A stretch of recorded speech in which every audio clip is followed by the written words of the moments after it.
because the kind of respect that would have been in the household, people would have understood that level of hierarchy. The children. I mean, I'm assuming quite a lot of you guys would have called your progenitors sir or some such title, right? And then more than that, probably Lord, Master from the older times, right? And that's the same. That's the same thing as El or God in English, right? You reverence the head of the household. I To guess. the Sorry, to go the ahead. point. You're done. Yeah. No, the last one is to the point where I think even in some circumstances, I think it's written in scriptures, but like the women of the husbands will always end up referring to them as Lord, which is the same as Elohim or something.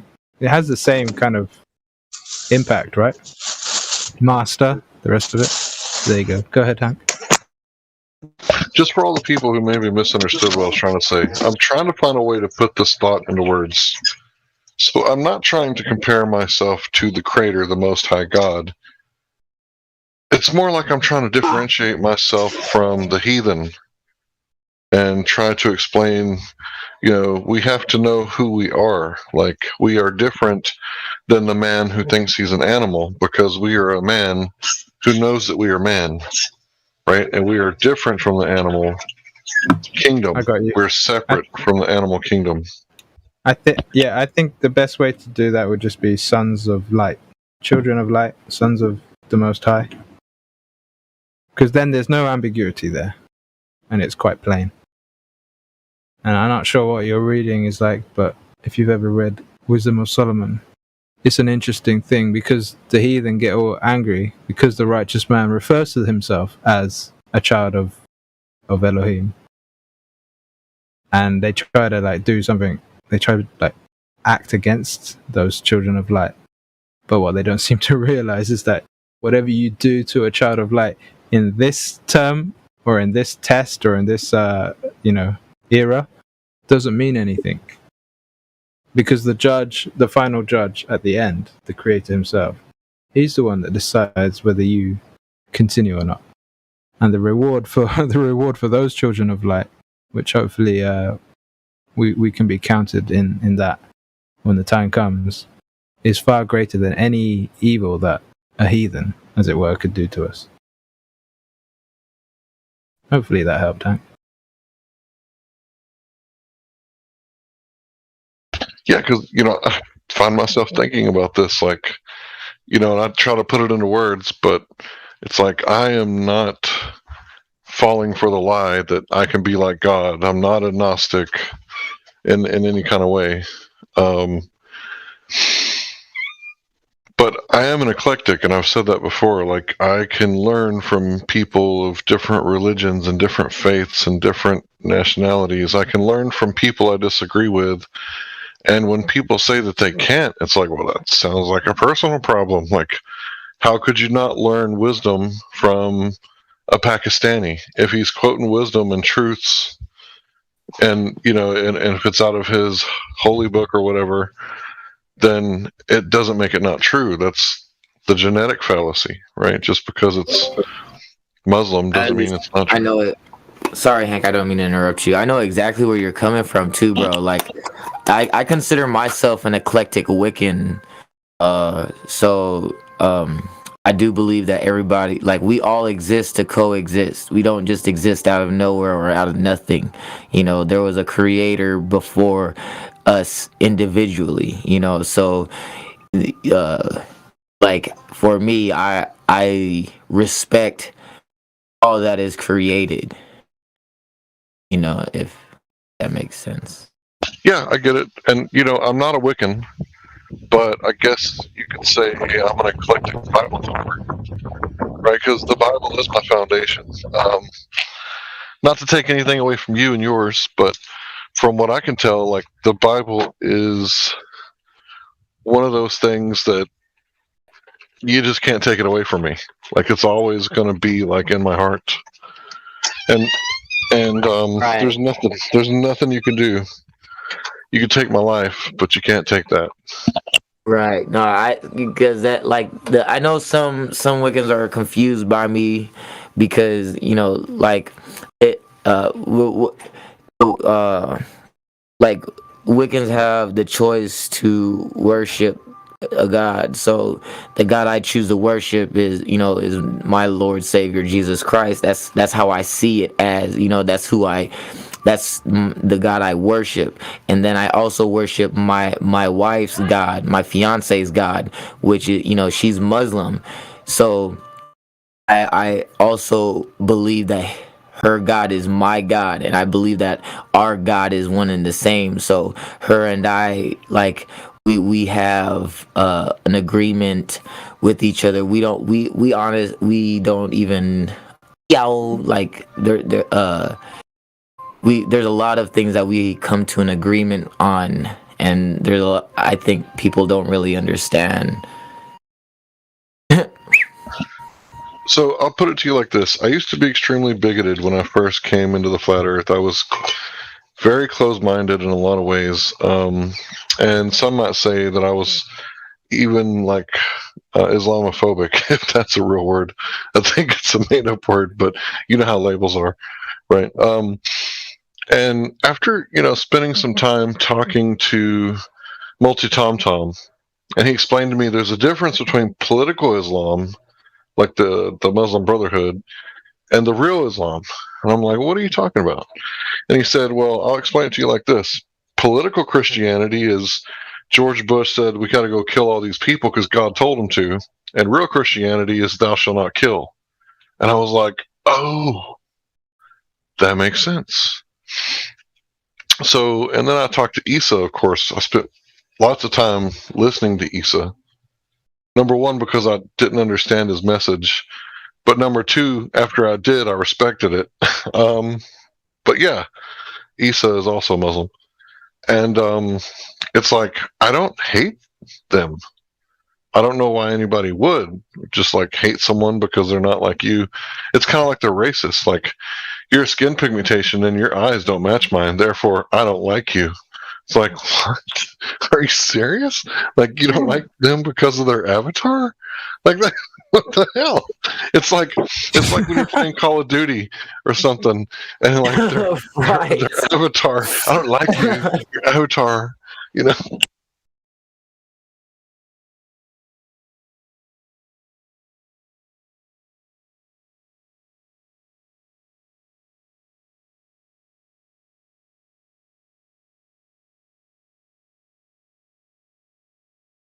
That's a great analogy, Hank, with the avatar, not liking somebody because of their avatar. Yeah, because I spent a little time working for a Hindu guy, and he was like, a lot of people around here are racist. I was like, yeah, bro, they can't see you, the eye, the eye, and I pointed toward his eye, and I was like, all they can see is your meat suit, right? And I said, that's a problem we have around here. You just gotta get used to it. And when I said that, he kind of looked at me like he gets it. like, yeah, I get it, bro. This is just your meat suit. And I think genetics are important to an extent. Like, I've been learning a lot about white servitude and white slavery recently, and it's like, man, knowing where I came from and knowing where I'm at today, it's not that different. There's not a whole lot of difference.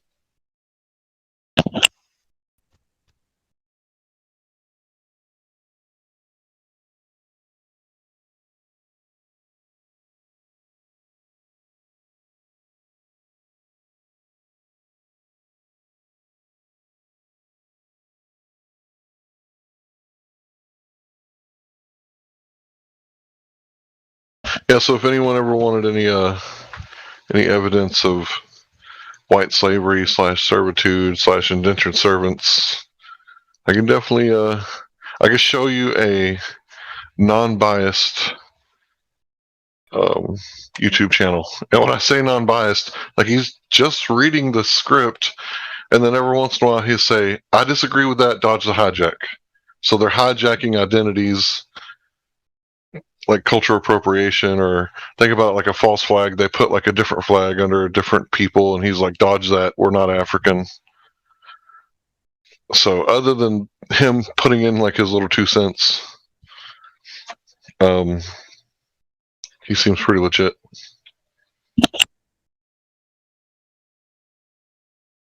Is this regarding like Irish folks that came to this country and the Chinese building the railroads, etc.?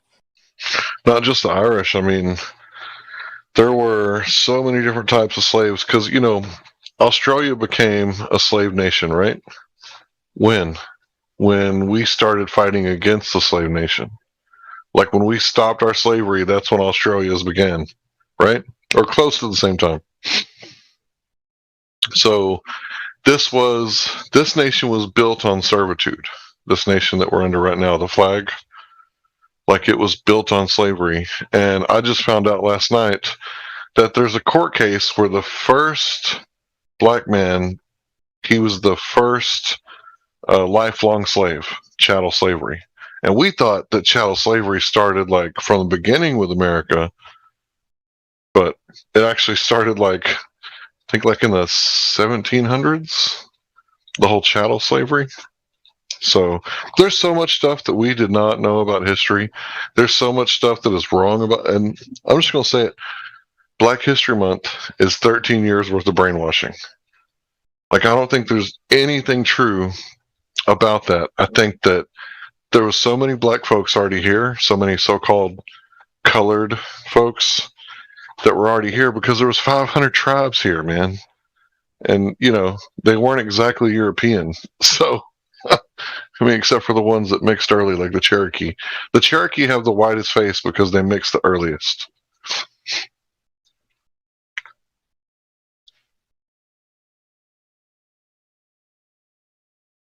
So it's definitely worth looking into if you like history, like actual history that's like firsthand knowledge, and that's the best you can get, firsthand knowledge, right? Because when they're teaching us like that Black History Month, I don't remember reading or being showed anyone's journal or any book where they're quoting from journals or anything like that. And this dude, he's just like reading shit and showing you where he got it so you can go read it yourself.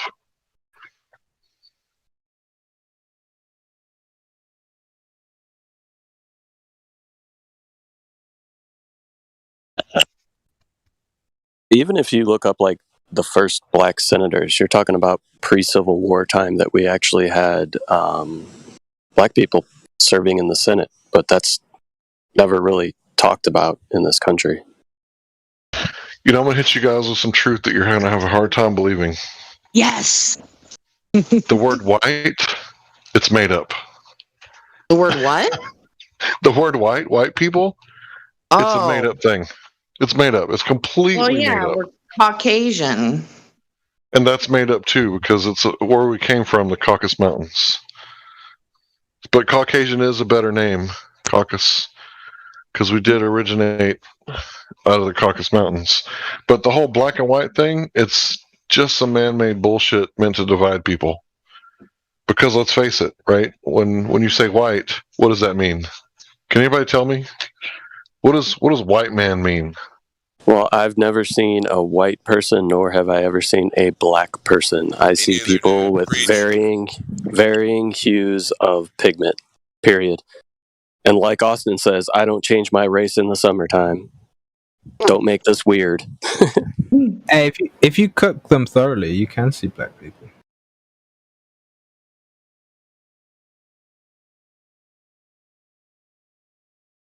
If you cook them thoroughly? What? Here we go again. Oh, Don't you get it? You can't see a living black person. That's the point, right? Charred to the bone. Oh yeah. But anyway, what were you gonna say about white people? What was the meaning of it? Yeah, it's a made up term. So you can see like in this YouTube channel that like the whole white thing is like made up. Like there's no white people. White people's a made up thing. Because if you look at what white people are, that would be like an albino. Right? You ever seen a white cockroach?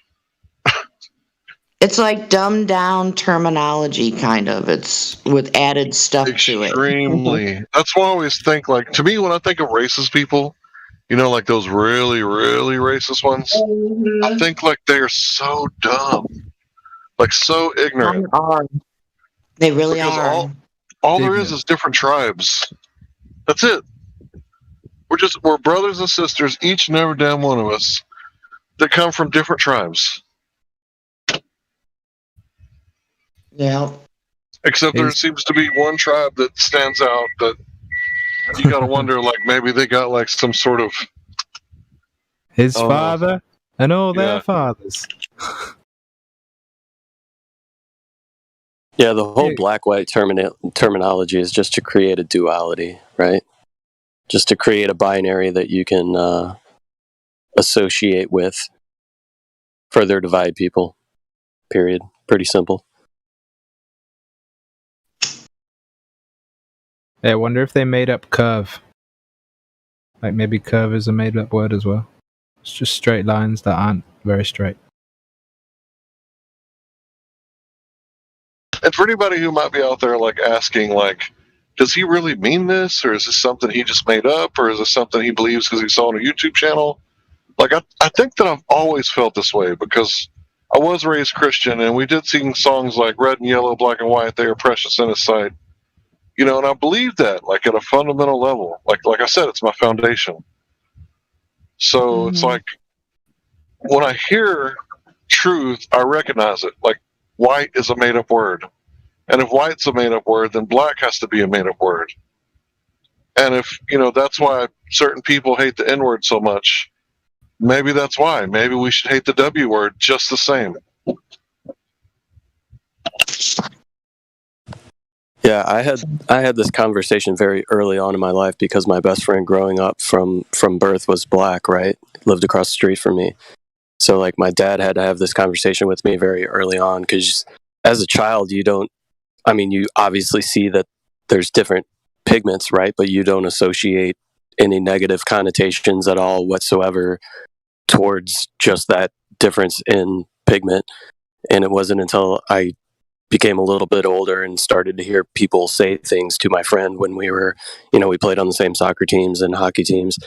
And it was like, my dad told me very early on, like, had to have this conversation with me, like, hey, some people think there's a difference, but you need to judge people by who they are and the way that they act. Because as you know, there's no difference between you and my best friend's name was Ryan. There's no difference between you and Ryan except for the fact that his skin color is a little bit different than yours. And you're going to have people that are going to think that there is a difference, but those people are the ones that are the bad people, not people just because of the color of their skin. Like I had to have this conversation at like 5-6 years old, I mean, there are some differences in culture. There are some differences in physiology. Sub-Saharan Africans have a denser bone structure, I think, denser muscles. So they're not very good at swimming, but they kick our ass at foot race like Olympics after Olympics, right? But we're pretty good at swimming. We seem to be a little more buoyant, and we kick ass at swimming. And then the Asians, well, their women have flat butts because they have to have wide hips to birth those big heads because those fuckers are smart. So there's differences, but they're small differences. And then, like, by and large in the population, not everybody has 150 IQ or 80 IQ. Most everybody's like between 100 and 110. Right? So there's more differences between individuals than there is between races. Tribes. Because race is also a made-up thing. But I think tribe is evident because you go to any high school lunchroom and you can see people clicked up in their tribes. Right? It's like it's automatic. So there are differences, but they're not as vast as some people would have you believe.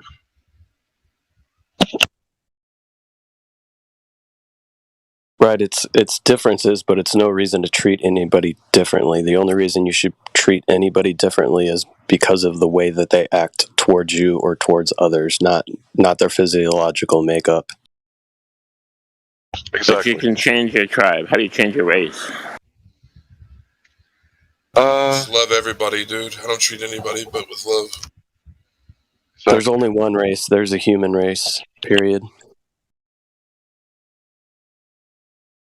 Yeah, that's the thing. They took the human race, right? We're all like in it together symbiotically. Because face it, if China and Africa does good, then we do good, right? Because we're all doing business. And that's what people don't understand. Business is the opposite of war. We can either do war or we can do business. I would much rather do business.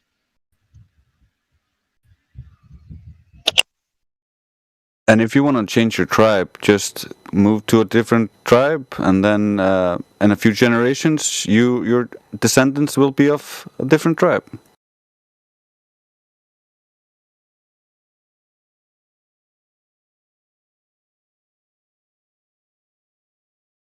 Yeah, because they'll most likely marry in. And then after a while, Just watch Dances with Wolves. You'll figure that out. You can change tribes.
so I've talked to white nationalists before, and I've talked to black nationalists, and they like agree with each other on a lot of things, and they disagree on very little, which is surprising, but after you understand it, it's not so surprising. And it's like they want to separate and have their own countries, and they like want to have like their own states so that they could rule over themselves. And it's like, well, that's, you know, kind of weird for my thinking, because I don't care who my neighbor is, just as long as they don't break into my house or garage and steal anything, right? As long as you ain't messing with me, right? Don't start no shit, there won't be no shit. That's my philosophy, right? I don't care who you are. But they want to separate, but I think it's because they have a fundamental misunderstanding of who the enemy is. The enemy is not Nick. You've been programmed to think your enemy is the neighbor, but it's really not your neighbor at all, I don't think. Because it seems like there's two types of people in the world. There's libertarian and libertarian, I think. And I think it's a true dichotomy. I really do. Because it's like the leftists, they're not really leftist, they're authoritarian.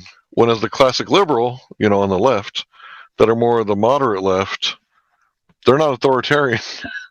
And then the alt-right, you know, they're the extreme right. They seem to be authoritarian. Like they wanted like Trump to be a king or some shit. I've actually heard them say that. Like they wanted him to be like emperor. And it's like, you guys are dumbasses. Like anybody who's authoritarian, and I've heard the argument made that, you know, if it's the king, then we could just go kill the king. You know, it's not, I don't know. I'm anti-authoritarian. I think the more we govern ourselves and the more we get out into the wilderness and live off the land, the more we become ungovernable, the better. Am I still? Yeah, you're right on that, Hank. It's the political scale is a sliding scale between freedom or liberty on one side and authoritarianism or totalitarianism on the other side. In the way that our current U.S. politics works, both parties are very far to the authoritarian side of the spectrum.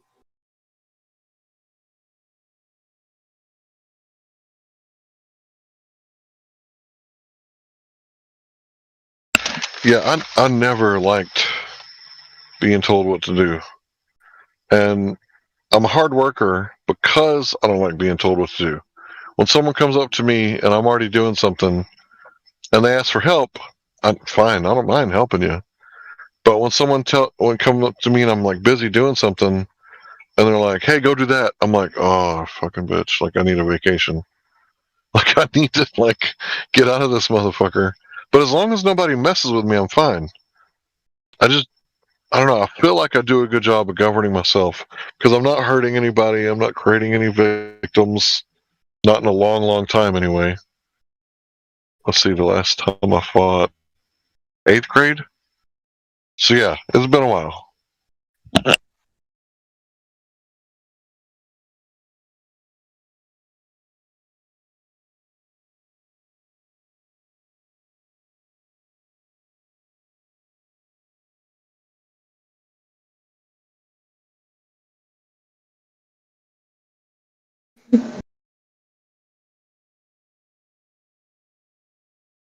I at least have a lot of respect how you talk to people, Hank, and yeah, Karma too, and I think I have a lot to learn from a lot of people on this Discord. So I just think my lucky stars every day for having found this place.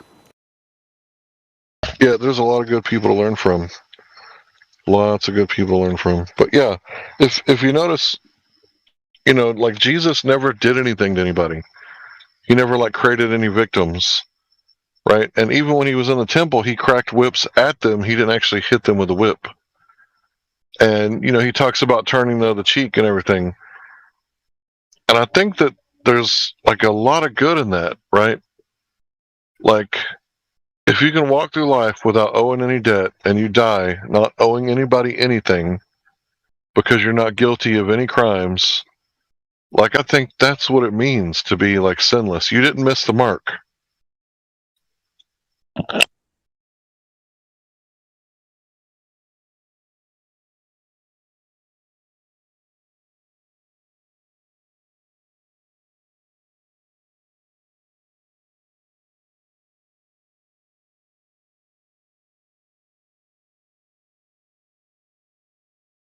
By the way, guilt in Germany means debt.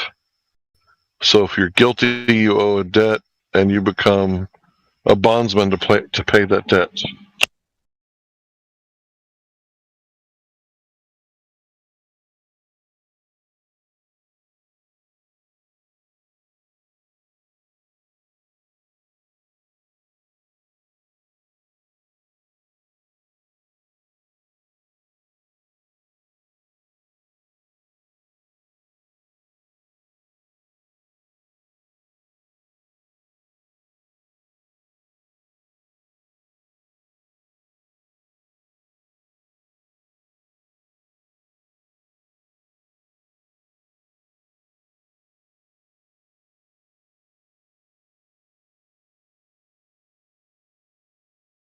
Yeah, just to reiterate what Trace was saying, I benefit a lot from the things that you say, Hank, and I appreciate your conversations on here.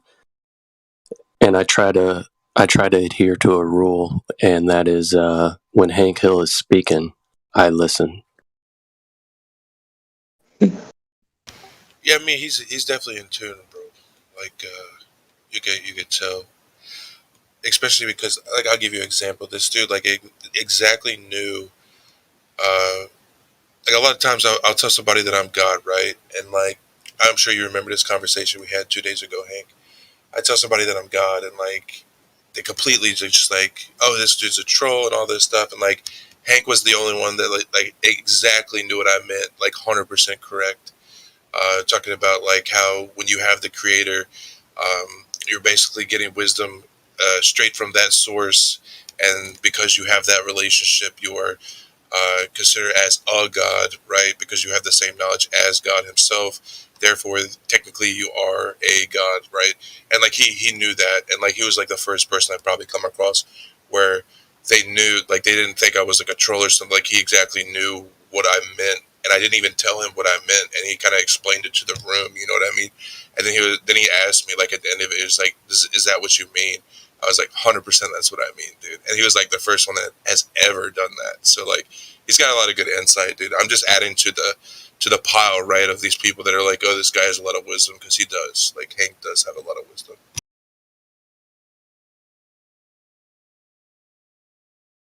And there's like probably like 6 years of telling people that I'm God. He was the first one that hit the nail on the head, bro.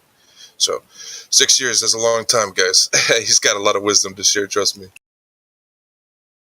Well, to be fair, I study religion, so I mean, I've been studying religion for a long time. Yeah, but see, you had no basis for my statement, and that's the thing that surprised me. I gave him no basis for my statement, yet he already knew. He already knew the like the thing behind why I said what I said, without even being told. Right? He had no hints, no clues, or nothing. He just had insight straight, like that came straight from the source itself, that gave him the insight to explain to the room what I meant. You know what I mean? So, he's directly connected, I think. Well, I just had that conversation like less than an hour ago. I was talking about it because I'm still thinking about it because I don't know if I believe it or not. I'm trying to entertain it without believing it, just to investigate it, because I don't really know if I understand it in my own life. It goes back to the book of life, bro. I mean, we won't get too deep into it right now. We could go down to biblical later or something. But like it says, they will become as sons of God, bro. So if you're a son of God, it's the same thing as Christ, right? So yeah, I think it clearly says that you can be not God himself, but of the godly like spirit. You know what I mean? So it's all about agreement, right? I mean, if it's based on the truth, right? If it's based on the truth, we should all agree on the truth. Yeah, because even the knowledge you speak of, having the same knowledge, you don't have the same knowledge in its entirety, right? You may have bits and pieces, but there are those who look forward to that time when they all may be one or in agreement and speak with one accord and have the same knowledge and all these things. But even the son doesn't have the same knowledge as the father. Hey, so we ain't gonna go too deep into it. We'll take it to biblical later.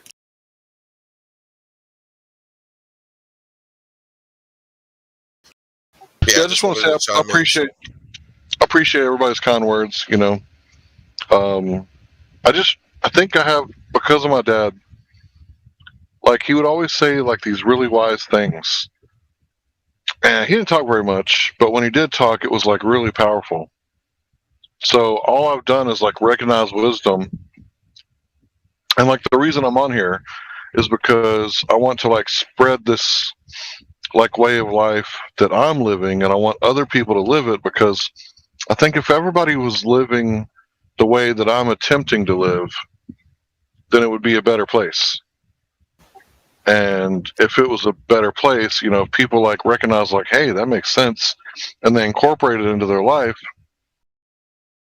and they start living it, then like I've made the world a better place than the way I found it. And that's like my goal, right? Not just to be here and make no ripples and play video games, but I share what I've learned from other people, and I try to consolidate it and repackage it and rephrase it, that way people can understand sometimes complex ideas in like the everyday vernacular. I think that's what I do. I think I just translate things because the language is so difficult.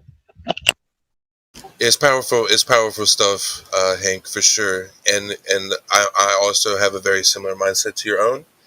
And I always seldom think as like if more people were doing what we're doing, it would speed up the process, right? So like kind of like I'll have these talks about like health with people. Of course it's all divine oriented and put together from above. But I'll have these talks with people about healing, and we both eventually come to the same realization. It's like, what's stopping you from doing what I just did, right? Just having this conversation with you and offering the truth to you to ultimately like heal yourself and save yourself, right?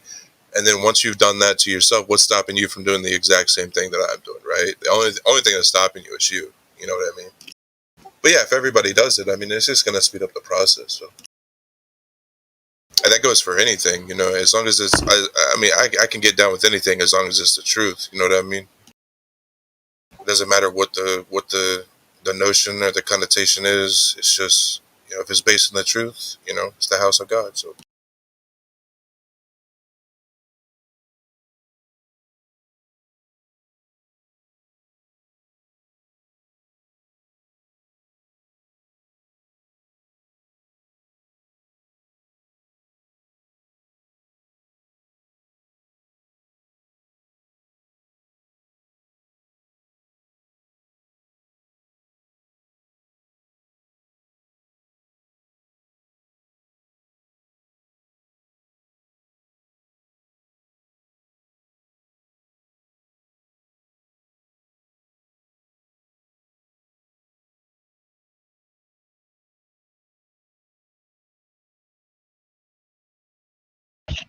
You know, I don't think anybody can look at the Lord's Prayer and they could see that, you know, he's speaking commands. And they could look at that prayer and say, even though this is a prayer of authority, it's also a prayer of humility. And if you really analyze it, any Jew, Muslim, atheist, like anybody could say this prayer, and it's a beautiful prayer. But at the same time, if a Christian were to go look at a Muslim prayer, you know, that prayer that they say in the mornings or whatever, look at it in English. I challenge you.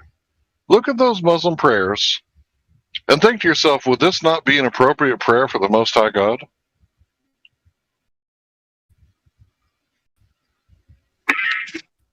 Hey Hank, I would love your input on this, and I'll make it short. There's an epistle that says, "Though there be many gods in heaven or on earth, because there be many that are called gods, to us there is one God, the Father, and there is one Master, Messiah. One God, the Father, by whom or from whom all things are, and one Master, through whom all things are." So I'd like some input on that if you could. I'm kind of working. I'm going to get back to work in a few minutes. Well, you just gave it to me, so I have to analyze it for a minute. So people always ask me questions, and when I can't answer immediately, it's, you know, I got to give me a minute. So if you could post that scripture for me. And I'm driving, but it's 1 Corinthians chapter 8, 5 through 6. The first thing that stands out is the hierarchy, the obvious hierarchy.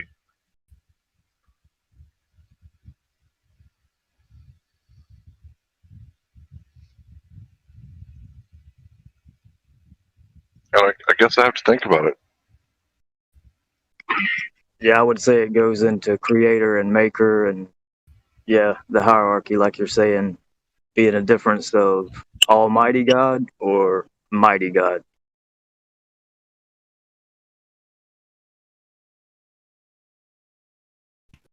Good day, everybody. How you doing? What? Hello. That's my Jen. Hey, hey, hey. What's up? Oh, just going through my memes, trying to organize and delete ones I don't use. What are you doing? Working. Yay.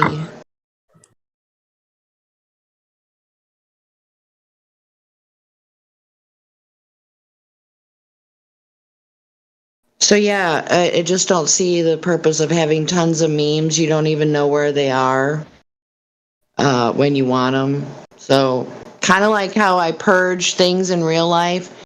If I haven't used it in 6 months, you're out of here. And then you throw it away and then you need it again. Oh, don't you say that. Oh. Let's hope not.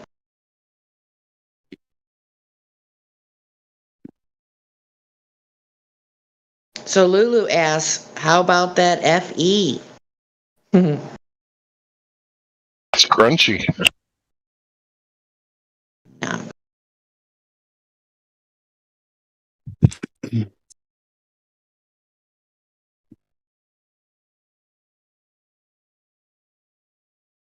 How y'all feeling about these vaccine mandates?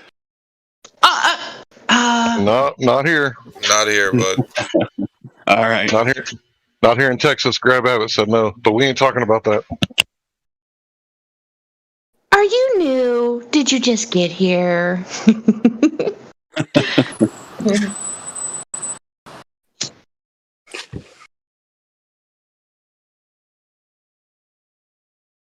Yes, so yeah. Crickets brought to you by Raven Song. Round of applause for Raven. Hey, wait a minute. Why is it my fault?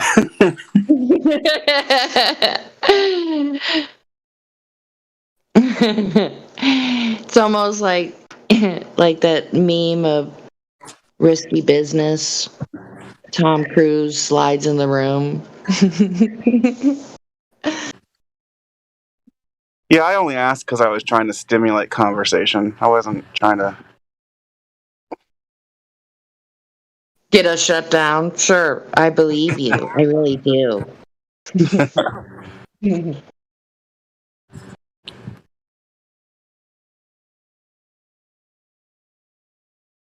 So what's new with FE for you, Raven? Yeah, it's just been about the same. I talked to a lot of people, a lot of flat earthers on TikTok. There's a lot of them on there, actually. Really? You know, I can't remember who was asking about material on TikTok. It was on Ladies' Night somebody was asking. I think it was Lulu. So if you know a lot of, yeah, it was Lulu. So if you know a lot of TikTok FE content creators, DM them to Lulu if you would. Because I Yeah, guess she had, I've been trying to get him in here. well, Lulu has a younger family member she wants to try and reach because that's how I guess he spends a lot of time on TikTok, like other uh, ones his age, you know?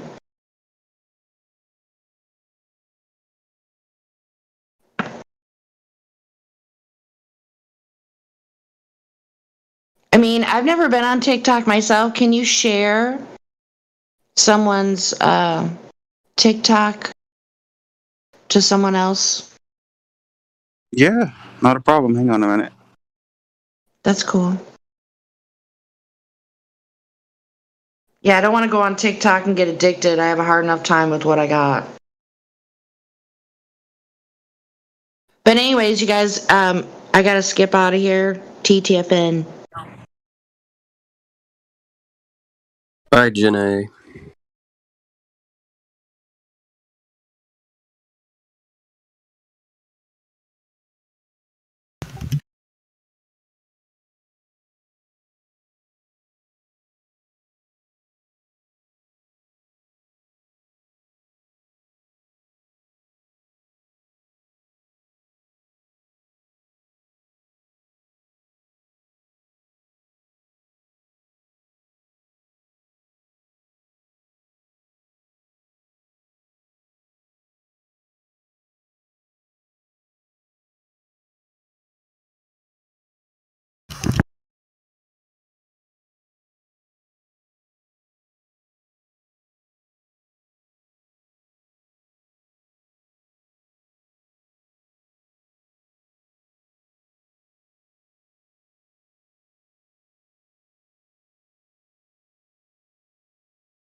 I sent you a DM, Hank.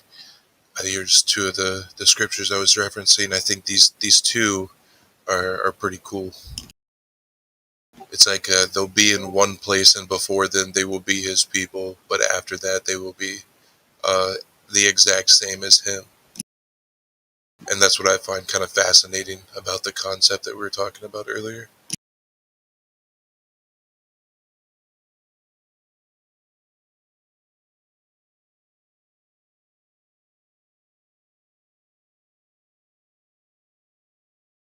You probably eat this stuff up like I do, so I would love to share it.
Hey, Hank, you still around, bud?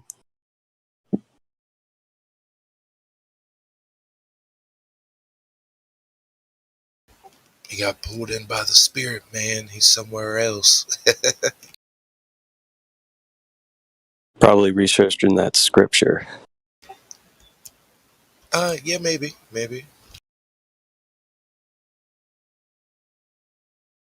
I wouldn't put it past him.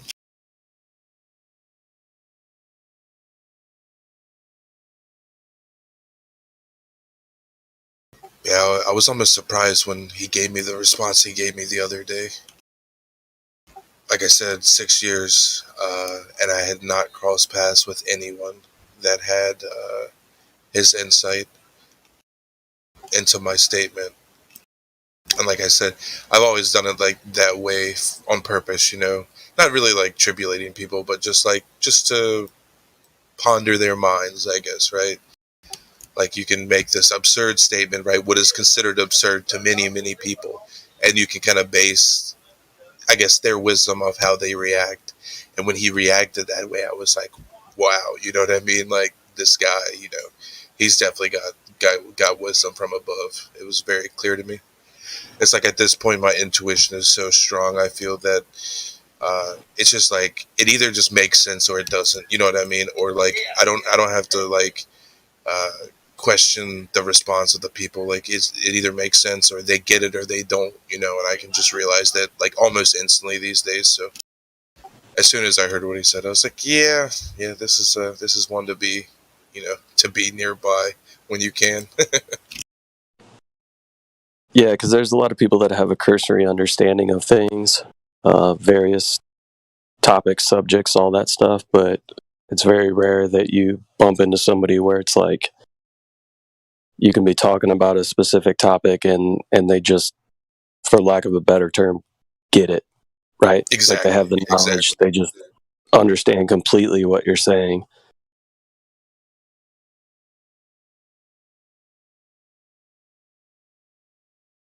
It's rare to find that. I find most people that have that understanding or just outright get a subject or a topic are the ones that try to boil things down all the way down to its base level. And when you do that, sometimes the concepts are so simple to understand and it just gets, the waters get muddied the further up you go, right? From the foundation. Yeah. Oh yeah. Yeah.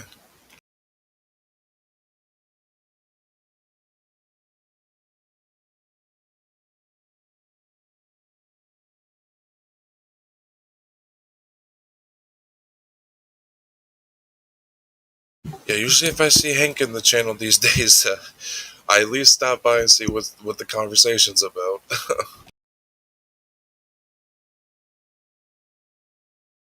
Yeah, for sure. So when you were talking about that, right? Let me see if I can kind of unpack that a little bit. It's basically stating that you you are retaining basically all of your power, right? You're not subjugating any authority to any other man over you, right? Like It's like what I would say is it's like being equal to Jesus, right? Being equal. Now, of course, he's the one that has the authority. Don't get me wrong, just like you said. But because he basically gave you the same wisdom that he has access to, you are basically equal. You know what I mean? Of course, he's the king. Don't get me wrong. But yeah, it's because you are equal in knowledge because you have access to him, right? I'll give you some of the scriptures I shared with him. It's just two. It's just two. I can kind of give you what I'm basing, my statements off of. Because I don't want right, people to because misinterpret what I'm saying, right? I don't want people to just be like, oh, this guy's saying he's God and all this stuff. No, I'm saying I'm a son of the living God. And everybody has access to be a son of the living God. Who is this, by the way? right. This is napalm. Okay, one So sec. so just to kind of unpack that a little bit, I don't have scripture right in front of me, but it's Yeah, I sent it to you. it's my understanding that I mean, when Jesus was performing miracles, he even said, all these things I do, you can do, and even greater, right? Kind of like saying we have the capacity within us. Exactly. Like he The came. least of you, can do all I have done and even greater things. Yeah. He says that too. He says like I'll be away, right? So you'll do greater things that he does because he needs you to do them because he'll be away. That's exactly right.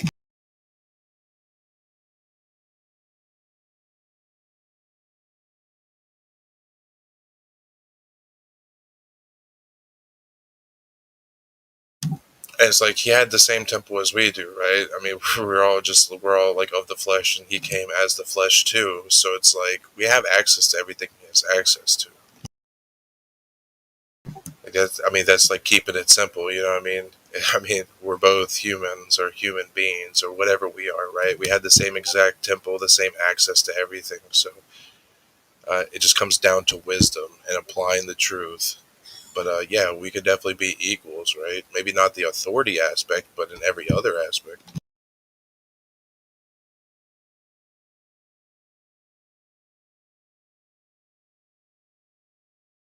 Mic check. Hey, welcome back. You're good on my end, but Thanks. Yeah, people were saying that, like some of the stuff I say is wise or whatever.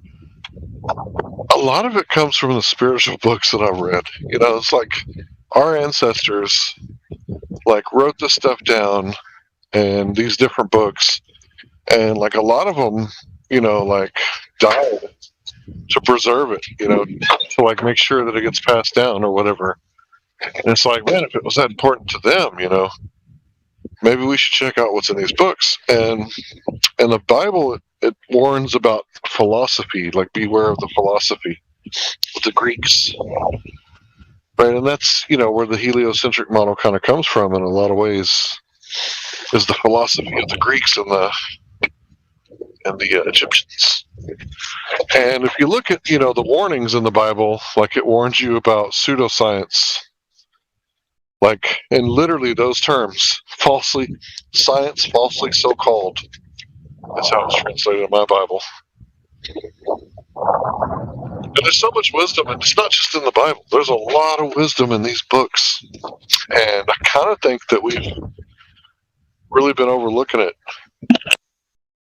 oh yeah, I mean, the key to infinity is in the book, bro. I mean, it's called the Book of Life for a reason, dude. I'm right there with you. Trust me.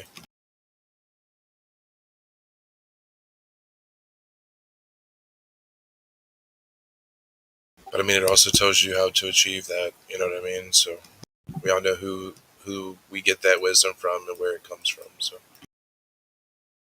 us that study, And, I said it's not just in the Bible. Like, there really is some good stuff in the other books.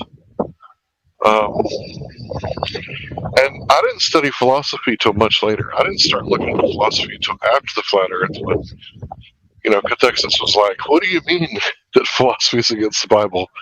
And I showed him the verse, and he's like, wow, I never saw that before. And at that point, then I started to study philosophy. And it's like, there's some good stuff in philosophy, but some of it's a load of shite. Like that solipsism crap. I think that's like Satanism. Like what's his name said? Oh, what's his name? Jenny's always talking about, the guy talking about natural law, the former Satanist. Mark Passio. Yeah, thank you. It's those people that come in here that, can't really say whether or not they're a male child or not. Right? Those are the ones that are just completely unreachable. Right? So I totally get it, when it says to beware of the, the Greek philosophy. It's like, how long? Go ahead. No, I was just going to say, before you go on, you were away, but I was just letting you know, I linked you two scriptures that I wanted you to just take a look at as well, kind of like the other guy wanted you to do. And that was kind of like the basis of the statements I made when we had the original conversation a couple of days ago. But yeah, go ahead. Go ahead. Sorry to interrupt. I lost my train of thought. Yeah, I do that sometimes. Sorry. No, that's cool. So the philosophy, right? So if you look up the definition of philosophy, it says something like, studying the world, gaining knowledge, right? And then that's where we get the natural philosophy, which is why we call it science, is because it means knowledge. And then after you do an experiment, you've gained knowledge. This causes this, right? So, for example, lack of vitamin C deficiency causes scurvy, right? So what do you gain knowledge? Well, now all the British people are going to carry limes with them, And that's why they're called limey bastard. Oh, we've gained more knowledge. Okay, so like there is like a good role in philosophy, right? But it's not just the guessworks or the leaps of logic. Like it's the actual method for eliminating variables that is where it's at. And that's when Paul says, test all things and keep that which is good. So how do you test things? Well, what's a test? Right? And an experiment is a hypothesis test, right? So if you experiment on all things and keep that which is good, that's kind of what I do to the other scriptures. Like I read it, and if it lines up with righteousness and it lines up with the Bible's teaching, and you know how like Buddhism teaches you to take the center path and you're not supposed to be too angry or too happy or too sad or too depressed. Like take the center path with your emotions. Like, wow, that's kind of what the Bible talks about. Like, don't get too angry, right? Or, the Bible says, be slow to anger and quick to forgiveness. So that's like really good information, because when you're angry, you're going to do and say stuff that you normally wouldn't do.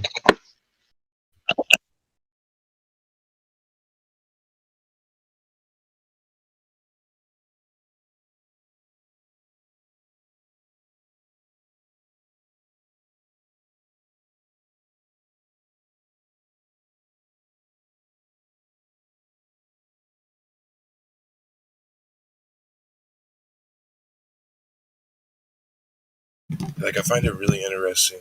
You know, like it's almost like giving you a timetable in the things that I sent you. It's like in one time it'll be like this, but once that's done and complete, then it will be like this. And like that's what I find interesting about those two things I sent you.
So when I was reading like Taoism, or I say reading, when the person on the YouTube channel was reading Taoism to me,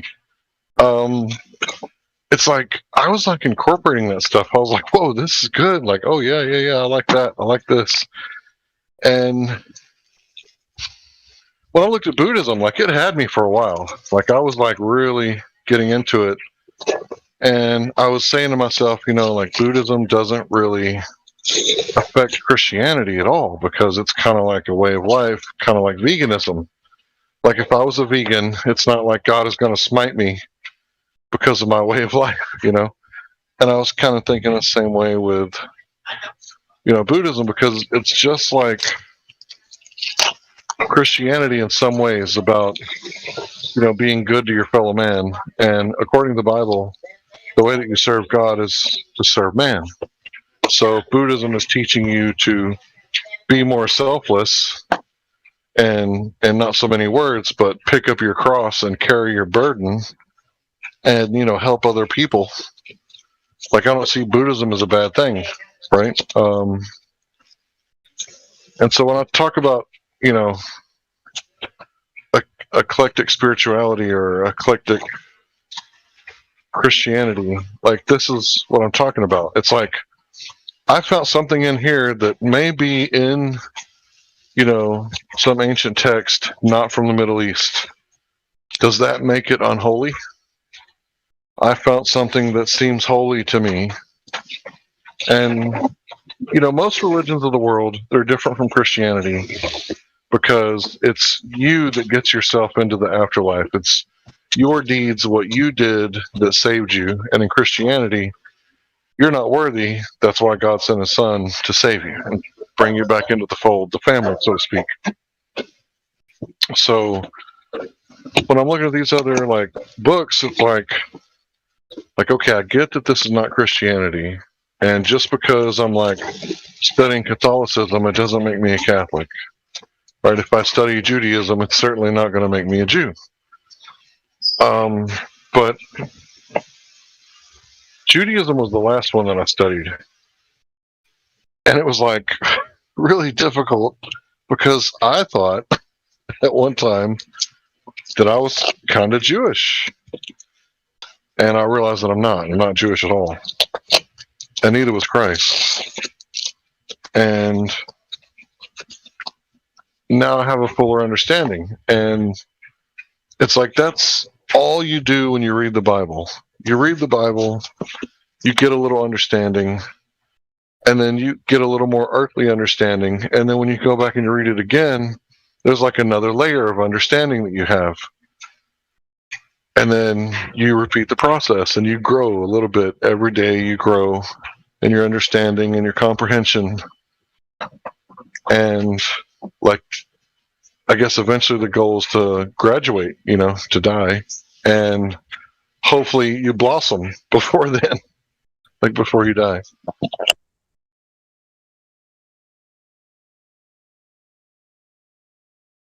Yeah, I just believe, bro, so I shall never die.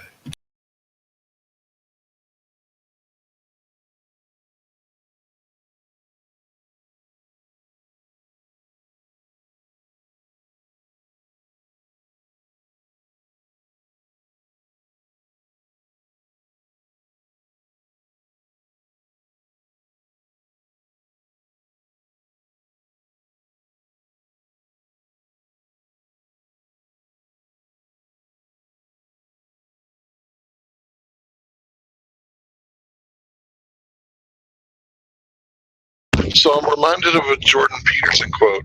I think he said the story about Jonah and the whale, or the story about Pinocchio. I think it was Pinocchio. I think he said that like all the wisdom in our fathers is like locked away, and then we have to dive deep to like find it in the library. And the wisdom of our fathers is, you know, our culture, right? The one that's being erased in every continent, every tribe. And it's like so much wisdom was left to us by our fathers, but we kind of, you know, ignore it and we go chase like Hollywood, like Pinocchio did. He wanted to be like in the show business. And we all make asses out of ourselves. And we're like chasing like what's going to make us rich and what's going to make us famous, when really like what we need is in the belly of the whale, and we have to go like deep sea fishing for it. Like we have to go rescue our fathers. It's a metaphor for his knowledge in the libraries. And like I think about that sometime, and it's like man, it's like there's so much. Well, not anymore, because the library that I had in like the 80s and 90s was huge. There were so many books. It was a 2-story building. And now the library we have today, it's like garbage. It's like there's not really much to it. But the library I had as a kid, and I could go in there and just like take whatever I wanted, and my great aunt was the librarian, so I could like do whatever I wanted in there. Like I was running the place, it felt like. And I could take books and not get any late fees, and I could teach myself sign language, whatever I wanted to do. And I did pretty much. But now it's like our libraries have been confiscated or something. Like all that ancient wisdom is like, it's either like looked down upon as like stupid because caveman wrote it, or some how do they say the people that wrote the Bible? What do they say? They're like sheep herders, But it's like there's a lot of wisdom in those books, man. Yeah, a lot of the sources for the knowledge that I have on like healing and stuff like that come from Vedic scriptures, right? Thousands of years old, passed down. I'm pretty sure it was mostly in India. I could be wrong though, but yeah, a lot of these ancient texts, they're truly on a different level when it comes to the knowledge within them, and then of course it's no surprise that they are rarely mentioned or slowly being suppressed over the years. Yeah, dude, like if you look at the properties of turmeric, and then you can't just eat the turmeric, you have to unlock the properties with either a fatty oil like olive oil or like black pepper. And then once you unlock the key to like how to use the turmeric, because just because you eat it doesn't mean your body absorbs it. And it's like, without that second knowledge, you're just eating turmeric on toast with no butter. It's not doing you very good. But once you realize that, you need butter or olive oil or something fatty to unlock it, it's like, now you can use it. And it's like, we have all this knowledge, and it's just like the turmeric. We don't have the key to unlock it. We have it, but we don't have it. In a lot of ways. Oh, of course. Well, we both, you and me, we both know who that key is, right? But yeah, I mean, it's something as simple as looking at our own makeup as well. Because, like, I mean, there's people, I used to literally just walk around, especially early on in my journey. I would just go for walks and talk to random strangers on the street. Where I lived, I mean, it was basically just a very long strip of highway, but of course it wasn't like an interstate or anything. There was constant stores, every store you could imagine up and down this thing. So I'd come across, all types of people. For example, I'd go past like the vegan food shop where they make smoothies, and like you talk to these people, and then you head down to like the regular grocery store, and there'd be like a whole different group of people there. So I kind of came across many different people doing that. It was really clear. Like I could literally, like, I got to the point where I could ask them one question and pretty much know like where they were at. And that question was, what's the best water to drink? Right. And like they either knew it was distilled or they didn't. And of course, 99% of the people just had no clue. But like going back to the point is just like, you have like these beans that are made up of like 70% water. Right. And they're not taught in school what the best kind of drink is. Like, why is that? You know what I mean? And like, yeah, I've heard really good things about like turmeric and stuff, but it's like even more simple than that. I was like we have like a relationship with this substance. You know what I mean? And we're made, like, over half of our bodies are supposedly made up of this, right? So why are we not looking to things that we're made up of and that we have a relationship with for healing? You know what I mean? And like when I came across this information and started sharing it with people, I took it as this approach. This approach that I'm talking about is like, we are water beings. Like this, there's something more to this, right? Like why are we not drinking pure, clean water? You know what I mean? It has magnetic charges that literally act like a toxin vacuum for your body, yet it's suppressed, hidden. There's propaganda against it. You know what I mean? So like it just clicked with me, and that's kind of how I got started on this knowledge, this gaining of knowledge and wisdom, and this path of healing. And now, like, I've gotten to the point where I've gained the experience with it, and I've applied it to myself. So I just like start sharing it with people, and it was kind of like my dream job. Like my hobby kind of turned into my dream job, which like it's amazing. It's like someone was in here talking about last night. It's like, yeah, you'll have all the material things, but at the end of the day, the last thing you're gonna do is after you've got the house, you've got the wife, you've got the kids, you're just gonna be miserable because you're not passionate about what you're doing. And I try to help people like start in the opposite path, right? They might be where they are with the job that they currently have and stuff, but they haven't got to the point where they feel like they've got all the material stuff yet. So if you get to them before that, right, it's like they have a chance to do the same thing that I did, whatever that may be, right? For me, it was healing. For them, it just might be their hobby or what they're passionate about. But like, when you have someone that's in that mindset where they're passionate about what they're doing and they're not miserable, like they're what is it? They're getting fulfilled, right? I think that's the word that was going around last night, is that fulfillment, right? When you are like physically and mentally fulfilled, it just puts you on a different like frequency, and then you start, I guess you just have that energy about you, right? That positive energy. And when you are in that state, you can naturally bring others to that plane of existence, that state as well. So it's just like, it just totally makes sense, because you're gonna radiate what you feel. You know what I mean? And if you're feeling fulfilled, you can fulfill others, and then they can fulfill others, and it's just this domino effect that takes place, in my opinion.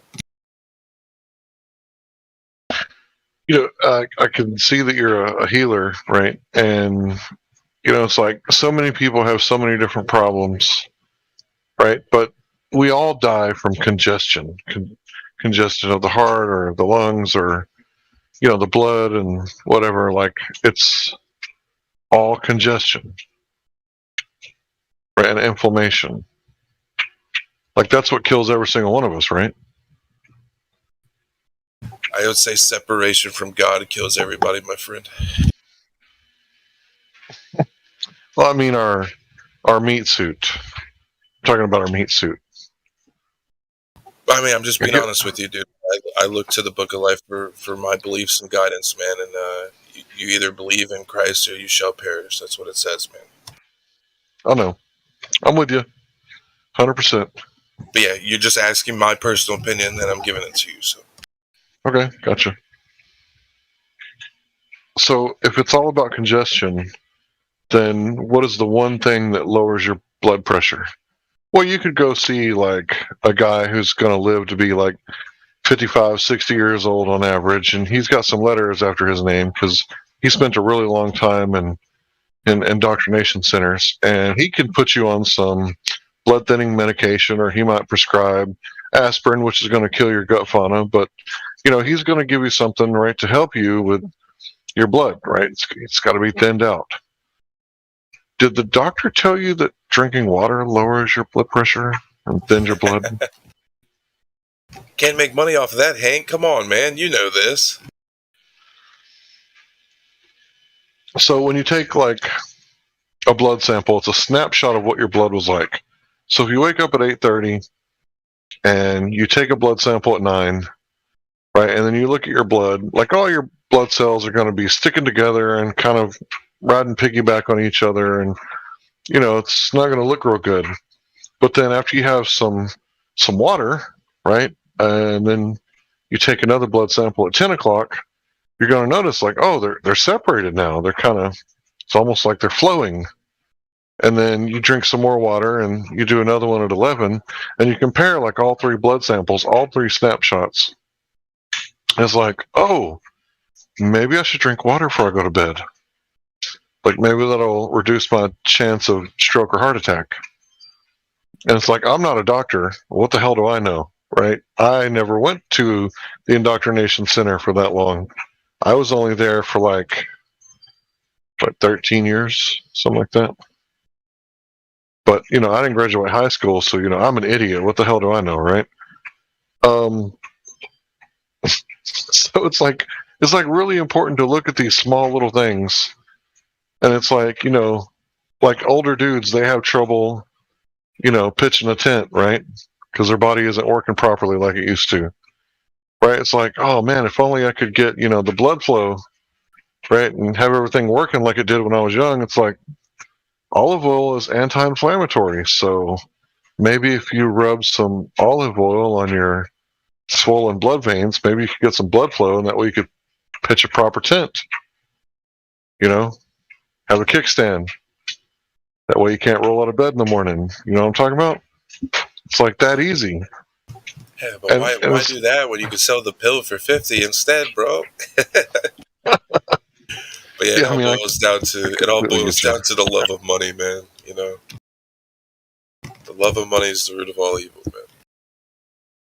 But yeah, it's funny because like I always thought it was like very intriguing that it talks about the simplicity of Christ. It's like the answers, you know, in most cases are very simple and just like I said, like these days it just resonates with me. It just makes sense. Like I know right away. It's like this just makes sense. You know what I mean? So yeah, it's just very simple. Like a lot of the key things are just so simple that it's almost like it's almost like a double-edged sword because they're so simple. They're just like the people these critical thinkers these days they can't wrap their head around something being like so common sense. You know what I mean? That they just can't get it. They're like, hey, oh, it just can't be this easy. You know what I mean? Like, I feel like there's a lot of people that get like tied up like inside their head trying to critically think something that's so simple that you can't really critically think about it. You know what I mean? And I think that's what's beautiful about everything. You know, is that it's so simple the majority of the time. And it's like people have to like get out of that state of mind of critically thinking everything and like dissecting it and analyzing it. It's like just keep it simple, man. You know. Yeah, you talk about the simplicity of the book. Like, if you crack open the New Testament and you read like 5 chapters, it tells you how to avoid lawyers.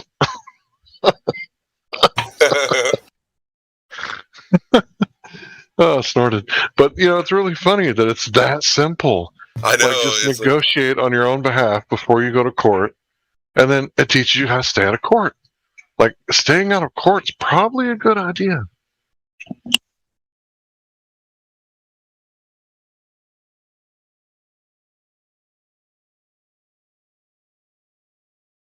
It's like you're telling me that the substance that we're made up of is medicine, huh? I don't believe that. It's too simple, man. You should see the faces when I tell them that I drink distilled water. They're like, huh? Why do you drink distilled water? Oh, God, trust me, I get it every day. It's like they go to Google and they read the first page, right? They're like, oh, yeah, it leaches minerals from the body. Yeah, and I'm like, what kind, right? And they're like, duh. You know what I mean? I was like, yeah, there's 2 types of minerals, dude. There's organic and inorganic, man. Look into it. It's like, oh, why I've never heard this, man. How do you know this? You know what I mean? I was like, you know who I'm pointing them to at the end of the day, of course. But And see, the thing is, that same great aunt that I told you about, she bought us like good water when we were children. Like, even though my family didn't have it, like she made sure that we got it, right? So I grew up with like Ozarka, like tubs of water in my house. What are those 5-gallon jars or whatever? So like I grew up drinking spring water when everybody else I'm in town with, like they probably grew up, you know, drinking bottled water.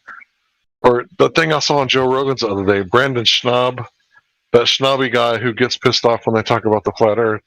He was like, oh yeah, I drink water right off the tap, man. Shit's good. And I'm like, like he was bragging about it. Like, I'm watching that video. I'm watching that video, and it's like, yeah, bro, we can tell.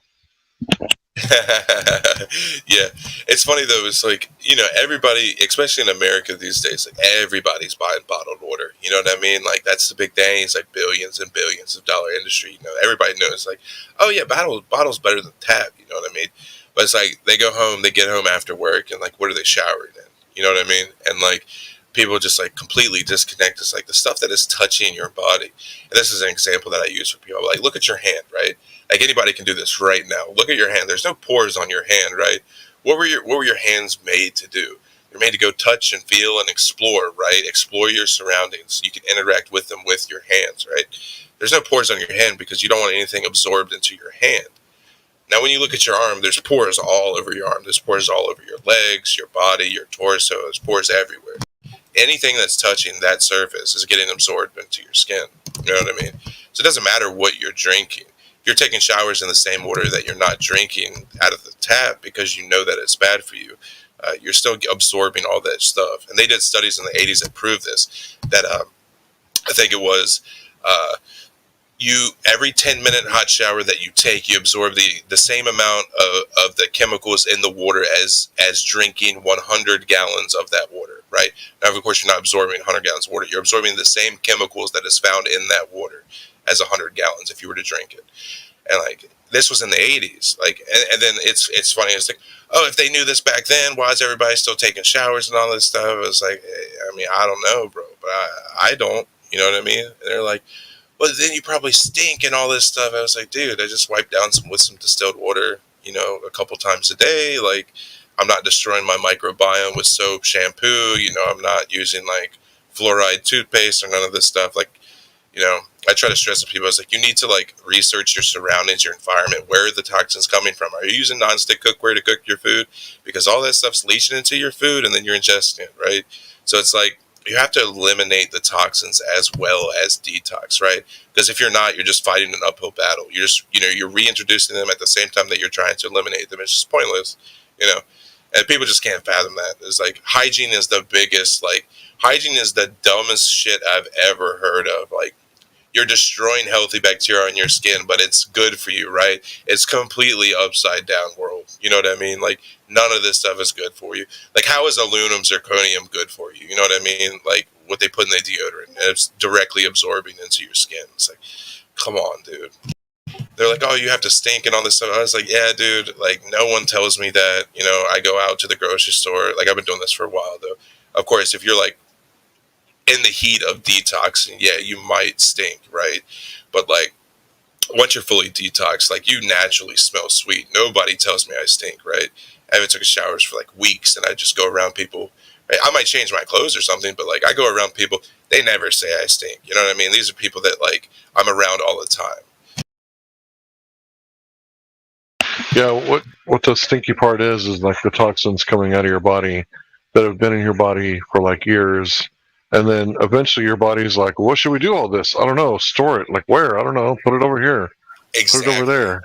I was just having this conversation with someone too. It's like your body's not going to store the toxins that are going to affect you, right? It's not going to put it near your brain or your organs.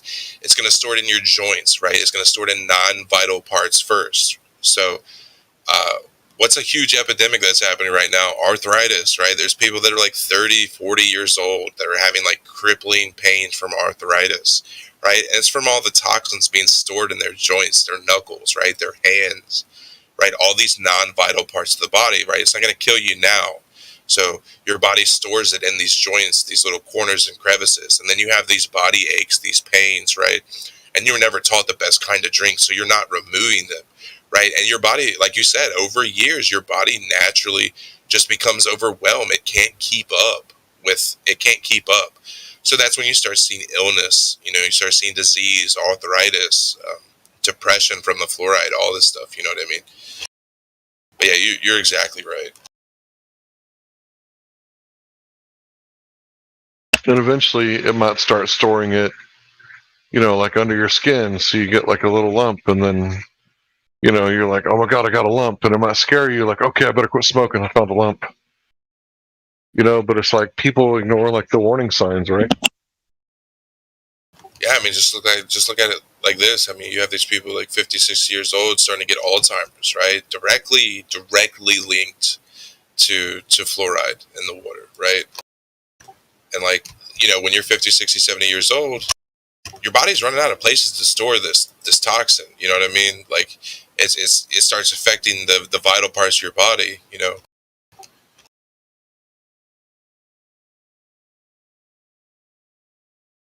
Yeah, it's completely insane because I knew that the water was dirty when I was 5 years old because my aunt, the one I told you about, she brought us a jar of water and said, this is our drinking supply. This is where we get our water. And it was like, oh, like I wouldn't drink that. It's like, I wouldn't either. And me being 5 years old, like, I'm not drinking it. So, like, I kind of knew about water from a very young age, like, how important it was. And I don't own a distiller. Like, why don't I own a distiller? I should totally have a distiller some way. I mean, I probably could do it. I probably just need some copper wire. No, not wire. Fuck. Copper tubing. But, yeah, kind of talking to you makes me want to rethink my hygiene. I obviously don't use aluminum deodorant anymore, but yeah, I still use shampoo. Yeah, well, like I said, man, on that specific subject, it goes back to like the healthy bacteria, right? I mean, we all know about like the gut flora, the bacteria that is in our mouths, but this is also like all over our body. You know what I mean? And when you're taking a shower every day, you're destroying that healthy bacteria. Of course, you're getting rid of the quote unquote bad bacteria too, right? But the healthy bacteria is already doing that. So when you're destroying that, you're literally lowering your defenses against the bad bacteria. So it's kind of like a race. Like the bacteria is just like in a race to build back up to get those defenses back, and you're destroying it daily. So that's kind of like I guess the quote unquote science behind it, right? But yeah, a healthy microbiome is going to naturally give you a higher immune system, and you're basically just going to live longer just from that. You know, you're not going to live forever with just that, but you're going to extend your lifespan just from taking care of your microbiome. You know. Yeah, I haven't stopped knuckle bumping people. The whole, CV-19 thing has been happening, and I never did stop. I continue to knuckle bump people or shake their hands or whatever that they'll let me get away with. It's like, give me whatever microbiome you got. I want it. The good and the bad. Give it to me. There you go.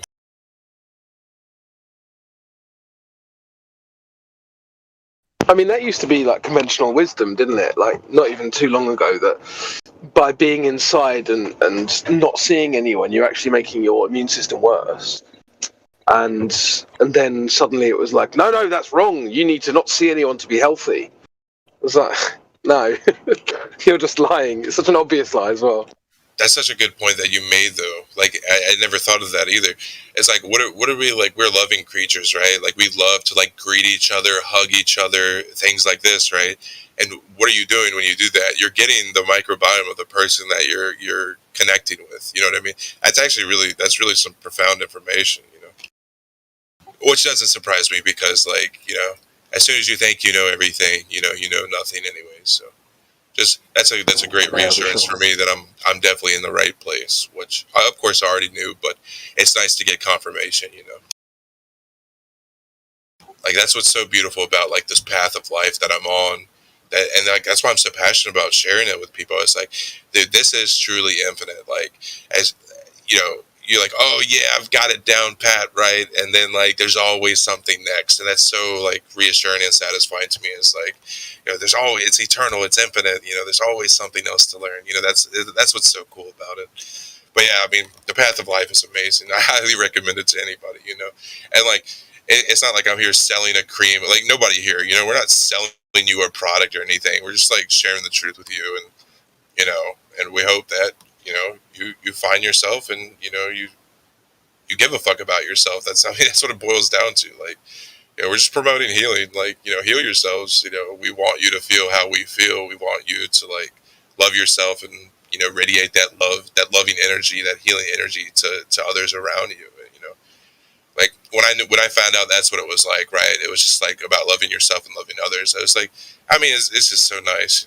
It's something I completely resonated with, and I immediately got behind like this cause. So.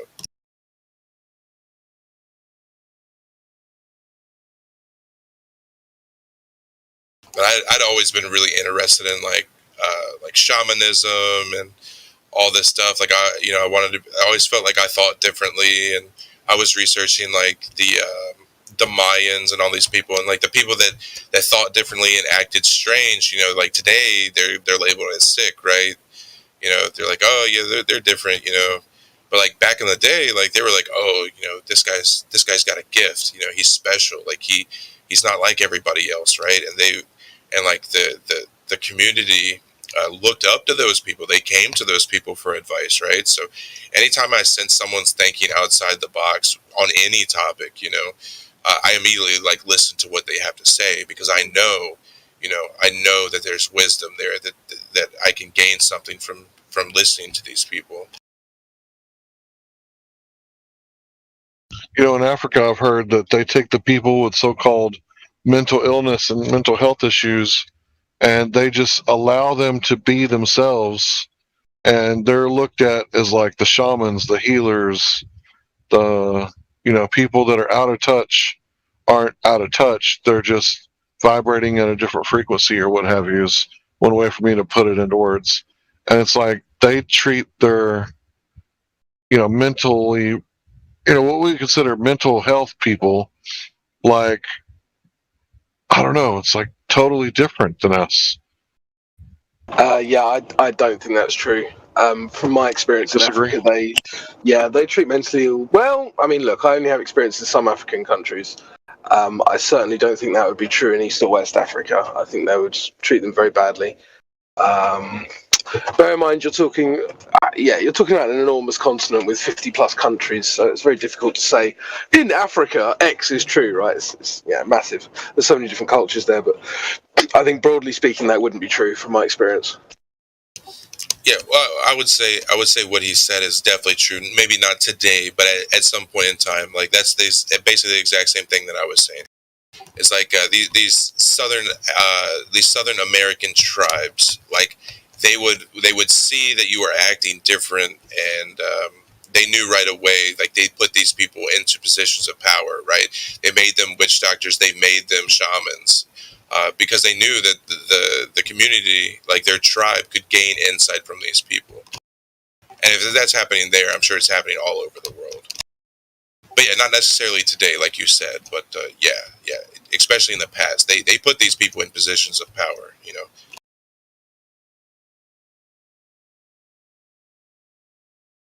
Yeah, I mean, where's the shaman college?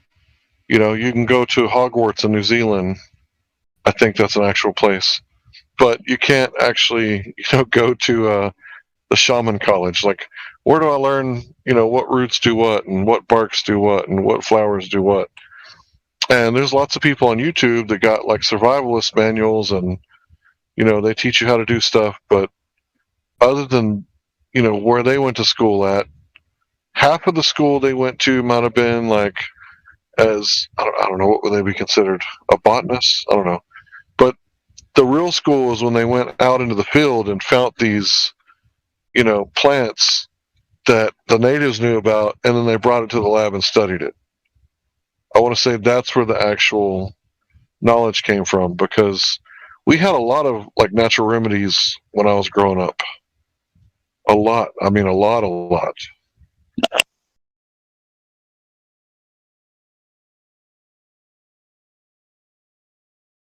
Yeah, and I mean, I had always looked at it like that too when I first started. Was I was looking at like entheogens, plant medicines, like applying nature to the self, right? I had always thought it was like that too. And it's funny.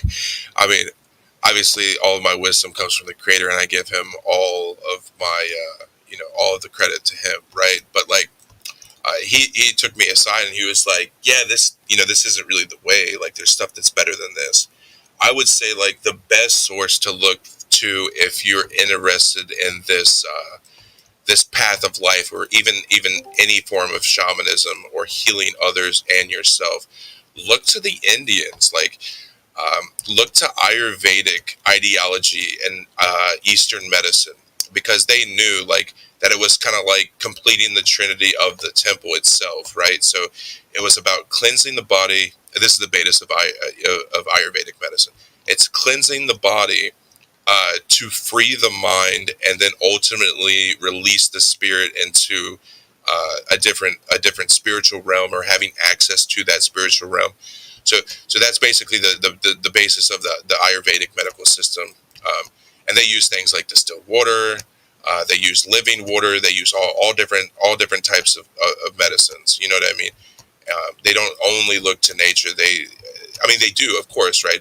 But it seems like if we're made up of like 70% liquid, right? Maybe the answer is just common sense. Common sensely gonna be a liquid too. So. Can you hear me okay? Yeah, you're still coming in loud and clear. All right, cool. So I heard this story growing up several times, that there was a Native American lady from Oklahoma, and she married a white man from Texas, and she had breast cancer. And when she went to the white hospitals, they removed her breast and she still died from cancer. And the saying was that if she would have went to her family and had them treat her illness, that she would have ended up way better off, because first of all, they never would have cut off her breast, and second of all, they might have actually been able to heal her because they have different medicine than we do. And I remember thinking, like, different medicine, like, what does that mean? Right? Because I was hearing this at a young age, right? A very, very young age. And my grandparents were always like the naturopathic type. Like, they were always talking about get your vitamins, eat your vegetables, eat the meat, eat everything that you can that's different, and get the different kind of salts. And they'd always like talk about this kind of stuff. And like earaches, man, earaches are so simple.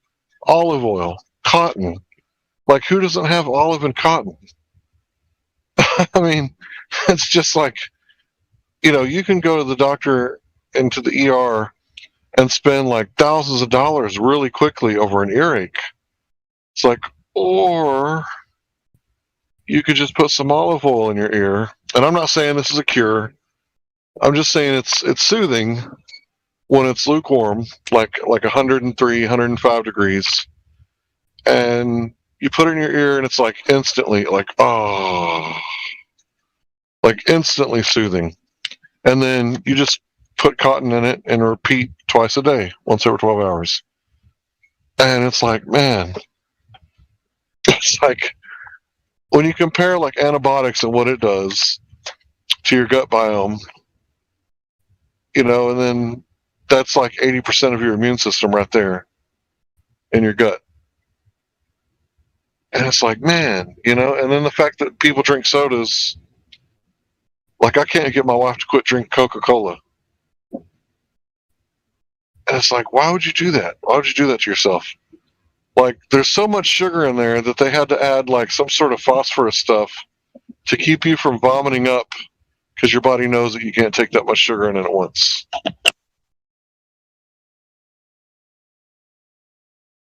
Did you know in McDonald's in the UK as well, where they get the syrup and they mix the Coke with the water, they actually add extra sugar to counterbalance the ice that they add, to make sure that it's still as sugary as if it was a can of Coke without ice.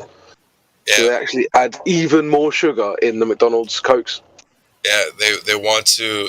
That's exactly right.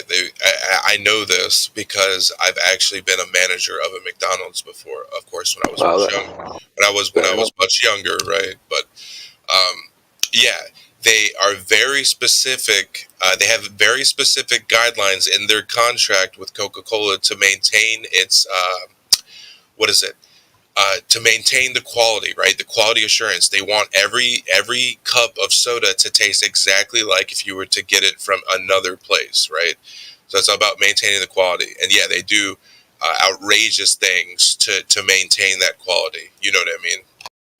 Well, yeah, the consistency you're talking about, yeah. That's the word I was looking for, right? Correct. Yeah. I know what you meant. Yeah, they are very, very strict on maintaining that consistency. And see, I don't know if that was Coke that started that, right, with them, but McDonald's as a whole, all of their stuff, right, all of their products, they're all about maintaining the consistency. So if you go to a McDonald's in Virginia, where I'm from, they want you to have as close as possible to the same experience as if you're going to one in Seattle. It's all about consistency, and it like I said, that's exactly right what you said about applying that to Coke, but they took it one step further and they applied it to all their products, right? So people know what they're getting into. They're like, oh yeah, I've had this before, and then I can go to this restaurant anywhere and get the same experience. That's what they're all about. But I mean, of course, at the end of the day, it's all just complete poison, like complete shit. So yeah, I would agree. I definitely think that I don't know about in the US, but in the UK, a lot of these fast food restaurants now are coming under increased pressure to make their food healthier. And I think it's actually coming from consumers, because consumers don't really buy stuff that's dripping in grease as much anymore. That said, there'll be other things in the food that are very unhealthy anyway. But it's one of the few things where consumers can actually improve the quality of their own lives by, voting with their money. Oh yeah, 100%. That's for damn sure. And it's funny, like another thought that I had since we've been having this conversation is like, what do they tell you affects your health, right? They don't talk about things like water quality or anything like that. They just like, oh yeah, health. You got to eat better and you got to exercise, right? Now, No, they say it's genetic. Oh yeah, that too, right? That too. But it's like, yeah, they're big on this, right? The food pyramid, getting all your nutrients, right? Making sure you stay active. If your body is full of toxins because you don't know the best way and the less stressful way on your temple to detox, when you're exercising, you're working your body twice as hard because it's already less efficient from the toxins, right? So then they're making you think that you need to go out and be active with this toxic body, right? And that's going to help you.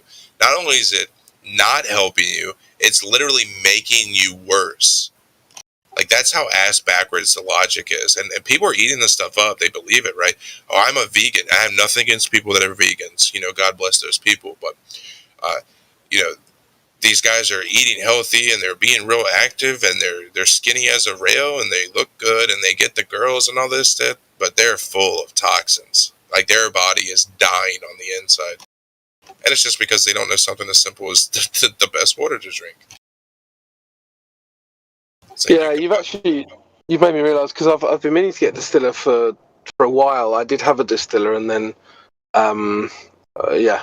it broke. I'll just say that it broke. That's not really what happened, but I need to get a new one because distilled water just has this fantastic taste that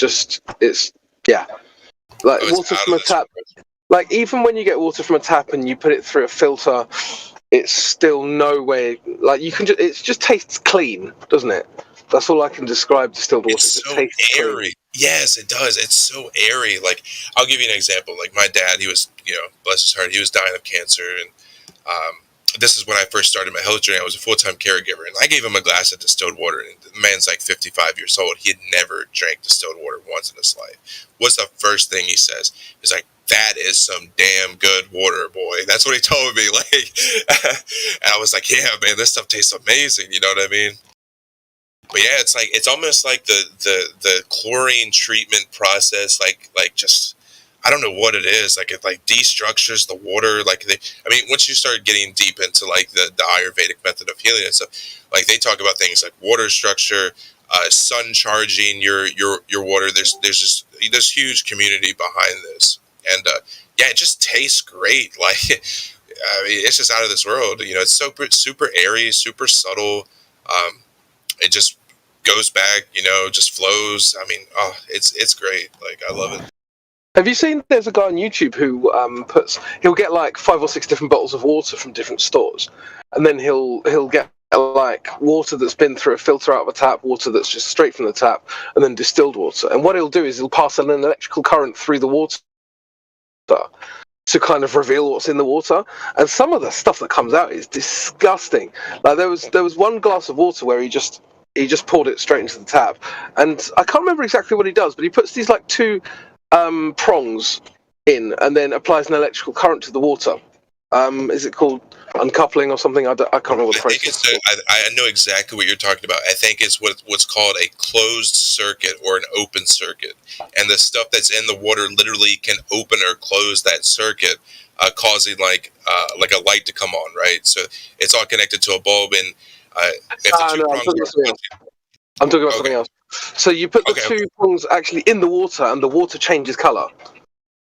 And what it'll do is it will show you what's in the water. So I know what you're talking about. You're talking about actually making an electrical circuit using the water. I'm not talking about that. Something else. And what he does is he puts these 2 prongs in the water, and after about 30 seconds, you see the water just starts to change color.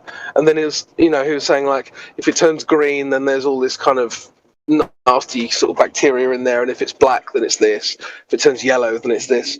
And like, virtually all of the water that wasn't distilled turned some disgusting color.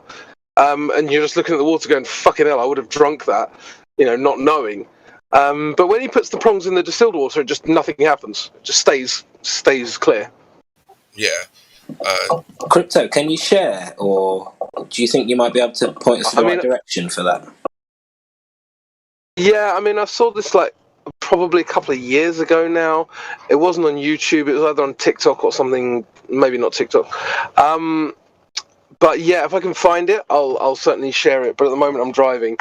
But maybe someone listening knows what I'm talking about. Maybe they've seen the video.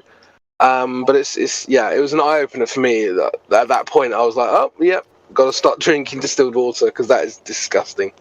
Yeah, I've got a great video, Ronnie, that I'll share with you.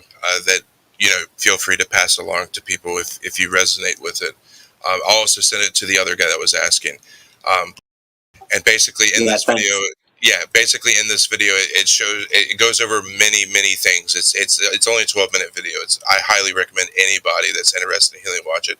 But this guy literally shows you before your very eyes where he turns green water clear again, right? And like this is what I tell people is like when your brain can't make this sensical connection with your eyes to your brain, right? Like when you see tap water, it's just clear, right? So that you're not sensing that there's anything in the water. And he puts in this circuit thing, and there's 2 prongs not touching, and he puts in the distilled water, and it doesn't light up. Like the light bulb of the circuit doesn't light up. And he puts it in tap water, and of course there's stuff in the water that connect the circuits and cause the light bulb to come on. And there's a little audience there, and he's doing this experiment in front of them. And he tests the tap water with a TDS meter, which is total dissolved solids, right? So the stuff that's dissolved in the water that you can't necessarily see, and it's like 350 parts per million, like just absolutely filthy. And then he puts it in the distilled water. Of course, it's 0 parts per million because it's pure. There's nothing in it. And what he does, he's like, oh yeah, well, we're going to turn this distilled water into tap water. So the first thing he does is he washes his hands in the distilled water. He tests it. It might have went like up 1 part per million, right? And he takes a little cup and dips the cup into the distilled water and says, but you know what's funny about this, right? You won't drink this water, right? And the lady's like, of course I won't drink this water. You just washed your hands in it. And he's like, yeah, but it's still hundreds and hundreds of times more cleaner than the tap water. And the lady's just like, you're right? And he's like, did you see what your eyes did to your brain, right? What do you really want in your water? You don't want anything in it. You know what I mean? It doesn't matter if it's 1 part per million or 350 parts per million. You do not want anything in your water. So when your eyes are able to make this connection with your brain that you don't want anything in your water, you just want pure, you want it to be pure and clean. It just makes sense. And he did this in front of 20, 30 people. And when I saw that, I was like, oh, it makes so much sense, right? We can't make this connection because we don't see anything in the water. So we just assume that it's clean and good for us. Yeah, That's exactly. how they get you. That's how they get you. Yeah, for sure. And I think distilled water is kind of the first step on the road, isn't it? Of maybe fully cleansing yourself. I've always drunk a lot of water, and I sorry, go on. I was just going to waffle anyway. Go on. No, I was just going to ask, what do you guys think of alkaline water? Because there's a lot of alkaline talk going on. I would say you need to take the center path, right? I don't think it should be. You definitely shouldn't have a 9.5 alkaline body. That's way too high. I think that you should avoid, being acidic, but not too much. I think it's all about balance. Yeah, I think. So there was a doctor who won a Nobel Prize. I think his name's Arthur Warburg, and he proved that cancer can't survive in an alkaline environment. You heard of that? Yeah, I completely agree. That's why I said you can be alkaline, but you shouldn't be drinking nothing but 9.5 alkaline water. I don't think that's because it's all about balance. Do you think though it might be necessary? Let's say you got cancer. Do you think it would be necessary for a short term to go alkaline in order to help beat that? Yeah, ain't nothing wrong with that. But I mean, I don't think you should drink that every day, all day long if you don't get cancer. Crypto, Have you heard of Dr. Sebi? No. Never mind then. Never mind. He cured people of AIDS, lupus, cancer, with an alkaline herb diet and a few other things. But long story short, he actually proved in the American court of law, the highest courts, that he could cure most of these diseases with this alkaline herb diet. But he actually won in court. I didn't know if you'd heard of him. Well, what was the case about? Well, the case was he's like a traditional healer, and he basically was curing people of all these diseases. So he started posting in the biggest newspapers in London, Amsterdam, and America that the cure for AIDS and the cure for cancer and the cure for all these diseases had been found. So he actually set up a scenario where he wanted it to be on the world stage. So he knew he was going to get arrested, so they arrested him. And they put him on trial for false advertising. And basically, he had to prove in court that he had cured all these people. So they asked for like two of his patients for each disease that he said he'd cured to come and testify. And he actually turned up with like 10 of each disease. And he won the court case. But it's like the only example I've ever seen of a herbalist or a homeopath or any of these people actually winning court cases. He's dead now, of course. But yeah, Dr. Said. I just want to be clear that I'm not saying anything negative against what you're talking about. I'm 100% on board. I'm just aware of orthodoxies. If you hear me on here from time to time, I'll talk about orthodoxy and how bad it can be. So it's like there for a while, like a few years back, flaxseed was the new orthodoxy. And all the people were trying to get some flaxseed oil and flaxseed in their diet. And then, it comes out that it lowers testosterone. So then it was like omega-3s, and everybody wants nothing but omega-3. But it turns out you're supposed to have omega-6 and omega-3 ratio. I think it's like 5-to-1. So you're supposed to eat, I guess, 5 meals with like omega-3 and then 1 deep fried omega-6 or something like that.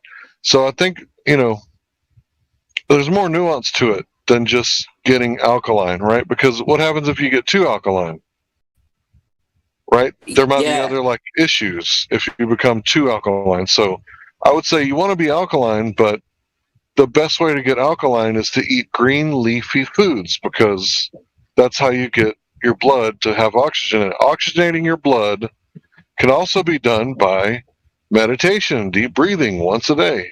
Yeah. And I think what Crypto said, I kind of agree with what he said about how if you develop a disease that is terminal or whatever, serious, then there might be an argument to go extreme alkaline, but only in them circumstances. And prevent the disease, right? Don't wait till you have to treat the disease. Just prevent it in the first place. Sure, but a lot of people have already, let's just say that they lived a life where they weren't aware of these things, and then they turned around and they went, oh fuck, I got cancer, At that point, if they were then researching all of this stuff, and they'll be like, right, how do I make sure I don't die first, and then I'll get back to, trying to be balanced in the future, then, that might be interesting information for them. That's the only reason I'm asking. Yeah, 100%, I agree with you.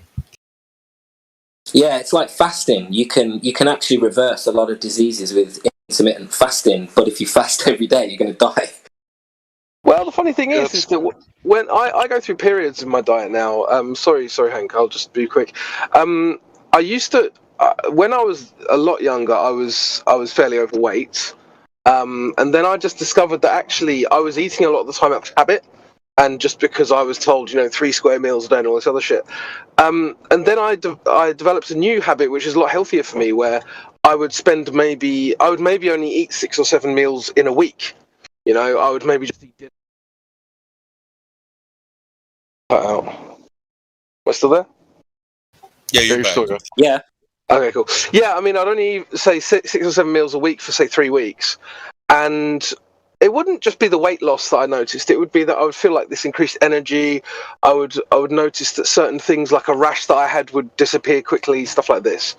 And then I would go back to my normal diet, and then I would come back to this, and I would kind of yo-yo between those two. And I found that that's been a much more successful way for me to have a nice kind of shape to my body, but also just I never ever get ill anymore.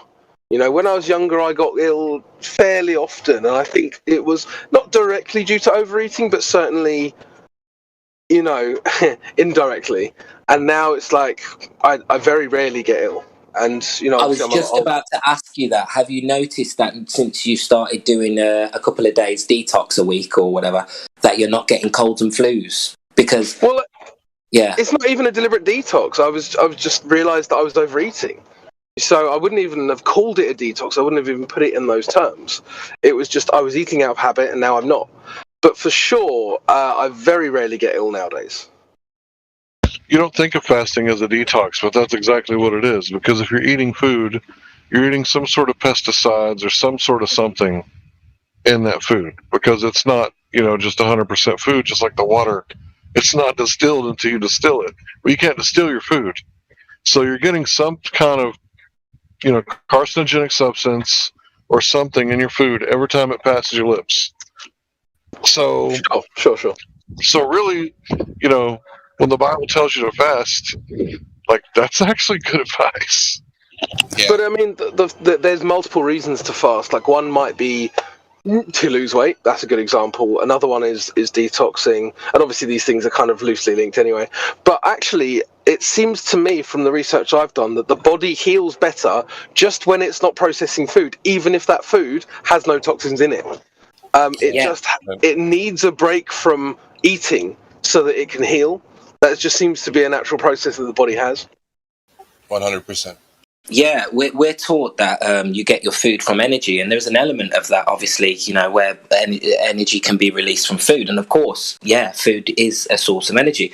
But if you've ever fasted, I don't know about you, Crypto, but I've noticed I have more energy when I'm not eating 3 meals a day. And as long as I'm getting my nutrition through supplements or smoothies, I've actually got double the amount of energy. I can stay up later, and it's quite remarkable, really. So you know how when you're driving your car and it's wintertime, so you don't have your air conditioning on and your gas mileage is better. Well, having your air conditioner on is pulling from the engine, pulling horsepower. And it's the same way when you're eating food, you're digesting, you've turned on your your secondary systems that aren't required 24/7, and it takes a lot of energy to digest food, right? That's why we get all sleepy and lethargic after we eat a big meal, right? It's because now it's time to now I got to process all this. So like you spend so much of your energy that's like usable energy throughout the day, and you can't use it after you eat. So lately, like on my days off, I've learned that I do not want to eat anything. I just want to, I'll worry about eating later. Like on my days off, I just want to like have the energy that I have, because my days off, even though I have 2 full days off, I work like 50 plus hours a week. So it feels like 15-minute breaks. My 2 days off feel like 2 15-minute breaks nowadays. Yeah, and it also used to be conventional wisdom, like not to eat late at night. Don't eat late at night.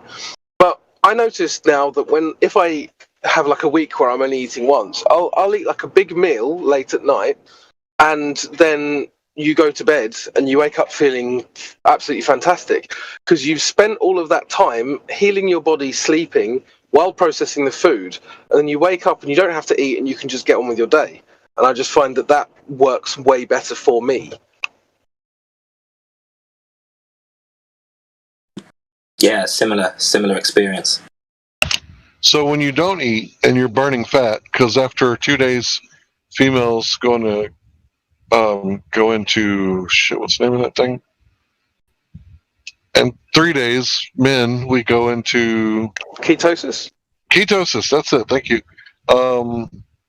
Yeah, and when you're burning fat, it's a lot cleaner of a burn than eating carbs and burning carbs, because you have to digest all those carbs, and your liver and pancreas have to process all that sugar, right? If you're just burning fat, your liver doesn't kick on, and the pancreas doesn't release the insulin, right?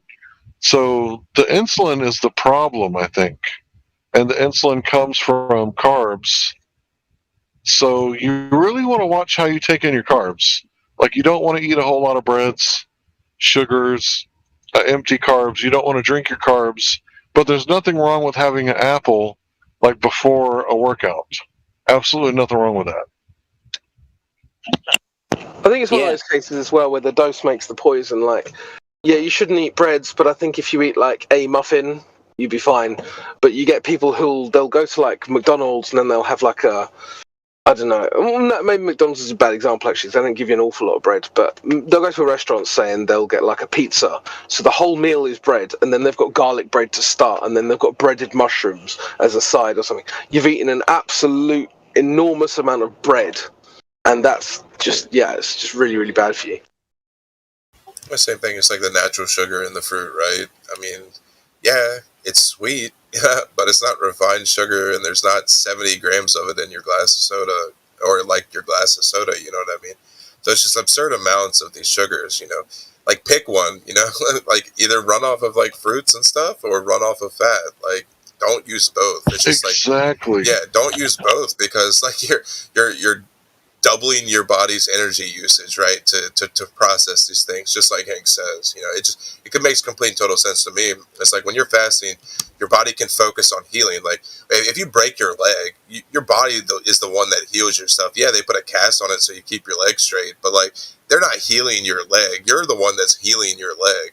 And if your body is not focused on doing other things, it can focus on healing itself more efficiently. Exactly, bro. Like, you're not going to have your car hooked up to a battery charger externally, like plugged into the wall, at the same time that it's running.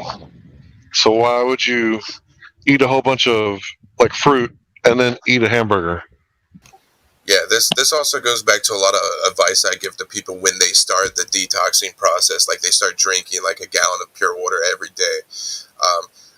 You know, a lot of people ask me like, should I continue to exercise? Should I do this? Like, how should I eat? I was like, well, for one, focus on one thing at a time, right? If you're detoxing your body, let your body detox, right? Like, don't go out lifting weights and like causing your body more stress. You know, yeah, you know, it might be good to change your diet up a bit, right? Like, smoothies is great. I love smoothies, right? Just so easy to assimilate and to process. But a lot of people, they try to take on too many things at one time. Your body is focusing on detoxing, like healing itself. You know, let it focus its energy on one thing, because it's going to do that one thing more efficiently than if you're trying to do 2 or 3 things. You know what I mean? Yeah, it's like if you've seen, if you've got a cat or a dog, if you've ever seen them when they're ill, they refuse to eat anything. And when we're really ill, our body just refuses to eat food. So it's naturally in us to reject food when we're poorly. Yeah, because we know at some level that not eating aids the healing process. That seems logical to me. Yeah, we lose our appetite for a reason. It's very clear. Yeah, when you tell someone, oh, you got to have this soup, you know, it'll make you feel better. It's like, no, actually, just let me have my fever, and I'm not hungry right now because, you know, I'm trying to fast, and fasting creates stem cells. You know, so just let me fast. Well, that's another thing. We take these paracetamols and aspirin to lower the fever, but if you look into this, the fever is there to kill off bacteria that are deadly. So if you are not healing, your body's going to heat up higher and higher and higher and higher. It's trying to cook the virus, but we suppress that, and it's just interesting how, you know, we're actually taught to keep the temperature down of a patient or whatever, but actually it's that heat actually aids the healing process. Yeah, just to be clear, none of this is medical advice. None of us are doctors. You should always consult your doctor and ask them if neurotoxins are right for you, because what do we know? I mean, for all we know, they could be really good for you. And just, consult your doctor. And this is not medical advice. We're not doctors. We're not even capable of giving medical advice. Well, listen, we're not geologists, but we're capable of understanding the Earth's flat. Yeah, he's just trying not to get sued, bro. Don't take it too seriously. Gotta do it.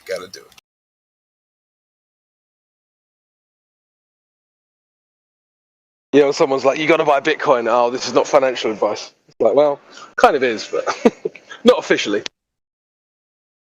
Yeah, I forgot this is live streamed on YouTube. Yeah. We got to stay off the books.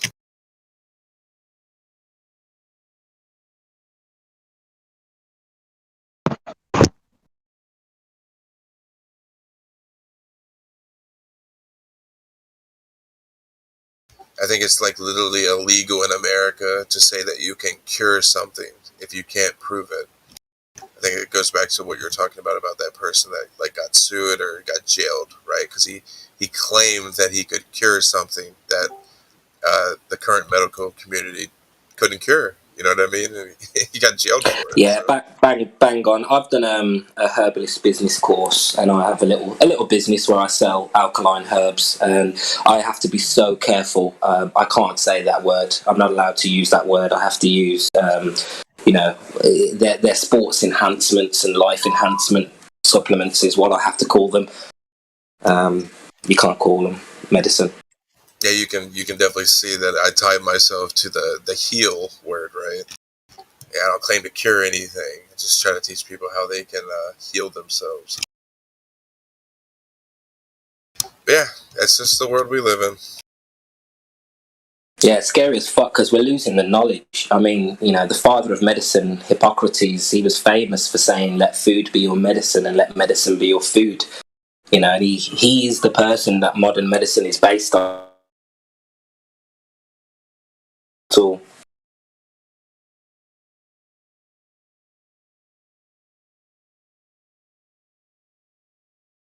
The Hippocratic Oath is satanic. yeah, I think this is, it goes back to the germ theory. That is the actual moment where everything changed. Yeah. And us But we poor see bastards, we bacteria. ate it up, didn't we? I don't really think we should be bashing the germ theory because we can see bacteria. So if I get like a bacterial infection and I like sneeze on you, like if you're a good, healthy, You won't strapping, get that. yeah, you'll get it, but it probably won't defeat you. But if you're like someone with a compromised immune system because you just got off of antibiotics or you might have AIDS or something, right? If that's the thing, I don't know. But right, you see what I'm saying? Like the terrain theory and the germ theory are both true, I think. But everybody wants to ignore the terrain theory because the Well, terrain you theory. say that. Go You ahead. say that. But they have never managed to fulfill Koch's postulate and isolated a virus and put it into another person. They claim they did it once, and I can't remember what it was. It was actually the guy who created Koch's postulate. But the only way that they can actually cause the same symptoms, because disease is defined as a bunch of symptoms. So if the only way you can cause the same symptoms from patient to patient is if you actually take with that so-called virus the dead tissue. It's the dead tissue, the death element of that is what actually causes the same symptoms. But if you isolate a so-called virus and just inject it into someone, or you take the mucus of an infected person with symptoms, they have never been able to prove causation being the germ, the virus, because from listening to Dr. Shiva, Andrew Kaufman, a couple of other people, the viruses are there as firefighters. You carry 65 million viruses in your body everywhere. More than that now probably, but just because we see the virus at the scene of a crime, doesn't mean that virus is the cause. The more you learn about viruses, you realise they're there to eat dead cells. So yes, viruses are eating your dead cells when you've got a set of symptoms, but that doesn't mean that virus is the cause. And in order to prove that, you've got to actually isolate a virus and put it into another body, and they can't do that. They're not even with COVID, and they say they have, but it's All right, not. we gotta stop right there. We can't talk about. Yeah, I'm sorry. I'm forgetting where I am. It's all right. Yeah, we just can't talk about that here. We'll get shut down. So yeah, I was talking about bacteria. We can see bacteria under the microscope. So I don't disagree with what you said. I just don't think that we should be able to talk about it.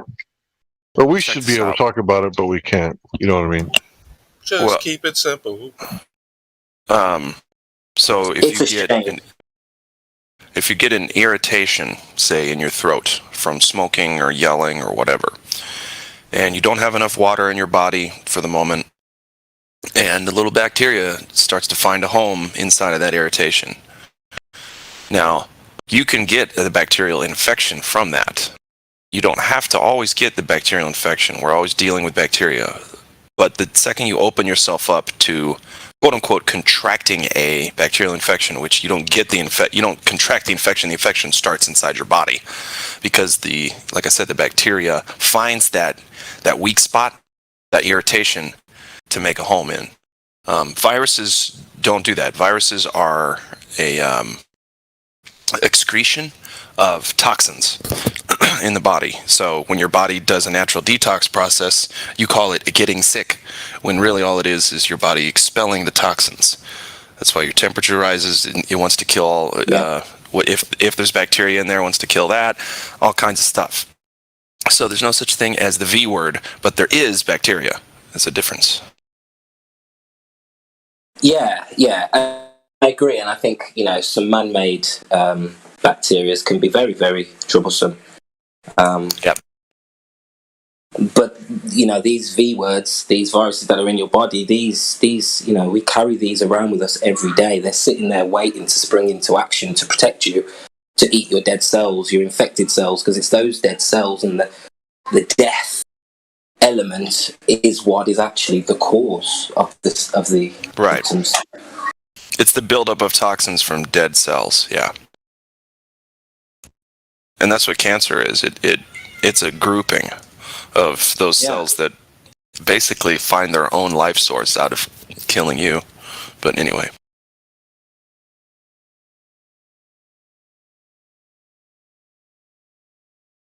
I just want to say I think we shared a lot of really good knowledge, and I also gained a lot of insight. It's always a pleasure being around people like you guys. I'll be back later, but thanks for the chat, and stay healthy. You too, bud. Thank you. Catch you later, dude. I think stress is the number one thing you should be aware of. So it's chemical, emotional, or physical stress. So stress puts you into fight or flight. So you can't be rest and digesting and repairing while you're under stress. So that's like the number one cause in America, I think, is because like you look at how sick our population is. If there was any other species on the planet as sick as we are, we'd be like, oh my God, what is happening to this species? What is the problem? We'd be all like looking into it. But right now it's kind of like, the new normal, right? For everyone just to be sick like all the time. And, it's like, is it our diet? Is it the air we breathe? Is it the water we drink? Is it, the lifestyle that we live? Yeah. And it's like all this stress. And it's like, does anybody know how to like meditate? Like how to really meditate? Like I talked about meditating the other day on a hockey puck. And it's like, if I'm thinking about the hockey puck and visualizing the hockey puck in my mind, I'm not thinking about anything else, right? Right. And I don't even like hockey. I don't even like hockey. That's mindfulness. Yeah, well, that's actually what makes it good about a hockey puck is if you don't know much about the thing you're looking at, it makes mindfulness even better because you're wondering, and you're wondering only about the hockey puck. I'm wondering only about the pen in my hand. You know what I mean? I don't have to worry about anything else. Just this fucking puck in front of me. What do they do? How do they make this puck? Let me see if I can cut it open. See what's in here. Right. And another thing is music. If you're playing a guitar or a piano or some sort of instrument, like you're trying your best to make those vibrations match the vibrations that are in your head or in your ear. And like you're going through all this like mental strain and like physical strain, but it's not like a stressful strain. It's like it's like filtering and straining your attention, right? Like you're straining your attention and just getting like the most basic, like purest amount of attention and putting it on that left hand, trying to make that G chord or that C chord or that B chord. Yeah. And it's like your attention is like really, really narrow, but you can narrow it even like further when you're playing the guitar or whatever instrument, right? And that's another way of meditating because you're not thinking about your divorce court right? You're not thinking about your lawyer or your doctor or your kids or anything like that. You're just like, C, go, C, no, C, right? You're trying to make that C chord. Yep. Yeah. Exactly, dude. It's good therapy. Come on. It's like, come on, Pinky, get in line. Yeah, seriously. Pinky and ring finger on the right hand. Ugh. Lazy ass. It goes even deeper than that. Me and Crypto were talking about, have you heard of that Japanese scientist who did experimentation on water, and he created different geometric patterns in the water with different sounds and music? Cymatics. That's it, yeah. You know, you're and then they got these sound frequency healers. There's doctors out there now. I get my YouTube channel. I'm subscribed to so much crazy stuff, and one of them is this guy is obsessed with sound healing and healing with frequencies and stuff. It's really good. You know what we ought to do? We ought to like trade YouTube channels for a week. That way I could see all the cool shit on your channel that I'm not seeing. That's a great idea. I wish I could share. Can you share your... Because you can share playlists. Can you share your subscription list to somebody? I don't think so. You'd have to give them like your... You have to give them your password. It has to be somebody you trust. Like, okay, after a week, you go back and you delete everything that you watched, and then we'll trade back. Nah, I think I have a better way to do it. Aren't your subscriptions viewable to people that come in to channels? I should know that by now. Wow. I don't think they can watch so, your watch history. You can make them. You can watch the liked ones, right? Yeah. Yeah, that's true. That's true. Mm-hmm. Have you guys looked into electricity and health much? Oh yeah, electrolysis of the blood, the Dr. Bob Beck protocol. You guys looked into that? That's interesting. Yeah. Yeah. No, but it does sound interesting. So you got all these like, it's like all these organisms in your body that aren't you, right? And it's like you don't realize how many parasites you got. What Dr. Bob Beck did is he made like this wrist bracelet, and you can't take any medication or anything before this because it like amplifies the amount that your cells open up. So think about electrolysis on your cells. So you shock the fuck out of your cells, and they like open up. Like they open wide up because your cells have walls and your walls have windows and doors that like literally open up. But anyway, like the blood electrolysis, it's like really interesting because it's going to make you have like the flu, right? You start doing it like 10 minutes a day, and there's like a die-off, and it's going to make you sick. And then after a while, you'll be able to do like 15 minutes a day, and then 20 minutes, and eventually like 30 minutes a day. And then after that, you're supposed to use...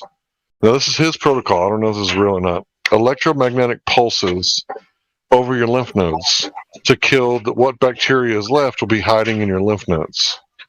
But it's really interesting to think about, like, is there a way to kill all the bad bacteria?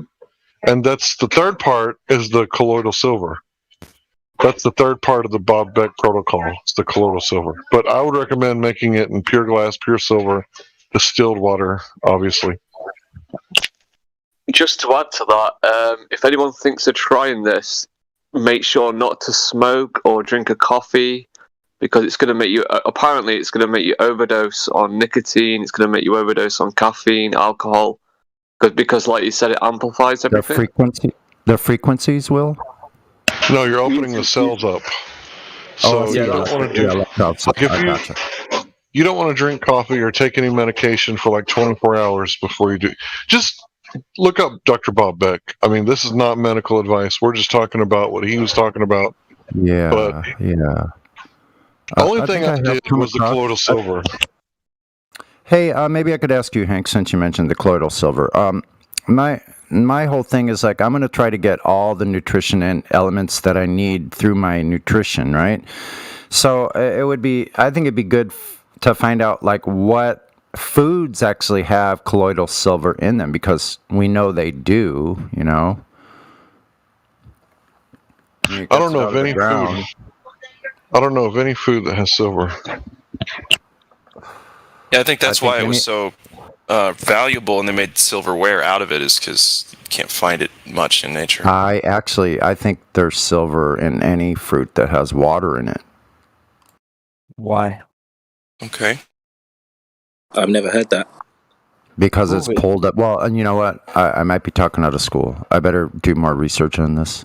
I get what you're saying. I The open my minerals mouth. and such are pulled up into the fruit. All of them. All of them. Yeah, So is even there gold. silver in everything? There's diamonds and everything too. There's gold in No, you know, that's a little bit different, but Don't make fun of Sonny. I will hurt you in the feelings if you make fun of Sonny. okay. Please do. Please do. I can handle it. I love it. I love getting fucked on. I love it. Have you But it guys would heard make of sense how the rich people back in the day ate with silver spoons if it had some like Right. antibiotic properties. Exactly. Even when I was Yeah. growing up, you know, a lot of people had silver. Yeah. It was an expensive metal that they just used because they have money. All that, It's yeah. both. It's both. It's both. Could be wrong. No, it's because everybody knows that silver has antibacterial, antimicrobial, antifungal, anti-inflammatory properties.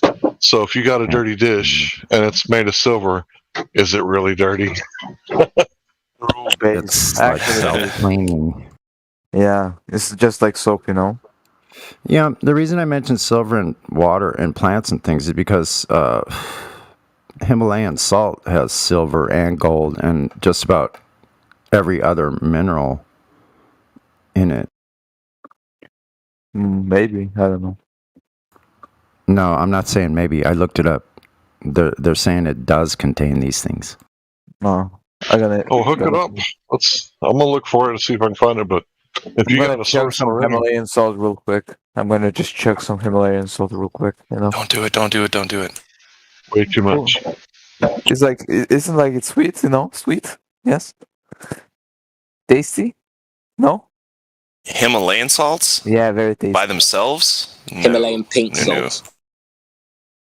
Bro, I should Don't melt have down it by some of my yourself. salt. I should melt down some of my salt and get some gold out of it. You know.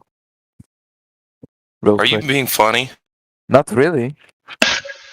Well, I mean, you could just ask Sonny to cite a source if you don't believe him. No, I Because believe if they're- 100%. There's the source. There's one source. Soviet Dom, are you a flat earther or a globe earther?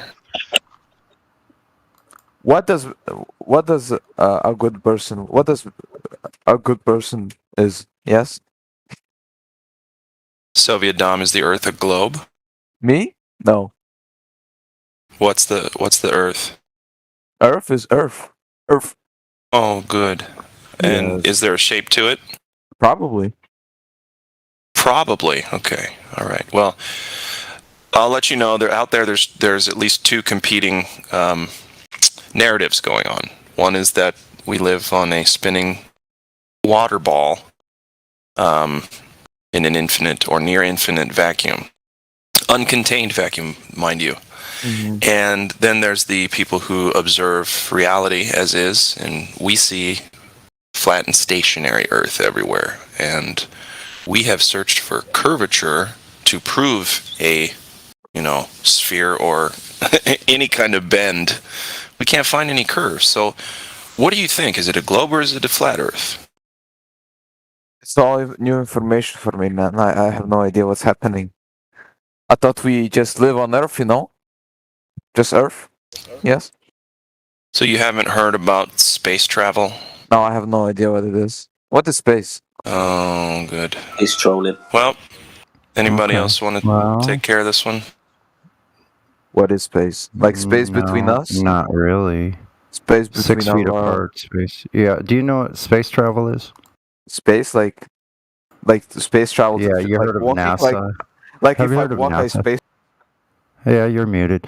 Thanks, a whoever troll, did that. Anyway, yeah, you're a troll.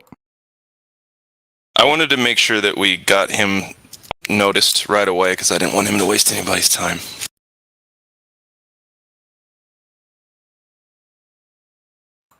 How you like the conversation now?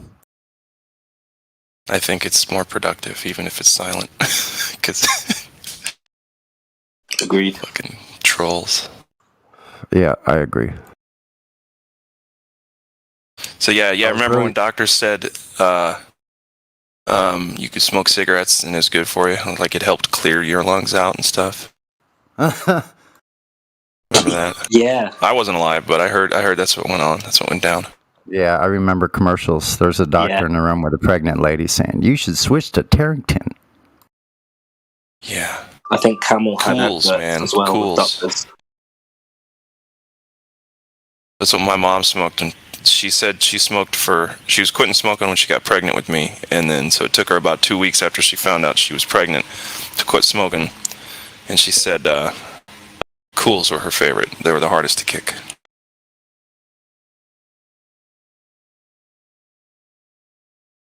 I said, why? She said, because spelled with a K, bro. It's the coolest thing you ever seen. No, she said she just really liked the taste. And I have a sneaking suspicion there's a lot more chemicals in the menthols than there are in the others. Yeah, I don't know. I think they put PCP in the Cools, bro. Prove me wrong.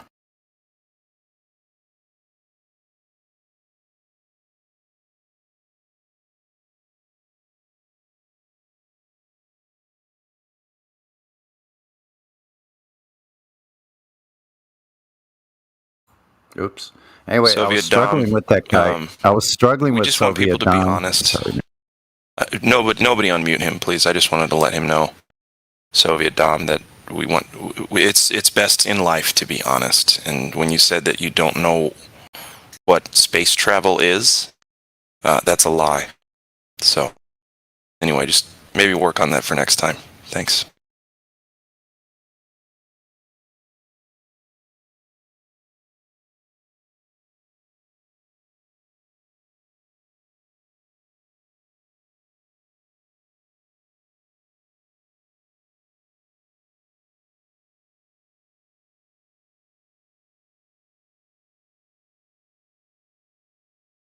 Hello, Rabbit.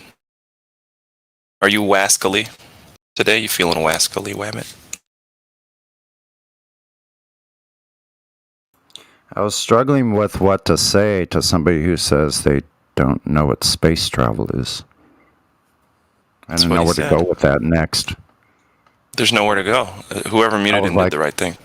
I was like, I was really, the next thing I was going to go is did you learn how to tie your shoes? Yet? Did mommy show you that yet?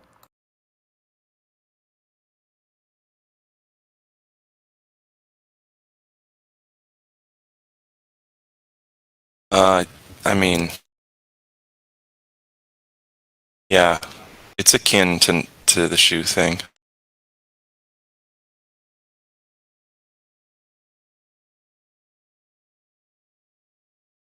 In fact, tying my shoes is more difficult to at first comprehend than space travel. Right? When they say, hey, space travel, and space vehicles, and just look up in the sky, see planes? Yeah, we're doing that on the outside of Earth, in space.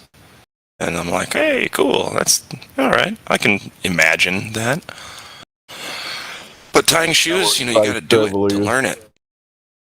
I know what space travel is. It's to seek out new life and new civilizations, to boldly go where no man has gone before.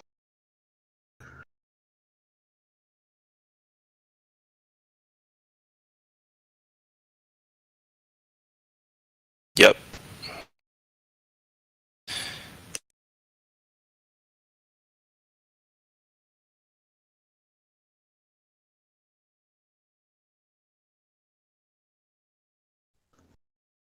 Dead air day strikes again. Y'all continue. Curious about this Soviet Dom guy. Soviet Dom, do you go to the YouTube chat every now and again? Hang out in there a little bit sometimes? He was here a couple of weeks ago. He was in Trolls Inn too. So I've heard of him. He's typing. He's typing kind of like one of the regulars in the YouTube chat. Bad batting average on the Discord there, Soviet Dom. You're 2 for 2 on trolling. Way to go. Consistency is appreciated, however, honesty is even more appreciated.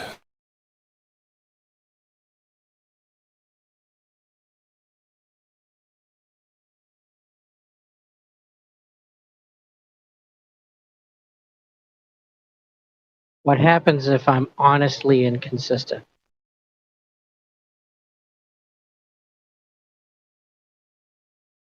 We'll know. We'll be able to tell.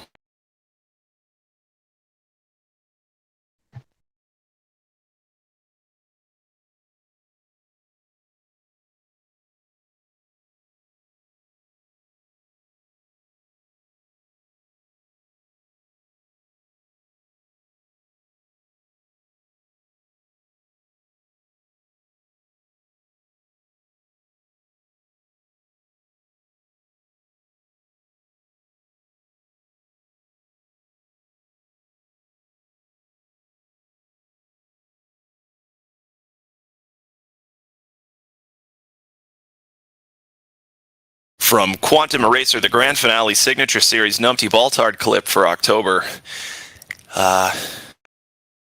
Every Monday and Wednesday at 2 p.m. U.S. Central, 8 p.m. UK. That's 2 p.m. U.S. Central, 8 p.m. UK on the Quantum Eraser channel, YouTube channel.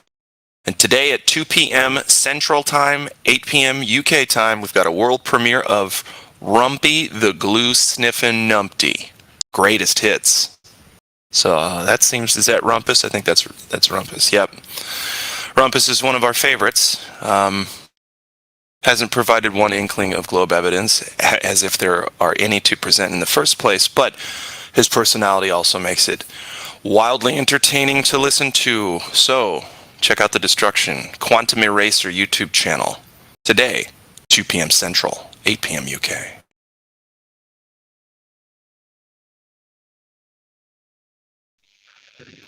I know, right? When I hear the name Rumpus, I think back to the debates back in the day, and the body of science compels you. I can remember him saying that. Why don't we start off the celebration with a Numpty clip? Do it. Here we go. Yeah, give us a Rumpus. Rumpus us a little bit, huh? What are we celebrating? The existence of Rumpus. No, we're celebrating the Quantum Eraser. The signature series. The Numpty clip signature series. Yeah, man. Wow. Yeah. Okay, hold on. Let's just start it off with a little icebreaker here first.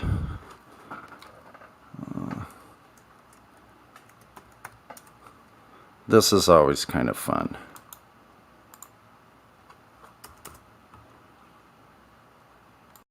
We only have one shot at this guy, okay? A little left. Okay, now factor in the spin.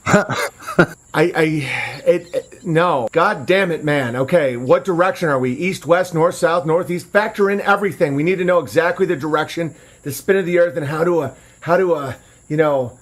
combat it, or else we're gonna miss. There's no spin of the earth.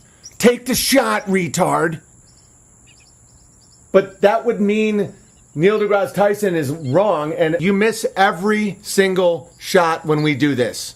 If we miss this shot, our location will be blown. We've been here for 4 days shitting in little cans. Tell me the spin of the earth. Like, okay, down to the left 16 inches.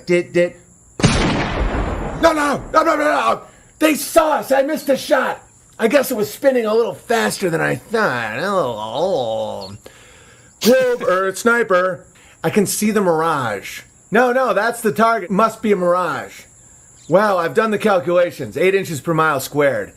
I wouldn't be able to see him. It's a mirage. I'm not taking the shot.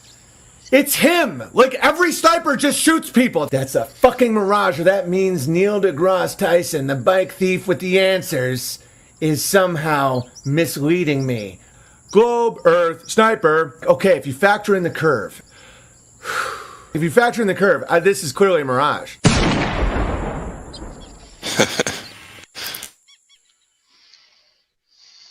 Old Owen. That's an old one too, right? I mean, like, back when he first woke up from his globe dream. Remember, he was like, I can't be a flat earther. I wasn't even really following him that closely. I know a lot of people were, though. I was right then. I'm not anymore, but definitely then. And it was very entertaining, because that's what I said to myself, too. I was like, dude, it can't be flat. my life can't handle that. I have to keep all my friends and family. Oh, I don't know. I was ready at the time for some reason. See, yeah. It was I'm not even 40. Yeah. It couldn't have. I suppose it couldn't have happened really any earlier for me. Just everything that occurred had to occur before then. Anyway, here's one of the great Numpty clips here, a classic.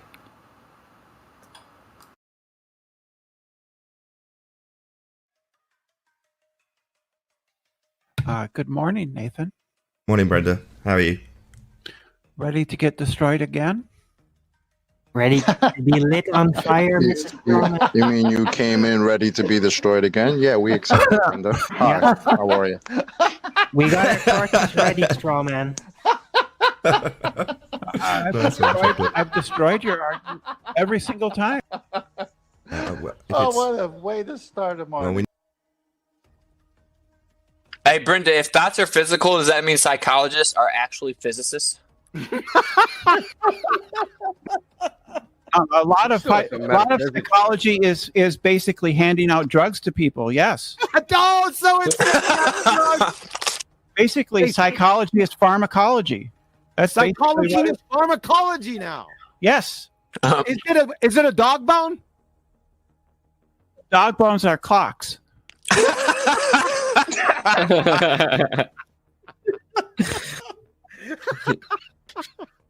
So if my so when we go to the butcher, I'm like joking, bro. You gotta chill. Look, where we go to the butcher to get a dog bone, is he also like a watchmaker, or like I don't know? Is that? I almost died for a second, dude. I was eating, bro. You gotta chill, Brenda. Seriously, get away from chips, dude. Chips and sauce is a bad mix with Brenda. You know the hole in a donut? That's space-time. You're a moron. Get fucked, Brenda. No, Get the fuck. You're a moron. Shut your Shut up. Don't Get say the anything. fuck Don't out of say here, anything. Brenda. Shut up. You've got nothing more to add. You're a Hole moron. in the donut, I couldn't Brenda. care less. Wow. You're a moron. Don't The add hole anything more. the hole in a donut. Shut The up. hole I don't is want to Swiss have to cheese. eject you. Space If time. you want to continue spouting shite about holes in donuts, I'm going to kick you out. Last chance. Shut up. Any evidence? No, I thought you were about debate. I thought you were about You fair can fuck off debate. right now. You can fuck off. I was asking a new question. Now you don't get to take part. That's your problem. Stupid donut idiot. But Nathan, come on, bro. Donut hole is space-time. What a complete moron. We were enjoying that shit. After 5 long years, the globe-tards spinning space monkeys finally give us the globe Earth model. Globe Earth model. The globe Earth model is that it's a globe. The globe Earth model is that the Earth is a globe. Just saying it. Yeah. So they contain carbon-14, don't Yeah, they? you don't know what carbon-14 is. I don't? No, you don't. It's an isotope of carbon. It's an isotope of what? Carbon. What's an isotope? It's a different it's a different number of electrons.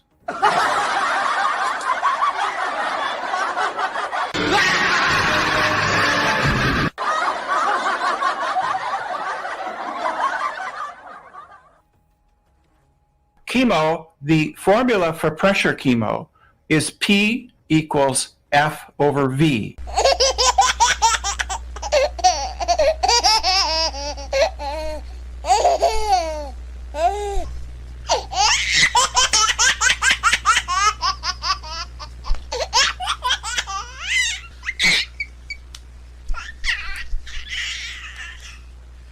That baby can't even breathe. Yeah, I was gonna say that de-escalated No, Brenda. at the end It's there. conceptual, mathematical, invented by Einstein. Not real, not physical, not tangible. A concept. You can measure a thing's length and breadth, and it persists in kick her time. out. Therefore, you're measuring its time. That's how Really? time is measured, Okay. by persistence. How much time is By there? persistence, How much it's time? duration. How much Is there time in a is there table? in a cubic meter, please, Brenda? Cubic meter is space, not time. Sorry, you just told me when I run a ruler down something, time and space are factors I would be considering because you told me to, because you reified those concepts. Now I'm asking you, given that you've told me specifically only 2 minutes ago that when measuring something, I will be factoring in space and time, according to you, you religious fundy zealot, how much time is in a cubic meter? As much time as it takes you to measure it. Because it doesn't blink out of So how much time there is in a cubic meter depends on how good you are with a tape measure. You're a fool. You're a complete retard. That's not what I said. That's what you just said. How long it takes you to measure it. So how swift I am with a tape measure is dictatorial to how much space-time there is in a cubic meter. You're insane. The object you're measuring persists in time, does it not? Sorry, how much time is there in that cubic meter? Yes or no? If I measure my table, it persists in time. And how much time is there in the volume of your table? That's a non sequitur. No shit!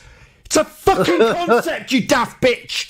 No fucking shit, it's a non sequitur. It's nonsensical because time's a concept and space-time has been reified by you batshit crazy idiots. So yeah, it's non sequitur. Has the penny finally dropped, you stupid idiot? I can measure the time portion of a table by measuring. Go on then. Go on then. You can measure the time. Get someone write that down as a quote. I can measure the time proportion of a table. How much time is there in a table? You complete moron. Don't worry. You never cease to deliver better and better idiot quotes, Brenda. Better and better stupidity every time you come here. That. I can measure the amount of time in a table. Yes, I can. You complete retard. Do you have any idea how stupid you sound? You're just beyond stupid, Brenda. It's almost painful listening to you. By noting that the table persists in time, I am measuring its time. Time's a concept. Time is a concept. So what, because it persists in your reification of time? What, and the qualification you'll give with a clock and its cogs moving? It's a concept. So let me explain this. So if I say the table is in the kitchen and how it's been there for 3 days, I can give you the spatial component, which is length, breadth, and height, and the time component, which it's been there for 3 days. What, you arbitrarily assigned how much it's spent in your kitchen rather than Home Depot? And that's how much space time it's got? You complete moron. You think that your arbitrary assignment of its time value is how much space time it's got? You're thick. Like, literally, you're telling us how you square the circle by acquiring a table, and then the length of time it spends in your vicinity is its quantity of space-time based on its physical dimensions and duration in your presence. You complete retard. Amazing. That's what science is, Nathan. Oh my God. That's what science is. The establishment of cause and effect based on naturally observed phenomena. It's not how much bloody Brenda time there is in a table based on how much time it's spent in her kitchen. This is nonsense. That's not science. You total moron. You're just insulting us. That's why teaching your children flat Earth is... That's why being a globehead retard is definitely detrimental for your children. How dare she thou spew that us explaining to her that time's a concept about half a dozen different times, and her telling us that she can qualify how much space-time there is in a table is a justification for telling us that we abuse our children when we explain what level means. No, Brenda, never have children, because it's not going to work out well for them with you telling them that a shoe is a phenomena. Yeah, you would be abusing your children by telling them that science is telling them that a phenomena is a shoe, or that you can qualify how much time there is in a table by how much time it's spent in your kitchen. Don't abuse children by ever talking them to them about anything ever, Brenda. You just by talking to children would be abuse. Correct. I thought it was to describe particles just coming in and out of existence from nowhere. And yours well, that is something that does happen, yes.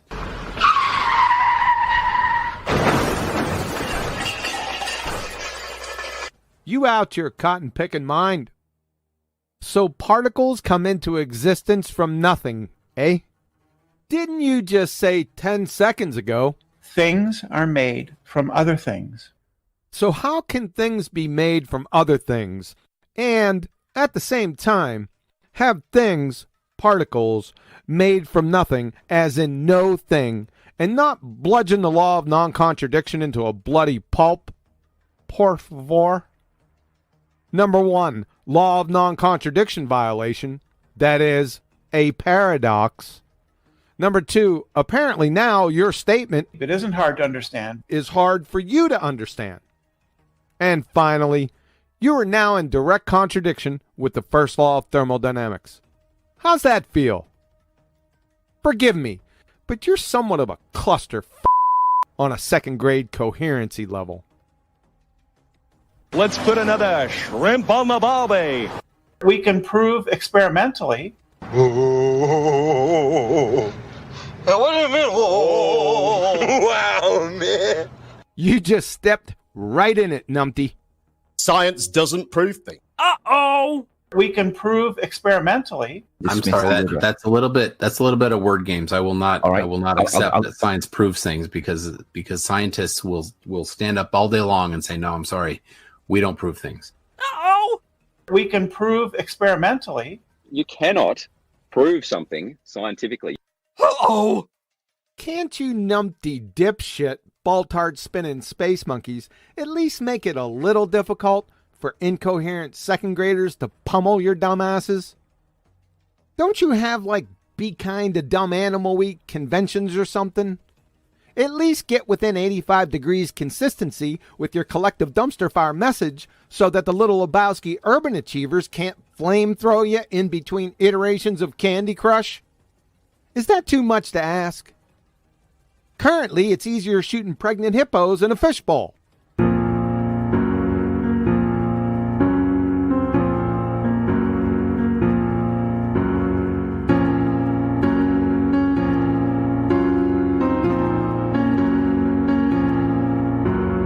Spinning space monkeys.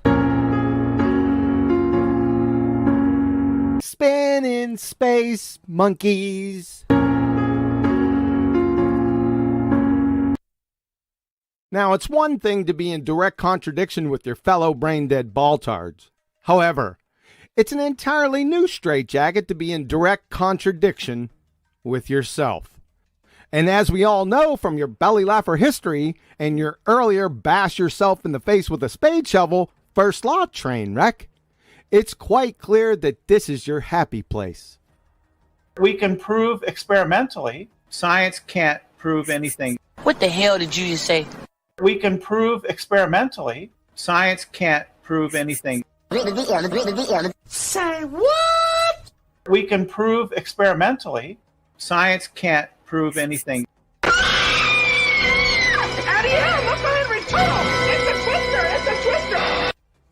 If you don't realise how this is the retarded shoe you before seem, me. carry on, giving us your hypothesis for shoe, you absolute bonehead. Yeah, the hypothesis for the shoe is that this is a shoe. It's not a hypothesis. Yeah, it is. Brenda, this is why we love when you come back. Brenda, how do you? Turn out the lights. Tender clown face monkey. The party's over. They say that all good things must end. Ballers scattered on dawn's highway bleeding. Fallacies and refravity crowd their fragile eggshell minds. You are so dumb. Damn.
Is there any new people?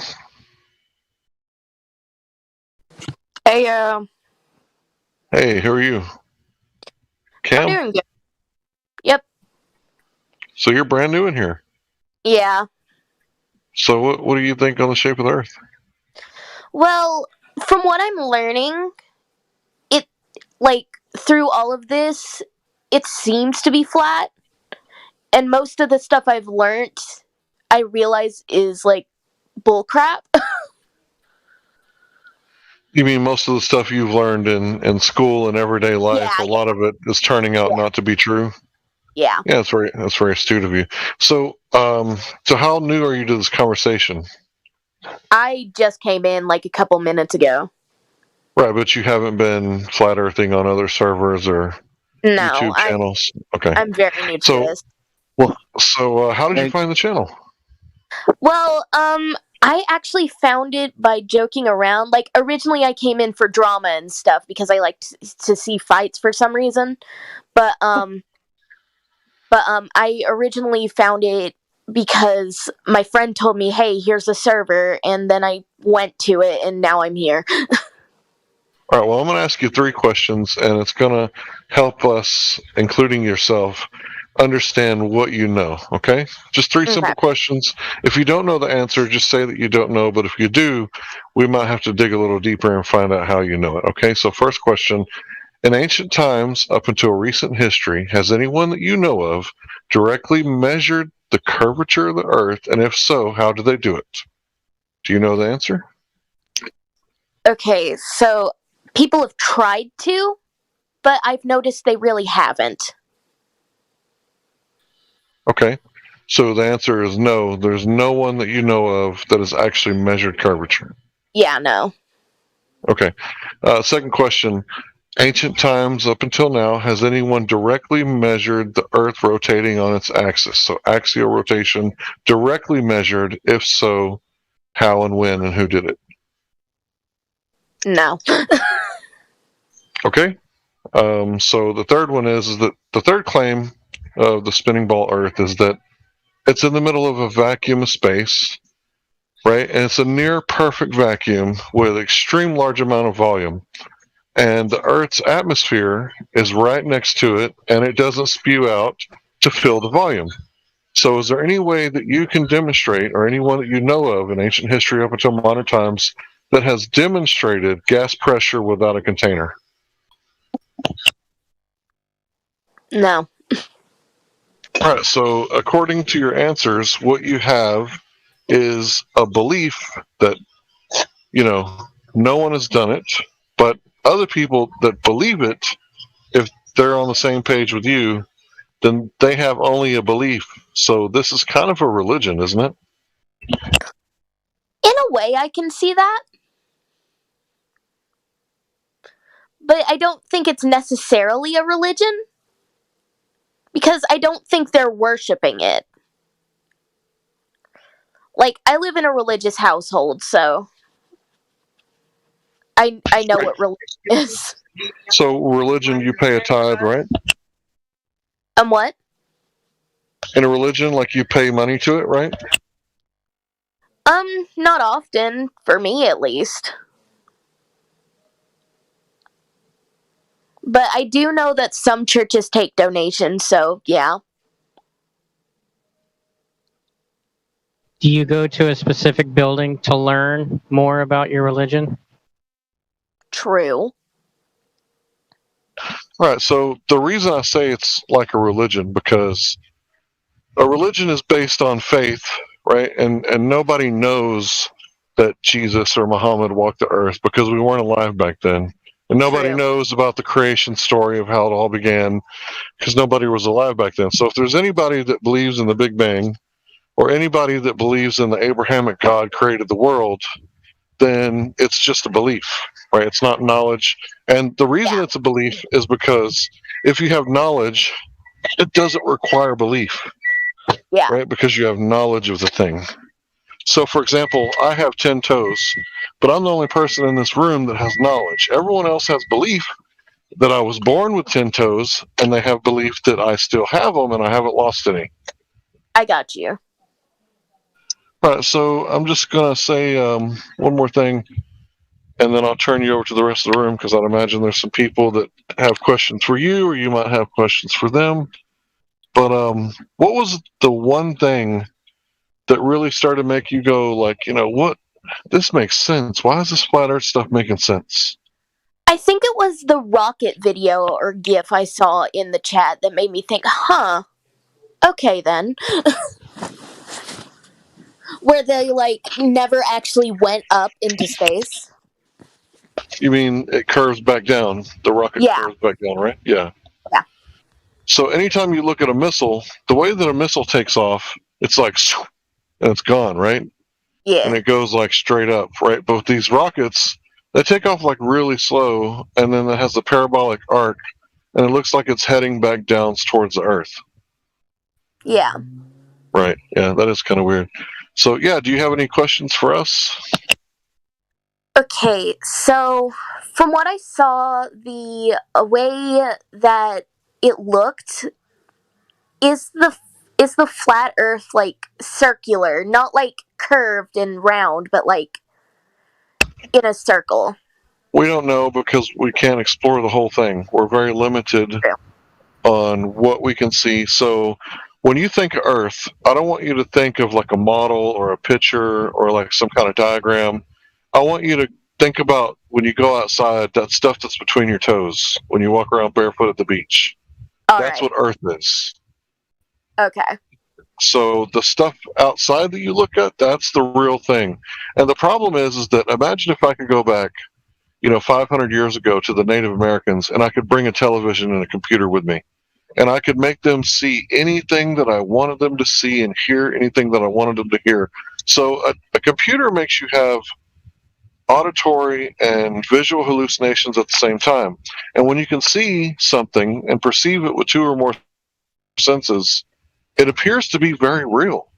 Right? And that's the problem. We've seen it on TV. We've seen the globe on our newspapers. We've seen the globe in our magazines. We've seen cartoons of the globe. We've seen, animation and Japanimation, or what they call anime nowadays. Yeah. We've seen it everywhere, but it's only on TV and in our mind's eye. When you go outside, what does your senses tell you about the Earth? What do you actually experience?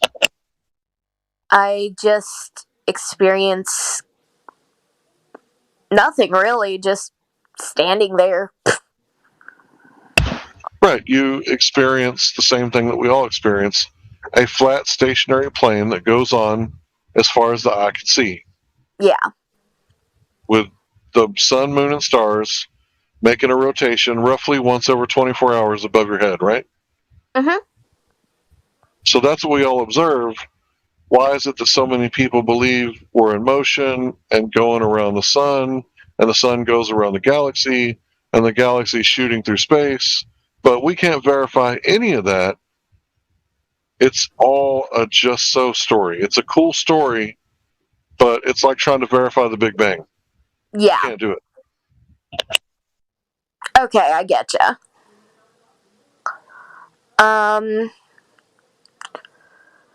So...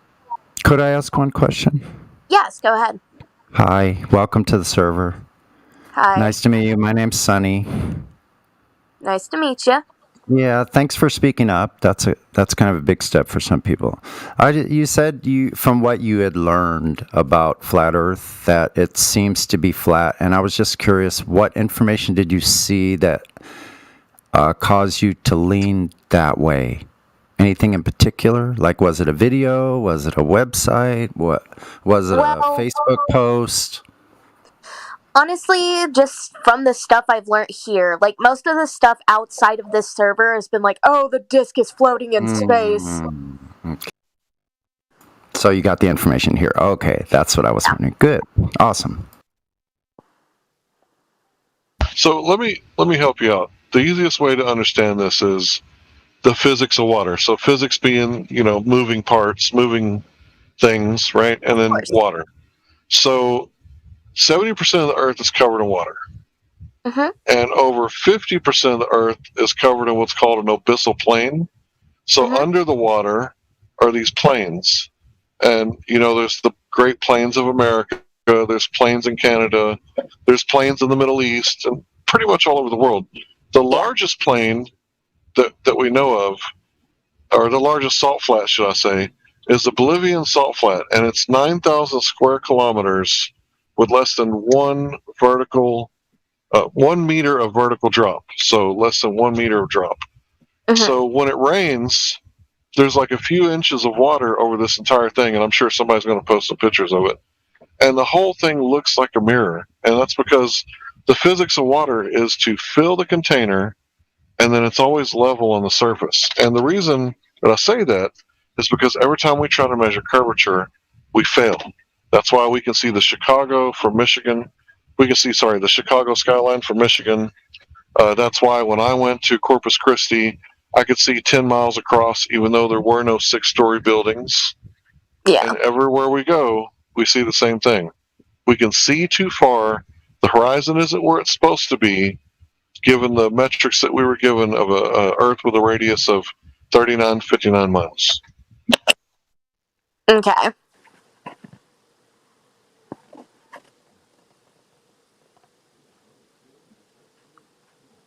Sorry, I zoned out a little, but yeah, I understand. Yeah, it's the physics of water. It's a dead giveaway. So you can measure it yourself. You don't have to take anybody's word for it. This is actually verifiable. Yeah.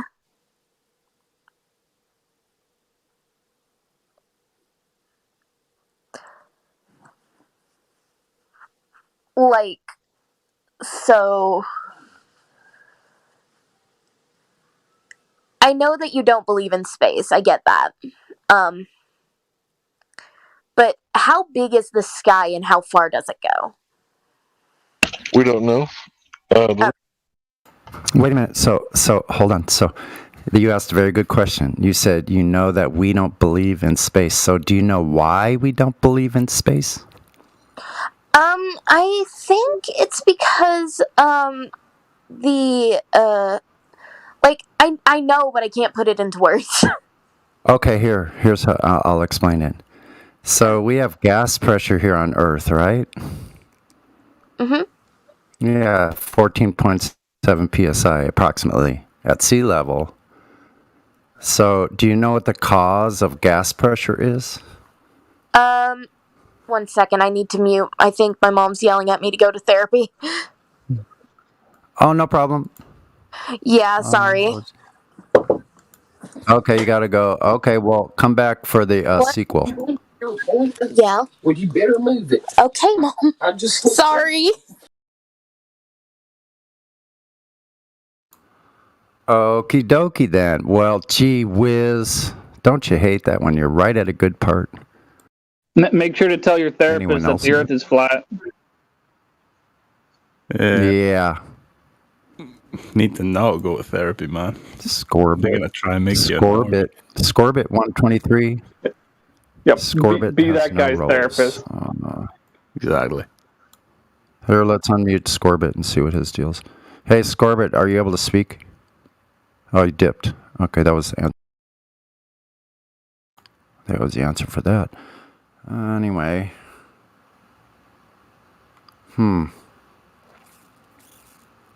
Nothing but flat earthers everywhere. What?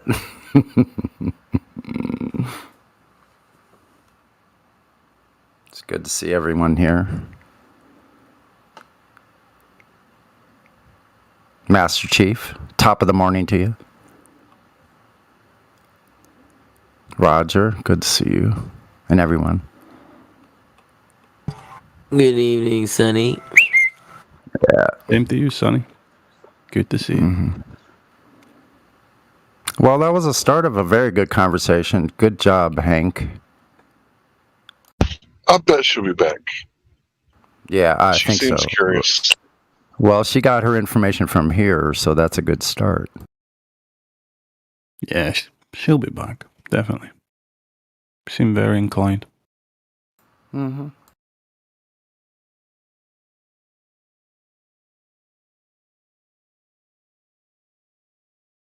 See, there you go.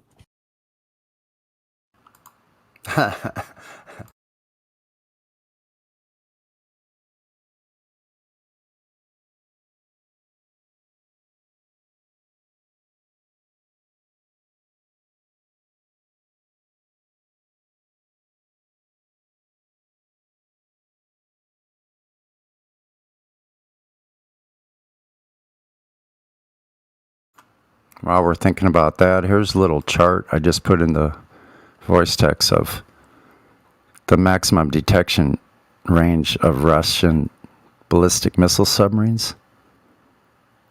See, they're in the Arctic region, 200 kilometers. What is that, like 150 miles? Mm-hmm. Line of sight. Those are the different submarines on the design number. Is it further in the Arctic region because of the temperature difference? I'm assuming it's colder. No doubt. No doubt. It has something to do with it. Say it says ocean is 1,000 kilometers. Yeah. Greater than 1,000 kilometers. There's less fish and whales and stuff where the signal would bounce off of.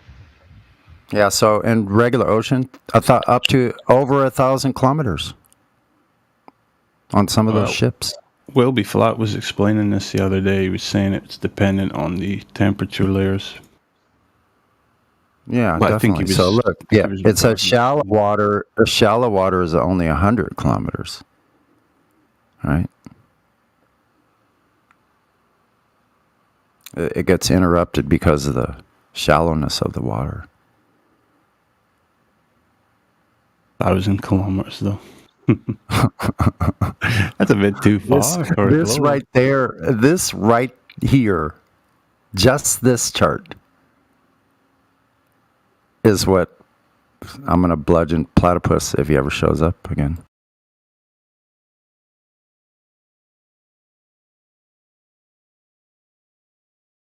I don't think Platypus can take much more bludgeoning. Mm-mm.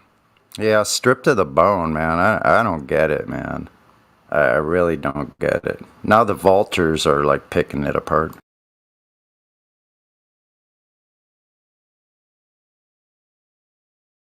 So last time GE was on here that I know of, he was saying due to all the shipping issues that are going on, international shipping, all that debacle, he's possibly losing his employment based on that. So go a little easy on him if he's back in. Yeah, okay. That sucks. Yeah, I will. I'll try. Actually, I enjoy listening. I can't. We're all people at the end of the day, you know. That's true. That's true. Oh, yeah, and some of these people I can't. Some of these people I can't engage with for very long, and that's not on them. That's on my particular, state that I may be in. Sometimes I don't have the constitution to maintain in myself a balance. So now I'm learning finally to go, okay, well, I can just disconnect, or I can just listen, stay off the mute, move away from the mouse. It's easy. Exactly. Yeah, it's a good call. Yeah, we all have things to work on, and everybody has their moments. So and GE is, I mean, I've never thought GE was a bad person in the slightest. No, He's got a little bit of a chip on his shoulder, but it's almost cool. It's almost part of the character, and I can tell who he is. He's a very good person on the inside, just by the way he speaks, what he says. I'm a good read on that, and he is a good person. And so when people call him psychopath and Satanist and all that, I'm not saying that that's necessarily unwarranted. People can talk about, say whatever they want to say, but I don't know if I share those sentiments. But again, we all go through stuff, and you never know what someone's going through in that moment. You never really truly know. Yeah, and I think I need to soften my stance because, like, what I realized a long time ago, and the program had a lot to do with this, Sclat, is that what I, that if I spot it, I got it, right? So if it's something, so what it came down to me is if I'm treating others, if I'm even thinking badly about others, then it really is just a reflection on what I'm feeling about myself. I'm not feeling good about myself. If I'm treating others like shit, I feel like shit inside. So I need to fix that part. Like, I like what you've been saying lately, Glad, about it's all an inside job. Yeah, Life focus on the internal. Don't be self-serving. But do self-work, right? Don't be selfish. Do self-love so that you can give it to other people. That's right. That's right. Yeah, I agree. You're all doing fabulous. I'm so much more fulfilled that I try to do things for others and think about others more than myself, because that's literally slavery. Mm-hmm. And it's slavery. You're putting yourself in. It's not even like a guy over here dangles a carrot and then he makes you a slave. It's like you're wanting to be a slave to those judgments and emotions for whatever reason. Yeah, I held on to them. Yeah, for whatever reason. So the bondage of self—that's the biggest disease. Yeah. On Earth, selfishness is a disease, and it causes human misery, and the misery isn't being caused by something outside of the individual. It's being caused by us individuals inside of us. Mm-hmm. I would say destroy the argument and leave platypus intact. There you go. Yes. Okay, I could go along with that. That's a great way to put it, Hank. I'm learning a lot, actually, from people younger than me, like Elijah has been really bringing some really points that I've had to look at myself and go, wow, I've really been handling some of this really just terribly. And yeah, he's a smart cookie. For sure. Who, Elijah? He's a wise cat. Yeah. Yeah, Elijah F. Yeah, for real. I'm a big fan of Elijah. I've noticed a lot of growth in that dude since I first started. Because when he first started coming around, the Bible chats, we were like, hey, man, glad you're here, bro. Like, and then, like, the more he came around, it's like, I don't know, it's like he really is developing that spiritual side. So I'm glad to see that. Kudos to him. But yeah, when QE says no quarter will be given, right? I think he's talking about their arguments. Like, we're not giving you no room, no bread for your dirty little, tactics in our brains. We're not giving you any real estate, right? We're going to take your arguments and we're going to destroy them, and then we're going to feed them to the wolf pups.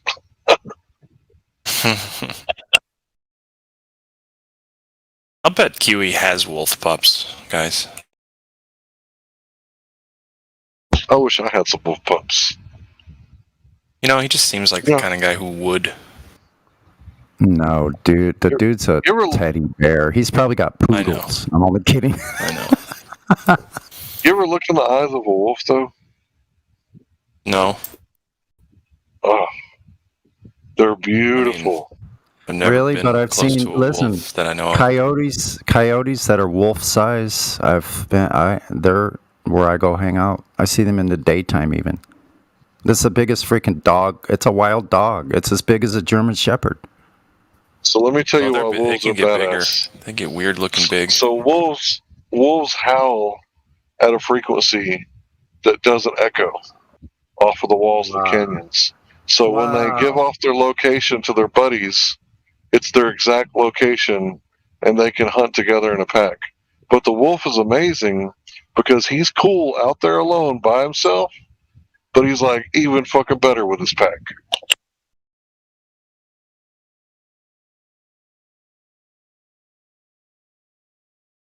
I'm just trying to find the size difference between a wolf and a German Shepherd now. Yeah, some of those wolves, that's huge.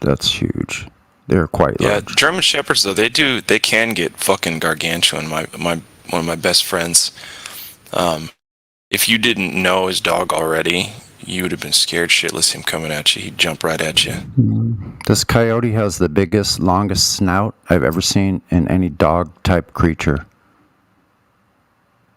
It's really bizarre.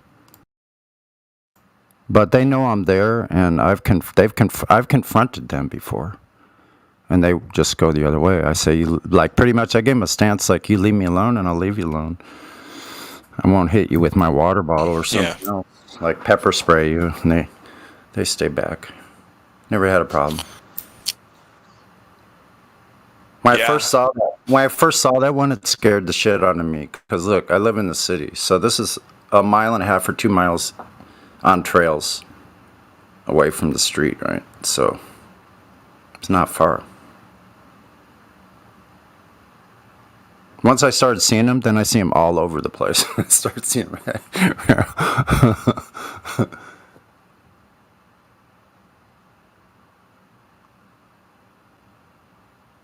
And I see why people would have squirrels as pets. Actually, when I was married the first time, my wife told me she had a pet squirrel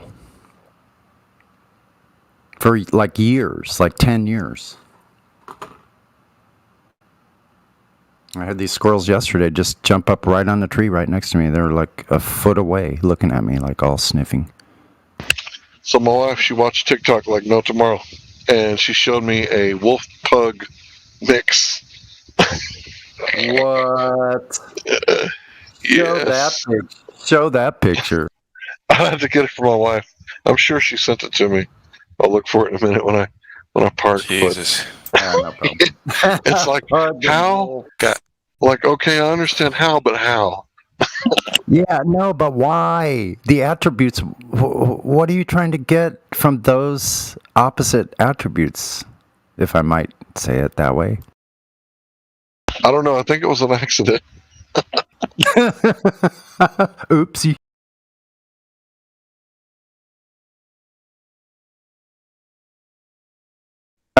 They accidentally fell in love. I think something like that, yeah. Look at that handsome young man in the chat. He's a good boy. Look at that. Look at that good boy.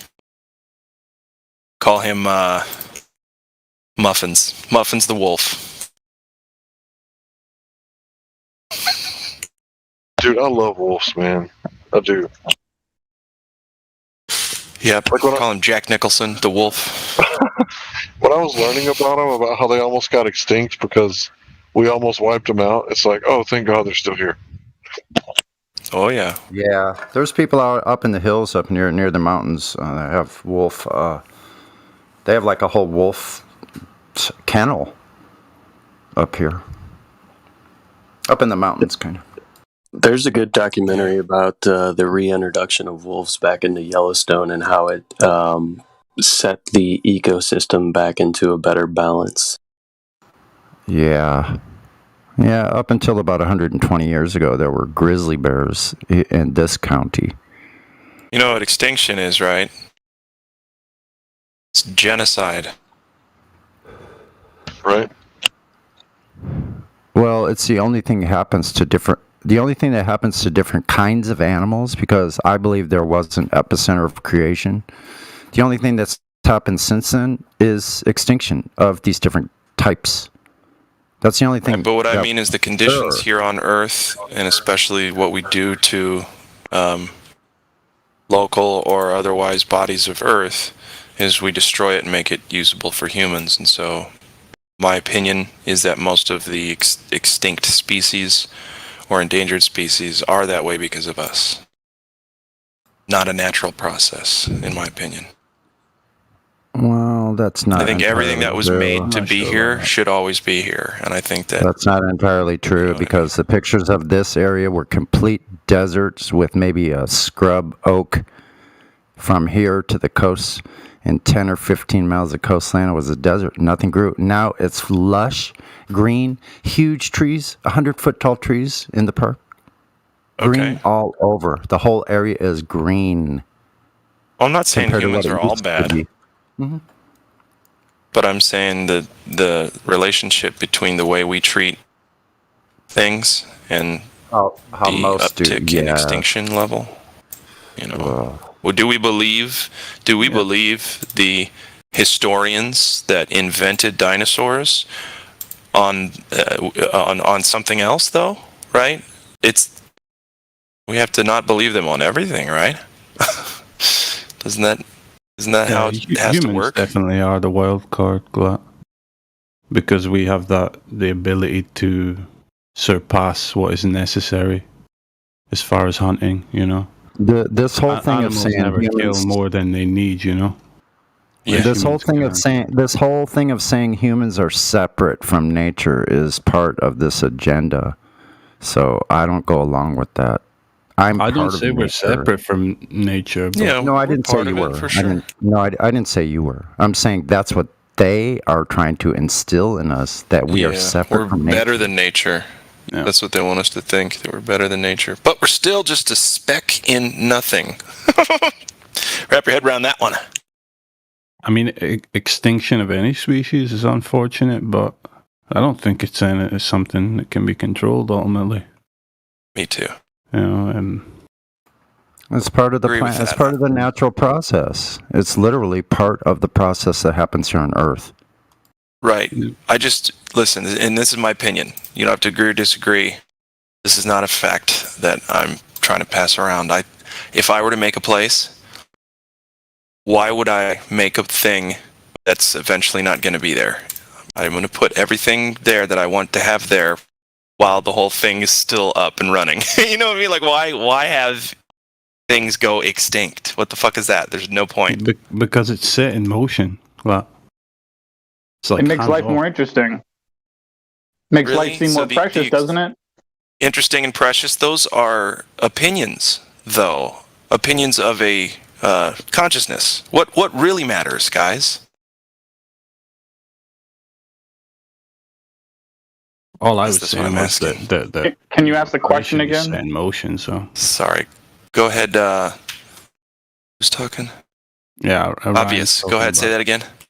All I was saying was that creation has been set in motion, and the creator is, I believe, hands off with it. So, got it. It's interesting. I don't know.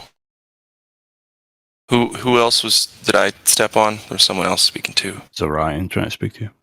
Orion, yeah, go ahead, bud. I didn't have any more to say. I agree with what he just said.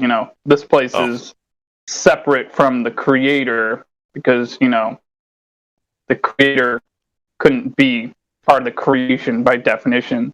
Then he wouldn't be the creator, or it wouldn't be the creator. Right, So, I get you there. I can't build myself into the ant farm. I think it all boils down to free will. I mean, we wouldn't learn if we weren't given free will and given the opportunity to make good choices or bad choices. So I guess one of the bad choices would be making wolves almost go extinct. Yeah, that's an unnecessary thing. That's all I'm saying. But whatever, it's all good.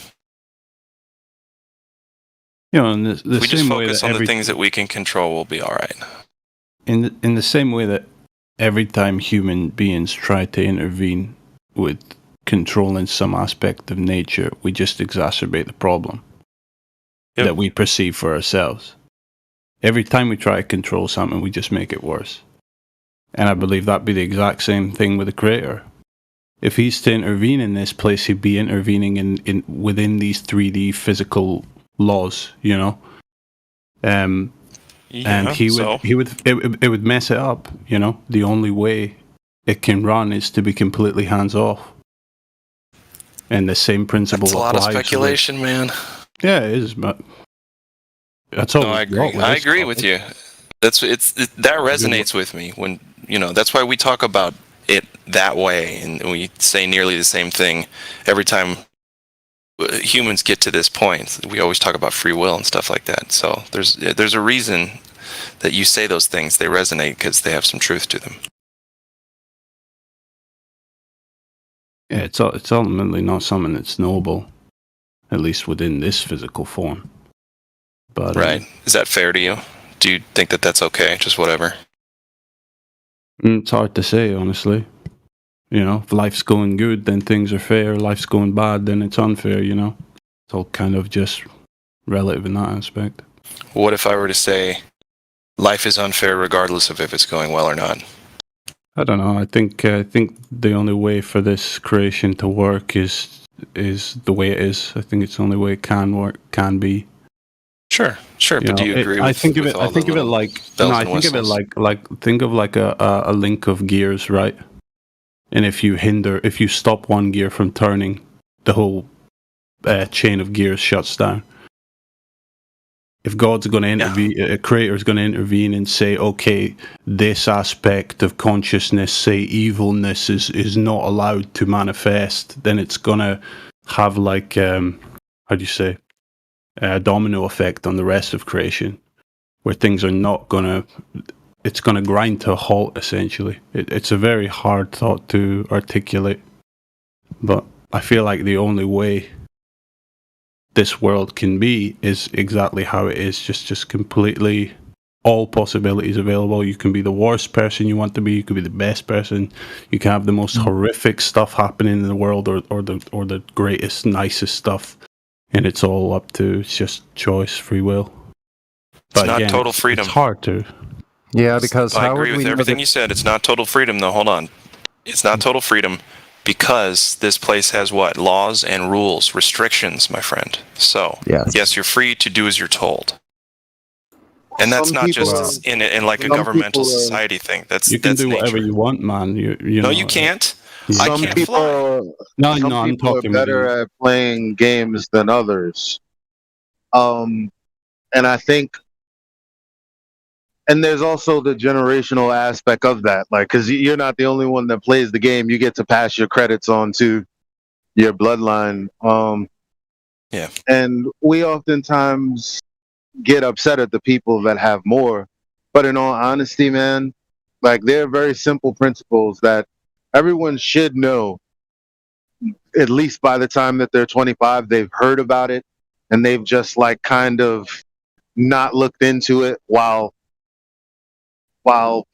being upset at the world. But in all honesty, if I saved every penny, just the pennies, and invested them over the years, I would want for nothing right now. At least here in America, that's what you can do. I don't know about anywhere else. But so, you know, there's a mix of good and bad things that happen. But honestly, a day is just a regular day for me.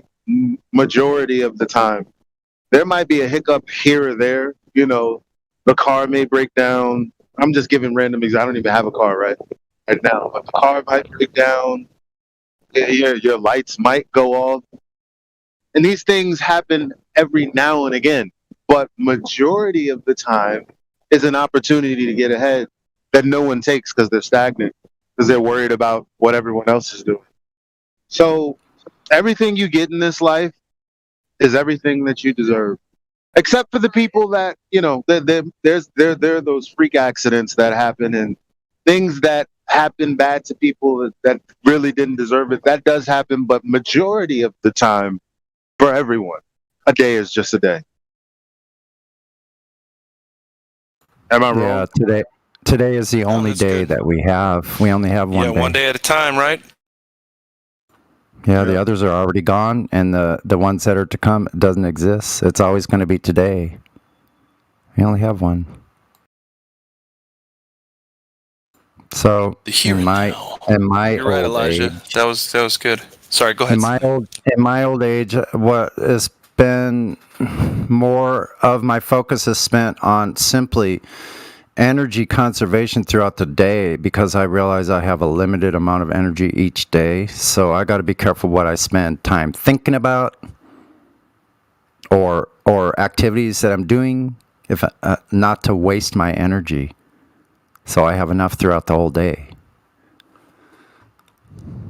And I hope you all are able to get to that point that I am, because I've had to sweep away decades and decades of rubbish thinking that was forced upon me, you know? But anyway, I was going to say something about like fair and unfair. How would we know why would there even be such a thing as fair and unfair if it wasn't for us to choose to be fair even in the unfair circumstance? I have one sentence. It's not fair for everybody, therefore it's fair for everybody. Mm-hmm. Yep. So, learning to be balanced in a chaotic, unfair system, well, who's going to be stronger? The way I feel about it is, who's going to be stronger, the ones that have been challenged the most, or the ones that have had it easy? So I hope and pray that all of you, things get bad enough that you can change. Yeah, everyone's an asshole, so no one's an asshole. No, you have to choose that yourself.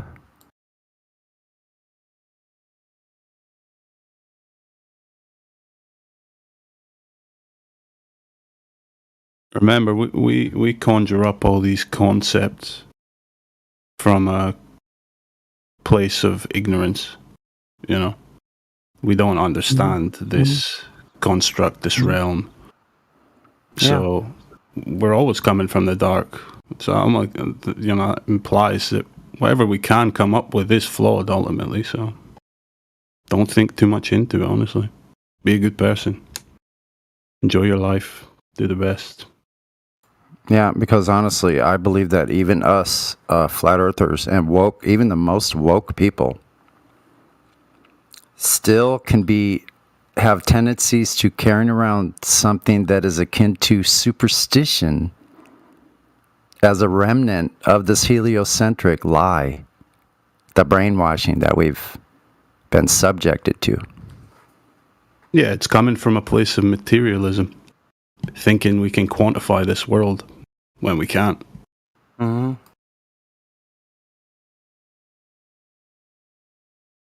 Fuck me. Yeah, that's what globeheads want to do. They want to have everything nice and orderly and laid out and explained perfectly, and there's nothing left to ever think about ever again. In a tidy little package, and then let others worry about it, not taking responsibility.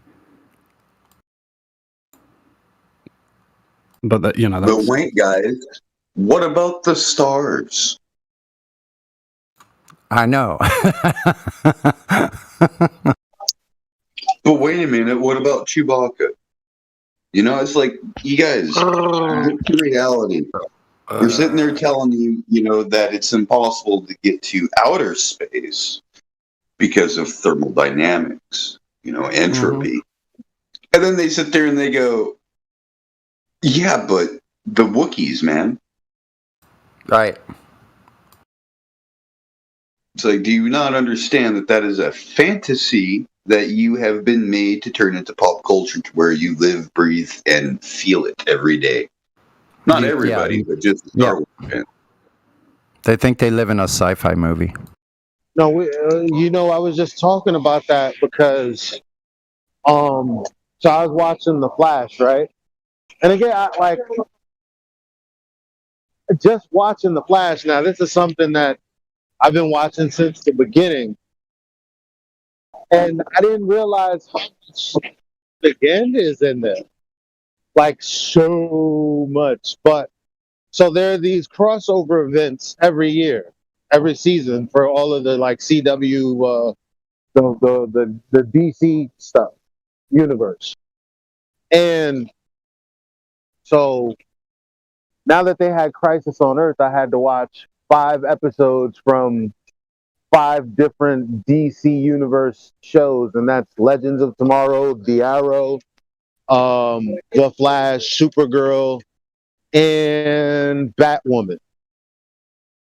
And just watching this series made me realize, so watching all of these shows would perpetually have me in this mindset of sci-fi. Well, I mean, I could understand where it's like, okay, people with superpowers are fake, but they're dealing with, you know, so many things that are theoretical. Now, people, that word, they just use it to how they see fit. So when they say theoretical in that sense, it's like, wow, well, there's a lot of math that goes into this show, and there's scientists and stuff, and they figure out how to go across space and time, and maybe one day we'll actually be able to put that into practice because someone somewhere is actually trying to figure out how to do this stuff and figure out the wonders of the universe.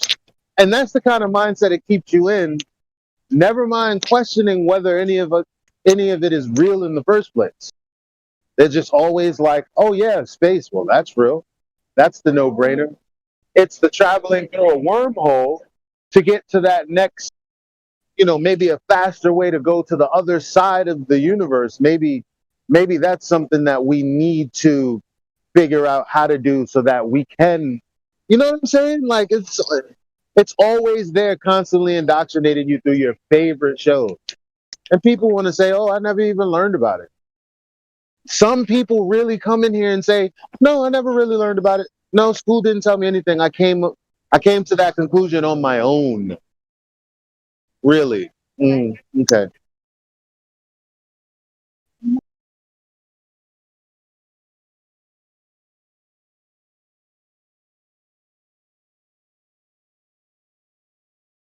Oh shit! Did I cut out or y'all still there? I heard everything you said. Cool. Absorbing it. That's a lot.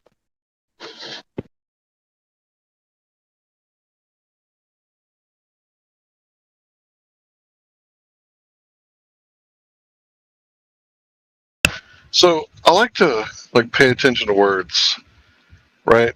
Einstein's Rosen bridge, bending and warping of space-time, making wormholes.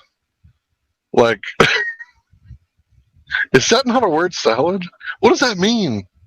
I mean, does that mean that we can travel through space and time? Like to distant, far off galaxies? Like what am I saying right now? Is any of this real? Or is it just all a bunch of hypothetical postulations about what if?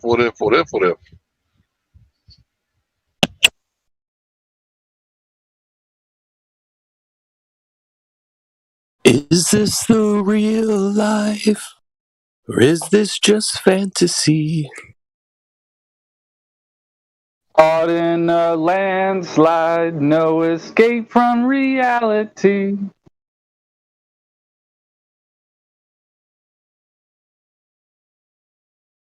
I'm just a poor boy.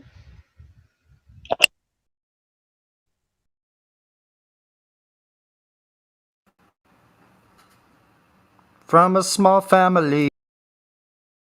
Maybe I could do an accompaniment. When I find the right key. La la la la la.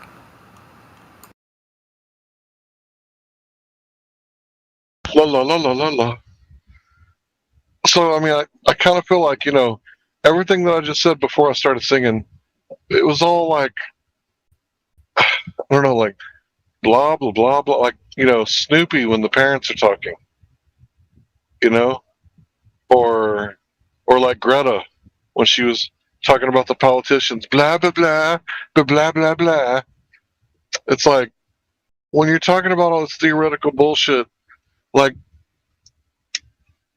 it's like you completely left reality and you're just skating around in your mind's eye on space time, and then you dive through it and you come out on the other side and here's the Listard aliens, like Spore, here's the floppy fins. It's just so funny that people are entertaining all this stuff with absolutely no evidence for any of it. And it's funny, but it's sad. It's sad funny. Well, like in the physical realm, people tend to enjoy going off into the realms of mental masturbation over and over again.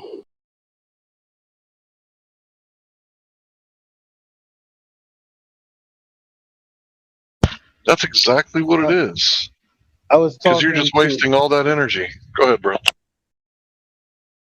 I was just gonna say I was talking to Kumu Virus earlier because I just randomly popped into the after show, and I heard him say that what was it? We were talking about horizons, and trying to remember exactly what it was, why he was talking. Oh, how the horizon obstructs things. And somebody said something about him double speaking, and I was like, it is double speak because it can be here and there. Yeah, And it he's was like, at first I was talking to him about it. It was because I was saying like how many horizons are there, you know, and so on, and he was like, oh, there's the radar horizon and so on, and then that's when you had like jumped in. yeah, which actually it was a red herring. I thought he was talking. Well, actually, it's not, because the radar horizon is based on the 1.2 times the square root of the height of the fucking telescope, the height of the antenna, which was funny. Yeah, that was So funny. it's like, He came in, destroyed him. so it's like, oh, okay, so we are talking about the same thing. That thing that you claim is physical, it's there until it's not. That's doublespeak. And it's like he to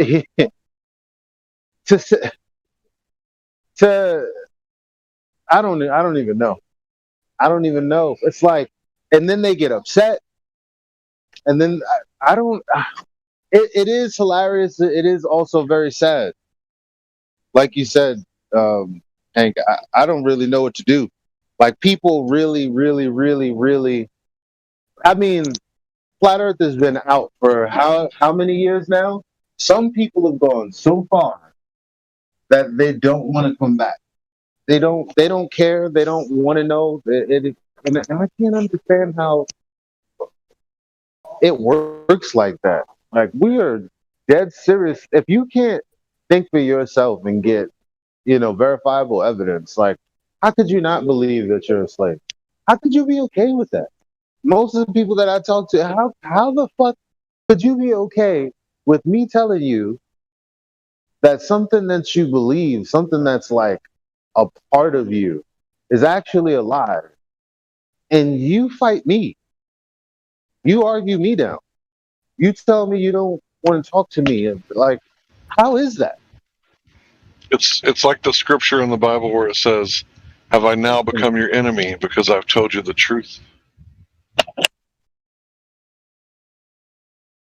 Man, it's always a scripture for everything, man. It's insane. Yeah, and you've also got where the people are given into a delusion because they did not love the truth. Mm. Yeah, it's kind of similar to those people who call themselves furries, right? They're living in a delusion, but they're actually they're putting on a mask in the real world to live in this delusional mindset they may have of who they are. Kind of same with the globies, right? They're living in a delusion, and they associate themselves and their reality with that delusion.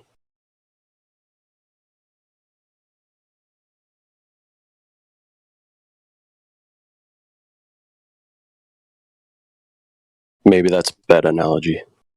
No, it's good. I was thinking about it because it's like the people that like think that they're furries, like they could say that they're a bat, right? But they don't have echolocation or wings or anything to fly around with, so they're just like, batty, like batshit crazy, like insane, like Batty from Fern Gully. My name is Batty. My logic is erratic. Like, their logic is very erratic. So in a lot of ways, it's very similar. It's a good analogy. I think there's a severe lack of self-awareness with people like that.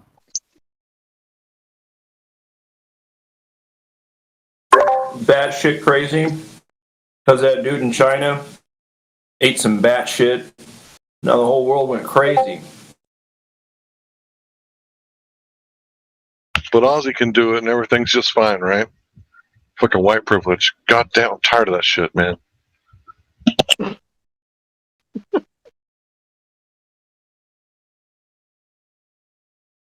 We got to put an end to this white privilege. When Ozzy eats a bat, we got to shut down the whole world for a couple of years. And Roger's over there.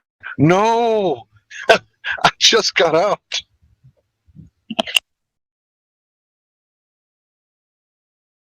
Well, I walked into an interesting conversation. Yeah, I was trying to make a joke to make everybody laugh. Oh, I'm laughing on the inside. I don't want no know that courtesy I. laughs. Hey, I have a question. Yo, Cuddles, let's hear the question.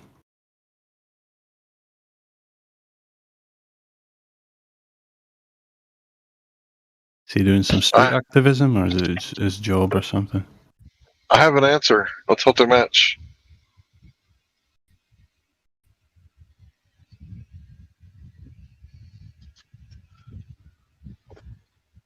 Yeah, Sorry, I'm ordering lunch. I didn't get the Roger thing. Oh, Roger, he just got out of being interned in his home. What is it called? Lockdowns? Yeah. Like they just released his country, right? It's the Netherlands, right? Yeah. I'm not sure. I think they've been out of lockdown for a while, but they've got a lot. No, it's been like a month. Oh, has it only been a month for them? Yeah. Yeah. Yeah, and they're full on. You need a QR code to do anything over there. That's retarded. Somebody got to send me some about it though. He said it was kind of falling apart a bit. There was a lot of legal pushback going on.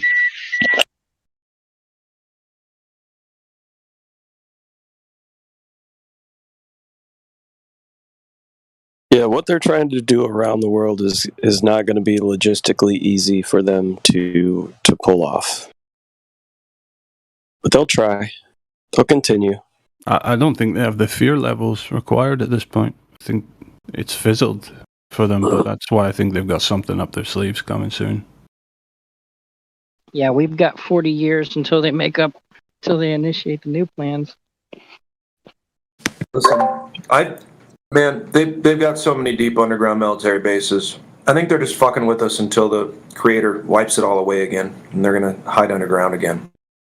It's really awesome. Learn to swim. Learn to swim. Some say the end is near. We'll see Armageddon soon. Certainly hope we will. I sure could use a vacation from this stupid shit. 3-ring sideshow of creatures in this hopeless fucking hole you call it LA. The only way to fix it is to flush it all away. Any fucking time, any fucking day. See you down at Arizona Bay.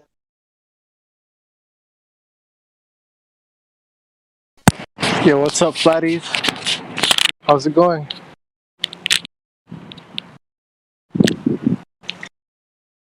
Yeah, what's up, Nine? How are you doing, man? Doing great, bro.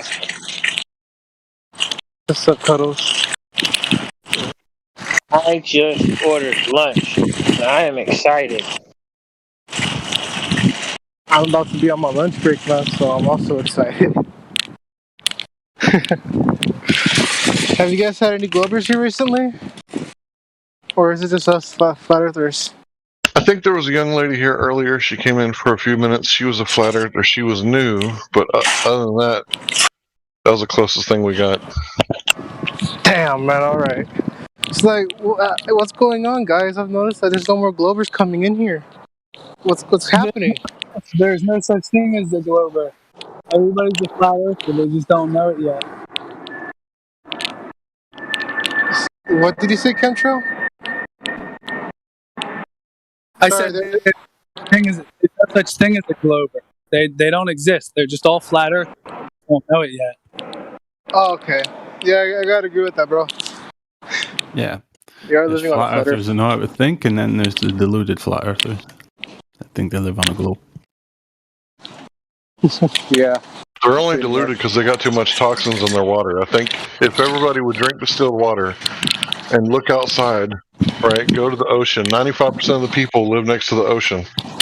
I think it's only a matter of time. We just got to clean up that drinking water. Distilled water, man, or magnetized water. That's the way to go. Bro, the water filter for, right now. I got a Zero water filter, and I actually like it because I got to see the compare and contrast tests.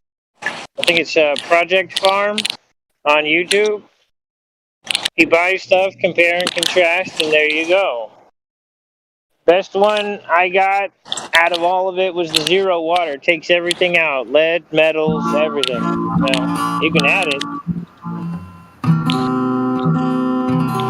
Yo, Ariel, you're here. I was expecting you to show up. Who's playing the music? Sorry, that's me. Sorry. Sonny. Oh, okay, you're That's fine, Sonny. Sonny. He's just adding to. So the Zero water filter. Psychological analysis going on, so I was expecting Ariel to show up soon enough. Especially with the furry talk. She had a really good breakdown on the mentality of furries the other day. That was pretty... I'm saying Ariel had a really good breakdown on why furries be furries, basically. The other day. What was the breakdown? Feel furry on the inside? Well, I'll let her explain it herself. Can you repeat it? Oh, you should have. It was good, yeah. It was convincing. I wasn't here, Ariel, to hear your breakdown. I want to hear. I just fished that out of thin air. Come on. Oh, all right. I'll just say it. When children are small, they get furry toys, and they have their favorite toy, and that favorite toy is always there with them under their arm. They drag it to the supermarket. It's with them in the car when they're driving with mom. And when those children are in trauma situations, like they drop their ice cream on the floor, or someone at school pushed them, then they go home and they tell all the little secrets to their little furry friend. And because they're plopped in front of the TV, and then they're given handheld devices to keep themselves busy, that toy there is actually really a big part of a child's life. So I think that somehow these people are trying to duplicate that in a way when they're young adults. That safe toy, that safe thing, that personification of that. Did I get it right? It's obvious it'd be. Yeah. You put a bit more effort into it last time, but yeah. Did I? Yeah, you were emphasizing how, in extreme neglect situations, like we're talking about children that really get zero attention from their parents for all of their childhood, so they get an extreme attachment to this yes. Their toys, their furry toy and stuff. Yes, because the whole dress up and play thing with the furries, when they zip themselves or button themselves or whatever, when they get into that furry suit, that's only in our age. I know people in tribes and people in the past have liked to dress up and, personify something that was important to them. Maybe it's that thing that is being repeated here. You're talking about the totem, I think, the spirit animal. I would love to have lived in a tribe where I could walk around semi-naked with feathers and stuff and never have to worry about the laundry and ironing. I used to say that when I was little.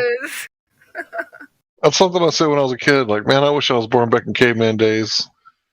Yeah, just smear some mud on myself. Yeah, I'm ready to go. Like who needs zippers and belts? You just get Get you a leaf, right? Yeah, easy peasy. Yeah, I used to think that when I was a kid. Yeah, That's you some know. high class. That's some high class clothage there. Yeah. A twig. Obviously, no, not a twig. It'd have to be like an elephant ear, okay? But, you know, it had to, had to be something. But if you Like think a about vine, I it, mean. if you think about the manufacturing process for textiles, it's the second most polluting industry in the entire Yeah, because they're not using hemp. Yes, and to manufacture the dyes, and the whole process is just chemical. And then we put it on our bodies. Yes, and then we walk around like peacocks and pretend that we are so great. Yeah. Sonny.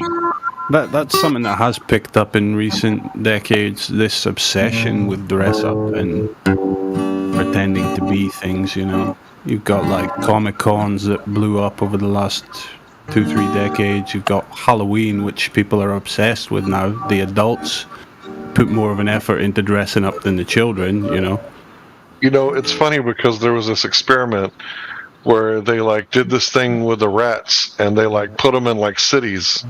And then they noticed that like a certain group of them were like constantly grooming themselves, like constantly, and they called them the beautiful ones. And then if you look at like, you know, people that live in the city, they're like, you know, always getting their nails done and always getting their hair did and, you know, getting the liposuction and the nose job. And it's like, oh my God.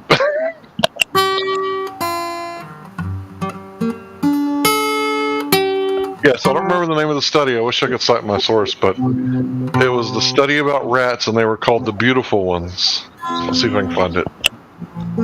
It's the Rat Utopia experiment. Thank you, bro. Thank you. You're welcome. That's what I'm here for. And Ariel, I put a picture in voice text for you about laundry. Okay.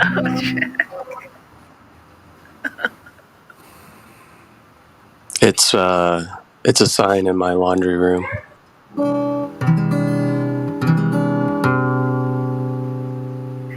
I'm not going to discuss my laundry habits on here.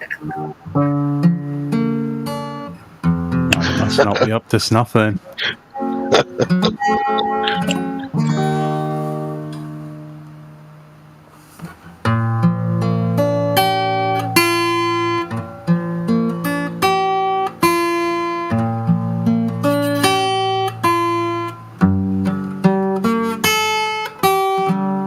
Queen.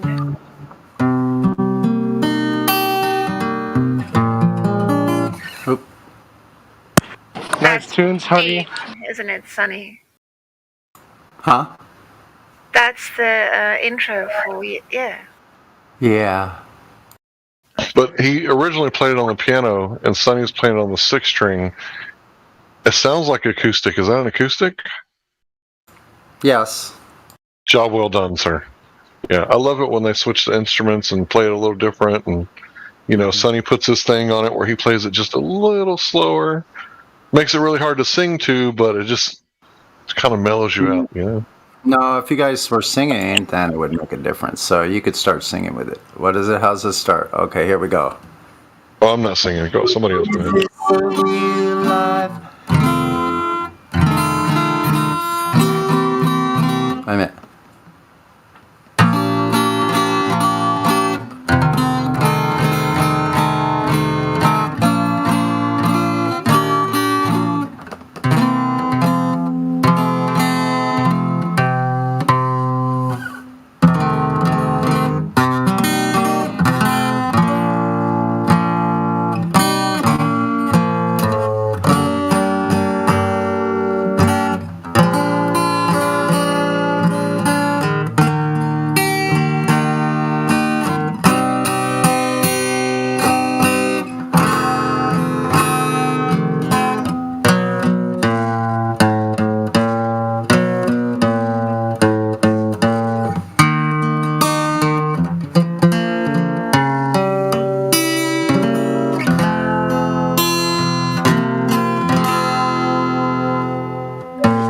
That was awesome, Sonny. Wow, dude.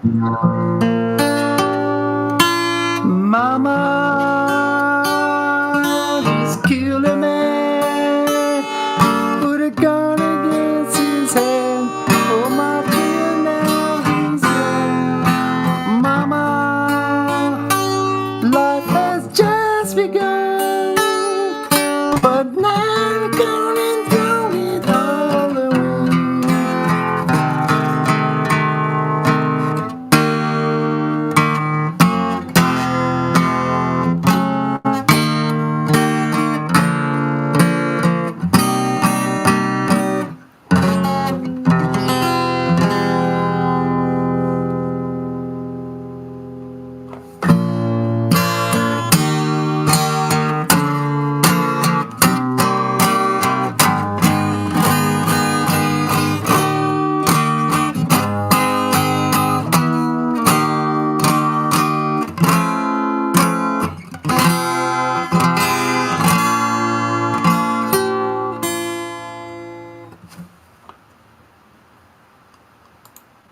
Kind of an instrumental version. Good stuff as always, Sonny. I'd sing, but that guy, I think it was yesterday or the day before, he's kind of scarred me from singing on here. Oh, don't let the naysayers get to you. Well, he came in as VC verified, and I guess he just went down the list looking at everybody's roles and saw that I had a karaoke badass role. So, like, his first words on the server were, "Hey, Napalm, I want to hear you sing. Sing something." I'm like, bro, what are you doing? It's like you just walked in my house and demand that I sing like I'm a freaking clown. Dance, cowboy.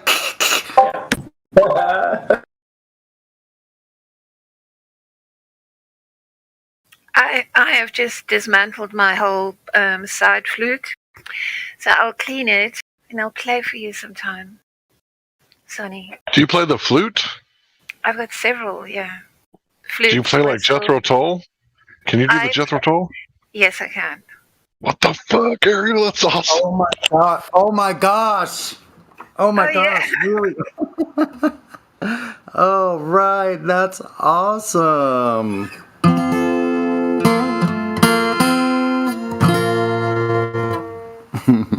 I'll clean it tomorrow morning when I can see in the sunlight because it makes my hands really black. In the morning? What time is your morning? I need to set an alarm. Jeez.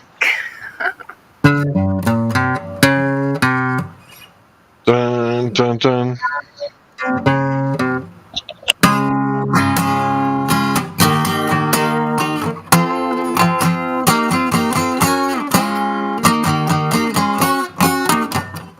Oh, I forgot that one. Oh shit. There, all along the Watchtower and some Led Zeppelin stuff. Loads. Yeah.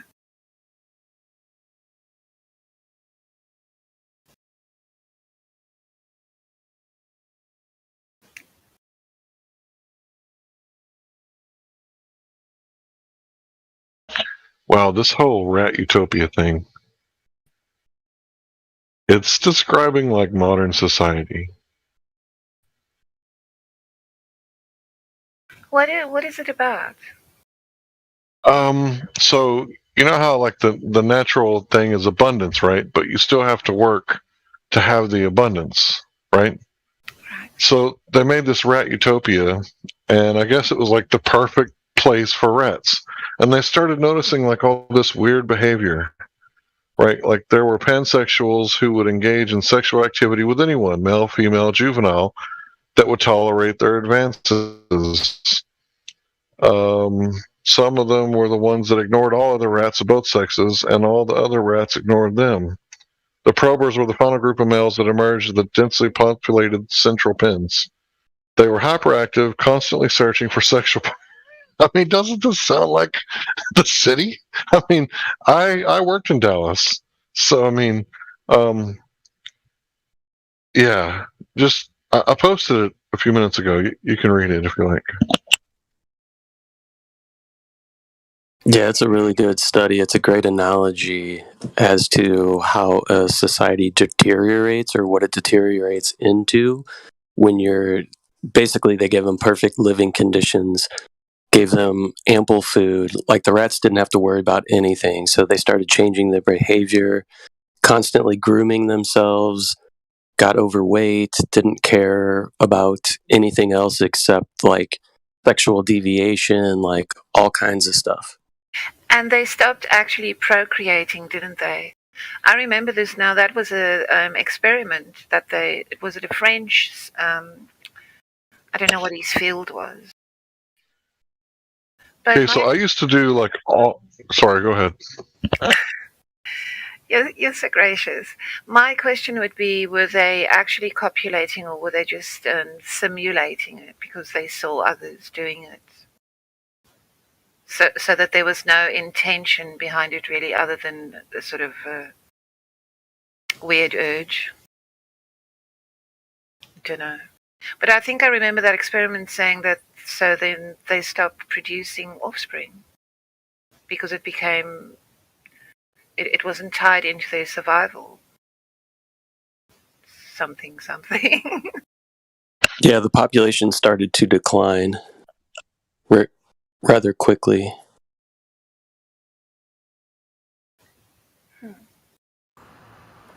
Okay, so from what I've heard from Jordan B. Peterson is that like when you do a social experiment like that, like in reality, because they've repeated this in human populations where they tried to like do the projects and make it like really nice, and then even though they made like really nice places for them to live, they put them all together in like one spot, and the bad ones influence the good ones. So like, as you know, the young kid, he grows up and he doesn't have a whole lot of money, so he's like part of this, you know, experiment that they did, and then he's now hanging out with other kids that are poverty, but the bad kids actually rubbed off on the good kids, and even though that they had better like living conditions and everything else and upper mobility, like it still didn't fix anything because the bad ones made the good ones worse. So he basically, the conclusion was that when you do a social experiment, there's too many known and unknown variables to be able to do any good, and it looks like the more you interfere with like the natural progression of things, the worse things get. That's what he said. And it's like I'm looking at this going, so Disney made like a rat trap for men and women and children, and it's like all these cities, like they're all the same. You know, it's like the rat race, and it's like I gotta get out of this if it's the last thing I ever do. Yeah, but I think these impulses are tied into the fact that people are, aware of their mortality.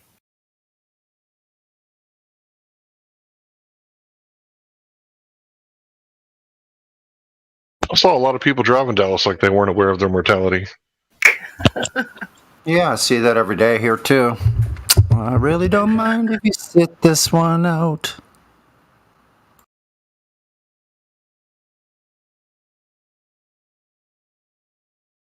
I don't know what's going on with me, but I'm not able to sort of maintain the me.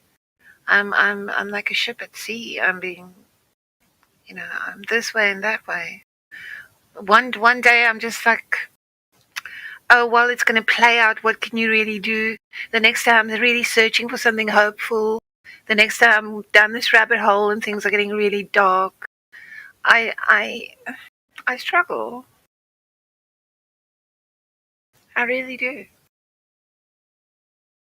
So hey, while I'm thinking about it, there was a housing project that was erected in St. Louis called Pruitt-Igoe, and it was for basically the projects, right, for low income families. Majority of them were minorities, and it's a good study into how there can be a decline when you put people in a bunch of, crowd people into a specific area.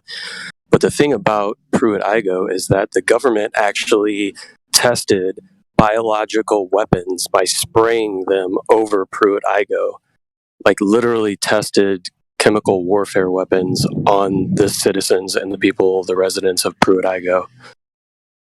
So when people say, "Oh, my government wouldn't do anything to me," pretty good example of that. Sorry, I just thought about it because it was a project. Yeah, very nice. I always tell people, you accept benefits and privileges, you lose your rights. Well, those people accepted a great wealth of benefits and privileges, and they lost their right not to be tested on without their consent.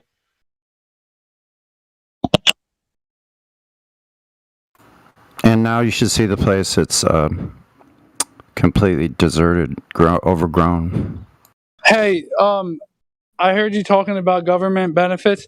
Now, I'm in a lot of troubles. Should I apply for like help, or like what is a person like me, anti-government, flat earth, like why would I ask for help of all people? Like I feel like it's a trap, like you said. As soon as you ask for help, you pretty much sign your rights away. Like they own you. Like should I ask So for here help it or is. not? I can't give you any advice on what to do, man, but here it is. The 1933, there was this thing called the New Deal. And the New Deal kind of makes you wonder, well, what was the old deal? Right? But the New Deal says that, there's no more money, right? We're going to work everything in IOUs and negotiable instruments, and the government can be your daddy, but if you live under the government's house, you're going to play by government daddy's rules. So you've heard in some places, like if you're on welfare, they might drug test you. Well, if you don't want to be drug tested, don't be on welfare. And it's like, well, if you don't want to go and take like how to get a job classes, then don't take TANF, which is cash. The government gives you cash instead of like food stamps or debit cards that you can't get cash off of. So it's like every time you contract with the government and you take benefits and privileges, you lose your rights, because a man doesn't need help from the government. A man can take care of himself. And that's why they say there's two Americas. You decide which one you want to live in. If you want to take benefits and privileges, then you can be a 14th Amendment citizen. But, you got to give up some rights in order to do that. That way, when Washington, D.C., they pass a law in Congress, but they don't have any jurisdiction over Texas, but they do have jurisdiction over United States citizens. So if you act like a citizen, you'll be treated like a citizen. But if you act like a man and you don't use your Social Security card and you don't take any of the benefits and privileges like using a Social Security card to get a job, right, and you don't contract with these people in any kind of way other than, what you have to do, like take money, for example, like you have to use their currency because there's no other currency to use. Well, that was true back in the day, but now that's kind of changing. But anyway, if you want to know what I'm talking about, there's a document called One Man Out. And if you find this document, you might find it on SPC University. But it talks about how one guy is like divorcing the government. Like, I don't want no part of you. You don't want no part of me. Like all these implied contracts that may have been in the past. Like, I don't want none of it. And it's like the difference between the United States of America and the United States. So the United States is a corporation that puts its name on everything that it owns. That's why you have U.S. territories, United States Postal Service, right? These are things that they own, right? And if you're a United States citizen, guess what? You're something that they own. So I can't tell you what to do. If you live in a cabin in the woods, I guess you'd be free to forage for trout or fish or turtles or snails or whatever you can find to eat. But you're not going to be taking dollar bills into McDonald's and be a free man at the same time, I think. Yeah, I think you have to I'd rather go with leave the the trout. system. I think I'd rather be with the trout. Sorry. It's okay, bro. I was just going to say, I think I'd rather have the trout and the turtles and that sort, actually. Honest. I'm about ready to just give up on anything they provide, including a place to live. Who said that they were struggling with shit? Not chemtrail. Ariel. Yeah, it was Ariel. me, bro. Chemtrail. No, Ariel. Ariel. What? Well, chemtrail too. Well, he's struggling with money. He's a man. I don't care about him. What I meant No, you was yeah, I didn't understand what you mean exactly. Like morality, like what? I was listening to that guy, to this guy that Elijah linked me, and I find it quite useful because he was telling people to raise their vibration. So I've been taking note of, how I am. Chemtrail, dude. Hold on a second. You're gonna have to repeat everything after I mute this. Thank you. Rude, man. So Dude, it's just been something that's been happening all day. This crazy background noise. Hey, can everybody exercise some mic discipline? Like, it's just been crazy all day, man. Squeaky doors, freaking people changing the tire on the live stream. Just stop. Anyway, go on. So overall, I don't think I'm in a bad place. I'm not. I don't feel depressed or really gloomy, but I just feel in a way that I'm not guarding, what I'm looking at and what I'm hearing and what I'm thinking about, because it is quite difficult at the moment. I can get into the habit of like looking for bad shit. I don't think it helps. Yeah. Well, I was gonna give my 2 cents. The way, just for me personally, I just try to help people that are struggling. You know what I mean? So, but it's different probably for me than most people. So I live in a city. I see homeless people every day. Just giving a homeless people $2 makes their day. Because just giving them $2, they'll have to sit there and panhandle for 30, 40 minutes, which is degrading in and of itself. Just giving them a relief for like 5 minutes. Just charity is really. I don't know if it was an Australian study or no, maybe it was France. They found out that people they gave people this free vacation time, like 6 weeks. And they found out people were the most happy when they when they went out and volunteered to organizations and help people, you know what I mean? As opposed to taking the money they got and spending it on material items. I just find that we get focused on this big picture, oh my God, I can't save the world. Fuck the world. Focus on an individual, right? And one person at a time. What do they say? The journey of 1,000 miles starts with a single step. So just start if everybody just helped one person at a time, there wouldn't be problems. But everybody sees looks at the whole and says, "Oh, this is impossible," so I'll do nothing. Can't take that viewpoint. Oh, that's Hey, absolutely a right. very good way of looking at it. The one thing that I am doing is I'm buying all this weird food. I bought all this stuff from Whole Foods, like dried food that is already vacuum packed, and now I've bought powdered cheese, which I've never even seen in my life. Powdered cheese? What is that? It's from Denmark, and it's dried cheese. It's like Jetsons, right? You add 1 drop of water and it becomes a meal or something. I have bought 500 grams of pizza sauce, which if you add water, you've got 5 liters of it. So it's tomato powder and herbs and spices and stuff. And when I get these things and they get delivered, then I check it all, and it's the weird thought process in my head, like, are you going to need this? Did you have to buy this? I have a spare room, and I've got so much food. You might want to hang on to that. Yeah.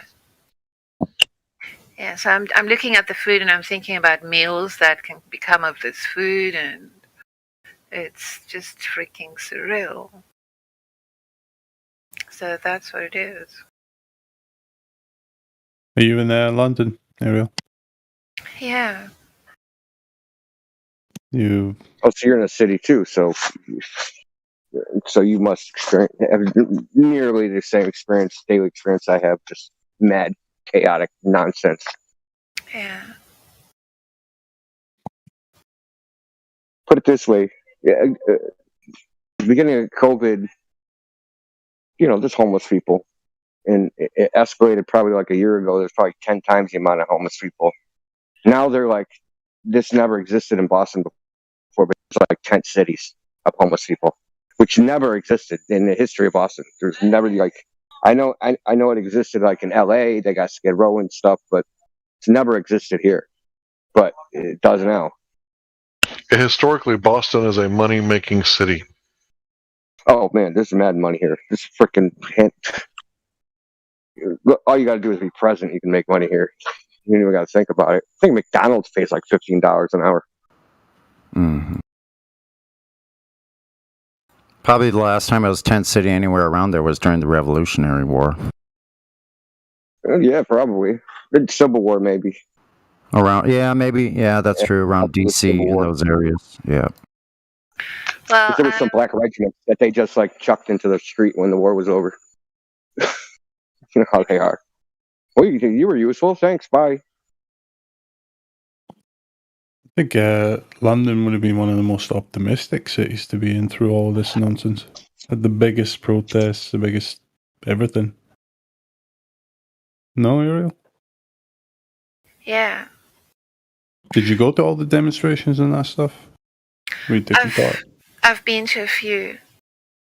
But yesterday, I was watching this boat. It was on an auction, and I was going to buy it. And then I thought it's going to go for way, way more. And then this morning, I was in a meeting at work, and I couldn't get into Microsoft Teams. So I'm working at home on my laptop. And I called the IT department and said, get this fixed because I'm in a meeting in half an hour and it can't happen without me. And there's like psychiatrists and like loads of special, people. And so this guy who was trying to sort it out, he didn't get far. And then he said, just about 5 minutes before my meeting, and I'd been waiting for him like half an hour for him to fix it. And then he didn't fix it. And he said to me, you'll get a call back from second line support or some rubbish. I ended up going into the registry on my laptop and fixing it myself. It took me about 8 minutes to figure it all out. So I got into my meeting late, but everybody was really relieved. But so with all this meeting shit going on this morning and nothing working, I completely forgot about this boat. And then when I went back to the auction site, it went for such a low price, and I was so disappointed. Because I honestly think maybe at one point I'm going to need a boat just to get the hell out of here. So I don't blame you. I think the same thing. I'm along the coast too. I'm like, there's one way. I know how to swim to a boat and probably could, So am I crazy, guys? What? Am I losing it? I don't know. No, man. All I know is that Texas is big enough for everybody to live in, and the governor said there will be no mandates by any entity in Texas. All right. I think Texas might be the place, man. Maybe if I go down by the coast, I would feel more comfortable there. I love your governor. Also, Florida is good, good state too. That might be the place. Yeah, but the thing I don't like about Florida is only one way in and out. True. Yeah, mosquitoes, humidity. Yeah, I don't like the scamitos. Mosquito. You're in California, Sonny. Yeah. My condolences. You know what the guy who was selling the boat said? He said that the owner died unexpectedly. So I was thinking, So now I'm back to watching boats. I'm a boat expert and I don't even own a boat. But I probably will soon. If you do buy a boat, I can give you some advice on how to keep it, holding water. If it's got through hulls. I don't know how big a boat or what it is, but I am quite mechanically minded, so with all these auctions and ads and like descriptions of boats, I have learned quite a lot. I do build my own computers and stuff. I'm not a typical female. Oh, good on you. I've seen some of the most shitty computers for like $1,500 recently. It's like, this is disgusting that people are doing this to people. Yeah. I saw this review that this guy bought like medium priced graphic graphics cards on AliExpress. So I thought, hey, I haven't looked there because, I might want to build a new rig. But then again, I'm thinking, what's the use of it going to be? Well, what's my social credit score going to be? They won't even let me near the internet. Yeah, yeah. It's so weird.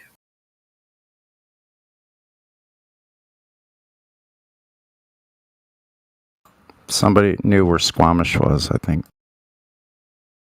The rest of you thought, no, that's just some batshit crazy stuff Sonny's putting down.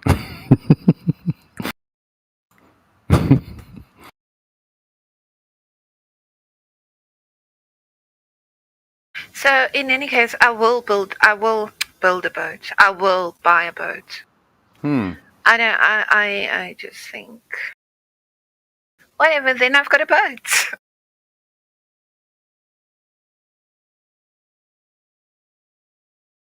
There's no harm in that. Hey, worst comes to worst, you can always get a boat for the low cost of a balaclava.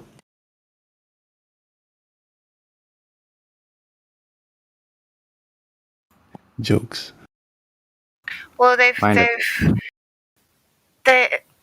consensus seems to be that they have caused this fuel shortages so they can run out the tanks with all the stale old petrol and replace it all with this high ethanol content. And my car is not a new car. I have to use super unleaded because there is no more unleaded fuel in the UK. It's scarce.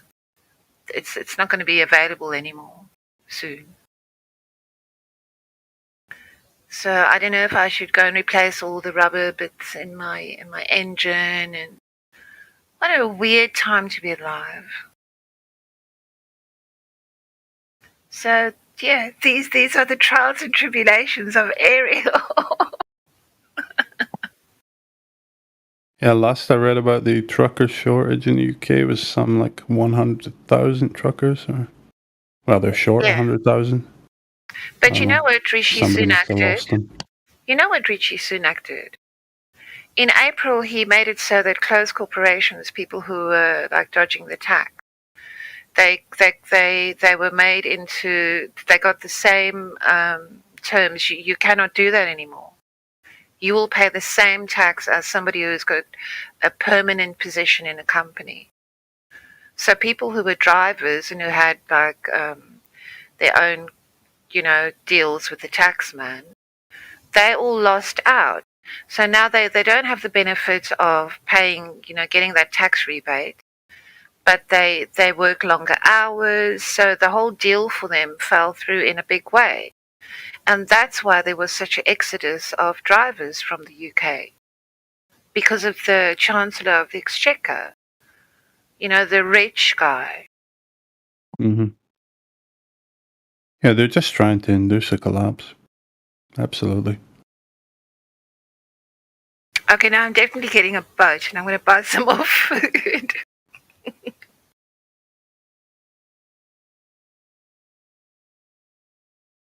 And the stupid thing is, I've got nobody to talk to about these things who will say to me, calm your tits, woman. What do you do with all this food?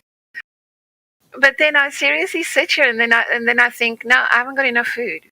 I'm going to buy some more food. No, you're smart. Listen, you're very smart. Listen, when this thing started happening very early on, I started going online when I had the money and buying emergency rations, like buckets of it. So I have 30 days, a couple of buckets of 30. No, maybe not 30 days. Yeah, a couple of buckets of 30 days. Where now, because like when I run out of money, now I can use that. Where you have these big packages of like soups and things like that. That you can mix like a third a cup and a cup of water, so you can make you a nice little pot of soup. Like it's coming in handy to supplement, my diet. Yeah, so when I'm not working, I'm busy packing my food store. And I don't know if you're in any danger of the grid going out, but if the grid goes out, like I'm ready with rechargeable lanterns, everything's charged. I got camp stove. I have tents if I need it, backpacks, like survival gear, like knives, lanterns, yeah, twine, like cordage, things like that. Well, I mean, it's Like pretty dire for the UK, Sonny. I mean, you know, gas is is the blood of a nation, you know. So if it runs out, anything can go down. Yeah, if the power goes out, you're gonna want to be able to cook food for yourself. No, and have water. Like you're gonna that's my biggest issue is not having enough water. Yeah, I purchased a water butt about 4 months ago, so that's to collect rainwater. But I haven't All right. perfected the filtering system. You know, Well, you're lucky you get rain. Ariel, have you tried like networking through the Flat Earth app? There's a lot of dots in the UK, especially down near the channel. Could maybe meet and connect with people that already have boats and are like-minded. yeah. Well, you know what I've just done. My phone's off of its contract now, and I want to flash. I want to get a. I want to get it. I want to flash Linux onto it. I might break the thing. It's like a day-to-day struggle with myself. Are you paranoid enough? Are you too paranoid? Not in this day and age, I don't think. If anything, we're under paranoid.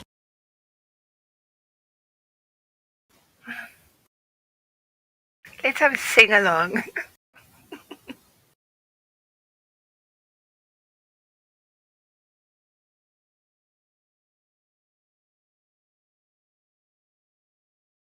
Yep. Sorry that I talked about all that shit. There's no way you talk too much. You're barely on here. But when I am. Yeah, don't feel bad. There's a lot of call it economic uncertainty. I've been following economics for a long time, and I've never seen like as many mixed signals as there are now. It's hard to make heads or tails of what's really going on.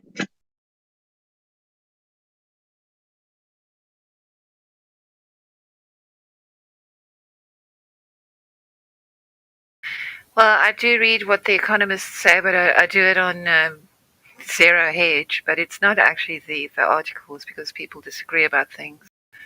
But it's the comment section. Yeah.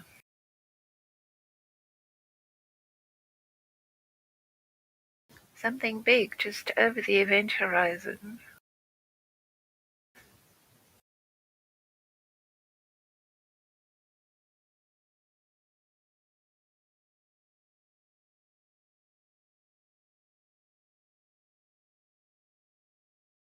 Yeah, it's the Trojan horse.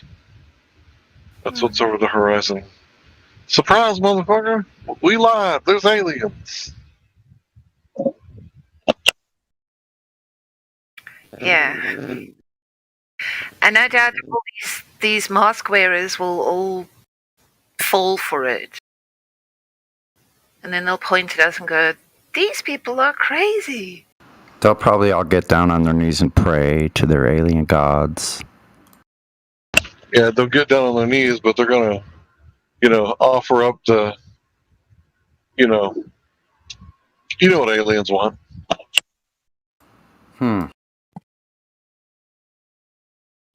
They want to probe Uranus, not the planet.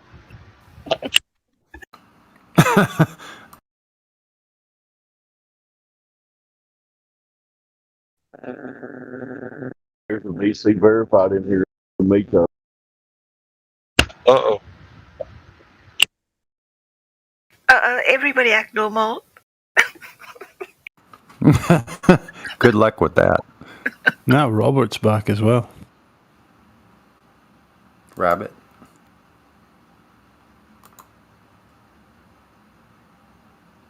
Rabbit. Sorry. Hey, yeah. What's up? What's up, Hey, everyone? I was just listening to y'all.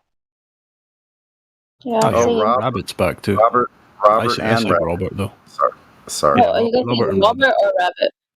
I was saying Robert, Okay. and let's just say Ribbit as well to finish it off. Great convo.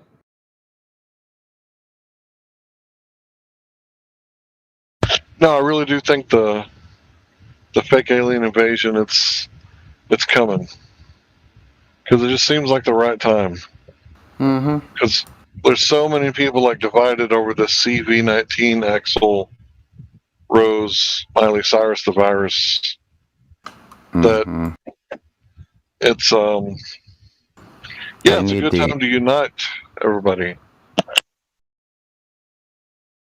It's Yeah, going they to take kind of- it's going to take a massive something to unite it. We're so divided right now. To get that division to funnel into one direction, that would make a lot of sense. A huge overall distraction, once again, that's even more monumental. Yeah. I mean, it's going to take something big.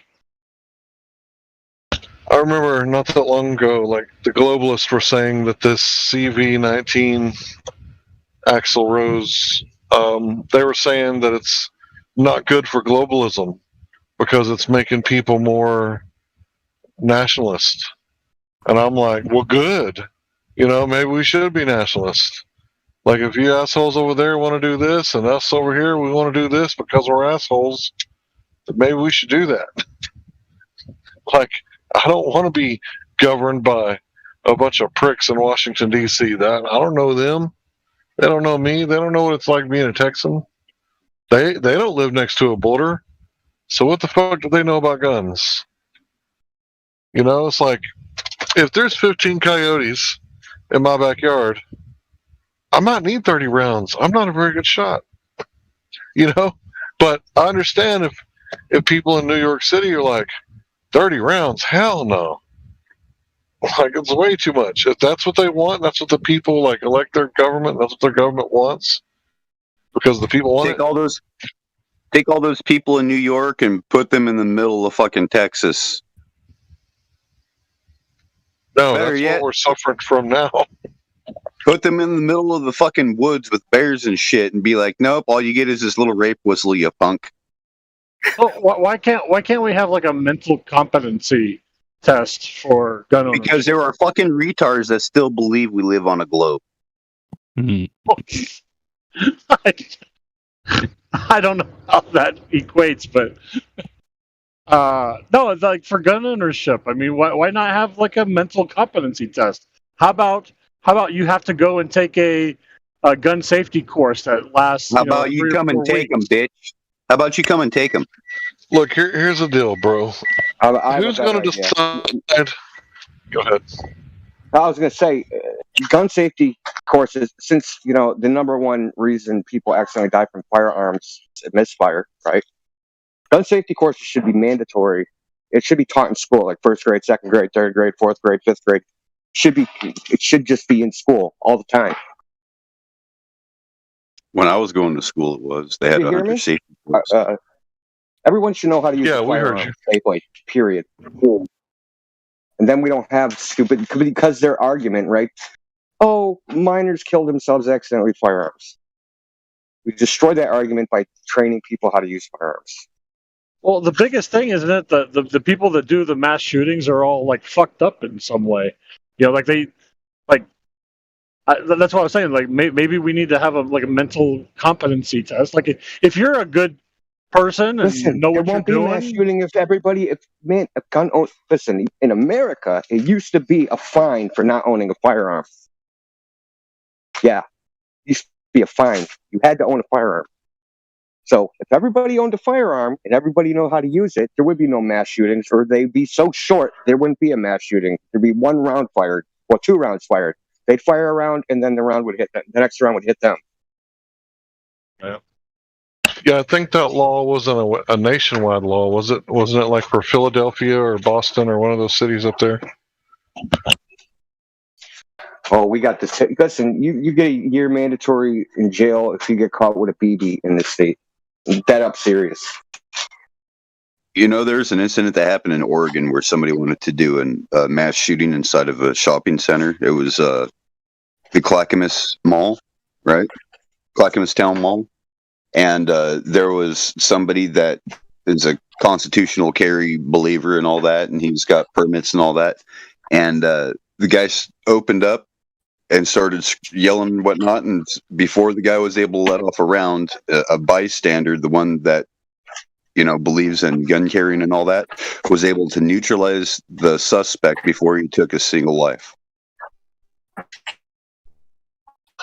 And they call that the Mall Ninja. Right? This is like way back in the day. So the thing is if everyone is armed, stupid people aren't going to do stupid things. But when nobody is armed, then only the criminals will have guns. Yeah, that is what I believe. And I've seen it. And criminals were badges. The liberals. I was going to say that the liberals' argument against everybody being armed is that people don't know how to use guns. Their argument is, well, police are specially trained to use guns. This is their argument. So take it away from them by training everybody. They're not trained that well, though. Oh, no, they're not. Listen, who said liberals make good arguments? I never said that. They just say shit. But just you can still, quote unquote, disarm their argument. Problem with the liberal take on things is they want a nice, safe little world, and they can't accept the fact that accidents do happen, and occasionally there is a fucking deranged person. Nothing you're gonna do about it. It's just the way things are. But they want it all or nothing, 100% safety, or nothing. So.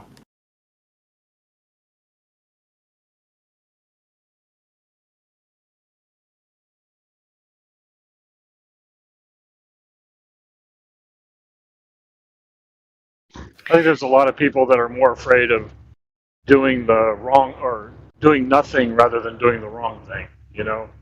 Like that. It's such a rush to fix a problem, just to to say, well, at least we tried. You know what I mean? I think people are just in too much of a rush to do that. They're afraid of not doing anything.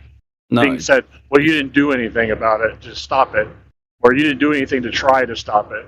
So people are rushing to throw everything they can against the wall to see what sticks. But nothing's working. Obviously, taking away everybody's guns is not going to work. I mean, everybody knows that, but nobody will admit it. Well, I mean, the people who are talking about it, they're not going to admit that they know it's not going to work.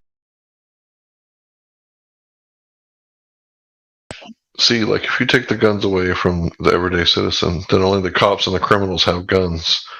And if only the cops and criminals have guns, what's to stop the cops from being criminals and the criminals being cops? Obviously, just look at Mexico. Just look at Mexico. Mexico, they took guns away from all the citizens, and now the whole country is corrupt. Police are corrupt. The officials are corrupt because they know the citizens don't have guns. So the citizens can't stand up to the government. The cartels are running around extorting everybody because nobody can defend themselves, and it's just a big fucking mess in Mexico because they're not allowed to have guns. If they were ever given their guns back, maybe the people could take their government back. Take back the power, but they won't because they can't. And that's what I always tell. I'm on that side of the fence. But I always tell people when I hear them say that, oh, we need to take away guns, I said, no, just look at Mexico. You want to be Mexico? There you go.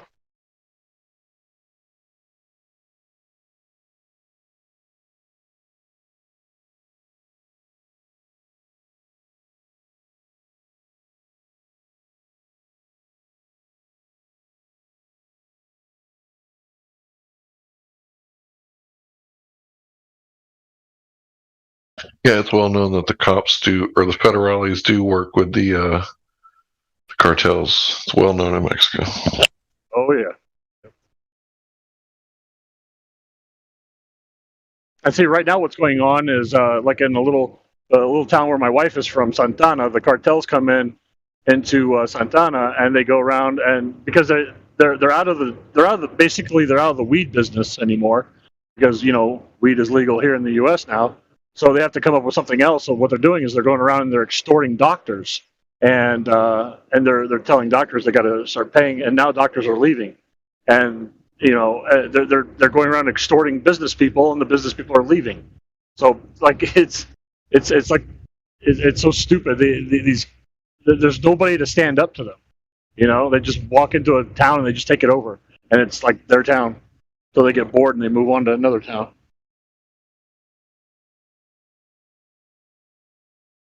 I don't think giving all the citizens of a country weapons automatically turns them into revolutionaries. Well, probably not.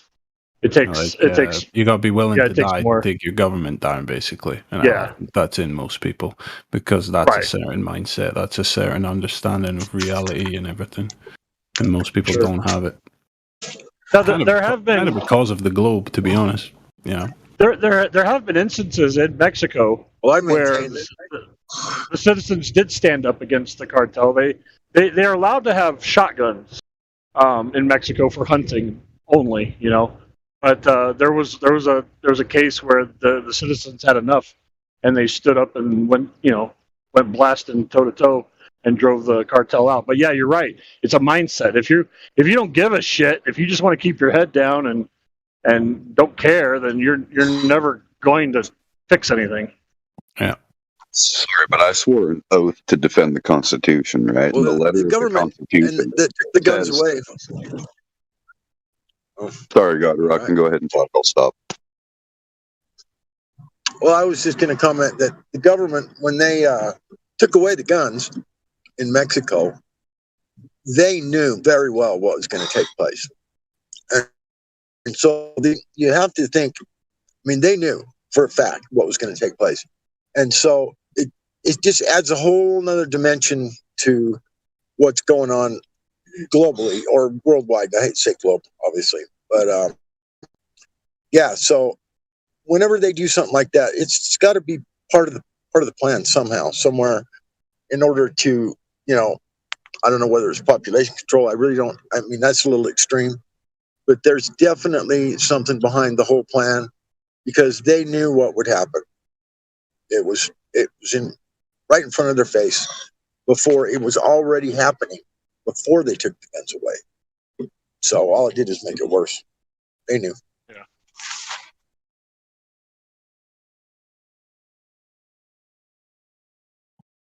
Now, welcome back, Cam.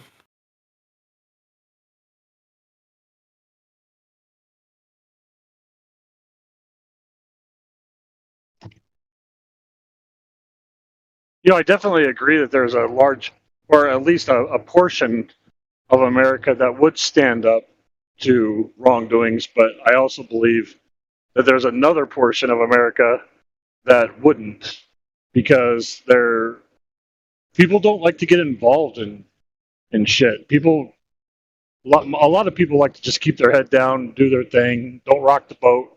I don't want to cause any trouble. It would take everybody together to do anything, and we don't have that kind of unity.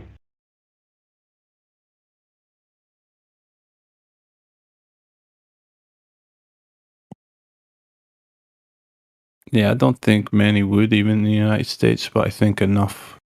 There is enough that could. Yeah. Oh yeah, there'll be a significant portion that you would. Don't need a lot. You don't need a lot. Yeah. Say like 80% of the U.S. population just kept their head down, while the government and the kind of revolutionary citizens went at each other. They're going to keep their head down either way. So say if you have 20% of the population going up against the government and the military, that's unified. They know what their purpose is, and they're willing to pay the ultimate price to uphold that, to get to that purpose. And yeah, that's enough people. That's the big psyop the government plays on us, thinking that we need all of the world to change things. You know, we don't. I agree with that, and I also think that it's once it gets started, then the people who are fence sitters and people jump on the bandwagons, but they don't like to start anything. You know what I mean? Like they're like, well, I'll join in. I'll join in once it starts. You know, once I see something moving, then I'll get involved. That's where a lot of people are right now. There's this black dude in the UK, and every afternoon he goes to a different school, and he waits just when the children are coming out the gate. And he's got this, he's got a megaphone, and he's actually recorded a track, and the message of it is, don't take I don't want to bring it up here, but don't take the what's the word for it? The arm invader. That's what I'm calling it. And it's so catchy, and it's and he's such a big, loud character. And then the children are just drawn to him. They go over, and he fist bumps them, and he says to them, "Don't take it, don't take it." And then you see the teachers running out of the building, and then he mocks them. Then he'll see a teacher running over because all the children are congregated around him now, and the music's going, and he's talking to them. And then he'll turn and look at the teacher and go, "Oh, look at him, Usain Bolt." And then the children laugh, and the children seem to be in agreement with this guy. They're giving out pamphlets as well, highlighting, all the dangers. And he asks the children, some of them, do they warn you about this? Do they have this conversation with you? And the children all say no. So it's quite weird. I wonder, this mastermind who's, Pinky the Brain, who's in his lair with his plan A, plan B, plan C, and all these computer modeling. I mean, these people don't know real people. And yet they've come to all these presumptuous conclusions about how they're just going to steamroll us. How they've all got us pegged.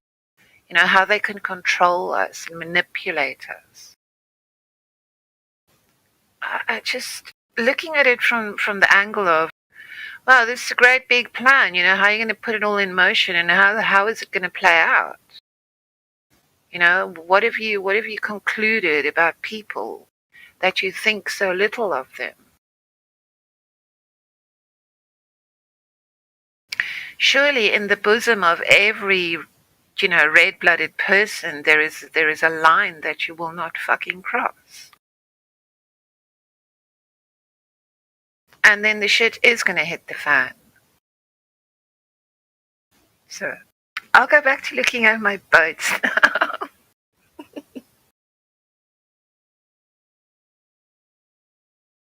now. What do they base all of their decisions on? History. Are you watching boats go over the curve, Ariel? And the secret knowledge that they've known about, and the what is it called, the mystery religions. They might even know about cosmic events that are about to happen, like events inside of Earth's container, that they already know about certain cataclysms that happen cyclically, but they haven't told us about that. Yeah. Cataclysms of what nature? Natural. Earth-shattering natural disasters. The Creator instigated natural disaster.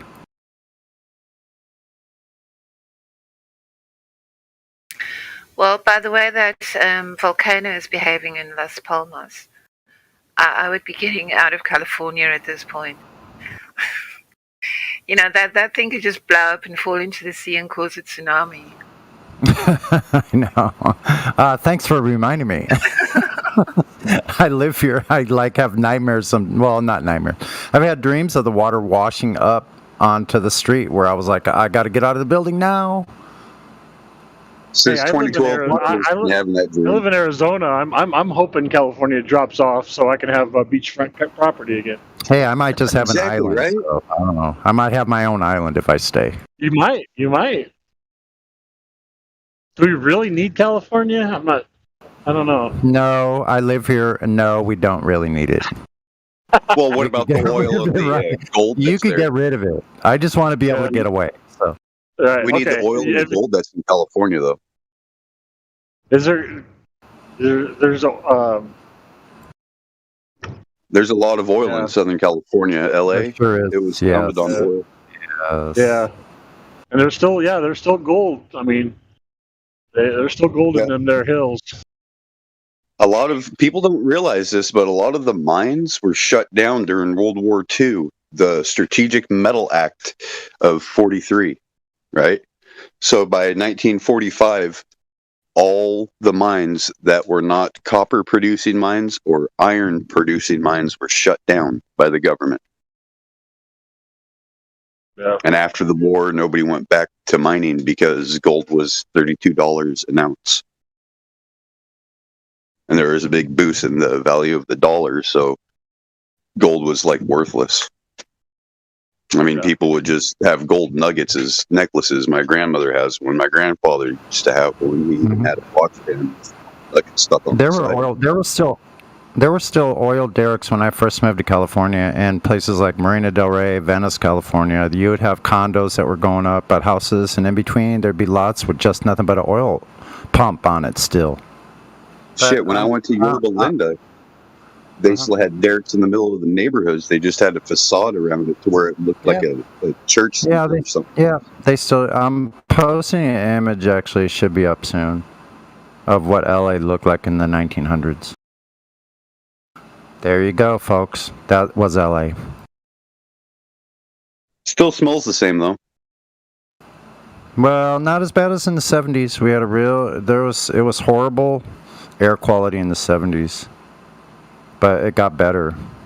It's actually better. Oh, you know, I drove my truck down Alameda, down a Skid Row in LA, and I caught one of the tents on the back of my bumper on my trailer, and I pulled 7 houses down with my truck. I just dragged them. And you're a globe earther. How dare you? I know, right? How dare you? I should feel bad, but I don't, because they're all just lined up on the streets, and I'm like, you guys realize I need to come up over this curb right here to make this turn, because I mean, anybody around LA knows that downtown is those streets are just so tiny, and you try to drive an 18-wheeler down through there, you're going to go up over the curb. How big of a carbon footprint is that big truck, sir?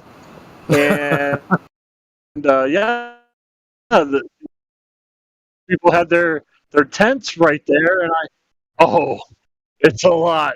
It's a big one. Wheels went up over the curb, and Can you tell me any?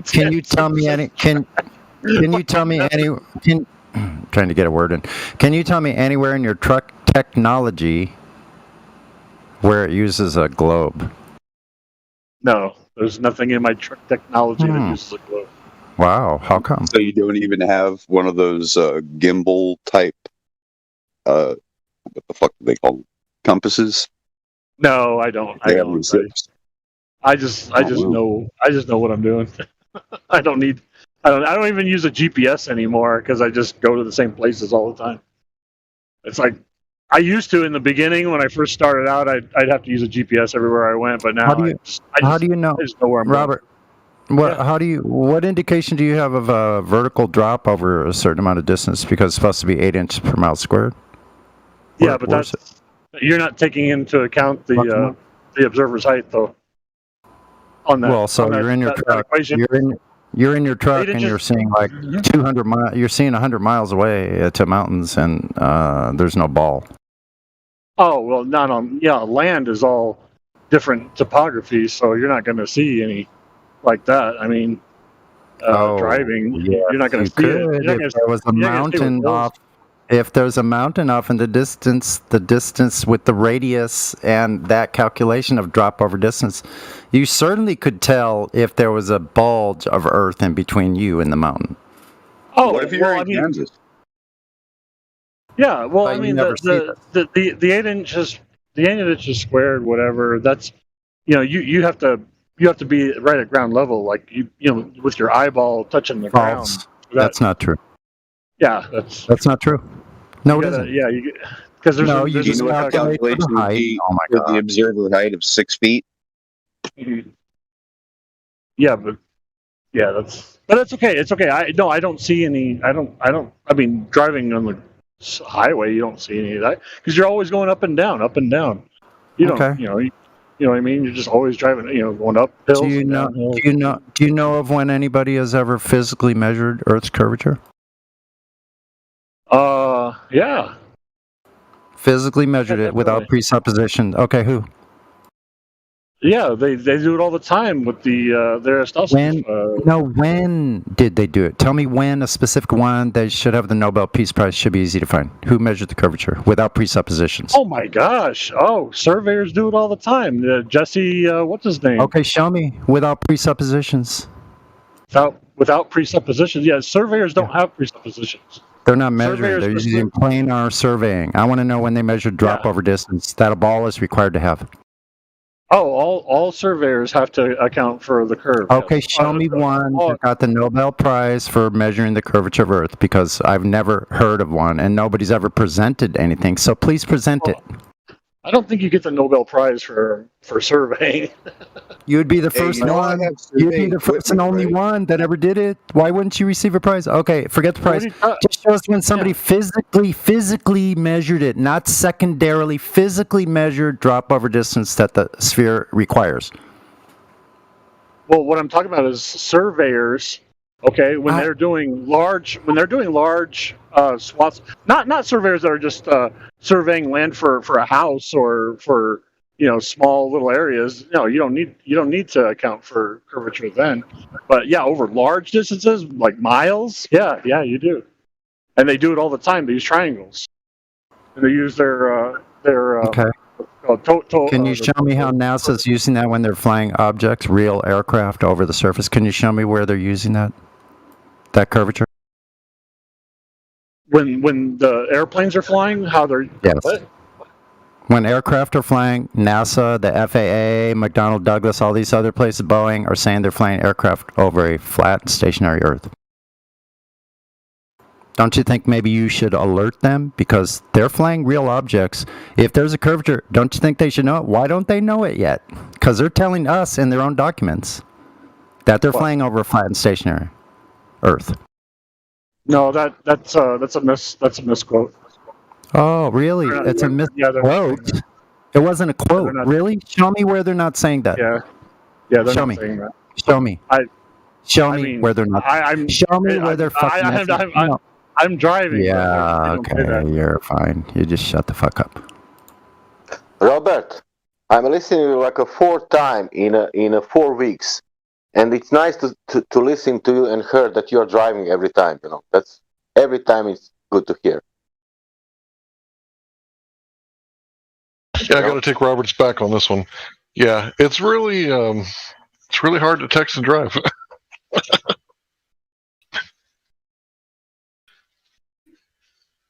Try to come one time on server where we are not driving. It would be so interesting. It will be different. Because in that time you will find a way how to post. Why are you always calling and coming on server when you are driving? That's very, will be easier for you. We're just here to kill his boredom.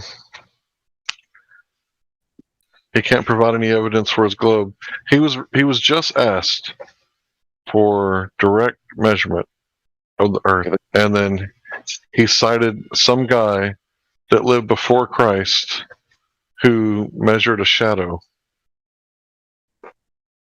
So I don't think he knows the difference between the Earth and a shadow. That guy, Maybe was? Maybe he does. Okay, sorry.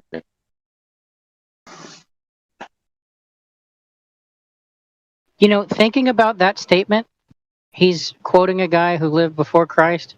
If he absolutely believes that guy existed, then there's no reason why he shouldn't believe that Jesus existed.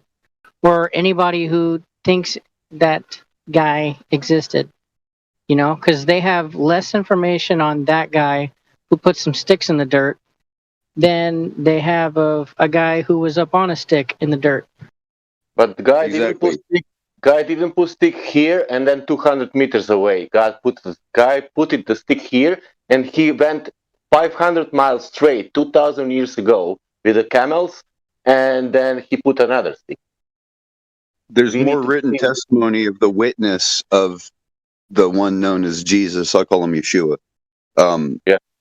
There's more evidence of that than there is of Eratosthenes ever being around. So, I mean, just think about it. His name alone, Error. And Sosthenes, I bet, is come up with, has something to do with it.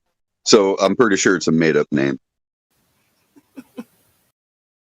Yeah, I And want that to know doesn't sound how. like I a- want to know. I want to know how Eratosthenes established level or horizontal on a sphere because he presupposed a sphere before he left the house that day. No, listen, this Sonny, he proved the flat Earth because the sun, in reality, it's moving. It look that it's local, not that it's 93 million miles away, and we have photos about that. That means if it's like that, if we have local sun, Aristotle's proved the flat Earth. Nothing else. Maybe Robert wants to talk to QE. Uh-oh. For sure. Well, I mean, here's the other thing, It too. doesn't work. Eratosthenes sounds Greek. It doesn't sound Egyptian to me. There was a heavy Greek influence in Egypt at the time. I mean, the Pharaoh. At one time, the Pharaoh was a Greek. Apart of name, Robert, how he did it with camels 500 miles straight line in 2,000 years ago. Let's try to do that today. Let's repeat that, what he did it 2,000 years ago. Yeah, when you Can you do that? Can you put stick in one place and then go straight line 500 miles? You can choose any continent. Sure. Sure. Yeah. With the camels. Easy. With the camels. Well, no, I mean, you could draw. You could draw a straight line Let's over. put cars. Let's put airplanes in 2,000 years ago. For what? Okay. I want to repeat how he did it. You know. Sure. Yeah, let's do it. You could do it right now. Okay, let's do like this. You know, man. Where are you living now? Go out from your car, put one stick, and go 1 mile straight line. Okay. Can you do that for me? Sure. Okay. Yeah, that's not hard. Yeah. Can you try now with 500 miles? Well, I don't want to walk 500 miles. But you are sure that that line, what you will walk will be straight for sure. Sure. Yeah. Yeah, You get your reference point. When you get your reference points, you can walk a pretty straight line. Okay, great. What were Eratosthenes' reference points, please? I have no idea. Then shut the fuck up about stuff. You don't know what you're talking about, bro. How did they establish level and or horizontal for a datum on a curved surface? You know, if I had the Eratosthenes experiment in front of me, I would read it to you. I know you got Google right there. It's not an experiment. Google is not a source. It's not an experiment. Number one, let's just finish this off real quick. There's a lot of train wrecks about Eratosthenes, but we can kill it quick. At 41 minutes after the hour, this kills Eratosthenes. This is a total solar eclipse from NASA. This is their diagram. You see, Eratosthenes needed parallel sun rays. In this diagram, it shows convergent sun rays. Eratosthenes is done. It's that simple. Okay. I don't need to really say anything else. I don't think you're in the right Okay. voice text, Kiwi. Live stream voice text? I didn't see your post. Yeah. Oh, yeah. 41 after the hour. I see it. 41, sorry. My It's mistake. 41 minutes after the hour. So I could post a number of different ones, Smithsonian and Rice University, but I don't need to. This is from NASA. So I could go on and on for about an hour about Eratosthenes, but I don't. But I thought NASA lies all the time. Yeah, that's right. Well, they're either this. Wait. So can I ask? So can I ask? Well, Why so wait. So this is a fucking hostile witness.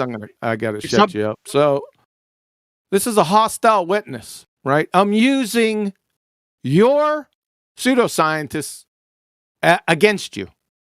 So they're speaking out of both sides of their mouth. You can't have parallel sun rays and convergent sun rays at the same time. You're holding and they're holding two mutually exclusive thoughts as true at the same time. It's a paradox. You're finished.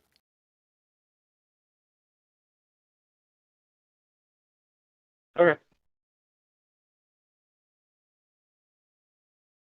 Because they will not exclude Eratosthenes. They will put inside this again together with this story. That means double speaking.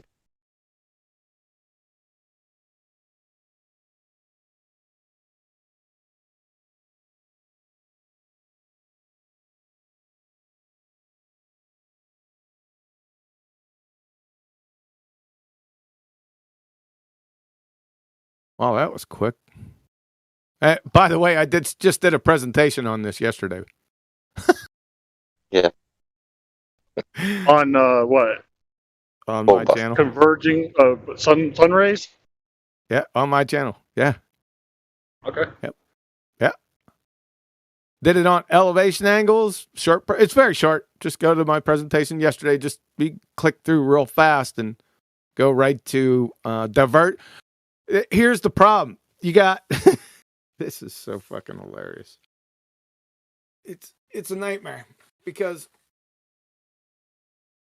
you have we observe divergent sun rays, right? We could, a number of people could post photos. I'm not going to do it. We observe that in this reality, right? But the pillars of pseudoscience and academia show convergent rays, like I just did with the eclipses, all the while saying and stating parallel sun rays. Right. Look at this is a ball. Well, you know, triple speak. Doesn't this is triple decker? Yeah, doesn't railroad tracks look like? It's a triple decker. Told you they understood perspective. Who cares about railroad tracks? I just said you got three different stories. You observe divergent rays. Then they show us in models convergent rays. And then they tell us that we have parallel rays. That's a triple decker fallacy, man. It's a paradox. So you're saying when you see the sun rays and they look like they're touching somewhere up above the clouds, you assume that they're actually touching somewhere up above the clouds. Correct? No, I'm saying the rays are divergent. There's a whole bunch of them right there. 45 minutes. XO just posted one. All right, hold on. I'm I'd be real careful when I go to look at this. Yeah, it looks like a pyramid. All right, okay. I'm looking. Okay, I see rays, and then you get that one ray that kind of goes off by itself. Okay, that's a sun flare. All right, I'm looking at these. I don't see anything wrong with these photos. They're all sun rays. You shouldn't believe our lying eyes, right? Yeah, I mean, to me it looks just like if you look at railroad tracks. Yeah, that's what it looks like. Yeah, I mean railroad tracks start out really wide and they go, they go to converge, but they don't. Does that look like a 93 million mile away? Yeah, railroad tracks diverge. Yeah, did the railroad track still point to the center of your vision as we're moving off? Yeah, I mean, what I'm saying is they look like they converge, but they don't actually. No, You know not what I'm saying? diverge. do they appear? Oh, sorry. Sonny! Yeah, they appear, He's but talking. that's not what's going on. He's talking. Shut up! I gotcha, QE. No problem. I'm gonna shut him up. You fucking idiot. I'm talking about divergent rays. You're talking about convergent railroad tracks. Are you retarded, sir? No, actually, I'm not retarded. Does convergent mean divergent? No, convergent does not mean divergent. Why did you bring up? I'm just railroad looking. I'm just looking at these photos, and they're all, yeah, they're all parallel. They're all parallel. They're all parallel. Parallel. They're all parallel. Yeah. They're all coming from the same source. Oh shit! Right? They point right to the source. Thanks. Oh, I'd give you that, but unfortunately, we've measured the distance to the sun, so that's Who measured it? Do tell. Oh, yeah, that's easy. Who measured it? Yeah, that was done by radio waves. Oh, really? What's the one-way speed of light? Hold on. 186,000 miles per hour. Nope, that's the average two-way speed. Hour? That's my question. He said hour, not second. Yeah, it doesn't matter. Whatever. I mean, what is the one-way speed of light? And let me ask you a question. Okay. You said you bounce radar waves off the sun. Isn't the sun a black body? Is the what? Isn't the sun's sun what? a black? Listen. Isn't the sun a black body? I must have some interference. Black.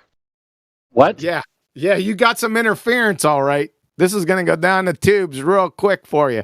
Isn't the sun a black body?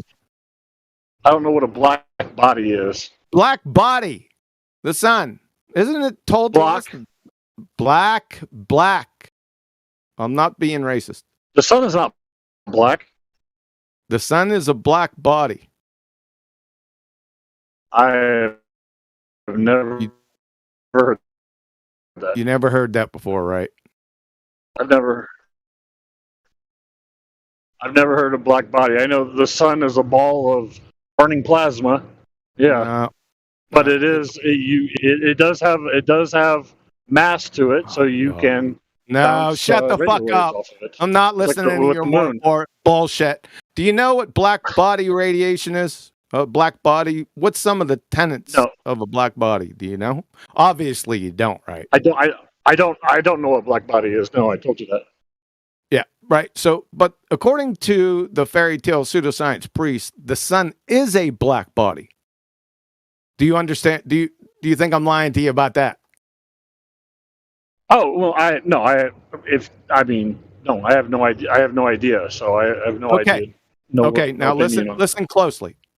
So you said they're bouncing radio waves, but the sun, according to Brown University, the sun is a black body. So from Science Direct, black body radiation. Listen closely. A black body is a body that absorbs all wavelengths of light. No light is reflected, and therefore at low temperature it appears black. Emission from a black body is temperature dependent. At high temperature, a black body will emit a spectrum of photon energies to span the visible range, and therefore it will appear white. The sun is an example of a high temperature black body. Section 2, absorptivity. A black body surface completely absorbs external irradiation, regardless of direction and wavelength distribution. Its surface absorptivity is always 1.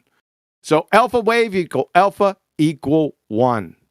The reflectivity of a black body is 0. Always. So, how are you reflecting radio waves off a black body? Okay, I do see here. Why? Hold on, I see right here. Why?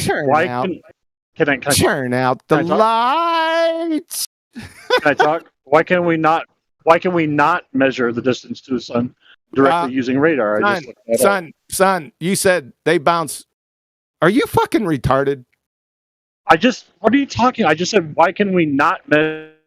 And I just told you the distance to the sun directly I using just radar. told you. And I'm saying I just looked it up. I just told you.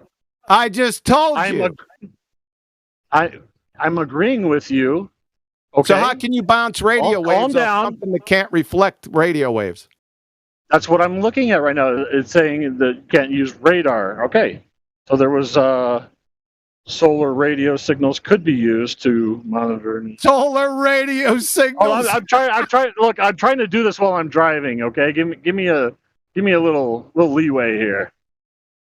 Solar. You can't just make shit up, bro. Yeah, that's what I'm not making it up. See, I'm looking it Pull up. over. You You see what should I'm not be saying? driving right now. I know. Well, that's what I just I didn't really mean to get into a conversation. I was just listening, but it's all. It's okay. I didn't.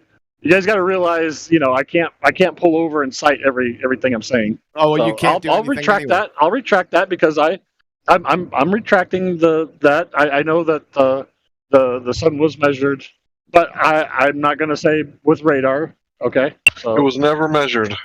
The sun has never been measured. The sun has never been measured. Exactly. You have to have something tangible in order to measure it in front of you, right? Everything else is a calculation of what you think it might look like. So, if you would, please concede that you don't know how, when, or where sun size distance was measured. Okay. Please concede now. I'm going to concede the sun part. Yes. Good. I'm going to concede everything that I just said about the sun, or not concede. Withdraw everything that I just said because I can't back it up because I'm driving. But I will get back to you guys with that answer. There is no answer. There is no answer. You ain't getting back. There's no response to this argument. I mean, how about instead of saying there is no, how about say go look for it, and I'd be receptive to any information that you've got. Wouldn't that be a better answer? Do you mean receptive? Or yeah, receptive. The thing is, bro. The thing is that the sun doesn't reflect anything. So there's no answer to this because they can't measure it by reflecting something off of it. Okay, I understand what you're saying, and listen, you said I'm that. going to go research it. Yeah, you said that you will go to research. You don't know anything about it, but you are 100% sure that you will find the answer. Look, he just conceded that he doesn't know. So if you can find something very good, if you can find, so listen for a second, Robert. There's people here that have been doing this research for well up into almost 8 years now. Sure. So, therefore, we've looked for it. I've searched through the flat earther information, everything I could find to find these answers. Us in here have done that through all sorts of different sources and data that we've skimmed through and sieved out, and so go ahead and do that process yourself. See if you can find out when they actually did. It has to be without presuppositions. When did they actually measure any of that stuff? Exactly. None of us knows the answer to those questions. None of us knows here. Right. You don't either. And so that's where we stand, but we generally like to talk about the surface that we stand on. Because that's the whole thing relies on the radius that we don't have. And it's also about being humble enough to know that some things are unknowable. And so to make claims about things that can't be known is stupid. Well, the thing is yes, I made a claim. You asked me to back it up. I couldn't. I withdrew. I mean, isn't that being honest? Yeah, I'm happy with what you've done, totally. Do you actually know how they assumed the distance to the sun, though? Do you know about that? I'm sorry, say that again? Do you know how they assumed the distance to the sun? No, I don't know how they assumed it. No. Okay. Does anyone want to go through the transit of Venus with him? I mean, we don't have to. So they claim that Venus is the same size as the Earth, right? And they calculated the distance and the size of the sun based on the presupposition of the distance and the size of Venus. So that's like saying, I got a cotton ball of unknown size in a pitcher, and I'm going to use this cotton ball and a man in a picture to see how tall the man is. There's nothing else in the picture but a random cotton ball with no dimensions. You can't then go back and forensically calculate his height. But if you had a 2-liter Coke bottle, something with known dimensions, you could. But if you got the man standing at 350 yards away and a cotton ball in front of him at 50 yards away, and it's an unknown size cotton ball, you can't calculate shit. Yeah, you have to assume the size first before you can calculate. And of course, they didn't actually have an objective measurement of Venus, because you can't. And so therefore the whole exercise is a waste of time. Okay. So, if Venus was a 2-liter with known size, dimension, yeah, then we could calculate the height of the man. Without the 2-liter, this is more of a unknown cotton ball, and it's just a hairball of an argument. I can't believe they would even postulate to know such a thing. Yeah. Cool. Do you guys want to complete the 3 points? They do that frequently in the entire with all of their models and their different calculations. That's a frequent thing they do. I mean, it's constantly assuming presuppositions and then calculations off of such things, and it's just ridiculous.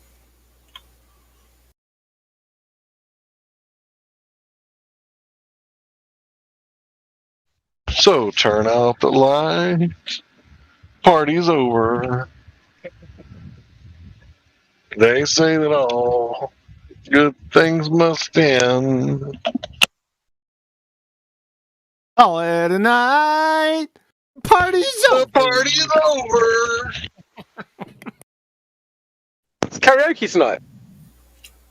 Someone has sang that before more than once. Does the gentleman have any way to find any curvature? Did he just give up on that also? Only on a steering wheel. That's it. The curvature? No, yeah, the surveyors was. I think we were talking about that earlier. Okay, let's talk about geodesics. Surveyors found curvature. Is that your answer? Yeah, let's Okay, go into this one. So the thing about surveyors is that they take the data and they attach it to a model. Guess what kind of model they attach it to? They got different ones, right? They got some that are potato shaped, slightly potato shaped.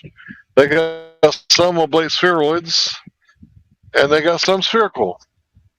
But these models that these geodesic surveyors they attach the data to, it's not spread.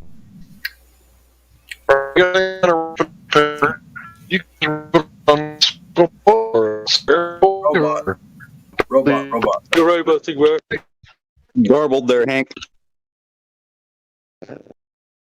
Hankus Roboticus.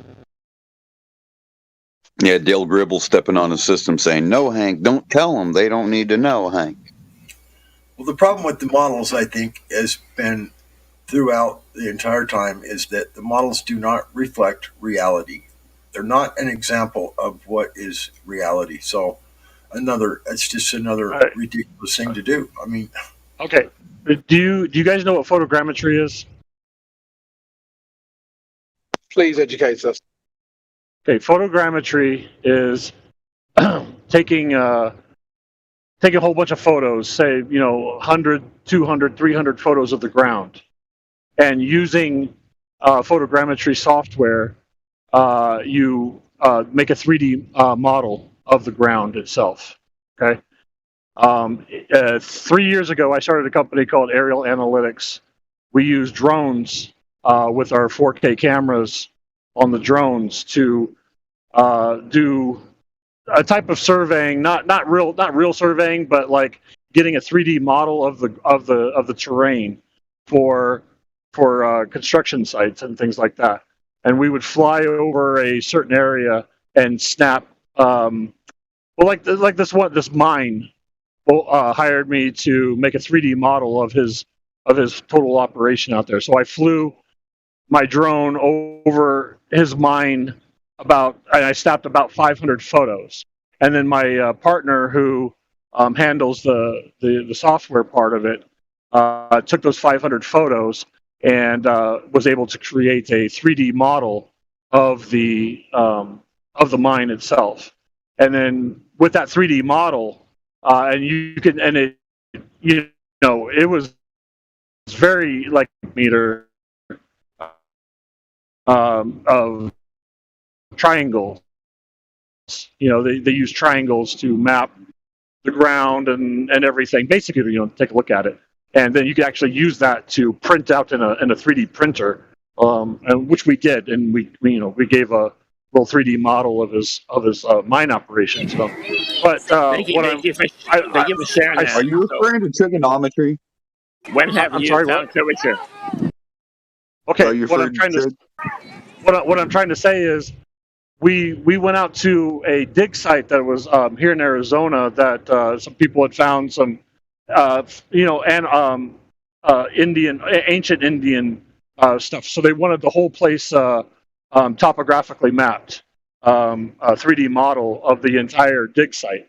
And when we did, we created a 3D model and it was about, it was maybe about 2 miles square, this whole area, and it took about a week to photograph the entire area. We had about 5,000 photos, and when we created a 3D model, you could actually see a slight curve to the ground.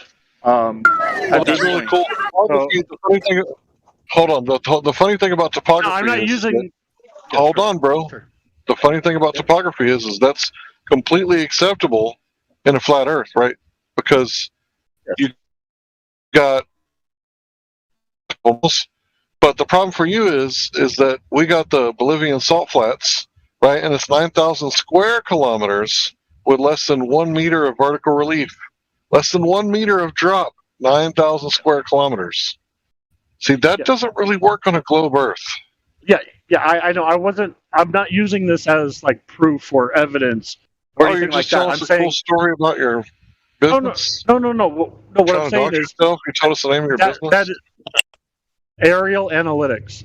So anyway, you could use that type of technology, right? You could use that tech. Okay.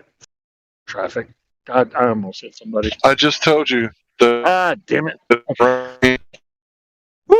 I had to lock up my brakes. Don't you realize?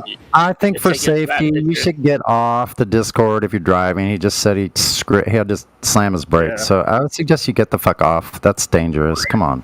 Yeah, Go over, take 10, man. Go over, take 10. Yeah, seriously, man. Pay attention to the career. Don't stop the car. If you stop the car, we will close the server. I'm going to get off. I just want to say thanks. No. Please driving because you will say all proofs if you stop the car. Okay, guys. I will talk to you guys later. Maybe we'll I'll come back in and just listen. I won't talk. I'll just listen. Yeah, be safe. No, I will. I like you guys. Thank you. Yeah, welcome to come back. Safety first. Have a good day. All right, we'll talk to you guys later. Bye. See you later.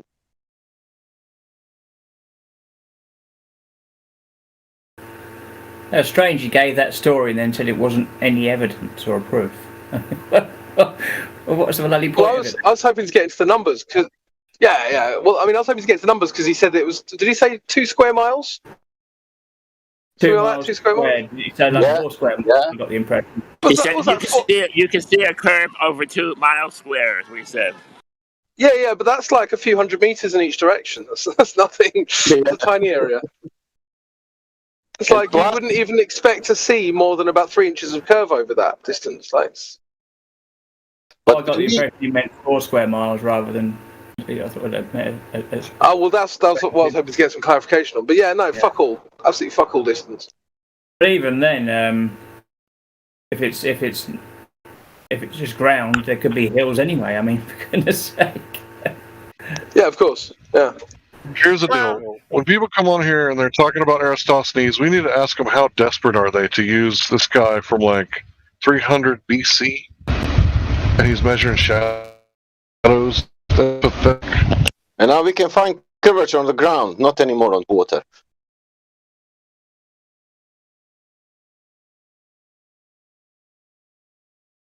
Well, if this guy's got a business that uses cameras and photography, maybe he's got a P900 lying around somewhere, and maybe he should go to the beach. No. no. Water. It's wet.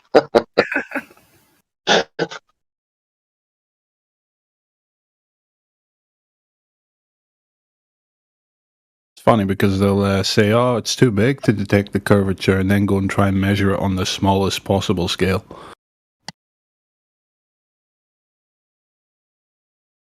Whoever that was that just spoke, I always forget your name, but you sound exactly like a Globe guy called Chris.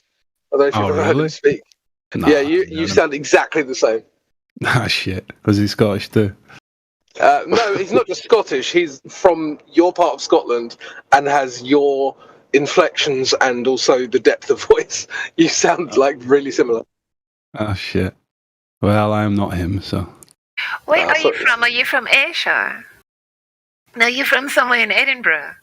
No, I'm from the East Coast. Around Oh, about really? Aberdeen. Yeah.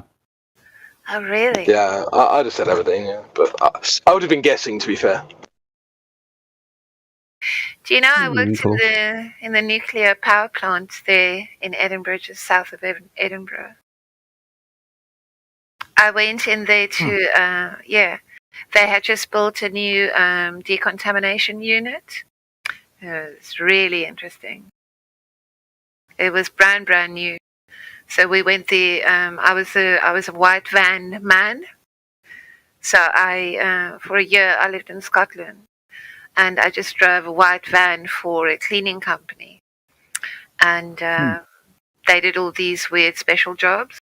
So I was on the premises of that nuclear power plant for 4 days. I had an induction and everything. It was cool. Very You know, the last time I seen, we still got nuclear devices allegedly armed with 1980s Apple floppy disks technology. Can you guys believe that? Wow, I believe it though. They just closed one down close to here, San Onofre. They closed that one down. I was like, wow, like what? I think it was something to do with pizza delivery at the nuclear facility or something. It's just something that I happened to catch. I think it was on YouTube or something. It's like, yeah, we got these devices. They got to be, simultaneously turned at the same time. It's like he was like, look, we're running it off of this, and I was like, oh my god, that is like a floppy disk from the 80s. But if you believe in it.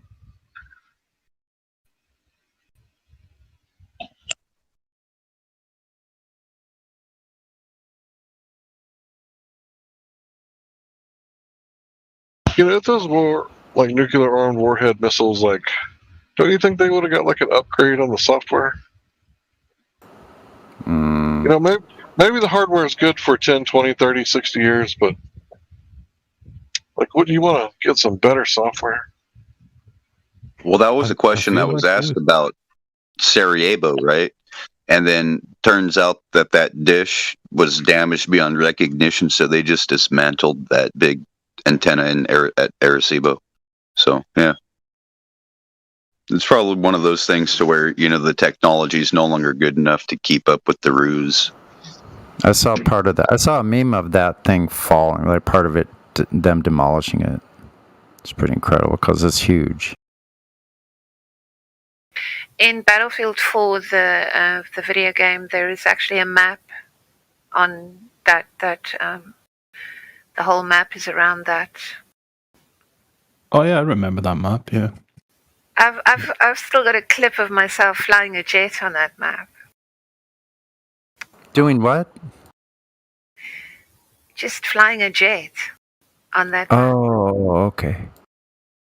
Just in a game, Sonny. When are you going to get your flute working? She's a gamer. When's your flute going to be working? When you started playing, I just reached over and took it off because I've got a display cabinet next to me. And it's been sitting on there. It's really dirty. So thick as a brick. Da, da, da.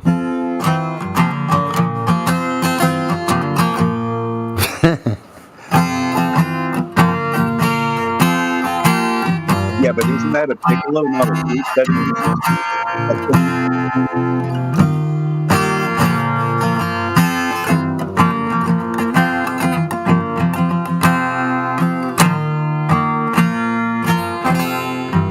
Sonny. Yes. It doesn't he use a piccolo instead of a flute on that song? Because I know he uses both. It might be. And piccolo's a little shorter. I think so. It was also one of the wind instruments that was used for the revolution. I've got quite a few flutes and whistles and all sorts. I've got some hand-carved bamboo flutes as well that are very weird.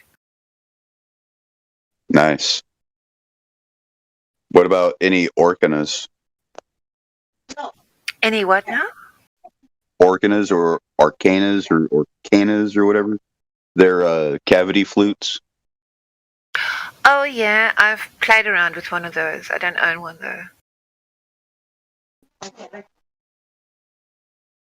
What about the Ocarina of Time? Ooh. Yeah, the ocarina. That's one of those. That's those instruments. It's a cavity flute. I love that game, Hank. Everybody who plays it does. It's so good. I still like the original. So you ride yourself over the fields and you make all of your animal deals, and your wise men don't know how it feels to be thick as a brick.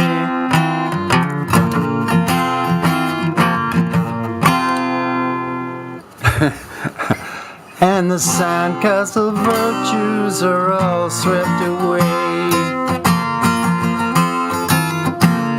and the tidal destruction, the moral malay.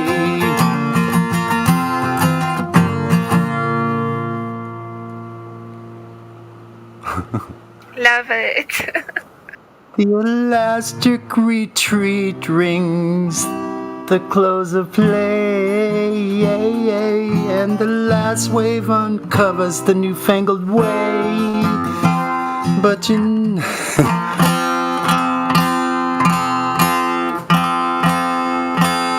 new shoes are worn at the heels, and your suntan does rapidly heal, and your wise men don't know how it feels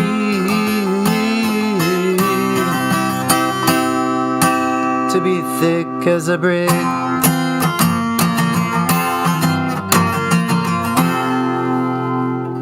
Sorry. Thanks for listening. Aww. Ian Anderson, the bard. I love those songs. I grew up listening. I've always liked them.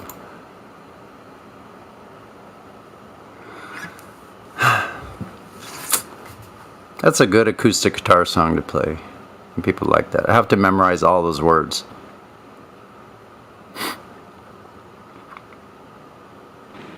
Or make up my own. Hello? Hey, Sonny, so I really like your music, bro, but I'm wondering if you could play any heavy metal.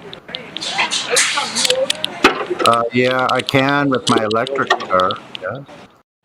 Oh, sick, bro. Have you well, I don't know if you were here, bro, but have you came up with like any fighters metal?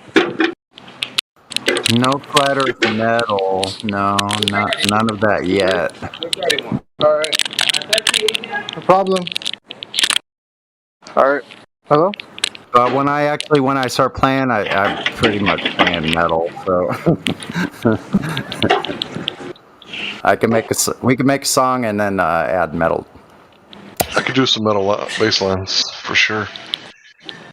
Nice, man. I would like to hear it, Sonny. So Robert, did you Death for Toll? Do you know Skating Away? Skating away. See, all of these things are so old for me. Like I started listening to this stuff when I was 12 years old. So sometimes I have to go back and I have to review it sometimes because I think we're out, sir. I'm sorry, man. I think we're hot micing, sir. Sorry, man. I wasn't sure what conversation. All of a sudden, I was in another one. I'm like, what? I didn't know I was in this conversation. Oh, I'm sorry, guys. I'm at work. Sorry. Oh, okay. I'm like, where am I? At someone else's work. Sonny, have you gone back and thought about just the first two opening lines of Aqualung and how creepy that shit is? Yeah, very. Yeah, it's about an old lech. Yeah. Kind of bizarre. Yeah, sitting on a park bench, eyeing young girls with bad intent. What's wrong with that? It says little girls, not just young girls, but little girls. To me, that's creepy as fuck. I'm just kidding. That is creepy. I think that got a lot. It's called Aqualung by Jethro Tull. Oh. But there's a ton of songs from back in the day, like listening to them now, like later in life, she was just 17. Like there's so many of these like songs about underage girls. It's fucking creepy. All right, here we go. Sitting on a park bench, eyeing little girls with bad intent, snot running down his nose, greasy fingers smearing shabby clothes. Hey, Aqualung.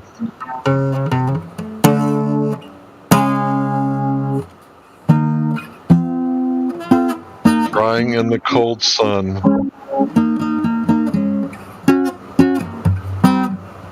Watching as the frilly panties run. Oh no. I'm not reading no more. Yeah, it doesn't go anywhere good, Hank.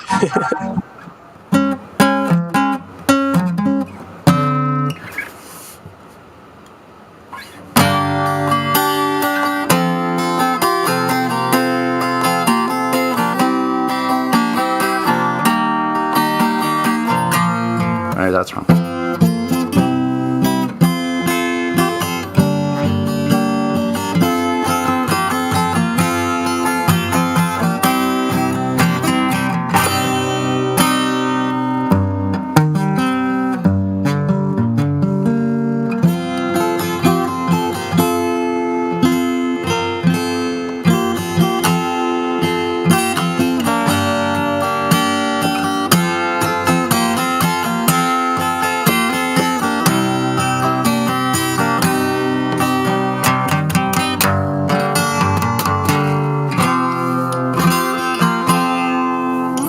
Boy, new strings make such a difference.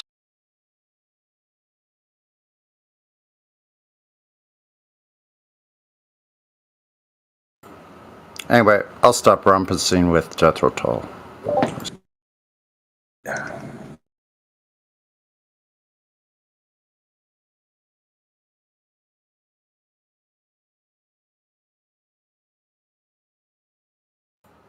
We'll get a room going so when you get your flute fixed, we can play in a separate room. We can jam session. That'd be fun. Play the skin flute, if that's... But it's a family show. Sorry. Well, kind of ruined that, didn't I?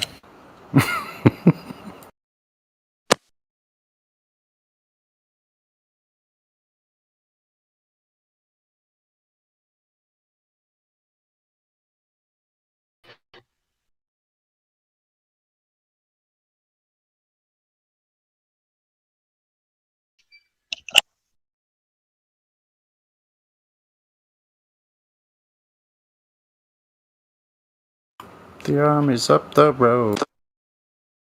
Salvation a la mode and a cup of tea.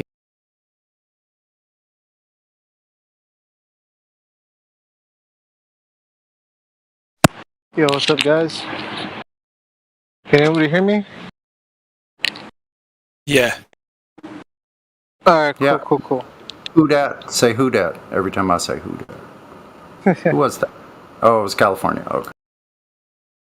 It Okay, was the so- entire state of California. Hey, so heads up for all my fellow flatty Californians here. Prepare for a coming stock shortage in markets because the warehouses are not sending out the product to these stores. So we're going to be facing a shortage in November. So prepare, my Californians. Shortage of what? I believe you. Thanks for that information. Shortage of liberals. It's more valuable than that's more valuable than all the news I've ever watched. Shortage of government cucks. Shortage of Yeah, what pretty exactly? Food, like chips, meats especially, greens. Yeah, we're going to be having a shortage in like November of all that. How do they know so far in advance? Huh? How do they know so far in advance? Personally, I don't know that. I just heard it from the upper management where I work at, because I work at a grocery store, and they were telling us that like they're not getting the shipments these past few weeks. So like a lot of like the shelves here where I work at are empty. Yeah, I've noticed it changing in the last few months about what's available. We've had that as well. You, but you can we've you can been- thank your government for subsidizing the crops being mowed down by the farmers because they were paid to mow their crops. Yeah. So just remember, when you get hungry, where to go. Don't go to the farmer's house. They were also threatened that if they didn't mow it under, they would lose their subsidy. So they were paid for what the crop was going to yield, but they were also threatened that if they didn't follow through with it, that they would lose their subsidy for the next year. So.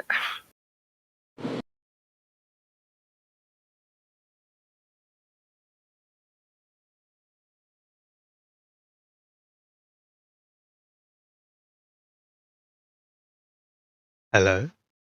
Bit of a coincidence, isn't it, though, that both the UK and the US are experiencing quote-unquote shortages, even though there shouldn't be any reason for us both to be experiencing that at the same time. Just go to the warehouses, bro. That's where all the food's at. Like real shit. They're not shipping the food from the warehouses to anywhere else. So like it's all being stored in like these fucking warehouses that are like the middle of nowhere. Holy shit, dude. Yeah, Crypto, but you know what Boris said to Andrew Marr on the Sunday before he left for his holiday? He said, it's not the government's job to fix this problem. Oh. Yeah, and then he went to Spain to live in a villa that costs like 5,700 quid a week. Oh. I don't even know if he's dragged his fat ass back.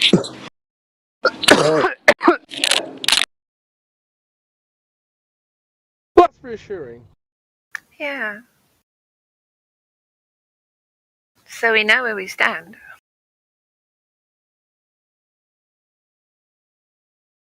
I mean, sure, I don't think it's the government's responsibility to do anything, but they seem to do a lot more than nothing. So, I don't know, they seem to pick and choose what they want to control. Well, when we choose to doing rely anything- on the when we doing choose to anything rely at on the all. beast system, Yeah, I just want to answer that. Doing anything at all would be more than doing nothing. Yeah. That makes no sense. Why does it not make sense? Like, surely, doing something is doing more than nothing. Like, That's what I said. what? That's what I just said. Here's a question for you. How would you describe a tide? Like, in the concept of being a flat Earth. Like, how does the tide come in and out on a flat Earth? Well, it comes in. We already know it comes in, so like. Then it goes back out, right? Can you Like, try you're not with asking about, the same question? like, you're not asking about something conceptual. You're asking about something we all experience. Yeah, but if the Earth is flat, how is there a tide? Well, the Earth is flat, and there are tides. So there's your answer. Okay, but you're supposed to be able to, back out with evidence. Well, the evidence is that I go out to have a look at the tide, and there it is, and then the tide goes down. You're solid. Can I ask a question? Go for it. If there is a globe, how there are tides there? Sorry? If here is a globe, how we have the tides? How we have tides if we have the globe? Science. Science. Science. Wow. That means one word, it's science. Yes, exactly. Science. Science, okay. What is science? Wait, so the cause of tides is science? Did you say that? No, science explains how tides work. Science explains. Did you know that What does science explain? Tell us all, please. Hold on. I'm not a professional by any means. Yeah, here's the thing. Science doesn't have a mouth. Science doesn't explain anything. You got to stop anthropomorphing. What do you mean science has a mouth? Explain that. I didn't say science has a mouth, but science does explain things. No, science doesn't explain anything. Science doesn't have a mouth. It doesn't have an address. Science is a method. So our British friend who's just joined the chat. One thing I would suggest is to take this a bit more seriously. I know that you think that we're all stupid and that we're all a bit crazy and a bit weird, but I do definitely. It just doesn't make any sense. The problem is though is that you're talking to someone who's definitely more educated than you, me, and probably more intelligent than you. And I was educated. I mean, reading random shit from random I people. do have a master's degree though. I do have a master's degree in though. what? Do you have one of those? Do you have one? Well, in finance actually. What have you got? In finance, What have you got? What have you got? What have you got? What have you got? I don't need to explain myself to you. Yeah, you haven't got anything. So when I said I'm probably better educated than you, I was correct. Regardless, the reason you're not taking this. The moment you speak about the Earth being The reason flat, you're not taking this seriously takes The away reason you're all not of it. taking this seriously. Yeah, but that's just you having wrong opinions. The reason you're not taking this seriously is because you've already assumed that because we have an opinion you disagree with, that we must be stupid and that we must be badly educated. However, that's just you having opinions. None of that's objective. So if I were you, I would take this a bit more seriously. I don't know. Yeah, laugh it away. Good stuff. So Is that your knowledge? How your are you laugh? supposed to I'm not educated. I'm put your better. opinion Is on that your someone by knowledge? instantly insulting them? Like, No, man, but you that can't hear. insulted you. doesn't It's help. not an at all. insult to be I told don't need anyone that else. someone's I don't more need anyone intelligent else. than you. It's not an Yeah, insult. how have I insulted you? Saying that I have nothing and that you're better educated. I am objectively better educated than you. You don't know that. Okay, what have you got then? Me and you both could lie all day long and say we have all these other things. Like, it means nothing. Okay, but what do you have? Like I said, I don't need to explain anything to you. Okay, so you obviously don't have a master's degree, and that's not a problem. But that means that my statement was objectively correct, and it's not an insult. Okay, then what do you have? You can't prove anything. What? Oh, I can't prove anything to you. So then why the fuck are you here, dude? I'm taking what you say. Because I'm wondering faith. what Taking what you say on faith, and you're not providing me anything, which makes me think you haven't got anything. Yeah, you can also leave the chat if you wanted. There's lots of things you can do. However, if we're going to have a productive discussion, playing the ninja isn't going to help. So why don't you just answer some questions? Do you have a degree? Simple question. I'm not answering personal You questions. won't tell me if you have a degree. Like, do you understand how we can't have a discussion at all if you're not going to answer any questions? Why are we asking personal questions? Because I have already Isn't this chat established specifically for debating flat Earth and globe Earth? answering your question. If you want to ask a question and you don't want an answer, I don't know why you asked it. It's crazy out there. You're going to want to come back in. Here's the answer to your question. Yeah. This was, why am I here? Well, You're just being selfish. You know that, right? Hopefully you're here to have a discussion. At that. Are you sure? Dude, come on. Come on. Yeah. Hopefully you're here to have a discussion, right? I'm happy to answer your questions, but you don't seem very happy to answer anybody else's questions, which makes me wonder why you're here. To talk about flat Earth, not degrees. Okay. Fine, that's fine. We can talk about flat Earth if you want. What evidence do you have that the Earth's a globe? I don't. I just have science. Like, I believe in science. I'm not here to specifically sway you either way. Religious. I don't care less about that. I'm just interested in what you guys think. Does it mention belief? Where in the scientific method does it mention belief? What? Where in the scientific method does it mention belief? I didn't say that. I just said I believed in science. Yeah. Oh my god. Like, I so trust where in the that. scientific method does it mention belief? Okay, where in the scientific method does it mention trust? Well, it doesn't. But then the same could be said. Where does trust or belief go into the flat Earth? What? It doesn't. Yeah, exactly. So what sort of counter argument is that? So if we measure something, does that involve trust or belief in the measurement? No. Right. Just because I haven't personally tested anything. Oh, then that would make you have a belief, right? A belief that you're on a spinning water ball hurling through space, right? Your belief in science. Yes. Yes. If you want to spin it that way, yeah. Well, it's objectively, right? Or else you would present us any evidence that you're on this spinning ball, right? Yeah, I guess. You can say that. Not coming here saying, well, if you say the Earth is flat, then everything else is all, right? That demeanor. It was never a demeanor. Oh, okay. Right. Just because I asked questions. Yeah. It seems like anyone who's against anything you say, you go very toxic very quickly. It's not being toxic. No, here's and try and keep the same people who believe in the same thing as yourself, around. You sort of gang up. We haven't even got to the part about presenting anything. Why don't we ask this guy what he knows about Earth?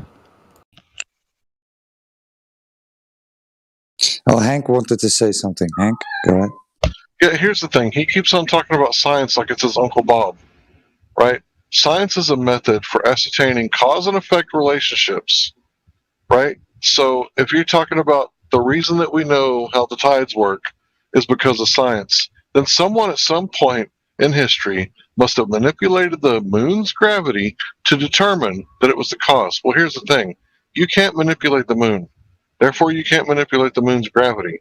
Therefore, there's absolutely nothing scientific about that. It's just a story. The fact that they taught it to you in science class doesn't make it science.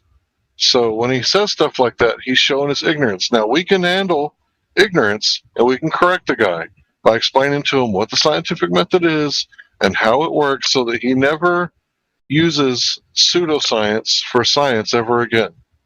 But the thing is, he has to understand. Okay, so what is the scientific method, sir? Do you know what I'm talking about when I say natural science? No. What? No. Okay, so the scientific method, right, is the thing where you have an observed natural phenomenon. You heard of that? Yes. Okay, that's your dependent variable. And then you have to work out a hypothesis. So what do you think the cause of this natural observed phenomenon is? So you come up with a hypothesis, and your independent variable is going to be the cause. Your dependent variable is going to be the effect. So if you see water boiling, that's your natural phenomenon. What do you think caused it? Yeah, What do you think? rising temperature. Yeah, heat, right? So how are you going to test this? You're going to add heat to the water. What's going to happen when you do that? It'll boil eventually. Right, right. And then you take the heat away, and what happens? It loses heat. Right, and you add the heat again, and what happens? It boils again. Okay, you've just proven objectively, this isn't subjective, you've proven with the scientific method that heat causes water to boil. Affect relationships, right? So I'm going to ask you, sir, can you manipulate the gravity of the moon? Can you turn it off like you can your stove? No. So earlier when you claimed that the gravity causes the tides, it's actually that. I don't know if it's just you, but I didn't hear. No, he robots a lot. Don't worry. There, you need to repeat. Thank How you. about now? Can you hear me now? Yeah, you can. Yeah, that's better. All right. So my question is, did you manipulate the moon and the gravity? And you said no. And I said, then the next question is, so science doesn't say anything about the tides, does it?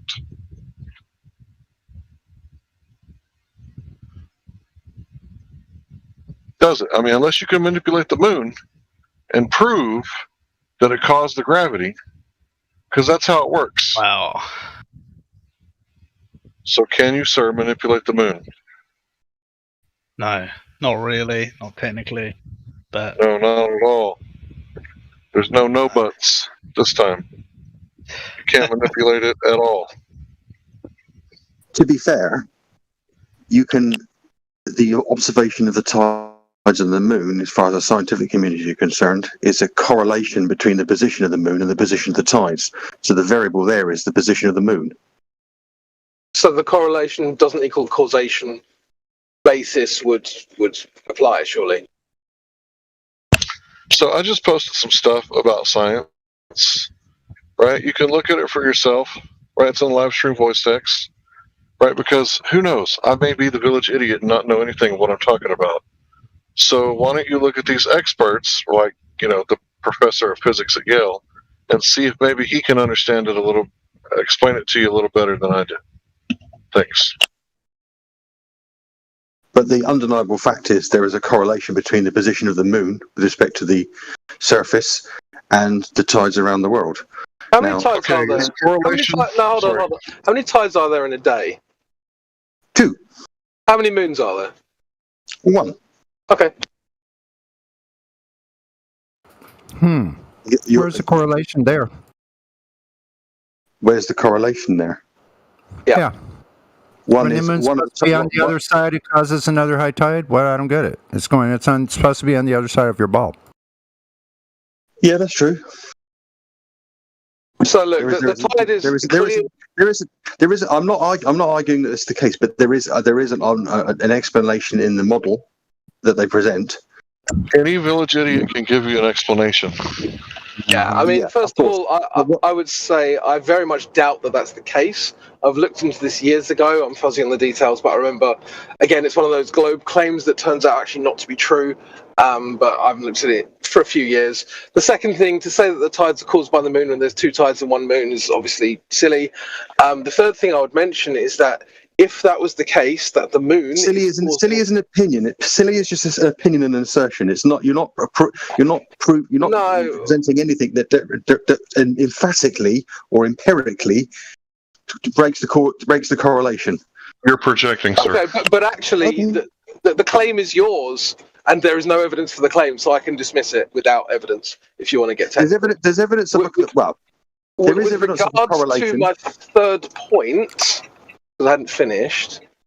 When we're talking about the seas and the oceans being pulled by the moon, which is what you think happens, this is also have to be true on Great Lakes and other bodies of water, and isn't the case. So there's an inconsistency there as well. I wouldn't know about that.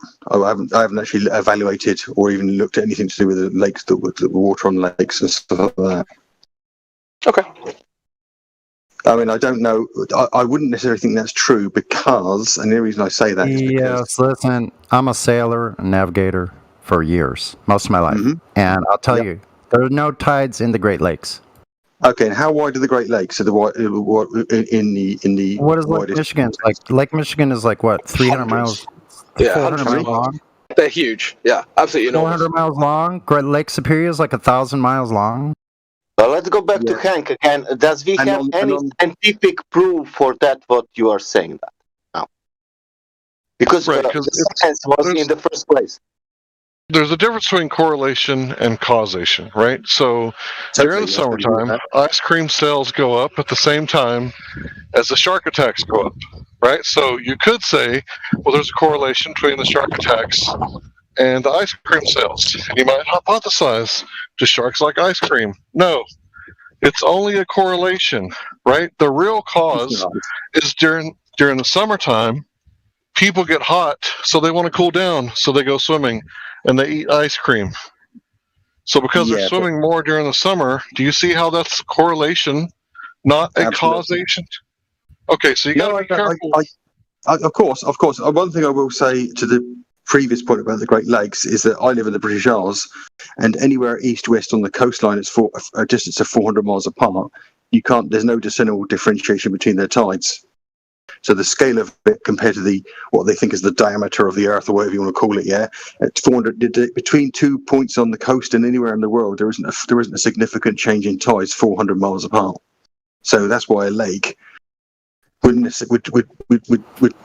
align with that. But I'm not saying it for certain, but I certainly know that if you're somewhere in that situation on the coast, sure. Your tides are no different than 400 miles. You could solve this. I know I use a lot of words. I get it. So just show us a citation where lunar tides occur in Great Lakes, or in Lake Baikal, or any of those other large lakes.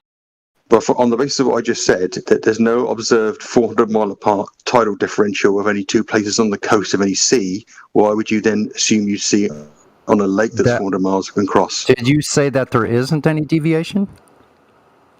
There's no significant differentiation. Well, I mean, Wait, you're saying there's no differentiation in tides from different places? 400 miles apart, no. Yeah. Quarter mile apart? Yeah, of course not. How about 400 miles apart? 400 miles apart in east-west, I don't think there's much of a difference, to be perfectly honest. North-south, whatever. So if there isn't a difference... Pardon? How about 1,000 miles apart? Well, all right, let's entertain this thought for a second, okay, right? If what they're saying is true, right? Most places have got like a 1-2 meter difference between their tides. Yeah, I mean, there are certain ports and places where the profile of the water, of the lakes or the deltas. I'm just going to call BS on you right now because I've been to places where not more than about 300 miles, less than that, even 100 miles or 50 miles, where there'd be a 2-foot tide in one area and a 28-foot tide in another area. Yeah, and are they on the? Listen. Okay, well, can I just raise the question? Were they both on the open coast, or were they in river deltas, or were there islands nearby? Because I live near the Solent in the UK, and we get double tide. Both on the coast. Okay, can you give me a citation where they are? Can you give me a citation where they are? Because I go and check the tidal tables right now. This is irrelevant anyway. We're trying to establish. Is it irrelevant to ask for a citation of what you just said? It's irrelevant. No, because it's not him. I don't care about his claim. I didn't make the assertion. He made some other thing. What? No, you're talking about stuff that's irrelevant. We're trying to establish. Yeah, okay. We're trying to establish whether the moon causes the tides. This isn't going to prove that. So I don't know why we're talking about it. Because, well, all right. So you don't know why. All right. So I'll let you get on with the. No, I'll just recede. I'll just recede for now from that. I apologize for interjecting that. I'm just saying it's a waste of time. We're talking about something that doesn't matter. I don't know why. Well, I didn't raise the subject of the science not being able to prove that the moon. You talked about switching the moon's gravity on and off to prove the tides. That's not correlation. Is a strong instrument in trying to ascertain what's going on in a lot of cases. It's not just a case of being able to say, I can't do a scientific model. Pardon? Correlation does not establish cause. No, but correlation, okay, gives a strong indication of a behavioral relationship between phenomena that you can't control. And arguably, if you're investigating a murder, right, you might want to go investigate it. But when you're talking about against science, this is different, right? When you're dealing with science, it's all cause and effect, and you can actually prove things with science, right? You can prove that water boils if you add heat. Absolutely. This is empirical, testable, observable, repeatable, but most importantly, falsifiable. So if someone makes a claim and it's not falsifiable, then it's not science. I get right? Because if I make a claim that lack of vitamin C causes scurvy, right, you can actually test it, right? The variable is do you apply vitamin C to a patient or do you not? I get that. Yeah, these are empirical experiments, but you must understand. And again, I'm not saying I'm just playing devil's advocate, but they have the gravitational model, haven't they? So they can allude that's the relationship. Yeah. Now I can't prove that model. Neither can you prove that model. So we can just say it's fairy tale.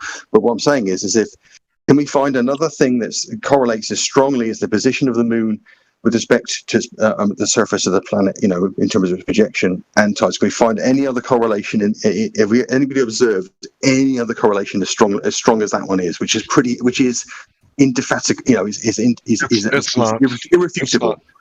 You're affirming the consequent. Yeah, I'm actually not sure that's true, and that would need to be evidenced before we would even go with it. But let's say it is true for a second. It still doesn't prove cause. It could be thing C could be causing both, and without a proper experiment, you have no way of finding that out. So do I take it that in this community you've got no particular assertion of what the cause is really? Then is that on that basis? Is that correct? That's right. Okay. Well, personally, no, I don't know. I can speculate, but I certainly wouldn't call it science, and I certainly wouldn't call it fact. If it was my speculation. The correlation is a fact, but whether that's actually the cause, like you said, is the issue in question, isn't it? Well, no, but I'm actually saying to you, whether there is a correlation also needs to be evidenced, because I'm not sure that's true either. I could evidence that for you if you want. I can show you. So, like, how many intervals do you want? Like 10 intervals, the position of the moon in terms of where it is, and where it is. Okay, we got to get off this moon thing because it's not proving anything, right? We're talking about. No, I'm not saying that. I said I could prove the correlation if you wanted me to. Anyone could do it right now. You could prove that correlation. But I agree, that's not proving a cause, is it? That's not proving a cause. Let me explain to you another way. Okay, you prove a correlation. So, do firemen start fires? No. Let's not come up with a semantically oversimple analogy. Come on. Let me just speak then. And nobody says they do. But there's a correlation between firemen and fires. I could say that the correlation of the fire truck being there every time I see a fire, maybe the firemen are starting it, right? Well, I can show you lots of fires where there aren't any firemen, and I can show you lots of firemen where there aren't any fires. So, let's not use an example. Oh, but come on, bro. There's a strong correlation between firemen and fires. Maybe the firemen are starting them. No, there isn't. I've seen firemen spend most of the time on a fire station, and hardly ever is a fire station on fire, and firemen spend most of their time there. So, the correlation can be broken. Exactly. You got it. The correlation could be broken because there could be other causes of the fire. Let me explain it. Yes. Let me explain it. It's real simple, right? Just because there's a correlation doesn't mean that that's the cause, right? It's really, really simple to understand. just because something appears to be this way, it's not that way. There's no cause until you test it. You have to manipulate the independent variable, which is the cause, to see the I effect. totally agree with you. I totally agree with you, and I totally agree with you a minute ago that you cannot prove the moon is the cause of the tides, but you cannot refute there is a correlation in this case. Now, it's intellectually dishonest to dismiss that, but, however, I understand why you may feel uncomfortable with that. The correlation is there, but it's not proof of the cause. I get that. The question I'm asking is, has anybody else come up with a similar sort of correlation for the position of the tides to try and ascertain what that phenomena could be caused by? I'm not saying I could make some shit up, but we don't really like to make shit up here, right? What we like to do is we like to investigate, right? But you understand that I haven't made any shit up. That's the point. Yeah, there is a correlation between the position of the moon and the tides. I agree. I agree. Right, you believe that? That's all I was asking. Okay, I'm not sure so about that because somebody had some map. I have not that map. Maybe Roger, I don't know about tides, or Jaran. I don't remember now. But I'm not so sure about what they are saying now. Okay, well that's fine. I understand. I respect. I'm not. I cannot post now. I remember that somebody posted some map of the tides. I don't know who was that, and I don't have that picture. Sure. But I know that somebody posted. Yeah. Okay, so I want to go over something real fast, right? So when we're trying to figure out the cause of stuff, sometimes it gets confusing, right? So let's say you come home and your light isn't on, right? You can't turn on your lamp.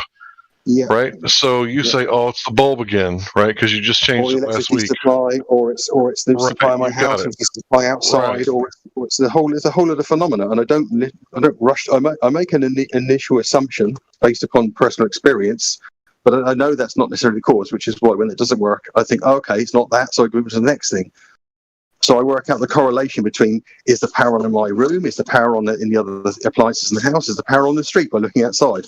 Is there anything on the news that tells me what's wrong? There's a whole load of things. I'm not certain. In that situation, at no point do I assert a correlation until I find one. That's where that analogy is not the same as the one I was making. So I'm glad that we're on the same page on that. All right. So now we're going to talk about the shape of the Earth, right? Isn't that why we're here? Yeah, of course. I only spoke up when someone said that you can't the variable, because you can't move the variable of the moon's gravity.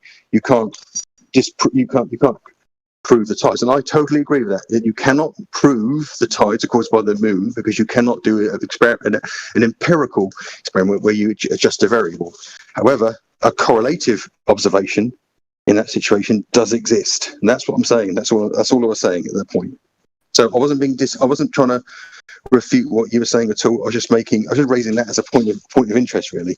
And it is quite an important thing to do that sometimes, to raise a correlation, because maybe there's a phenomenon. Maybe it just doesn't prove anything, though. That's all. No, exactly. What I'm saying is that maybe there's something else, right, which is causing, which affects the position of the moon and the tide simultaneously. Yeah, it's just an interesting thought process if you try and look for something else to think about, I guess. Does it help us prove the shape of the Earth or not? It'd be nice to find. No, not at all. No, we were just going over causation, isn't correlation. Okay. Yeah, that's exactly. Yeah, I wasn't saying it does help prove the shape of the Earth, but in the situation where you're right, you can't find an empirical experiment which would prove that, because you can't manipulate any variable there, can you? So it's just kind of like a fun thought process, I guess. Yes, but well, it is for us in the context in which we're which we're evaluating it. I totally agree. The scientific community utilize their equations for gravity to demonstrate that there's a tide here and a tide there, therefore that fits the model. Now, again, they haven't proved anything, have they? No, they just made another what it does is it says, hey, look, we can look at patterns and then make up a story about it. Yes, totally agree. Their story, they don't frame it as a story. They frame it as sitting in a set of laws that they present as, which I can't prove and you can't prove. It's the same thing, isn't it? It's called unfalsifiable. Yeah, there's a lot of that going around with the globe. Yes. Yeah, of course And there is. pseudoscience in general. Well, the heliocentric model is a conceptual topology of things which I can't prove. That's what I'm saying. No one can, my friend. So you're not alone. Exactly. Well, exactly. That's what I'm saying. But that is not. That's not something I'm not going to argue with you about. If you notice, when I've run into a conversation like these things, I'm not arguing the fact that we can't prove things. That is exactly why you're all here. Well, we can prove some things. Like we can directly measure the surface of the Earth, right?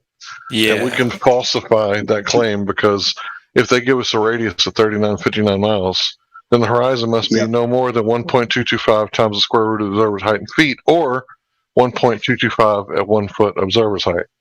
So if we can take photographs, videos, and make observations, right, with high power zoom lenses, right, with known denotated distances, demarked, right, with some sort of landmark, right, then we can falsify that radius if the horizon isn't where it's supposed to be. So have you ever heard of the Black Swan argument? I'm what, sorry? The Black Swan argument? Yeah, I've heard that, yeah. Right. So I just went over it real quickly, right? So how do you explain the fact that flat earthers and other people who aren't even flat earthers have been making observations of objects that should not be able to be viewed, like Chicago from the city of Chicago skyline from Michigan, right? 40 miles away, 60 miles away, right? That should be completely hidden, right? How about the world record for the longest photograph ever taken? Yeah. What was that? 270 miles. How is that possible? I don't know. I can't explain it. That doesn't mean to say because I can't explain it that I'm going to jump to a conclusion, though. Can you at least agree that it doesn't match the math of the official story about the globe? It doesn't correlate. It doesn't correlate with the narrative of the globe model. No. I totally agree with it. I'm here to say that I understand the mindset that says causation and correlation are the same thing, and if you can't correlate things, then it brings into question whether an assertion is true. I get all that. Like I've been here now for a couple of weeks, and I've said from the get-go, I or you or anybody else cannot measure the Earth's curvature. We can measure it flat. We can measure it flat every time, though. You could observe flatness. No, I said measure. I said measure. We measure it. Yeah, that's an observation. Yeah, no, it isn't. Measurement takes I have to go to see the curve. It's not just observation. Measurement, a direct measurement, requires an exchange of energy between you and the measured object. That means that my height is an observation is not a measurement. If you fire a laser across water at a target and it hits a target, someone's observing the target. Known distances. Known distances. Who cares what somebody's looking at? Does it hit at a known distance? Yes or no? I think measurement. If there's known distances and heights, it's a measurement at that point. What are you measuring? Measuring distances between objects, between the observer and an object. You're measuring that because you have a known distance. Yeah, so you're not measuring the distance with the laser. You're showing that there's the straightness between the two, aren't you? Effectively, you're measuring the distance. Yeah, the straight. Laser shoots straight. That's why militaries use it for targeting. You haven't. To be clear, and I'm just make sure I got this right here. You're not using the laser to confirm the distance between the target and the laser. Okay, man. You're measuring the straightness of the line of observation between the two. The flatness of the surface that the laser is shooting over the Earth. Yes. Okay. I get that much, and I agree with you. You are measuring the ability to make what is purported to be a straight line observation of one thing from another position. Measuring it. So what does that mean if you can empirically do this over and over and over again, and you show the same result every time? That the lasers continue to hit their target every time. What would you call that? That's what's called a correlation. No, it isn't a correlation. It's empirical. If it's observable, measurable, repeatable, and falsifiable, it's the empirical process. It's objective then. Yes. It's no opinion about it. It's not an observation. Fuck observation. It's an actual measurement. It's a correlation. No, it isn't. Stop using that word. It's not a correlation. A measurement is not a correlation.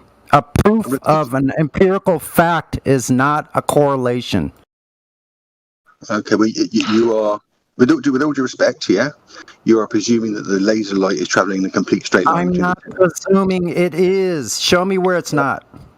How we know that Guinness that record photo is 277? No, he needs to show me right now. I'm tired of this. He show me where a laser is not shooting straight right now. Provide the citation. I don't want to hear your voice. I want to see a link of a source in the voice text. I'm on my phone. I haven't looked for a citation in the car. Good. Well, when you come back, put it in. But how we know the distance to that Guinness photo, 270 miles? How we know that? Observing or measuring?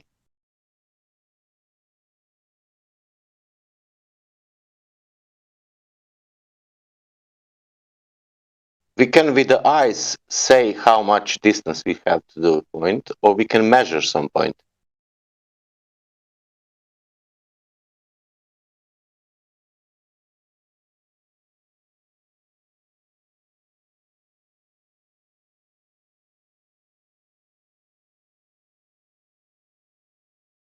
Like an oil rig, for example, it's 10 miles away, and there is 10 miles, 9 miles, doesn't matter.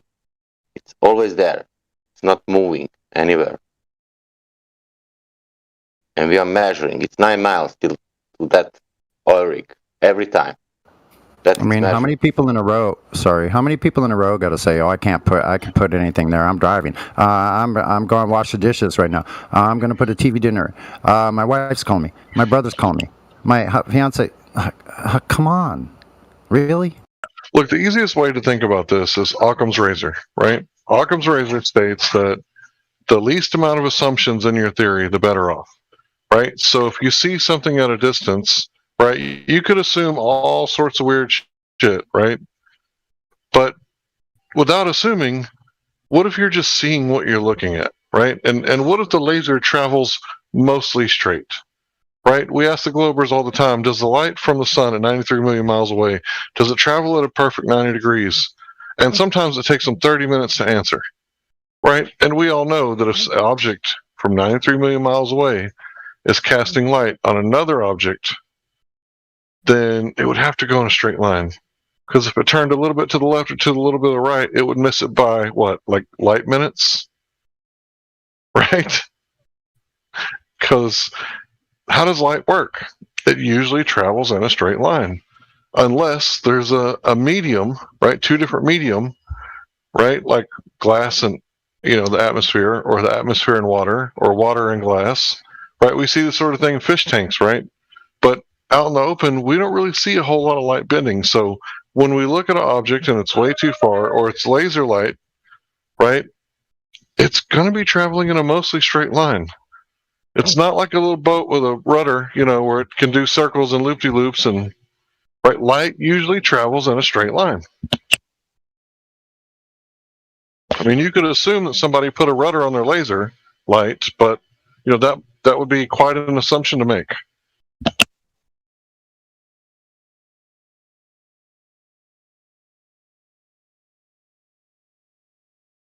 Done that, You've made the measurements. Or made it like a slinky laser light. It could just bend any which way you wanted to. An interesting experiment I would be interested in seeing, and not because I think it would help to refute a lot of these arguments, is to have a target at 40 miles away and a target at 80 miles away, such that they're nearly aligned. So if you look at the one that's 80 miles away and you get the altitude of the line on that, and then swing the things that goes to the 40, is it the same height on both targets?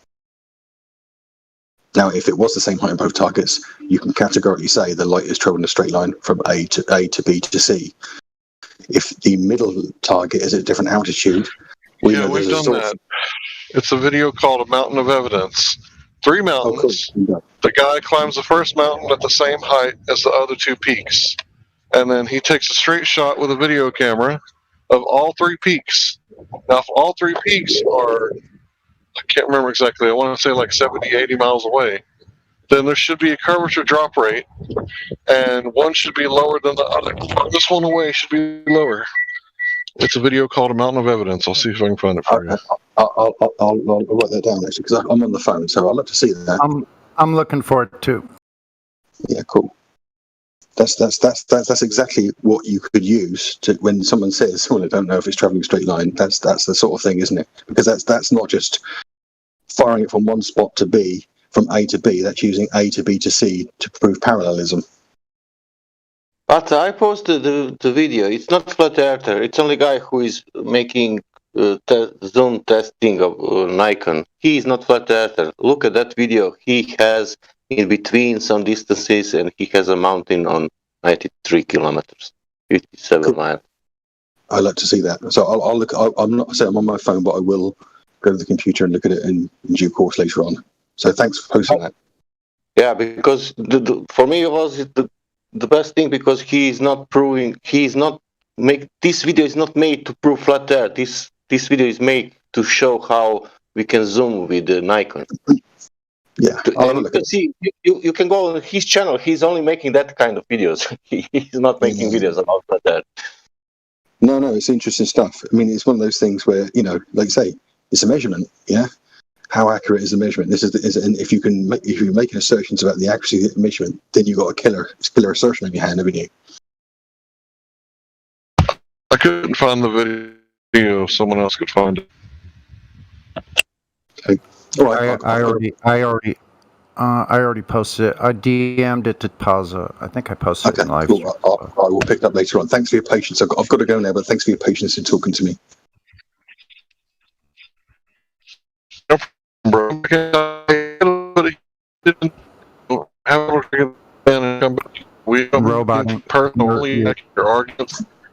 You're roboting. Sorry. Sorry, I thought that was me. So. Listen, I'll get back to you guys later on, okay? Take care. All right. See you next time. Later, Pausa. Later. Mm-hmm.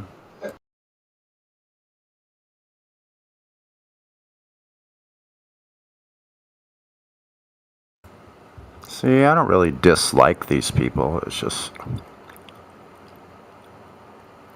trying to focus on the information. That's what the important part is.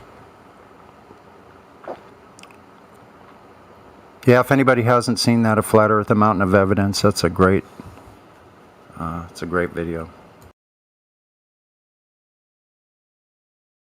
I usually stay away from it though, because I like the measurements over water myself.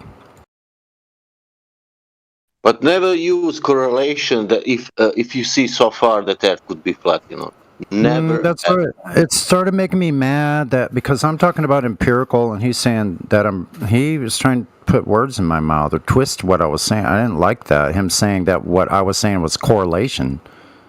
When you have measurement that's repeatable and falsifiable, that it fits that empirical framework. No, it's not correlation anymore. It's a fact. If you can measure it over and over again, repeatably, you can falsify it.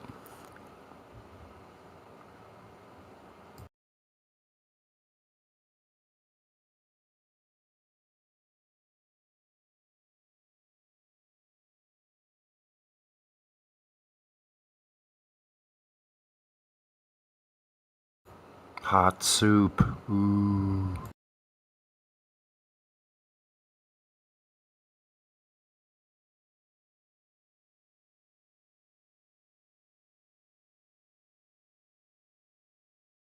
I just had some pho. It was really good. Had some what? Pho, P-H-O. PHO? I don't even know what that is. Do you know what that is? No. Oh, pho. Yes, I do. Pho Vietnamese noodles, yeah. ramen. Pho noodles. Yeah, they have a pho shop right down the street from me. Mm-hmm. I can see it from my window. Good stuff. You just said hot soup, so I thought I'd chime in. Anyway, good job, guys.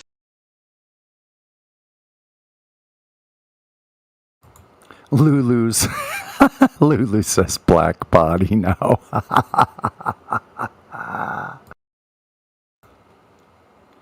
I wish I knew who was changing her name every time, because I know it's not her.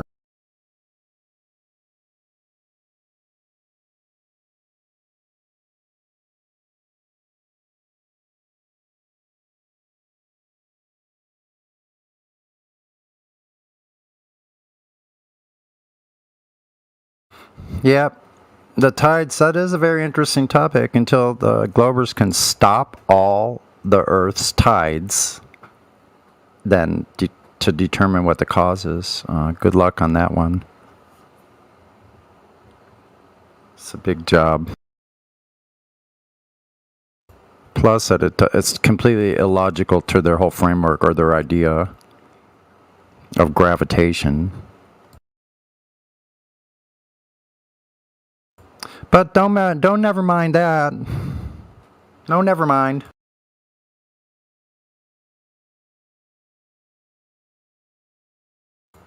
Then nothing in reality matches the globe model. Okay, check. Got it.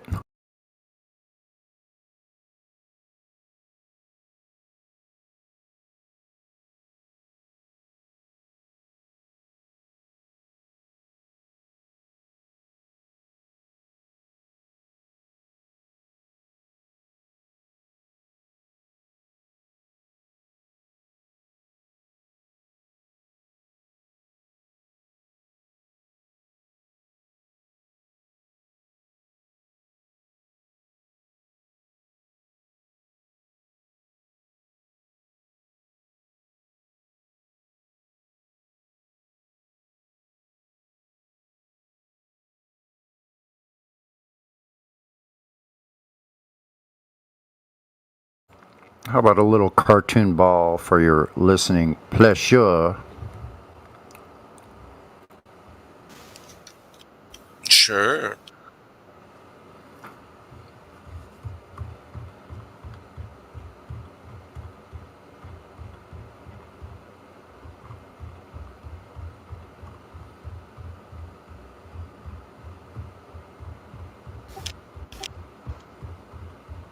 Coming right up here. One moment, folks. Oh, wait a minute. I never heard that. Gems Flat Earth Sunday Roast? Huh. I'll have to listen to that later.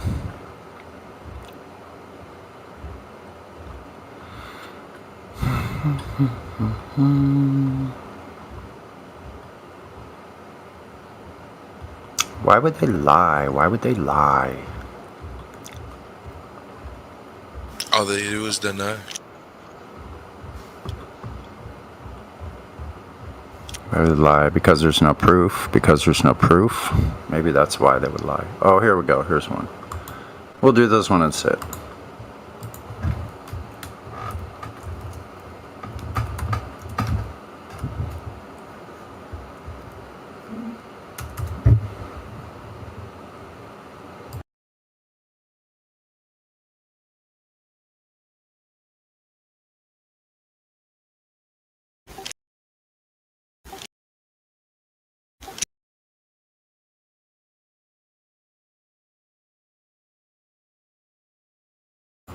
One second.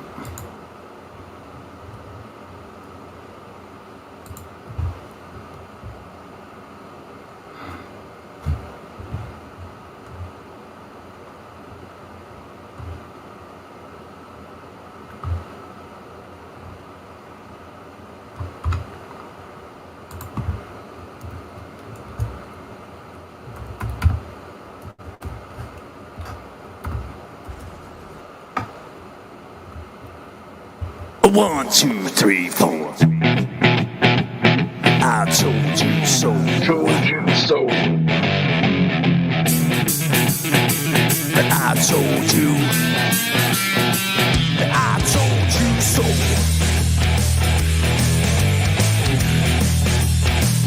I told you.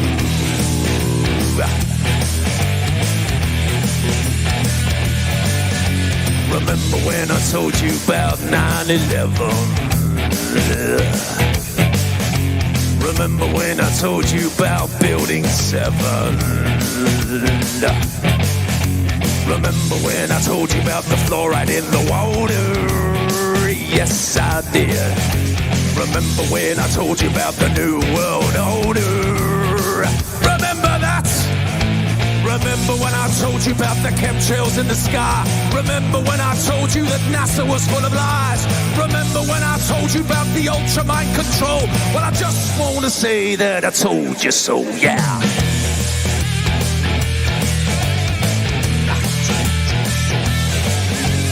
Remember when I told you about 432 hertz, that is, and what 440 can do to you? It hurts my ears. Remember when I told you about the vaccine agenda? Yes, I did. And that Michelle Obama is a transgender. Yes, he is. The dinosaur fraud, the climate change scam, and yes, Sandra Bullock is also a man. Remember when I told you that there ain't no globe? Well, I just want to say that I told you so. I told you so. I told you so. I told you so. I told you so. Yeah.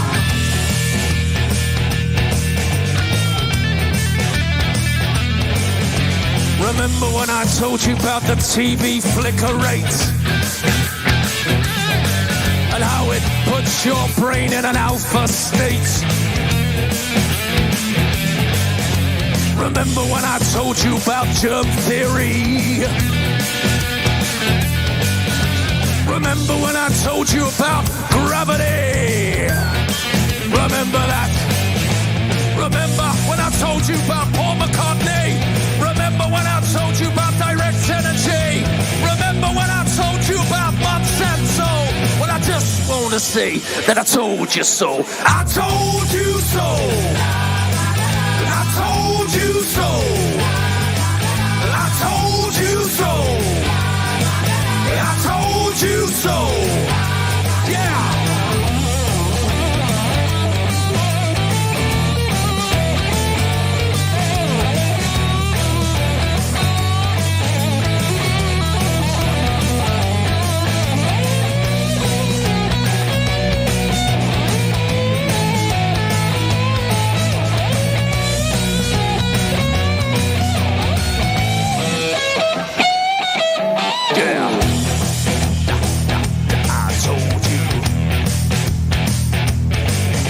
Remember when I told you about the mainstream media?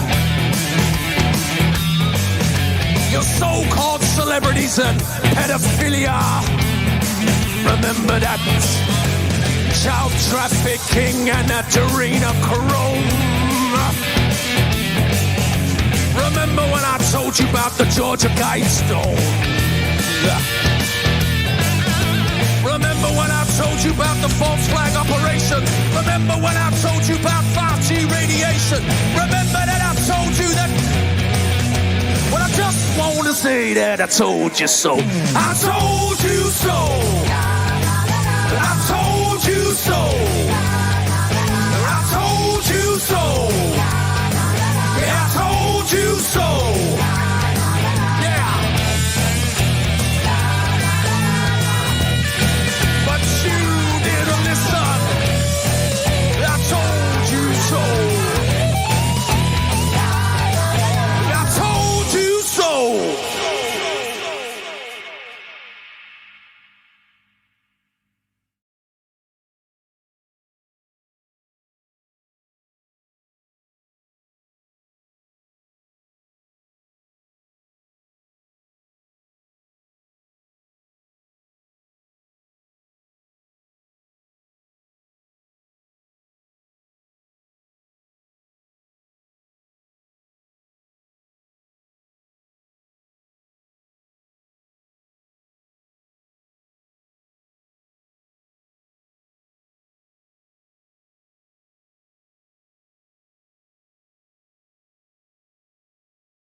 I told you so.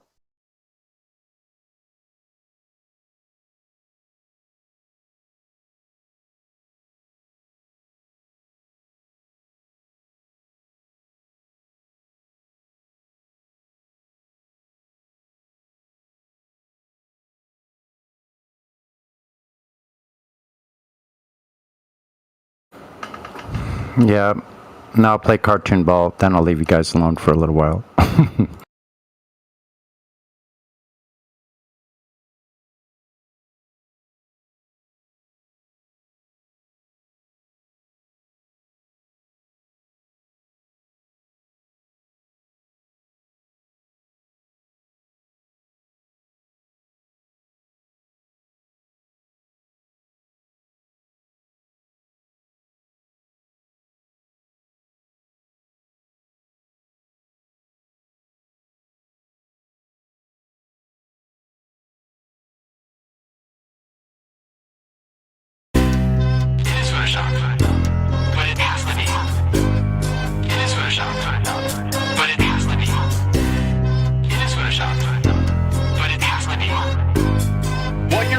here is a mirage. A lie is a lie, and it don't matter how many dumb sheeple believe it. And the truth is the truth, hiding right out in plain sight, and still people don't see it. Man, this shit got me heated, and I won't stop till the elite are being defeated. They keep us deceived about everything that we think, and they keep it a secret. What we're taught is not conducive with reality. Big bang, evolution, and there's gravity. I tell the truth, and then these motherfuckers laugh at me, telling me the earth is Photoshop because it has to be. Most people accept the deception happily, but what they're doing to us all is a tragedy. God created the heavens and the earth in a verse, but we're living in a famous on the galaxy. They say we're monkeys on a ball flying through outer space, but there's no proof, it seems to have vanished without a trace. NASA and other agencies falling down from grace. You can take that bullshit pseudoscience and get out my face. I'm the antisocial type, you're a government prototype. That's why you make it a point to tell me that I'm crazy every time you're angry, cause you know I'm right. I'm standing outside the house of cards about to watch it fall. No more living on a cartoon ball. Horizon means horizontal. Indoctrination is awful because you're taught the globe model. Ever since y'all could crawl, we follow rapists and murderers, liars, thieves, and sun worshippers, saying we can't see curvature cause we're all too small. And though it's never been proven, they say we're ripping and shooting. The earth is spinning and moving. Oh no, no, not at all. It's a criminal enterprise where deception intensifies. Assholes got us all living life on a cartoon ball. It is Photoshop, but it has to be. What you're seeing here is a mirage. They say that we went to the moon 6 times, but pure BS is the way that smelled. Now they're telling us that we can't even leave the planet because of the Van Allen radiation belt. Yeah, okay, sure. NASA, what you lying for? You lying now, you lied before. I can't take this anymore. The only thing they took to space was your imagination. Fake aliens are coming, now they have you waiting. We need to do something about it, no procrastination. Trying to cause the masses to awaken, that's the path I'm taking. But you can see if you check all the percentages, so many people having cognitive dissonance. But that's what happens at the loss of your innocence. Then you get involved with all of this wickedness. They try to do all the humans this way. So are they just idiots? Who is to say? Conditioned by the television, it makes your decisions, opinions, and you just obey. Stuck in the material domain of Satan, where everything in each and every day is pagan. Mandela effect, cause the game is changing. People waking up and now the cage is shaking. The earth is flat, and that is a universal fact. If it isn't that, then tell me where the fuck the curve is at. They tell us that we can't see it because we're all too small. And now we're spinning on a cartoon ball. Horizon means horizontal. Indoctrination is awful because you're taught the globe model. Ever since y'all could crawl, we follow rapists and murderers, liars, thieves, and sun worshippers, saying we can't see curvature cause we're all too small. And though it's never been proven, they say we're ripping and shooting. The earth is spinning and moving. Oh no, no, not at all. It's a criminal enterprise where deception intensifies. Assholes got us all living life on a cartoon ball. It is the world that has been pulled over your eyes to blind you from the truth. Like everyone else, you were born into bondage, born into a prison for your mind.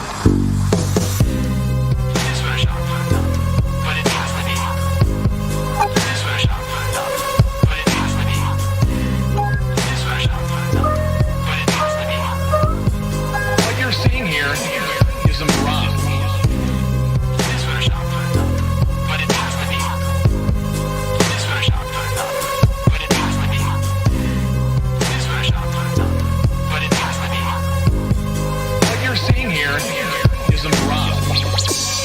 A mirage. We accept the reality of the world with which we're presented.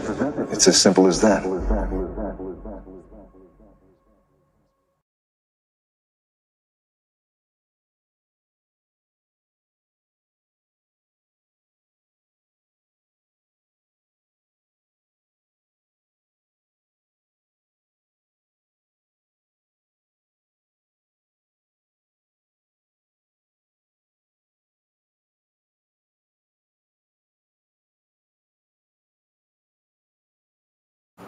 This silence was brought to you by Globe Proofs.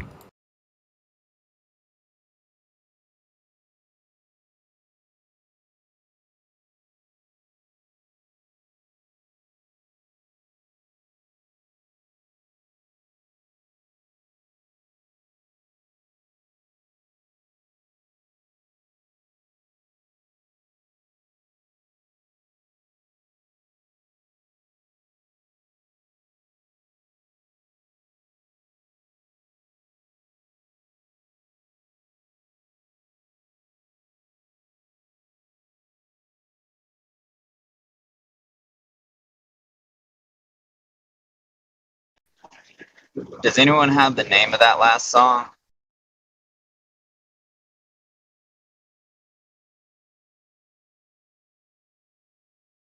I think he said it was Cartoon Ball. It's it's By ODD. ODD? I'll post it for you.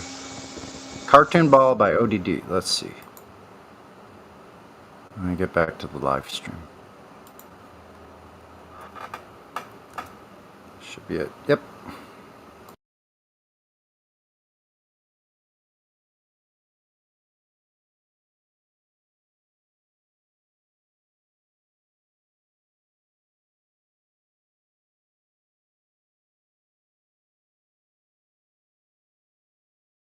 Hey, you guys, what's the latest on that actor William Shatner? Has he gone to space? Did he do it?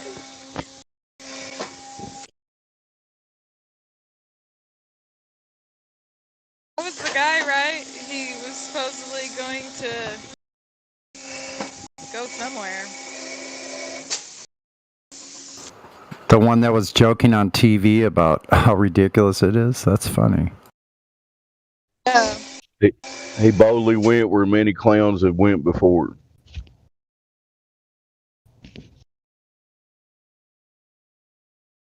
So I was just watching that launch, and I see they were sitting around in a little circle. The thing reached a maximum speed of over 2,200, I believe it was kilometers per hour. Not very sure about that, but like really fast. And then the top of the the rocket comes off. No, how does it work? Then the rocket turns around. No, the top falls off. I'm not even sure. And then the next thing, you just see the little pod, and it's got 3 parachutes, but it crashes like really hard with the ground. There's massive dust as it falls, which would break somebody's bones as far as I'm concerned. And they're going up there, were they wearing helmets? And it's over in about 2.5 minutes, as you would expect from these men.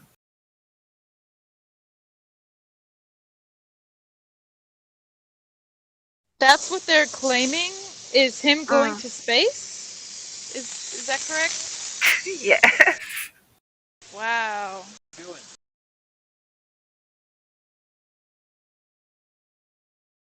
And then afterwards, there's all these hysterical females going, "Oh, it's so wonderful!" And then Bezos pops a champagne cork, no, or somebody else does it for him, and then he pins a little pin onto Shatner's collar. It's so ridiculous.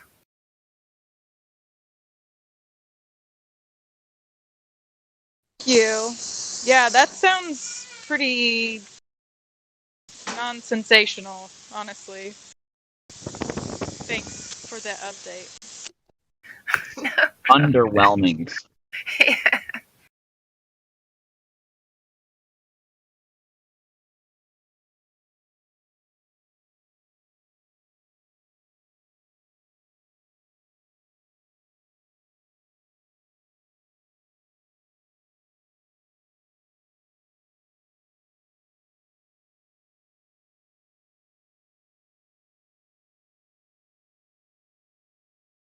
And I find it kind of crazy that if they're calling that short trip into space, and I mean, why didn't he just go to the moon, right? Because aren't they claiming that the moon is now within our atmosphere? That's kind of weird. Nothing adds up. These people.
So William Shatner's going up into space to show that you only have to be an actor to go to space.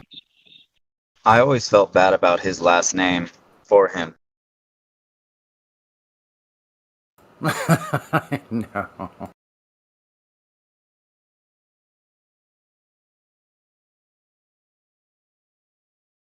That's pretty funny. I never thought of it. Well, I am Shattinger. Definitely a stage name, I think.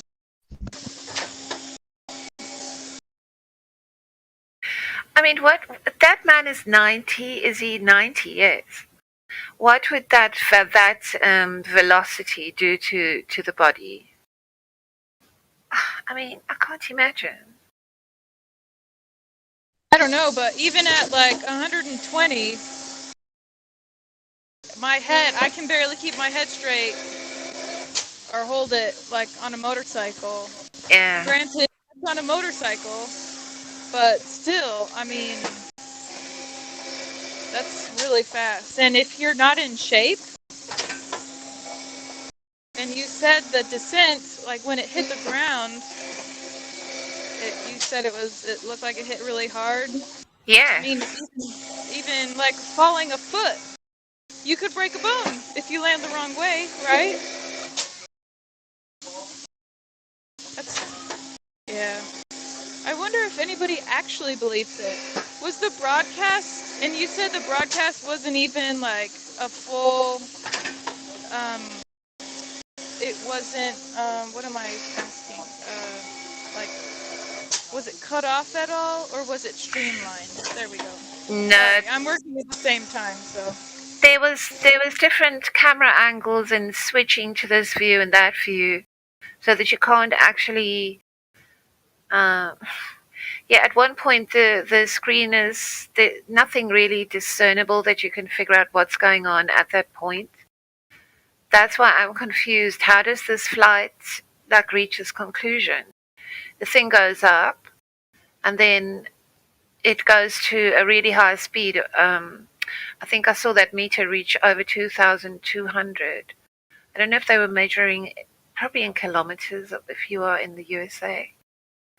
And then it starts dropping speed. It really drops off. So they must cut the engine, and then, because then they show you it lands perfectly the way it took off, but the top part of it has been, separated, and it's coming down to earth. And from what distance is it coming down, and when do they open the 3 parachutes? And is that speed even accurate? Or, I mean, obviously it's just on a screen, right? So they could just have made it say it's going this fast. They can do so much with cameras and angles. And none of it makes sense. And the thing that makes the least sense is, why is there no camera to give you a sense of the speed and the distance?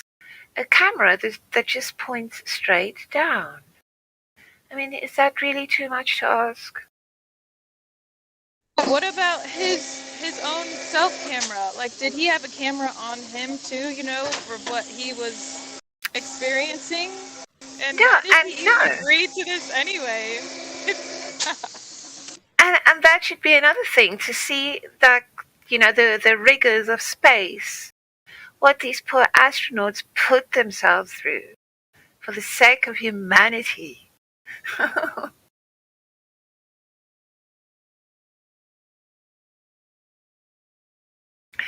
I suppose they put William Shatner on there because they really need to be able to sell that, for when the aliens come. Space.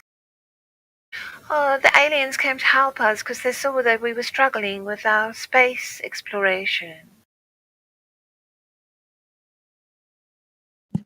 I think they use Shatner to play to everyone's childlike, whimsical childlikeness with sci-fi and all that. The sensationalism. most of the, when was the original series? It was the 60s? I think in the 60s and 70s. Yeah, so The that's original all Star that. Trek ran for 3 years between 66 and 69. Thank you.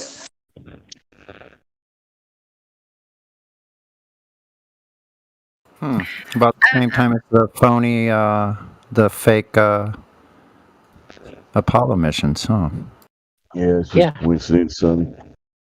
You're a coincidence theorist. I mean, it's pathetic from its inception. It's the most pathetic thing you can imagine. That people who are, that they do not have any of the concerns of the majority of people.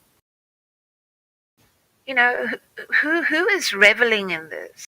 Do they think people are at home with streamers and champagne, and they all glued to their TV or their computer, and they're watching William Shatner go to space? And then when he comes really down, think some people are. I'm sorry. do you think?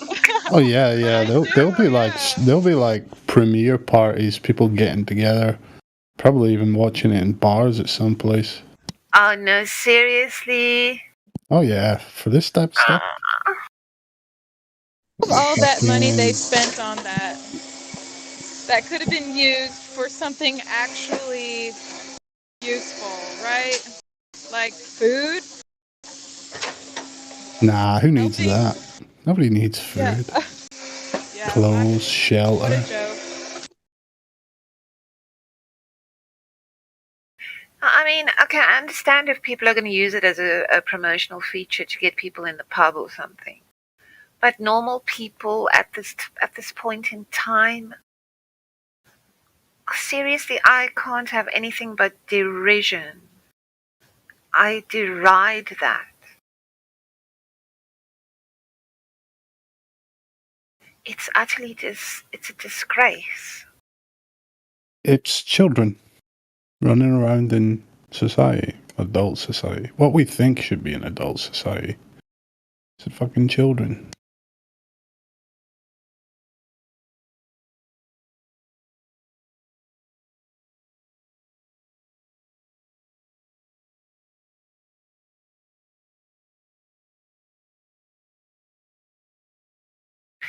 Yeah, I mean, these super rich assholes, they're just running around from event to event. Their whole lives is just one continuous, acting.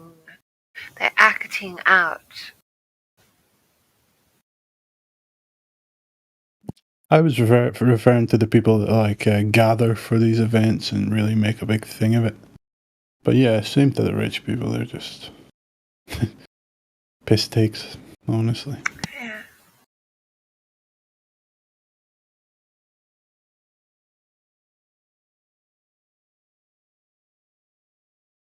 Y'all ever hear the explanation of the Jesuits having control over systems, like when the president started facing the phallic? What if these events that we see are symbols to start plans?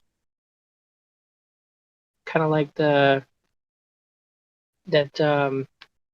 TV show or the movie or whatever type it was, where they were talking about how they planned the news a few years ahead of time and they didn't actually get into the details until a year before.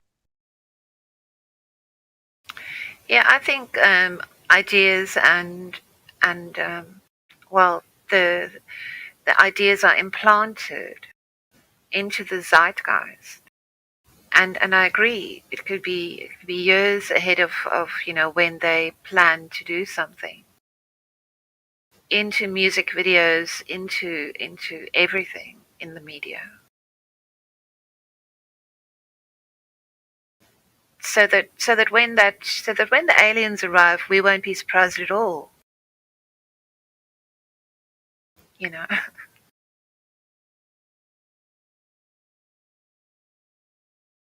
Well, people will certainly be scared out of their mind, out of their soul, probably, and they'll be very malleable in that state.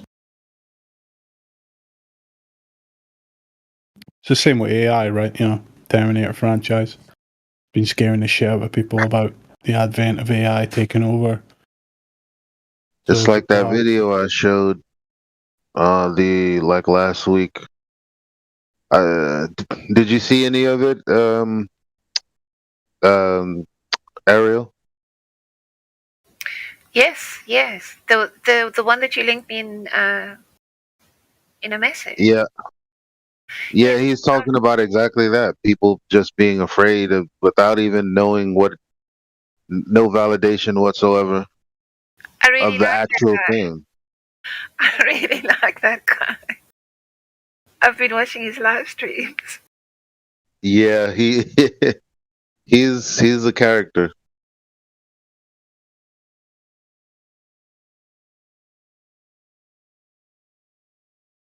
Yeah, I think it was yesterday he said he's going on a little road trip and he was going to New York.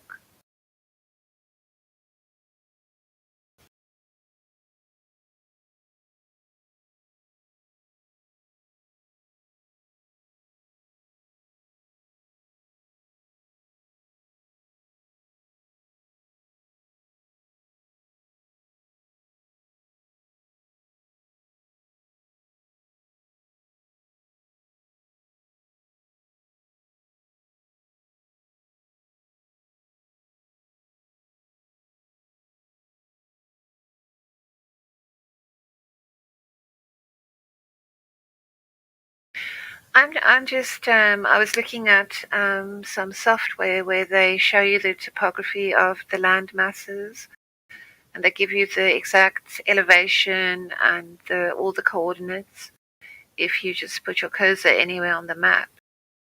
And then I discovered this this nature preserve it's in Alaska, and it's astoundingly beautiful. And there's so much variety in the land, and it's so big. The areas of land where people never go.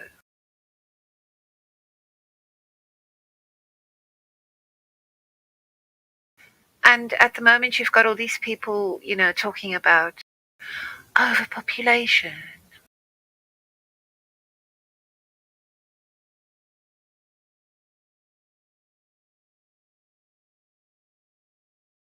Yeah, I mean, most of the world is empty.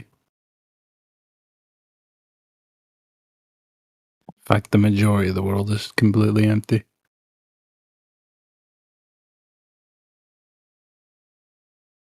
And that's just the land we're aware of course.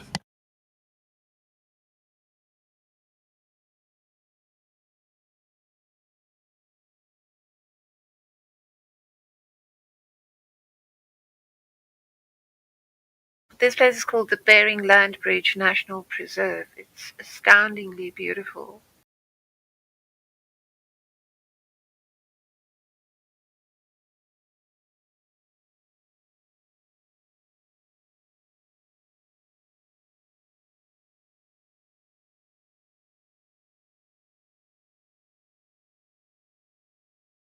Oh, that's a terrible link.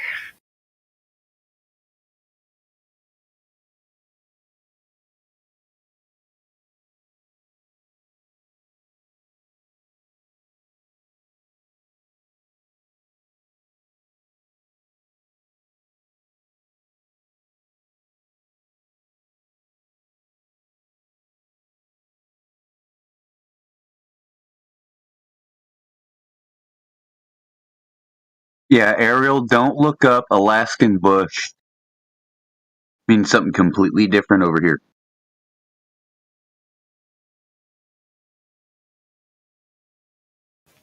I wasn't going to.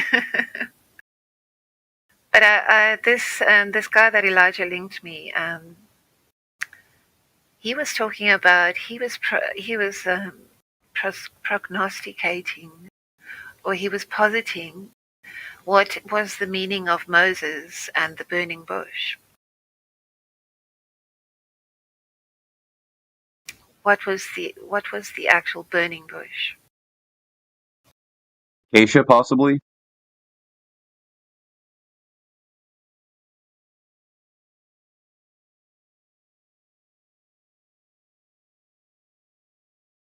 Yeah, I mean, he had some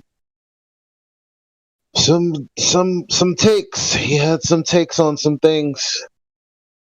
Definitely thought provoking. Yeah, I definitely listen to him. He's got ideas.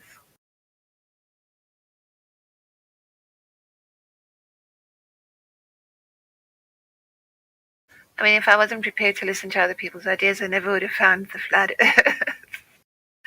Yeah. Yeah.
May I make a song request?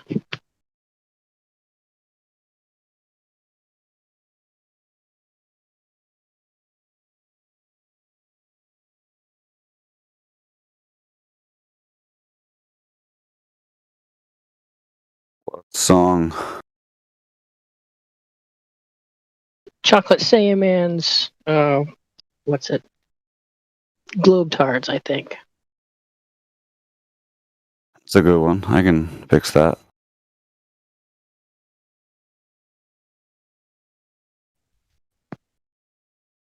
And after the song, we have a no roles person here we can try to talk to. Dr. Genomes. Go ahead and play the song, Drew.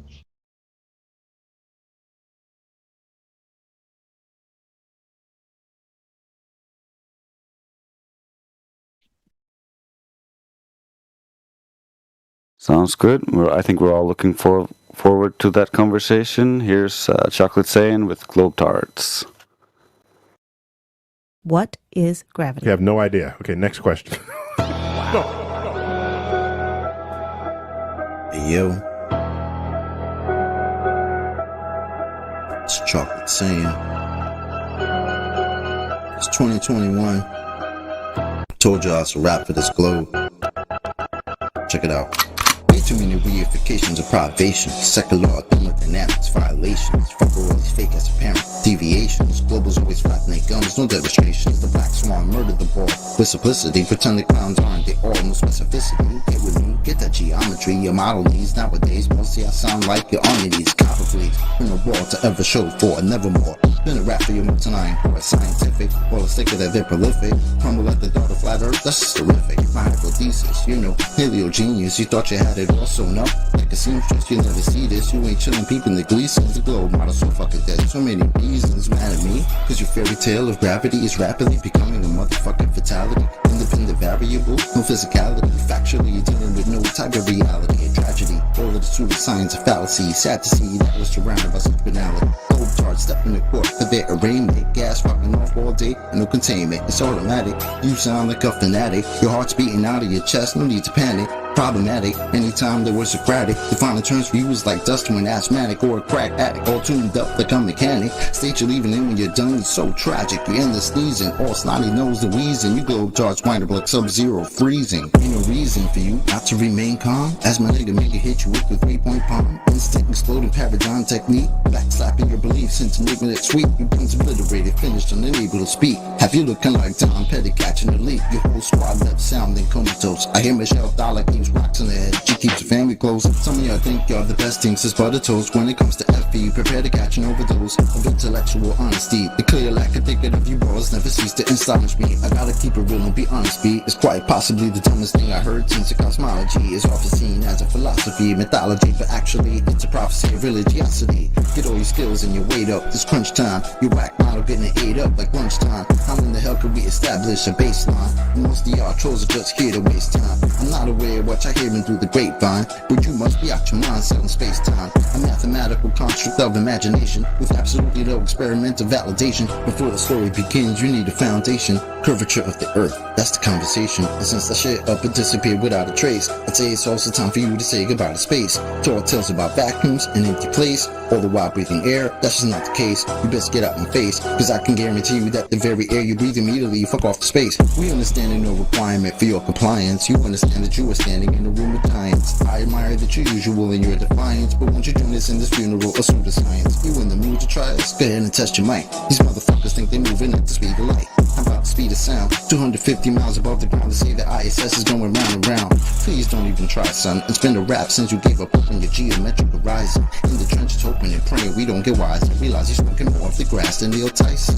Oh, speaking of that clown, I wonder how much longer he can keep a push of this in the background. Never debating, always up to the back down. Playing in fear of the gravitational smackdown. This little circus won't last long. I'm betting you the type of clown that sits at home alone with a mask on. Thinking you debunked an argument like the Black Swan. Never knowing that your radius could be that wrong. Oops, I really meant to say dead wrong. Implicitly, we've been falsified the globe empirically. Need you to listen, G. It's not logical to postulate you live in a sphere in no sphericity. It's the epitome. It's not a mystery. The globe model's all wrapped up in stupidity. It's quite simple, see. It's probably not the move for you to spew your rhetoric here or religiously. Maybe officially. One day you might find yourself vividly in the middle of an epiphany. Lyrical symphony. It's been a pleasure, but our times have both come to an end. Synchronicity.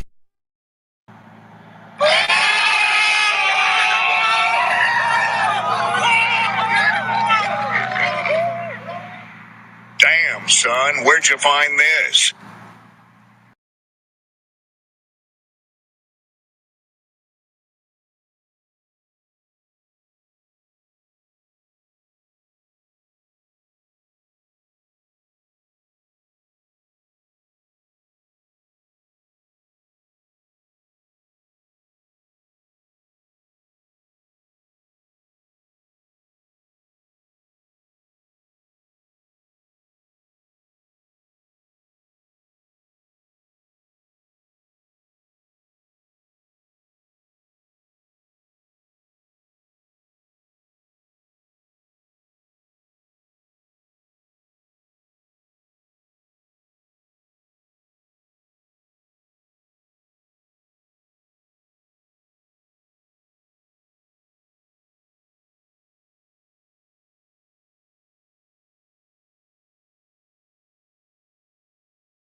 mic check.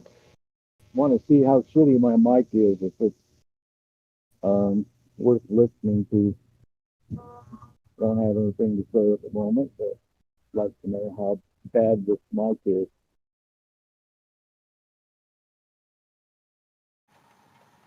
Seem really low to me. Were you asking how your mic is?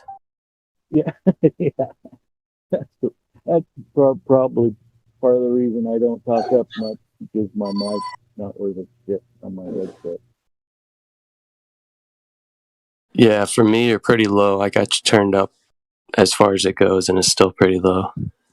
I think, well, we're in a lull. See if I can do anything on my end. Perfect time for a mic check. Yeah. Oh, come on, where's my setting? Output volume, which is this output. There's halfway or 40%. This is all the way up. Could you tell a difference when I put it down to 40?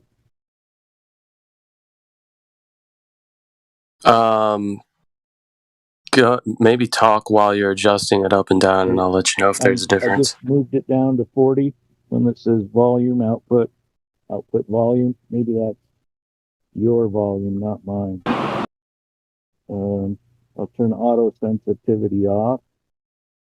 And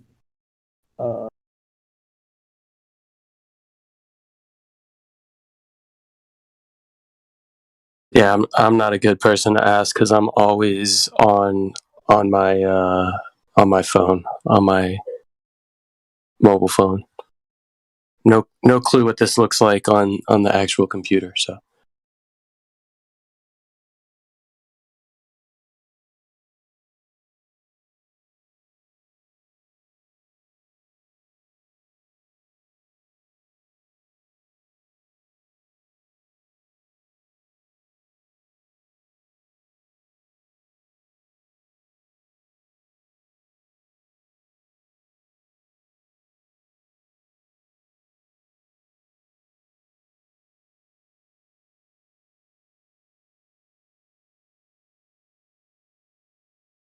auto sensitivity back on. What else?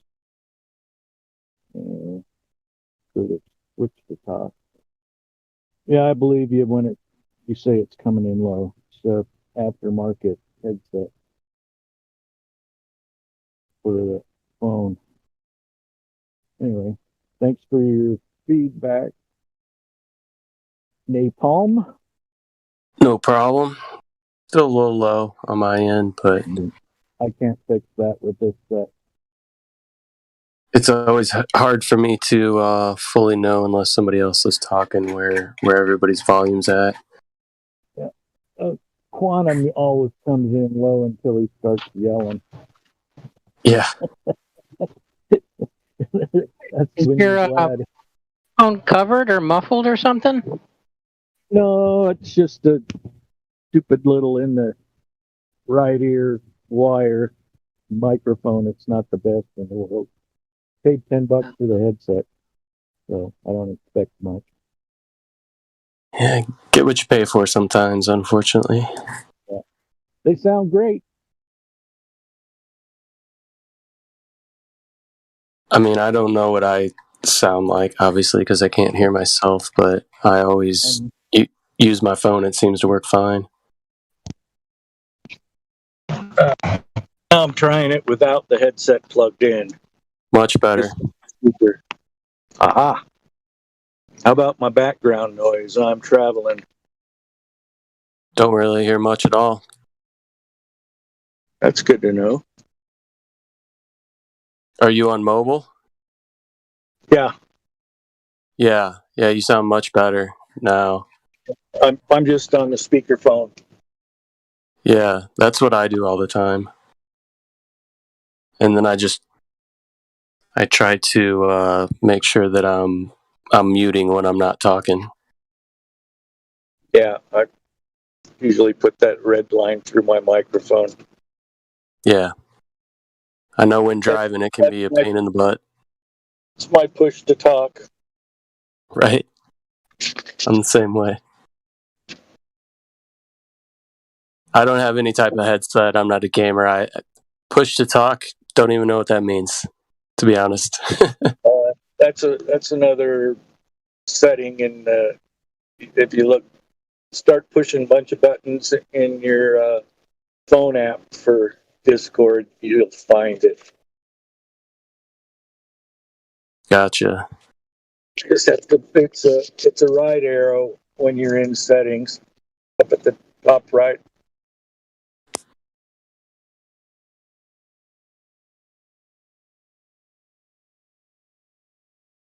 Yeah, I don't know. I don't even know how to search servers on this thing. Well, this is the only one you need to know where to go. Yeah, this is the only one I come to. Seems to be sufficient for me to get me through my day while I'm working. Yeah, I've got probably 20 other channels that I never visit. Yeah, I did.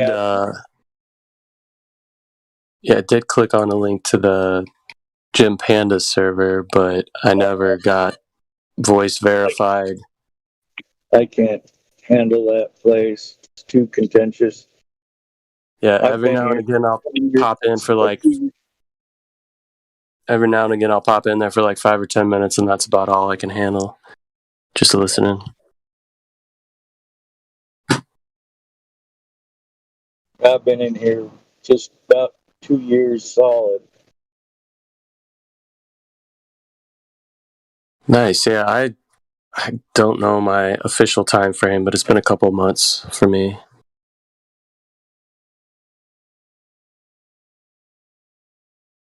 Which has been a blessing, man. There's a lot of good knowledge in this server, and when you discuss things with people that actually do some freaking research, they always have good resources or book suggestions or any of that kind of stuff, which is awesome. I love it. Indio blows my mind with the amount of stuff he's got down to. He's got it wired. Yeah, I'm not really good at recalling the information quickly, like on the spot in the middle of a conversation. So I applaud those that do have the ability to do that very well. It'll come with time. The repetition of information it'll eventually be second nature. Yeah, that's the thing. I've taken in a lot of information over the years. I mean, I came to this subject in like 2013, 14. But the problem is, if you're not discussing it with people, if you're not actually verbalizing it, it's hard to build that recall memory. How did you get awareness 2013? Was YouTube suggesting them then? They didn't start suggesting until like maybe 2014, something like that. But when I first saw them. And I was my ass off. What the fuck? Yeah. Flat Earth? Who the fuck is that stupid? Even though I would look at anything and everything in between, when I first saw that, I was like, definitely no. There's no way. Even though I had done research into it, right? So I came to the topic kind of on my own, set it aside. Then those videos came up, and at first I was like, yeah, there's no way. And then I thought back to what I had studied previously, and I'm like, well, let me see, because I found out some weird stuff. Maybe it's along the lines of that, and that's when I kind of started diving deep, like 2014-ish. But yeah, in 2013, if you want to know kind of how. Phone call coming in. Oh, okay.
Well, that was a false alarm.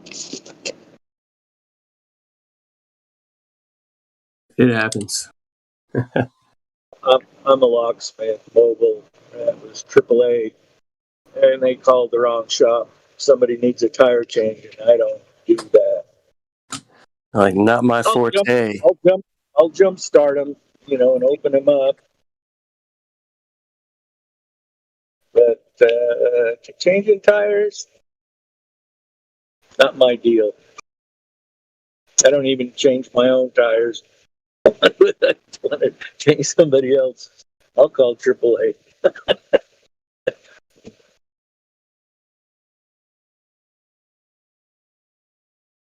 They've got the pneumatic tools and the jacks and all that good stuff. I don't carry heavy equipment like that. Unless it's filthy work. Yeah, never a fun thing to do. Have to change a tire, especially on the side of the highway, man. Yeah, unless you've got the right stuff, then it's no big deal because you're almost done. Yeah. I mean, I wrench a lot of stuff at my house for sure. I do a lot of repairs, basic stuff on my own vehicles. They're getting too complicated for me now. 100%. Getting into the 1980s and shit like that, they're almost beyond me. Anything 70s, 60s, 50s, no problem. You don't have all these pipes and wires going everywhere and you don't know what's what. You need a PhD to work on the goddamn things. Yeah, pre-fuel injection, right? Old carbureted engines. Carbs, plugs, distributor, cap. It was simple, man. Yeah. Now they've got GPS, Wi-Fi, Bluetooth. Well, I think everywhere. Tesla doesn't even allow anybody but a Tesla dealership actually work on their vehicles. Something crazy like that. I don't blame them. I mean, all you're buying is a license to drive the car. Pretty much. They're still their equipment. They own it. So, yeah. And I've built my own computer a couple times, but Jesus Christ, when it comes to a car, you get hurt real easy. They put shit in weird spots. You got to take the engine out to change the oil. Yep. It's crazy. A lot of it's intentional so that you have to go back to the dealership. I know a lot of German manufacturers do that. Mercedes. It's ridiculous. Yeah, they should. In order to design a car, you should be a mechanic first. That's what I think. Or at least get the input of some mechanics prior to final assembly and final schematics. They got everything. It's a real puzzle the way they put these things together. Special tools. Used to be able to fix everything with a crescent wrench and a screwdriver. Oh yeah, up through the 80s, 90s, like stuff. Even early days of fuel injection. I mean, it's still basic stuff.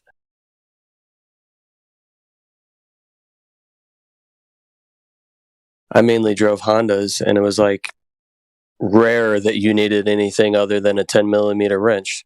I always had one in my glove box. Every bolt on that thing was a 10 millimeter.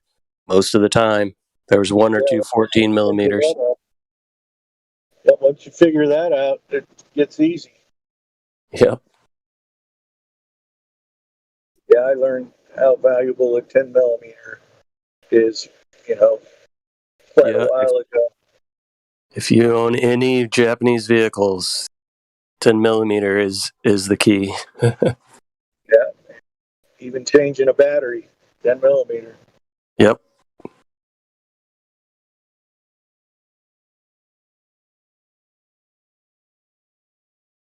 That's almost like the 7/16, just a little smaller, I think.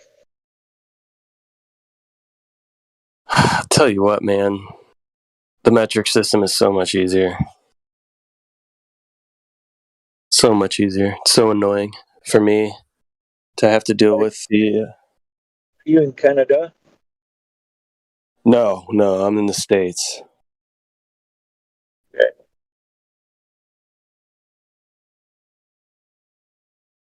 So I have to deal with Back east? Florida. That's back east. Yep. Back east and south. Yep. Doesn't So get much more south. I guess you don't have any snow. No, right sir. Ever. Now we're already sugar coated up here. Where are you at? You north? Central Idaho. Oh, okay. Gotcha. World famous Sun Valley. Beautiful out there, man. I love that part of the country. Yeah, I've been stuck here for 40 years. I left once and had to come back. I spent first 25 years of my life in smack dab in the middle of the country in Missouri. Missouri. Yep. Missouri. I'm in Idaho.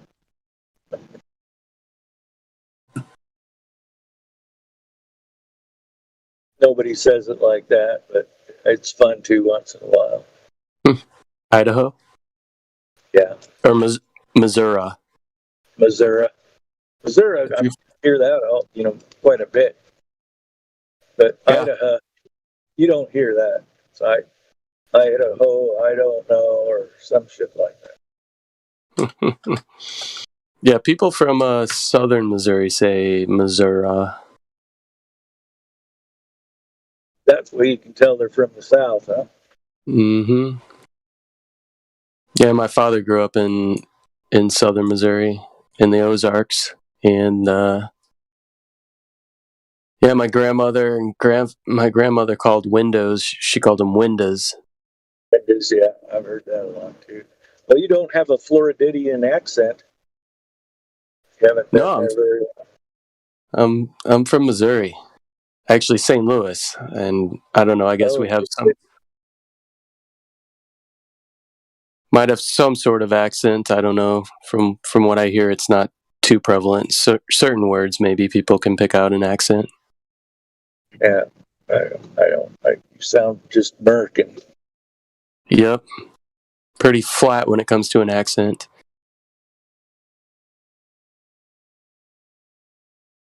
But where I come from, we also put R's in places they shouldn't be, which I corrected myself from, which, like my mother says, wash your hands.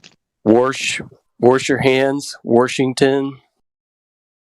I remember as a kid going to school and learning spelling, and I was so confused. I was like, what do you mean there's no R in the word wash? That's great. Yeah. That's why I'm hooked on phonics. Right. Yeah. I don't know, when you went to elementary school, phonetics was probably not a thing anymore. Oh yeah, it was. Oh yeah. I went to I was in school in the 80s, so I was already out of the Navy in the 80s. yeah, it was still a thing, but it was going away. We still learned cursive, which they don't teach today. Yeah. You guys ever hear of the turbine car? I never liked doing that anyway. I still think it should be a thing. But generally, you can't read somebody's cursive in a lot of a lot of times. It's very true. They should make doctors who have to write prescriptions go to drafting school so they can write legibly. Yeah, I write everything in all capital letters. I took a lot of technical drawing and drafting. Yeah, that's where I picked it up too. Yeah. Looks like you're shouting all the time. Right? But it's legible, even though it's That's why you're writing shit down so somebody can read it. exactly.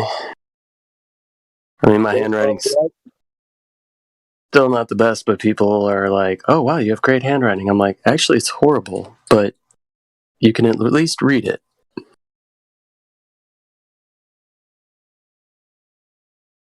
Yeah, that's one of my pet peeves is not being able to read somebody's handwriting.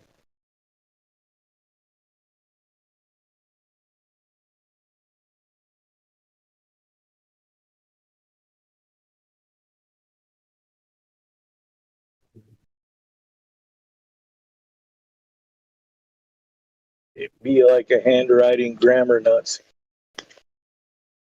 Right. Yeah. Growing up, my mother was a teacher and my father's an accountant, and both were sticklers on having your handwriting be legible. Your drafting teacher was probably a stickler too. Oh yeah, but my father writes in all caps, and I learned from him to write in all caps most of the time. So by the time I got to drafting, it was pretty easy. Wasn't a large change for me, but it helped me perfect some of my letters. Squaring them off a little better. I use them both, upper and lower, not consistently. You ever do any calligraphy? I tried. I bought a pen. I had a book. Yeah, I got a set of those pens. I like the artistic writing. Yeah, me too. But it's like me and music. I love music. Can't play for shit, and I love the beautiful handwriting and calligraphy. Yeah. Well, I do a lot of custom paint jobs on automotives and classic cars, and when they want words on them, they always want calligraphy. They never want, just plain old block letters. Yeah, it's boring. Got to be calligraphy. That's an art form, man. Not a lot of people are good at doing that. Fuck, it's easier with airbrushes, dude, really. Really. Airbrushes are so fine of a spray that you have to, it's literally like going over with a dull ink pen, and you got to keep going over it until it's sharp. You still got to have the muscle control for that. Yeah, you got to be able to do the same motion over and over again. Yep, and not be shaky. Yeah, but that's why I like airbrushes, because you can make your lettering fade out. You can put regular old block stripes have been out since the 70s. You got to put faded stripes. Regular flames, those are out. You got to put double hoop flames, and you got to fade them out. I can do 15 different types of flames. I can take you back to the 70s or bring you up to date. Yeah. Go ahead. Yeah, the old Chrysler turbine cars. North Star. Talking about the old Chryslers. Yeah, they had them, I think, in 53. What do you mean? Turbine? Turbo? Turbine. Yeah, like the plane. Yeah, like the wildfire. So I think you guys destroyed a lot of them up there in Michigan, right? Because when they were yeah. So they imported them over, but yeah, a lot of you guys kept the engine, right? You just destroyed the car. So I'm looking for one of those engines, bro. Yeah, I know exactly what you're talking about. Some of them were, experimental, but the wildfire, you could get a wildfire with a turbine engine in it. But yeah, we just pulled the motor out, made it into a drag car, a race car, and said fuck the body. So there were pistons in that thing, right? Hell, I'm not sure. I've never even seen one. It sounds like I hear turbine. I think of multi-vaned blowers, unless it's a turbocharged, which is just a little air pump. Blows them. But if you say turbine, I'm thinking like a jet engine. Yeah. Just look it up, man. Look up Chrysler turbine car, and you'll see what we mean. But yeah, you could burn anything. It burned diesel, kerosene, gasoline, VO5 hairspray, whatever, man. He said hairspray, propane, methane. Somebody got that CB radio feedback. Can you hear that? Yeah. Breaker 19, this here's a foxtrot. We got us a fucking convoy trucking through the night. Damn it, you took away my echo. I was wanting to do the Red Silverine, damn it. Yeah, I've never messed with them, turbines. I have had, like, one of the 3-speed torque flights. They had a 3-speed automatic transmission torque flight. It's kind of like a Oldsmobile Hydromatic. Hydromatic's the transmission, right? Yeah, Hydromatic overdrive transmission. So one of the first automatics. Yeah. Oldsmobile will be a Hydromatic, Ford will be a AXOD, Chevy be a 700 R4. Some are electronic overdrive. The Hydromatic, the overdrive's in the torque converter. And once the torque converter reaches the gear is in the torque converter. It's got 2 layers of gears. Depending on when it gets into higher RPMs in the top speed, it pops down to another gear and it gives you overdrive from the torque converter. It's not actually in the transmission.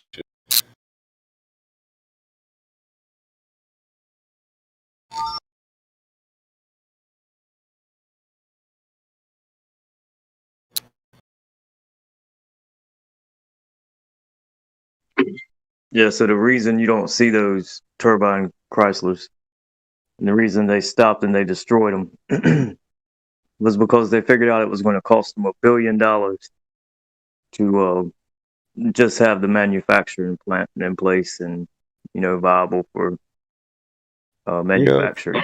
Yeah. Yeah, my dad used to tell me about that shit. I've never really seen one of them before. But I heard they were ugly cars. Dude, I would drive it just to sound like a plane driving up beside you. I think Jay Leno has one. That's what I was gonna say. I think Jay Leno has one of those in his his collection. Jay Leno's got everything though, that big chin motherfucker. I wish I could keep up with his collection.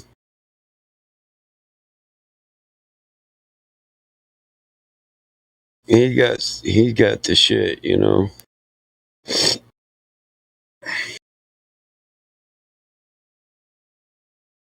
Yeah, we had turbo cars back in the 50s and 60s too. People think turbines are some newer shit. Japan came out with them in the 80s, but there was actually turbo cars in like the 50s.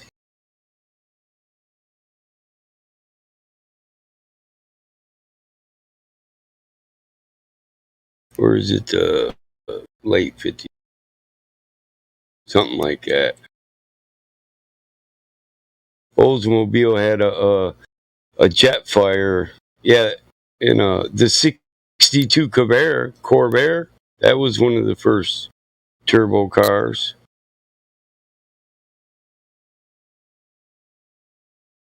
But those that Oldsmobile Jetfire, that's got a big block, fucking turbo big block in that. That motherfucker's bad. Were you guys talking about T-types and Grand Nationals previously? No, but I can always kick it about some Grand National car. You talking about a Buick or a Bush Grand National car? The Buick Grand National, the turbocharged V6. Twin turbo V6. Yep. And the T-type, basically the same vehicle. Yeah, I know what the T-type is. Those old G bodies. Yep. T-top G body.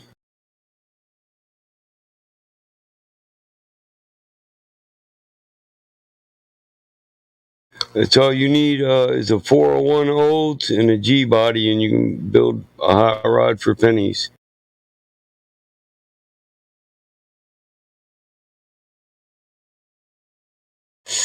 But I mean, Buick had some badass cars. I got a 79 out here, a 79 Buick. Buick Regal, 79 Buick Regal with T-tops. It looks like a Grand National, except it's got a quarter leather top, and it's got that chrome trimming that goes down the doors and the firewalls all the way down. Yeah, that's basically what they did is they stripped that stuff off of it and kept it clean and threw a turbocharged V6 in it for the Grand National. Yeah, the same vehicle. Yeah, the 79 is like a prototype for the Grand National. All those cars back in the day, the Monte Carlo, the Grand Prix, yep, Cutlass, they're all pretty much the same vehicle. Oh yeah, they're all General Motors. Yep. They just got distinctive body changes. Most of them are in the nose cone. Nose cone, tail lights a little bit. Yep. Yeah, my brother had an 84 Grand Prix, and the neighbor across the street had an 87 Monte Carlo SS T-top. I had a Monte once, but not one of the newer ones. I had a 77 Monte Carlo London. It was all white, big front end, Pontiac big block, air cruise tilt. It had swivel buckets in it. You could turn the bucket and get out of the car, and then turn the bucket back to face towards the steering wheel before you shut the door. Yeah, the swivel seats. My dad had a 71 Monte Carlo SS. Yeah, the 71 Monte is a nice body style. I like the 71 Monte Carlo. Wish he would have kept it, but he, for some reason, decided to get a Toyota Tercel instead. Maybe because he had kids or something and needed to save on the fuel economy.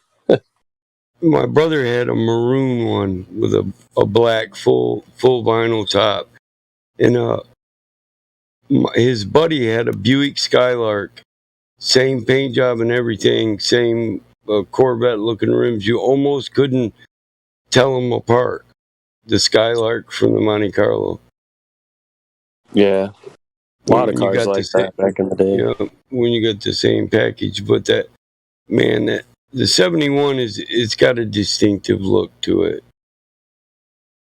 They're hot. I don't care what no one says. That was the beginning of Monte Carlo being hype. Early 70s, 69. They were more boxy though, and when you got to the later 75, 76, 77, they started getting them big curved front fenders and the long ass front end. Don't get me wrong, the 71 had a good size front end, and you could fit a big block in that bitch. Yeah, my dad's was pretty sweet. They're Gold. sexy. Gold with a black vinyl top. Gold was the color back in the 70s. Gold was a popular color for them. I've seen a lot of 71 gold Monte Carlos. And the buckskin and tan. Buckskin with a tan top. That was popular too. When they used to sit, see, I always lived in the country. You could always see this shit sitting in the fields. Seemed like, dude, in the 80s, every 2 miles you seen a new 70s Monte Carlo, whether 71 through 79. Somebody always had a Monte Carlo in their farm, in the field, just sitting there. Now you can't find that shit. When I was a kid, it was everywhere. People loved them fucking Monte Carlos. You know, those were only like $7,000-$8,000 back then. Yeah. Yeah. Yeah. They were fucking cheap. I seen a green one with a black top, and I'd have bought that motherfucker, I ain't gonna lie. And I'd have probably drove it the way it was, because the green was in good condition. The body, it was mint. It was in a barn, but the old man wouldn't sell it. Said well, I respect it. He said it was his grandson's.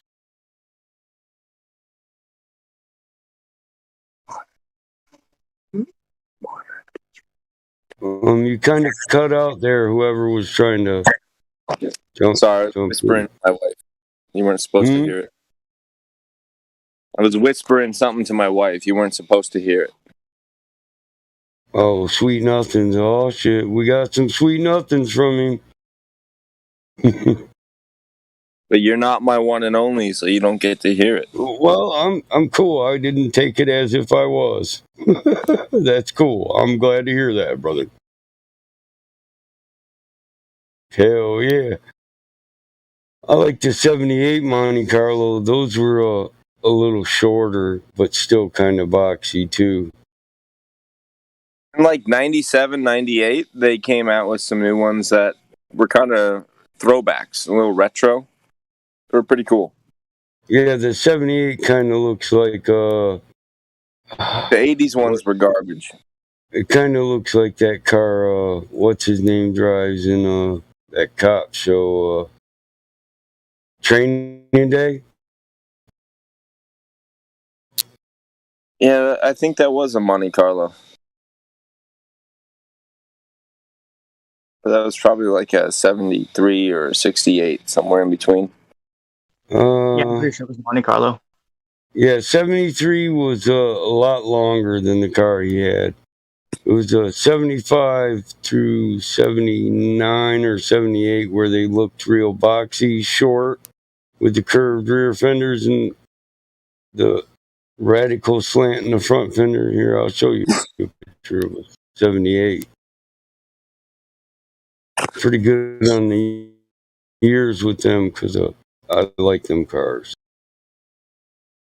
Trans Good Am with and Corvette years. are Not my really good favorite. with Yeah. all leather. C3, C5, C1. What? So, tell me, what's the best year for Corvette enthusiasts? What would you say is the best year? I would Is say it the 3 or 50s? C4. The 50? Huh? My favorite is the 74 T-top Stingray. I thought you said the 63. No, 74 Stingray. Yeah, the split window is the ultimate. The 63 split window, that's usually the one that Corvette collectors will give their left nut for. 50s, you can find a lot of 50s Corvettes, but that 63 is rare. The split window. People who got them don't like to sell them. I'm a Stingray guy. Yeah, Everything before Stingrays are just normal cars, normal classics. I like my Corvettes. I just bought 2 newer ones a couple months ago. A black one and a red one. I was going to buy a custom bat, but for the price they wanted for that, 30 G's, I bought 2. Are they in working order? Oh Or yeah. do they need some work? I bought them from an old man and an old lady. So give me a second. I'll dig up the pictures. I'll show you. I'll show might you what buy I was one. looking at. No, these aren't for sale. I collect. I don't sell. So I was gonna buy a '76 Sabre. You know what a Corvette Sabre is? Yep. That's another one that's left nut capable. I was gonna buy this, but it was 29,000. You know, was what he was starting at. I probably could have got it for fucking 26, but for less than 20, I got two newer ones. I just said fuck it. I can build a hell of a lot of cars for 49. I can build 3 classics that'll equal out over 150 grand worth of car.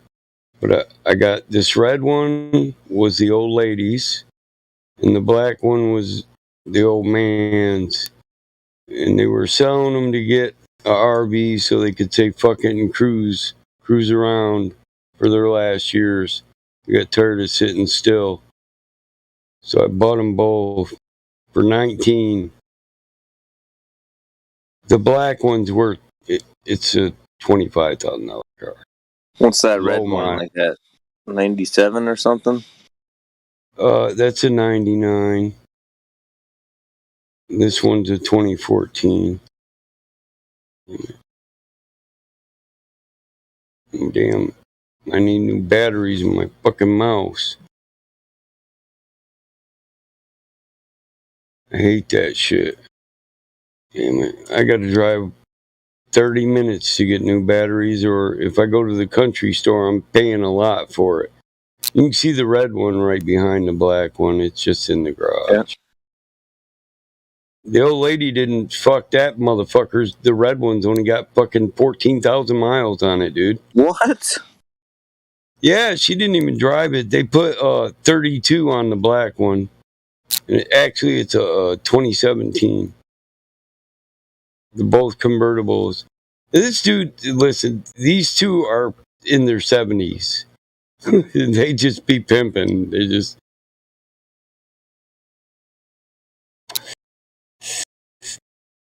I seen them in I stopped at the house and they just put the for sale sign on them.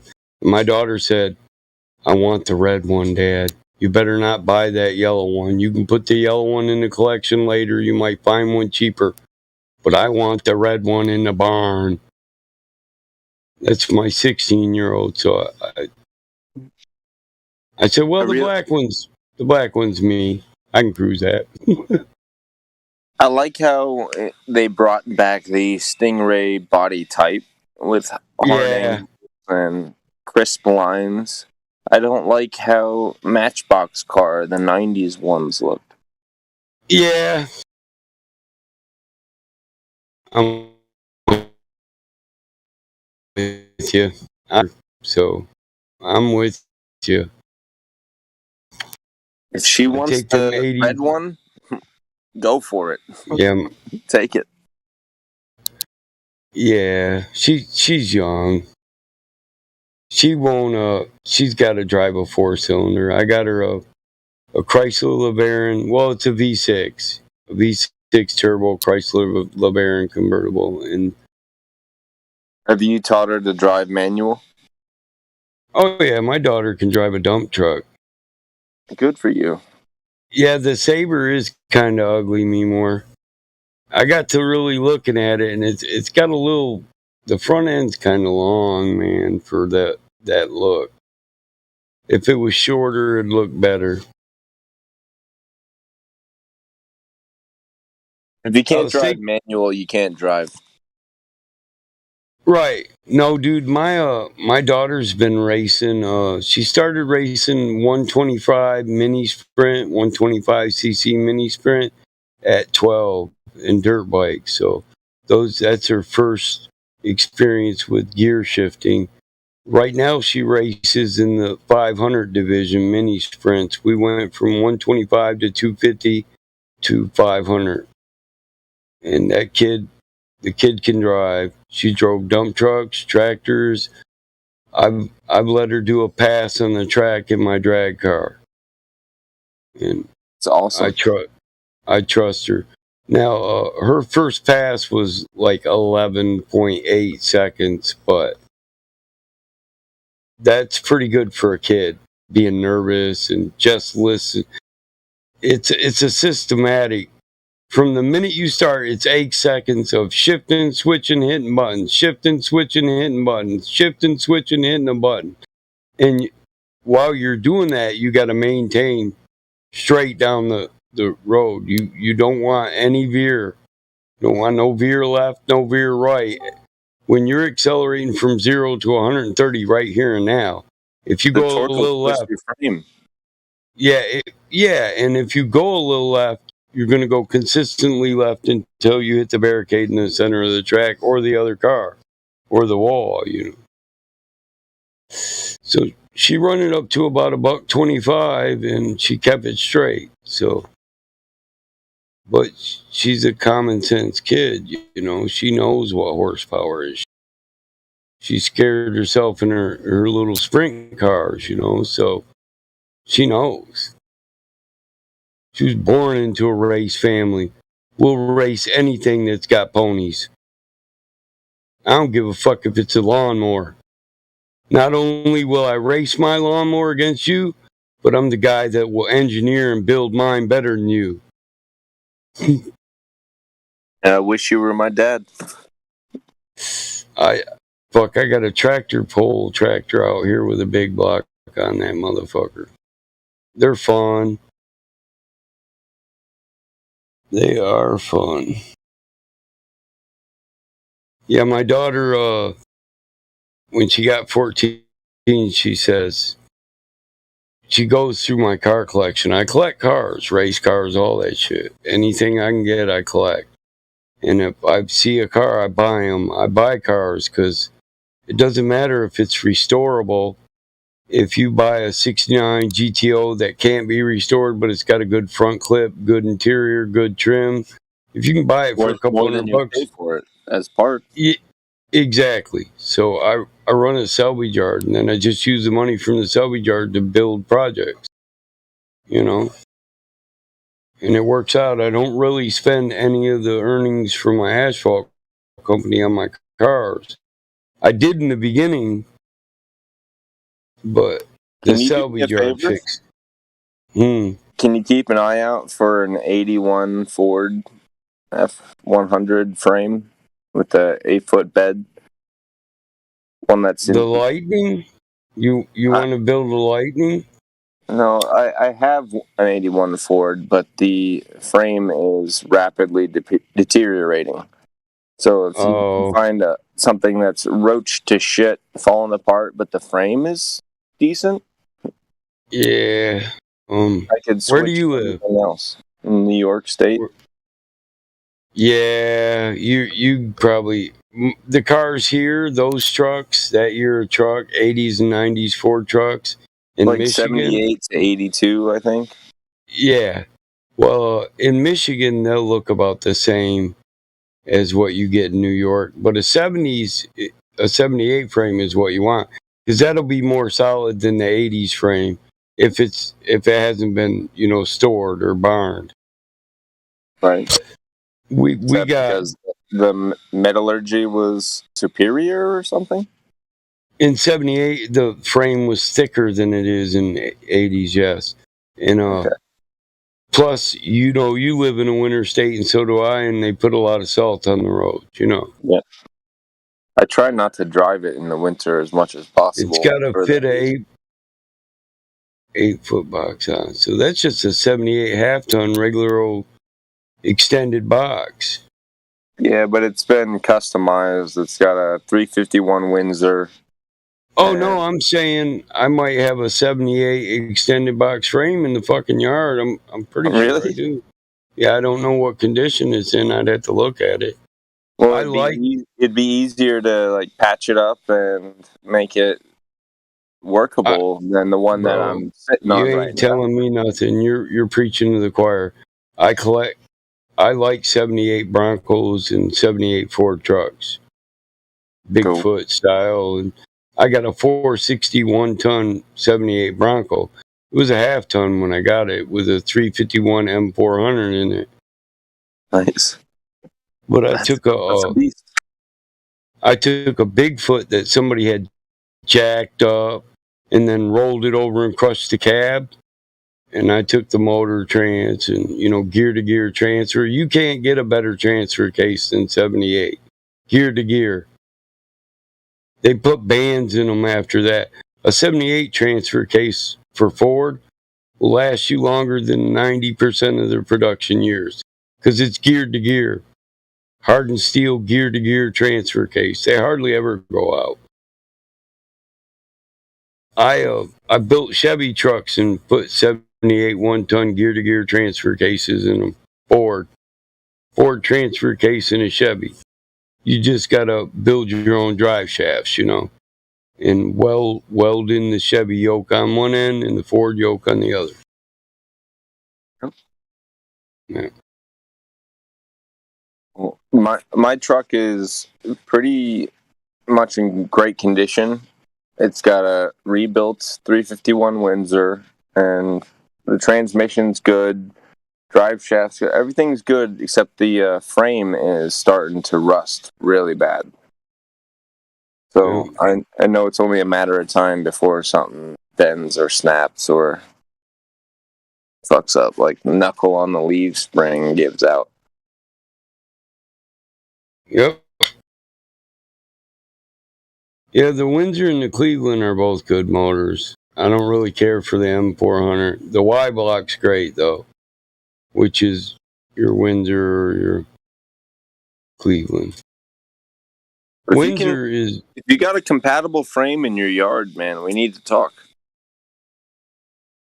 Yeah, because I don't charge that much for a frame.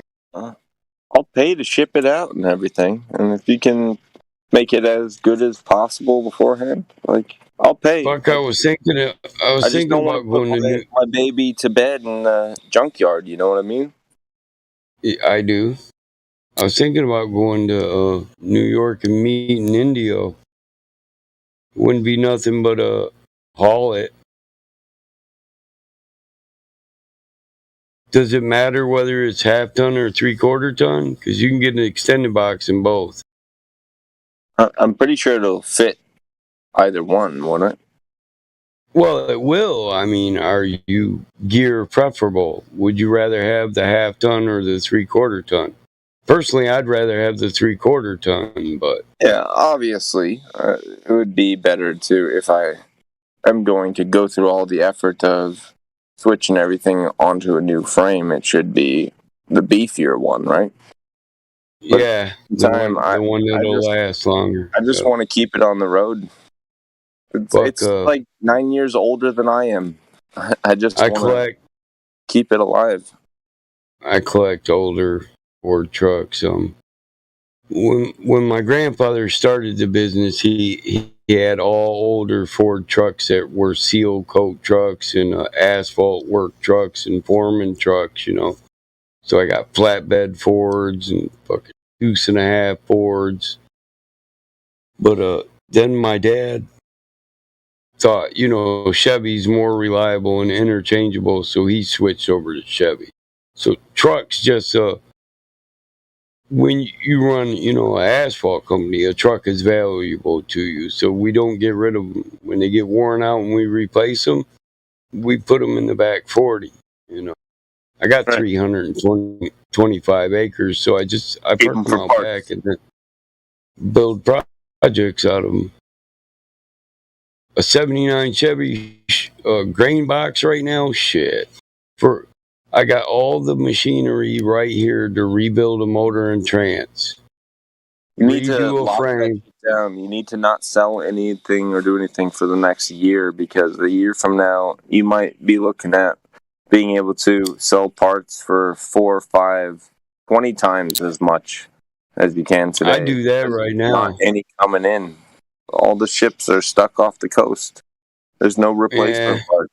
They blame it on the shortage of fucking truck drivers, and I know 5 truck drivers out of work, looking for work. Just if you got a ton of vehicles that are running, wait a year and then start selling them. You're gonna make a fucking fortune. Well, I don't have a ton of them running, but well, get them running. Get them running when I parked them there, but work trucks have a lot of miles on them. You got to rebuild them before you spiff them up and sell them. Order as many parts and gaskets and just spark plugs and shit as much as you can. Dude, listen, I got 6 barns put together. That's a remanufacturing engine plant, transmission restore plant, a body shop, and the rest is storage for cars and parts. I already got all that. I already hoard shit. I've been hoarding car parts. Gaskets? Yeah, actually I do, because I got a fleet of asphalt trucks. All I'm saying is that the window's closing for resupply. I got 40 seal coat trucks. Those are all 3/4 ton or half ton. I got 10 spray rigs. Them are deuce and a halves. And then I got diesels and dump trucks. I got spare parts for diesels and spare gaskets. They're cheaper when you buy them in bulk.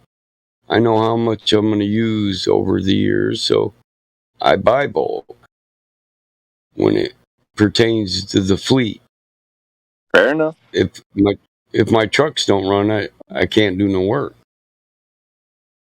And then to save the asphalt company money, I started a fleet vehicle repair service and a heavy equipment repair service. So we make money repairing other people's equipment, and that pays for the repairs on our equipment and makes us some profit. All I'm saying is get a year's worth of resupply parts that you're expecting to buy. Get them as soon as you can. It's very likely that you're going to be waiting 6 months for some stupid little thing. Oh, there's warehouses full of parts right now in America. Rapidly emptying. Yeah. Okay, but not true. Auto Parts Warehouse, man. These motherfuckers got 30 locations and thousands of square footage just packed full of parts.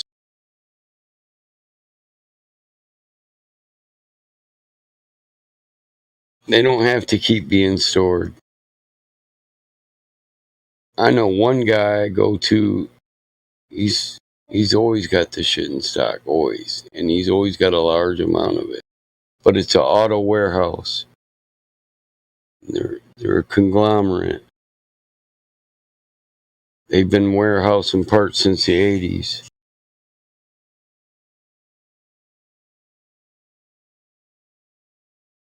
Because those, 70s and 80s parts go up after 20 years. The 70s parts in the 90s, they doubled in price.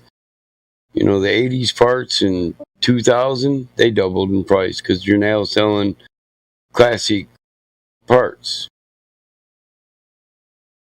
I know a place right now where I can still go and get a brand new pressed out fender, a complete brand new front clip for a 79 or a 77 Chevy. And this shit will be in stock for months. The motherfucker will never run out. They bought the press. So they press them out.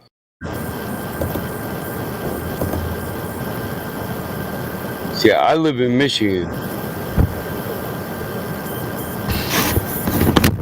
90% of the gaskets on your motor I can manufacture right here in my garage from cork or cardboard. Or tin, if I want.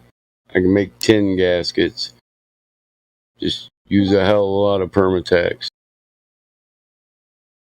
But cork is the best.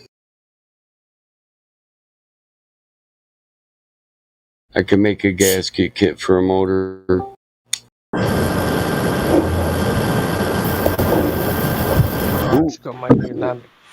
So what's up? You alright, man? I know he sounds like he's a submarine going under the Antarctic wall right now, don't he? Did you say you have 325 acres of land? 325 acres. Oh. But yeah. Wow. I live on a 325 acre area. Around the whole property on a gator, 20 minutes. But I drive like a race car driver. Bro, your mic is like hollering. For some reason, it's your mic's got a lot of feedback.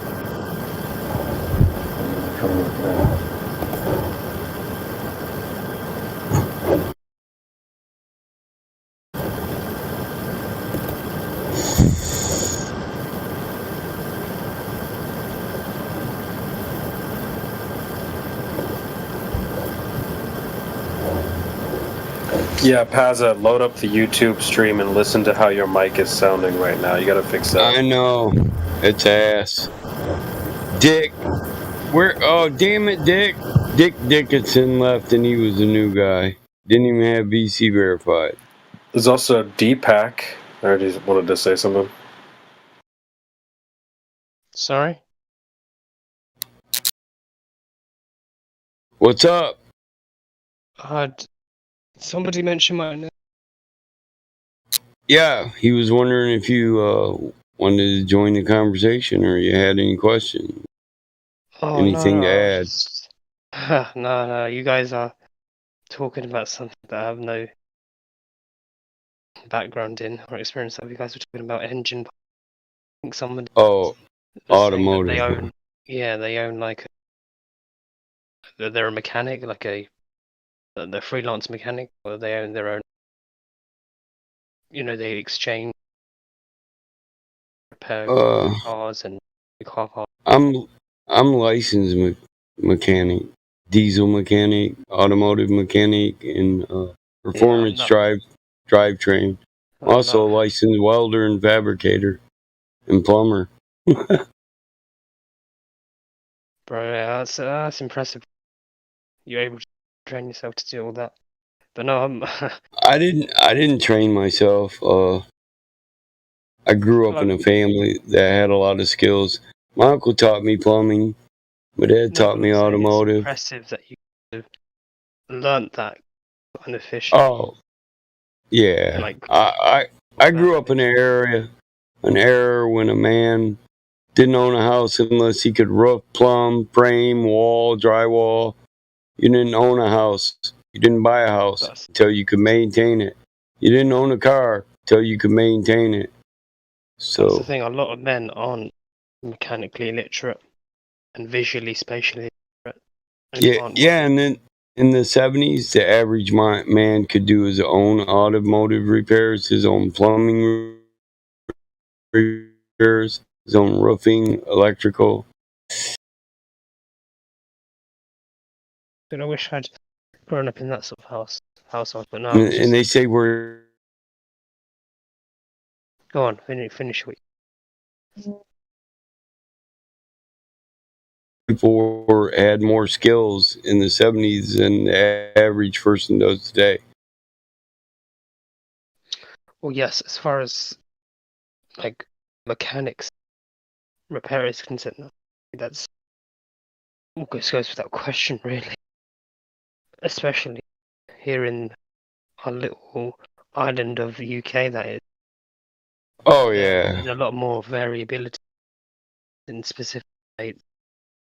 I've never once paid another man to work on anything automotive of mine. I don't care if it's a backhoe.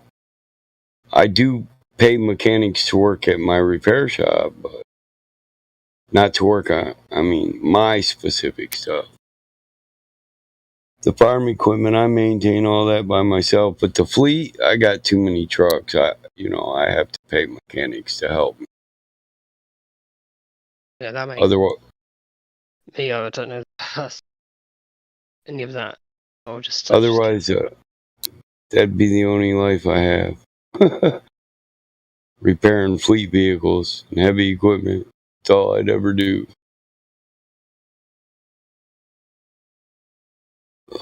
And I just like listening to the conversation you people have. Sometimes you guys cover a range of topics, even if it's strictly related to flat Earth, disproving Yeah, globe.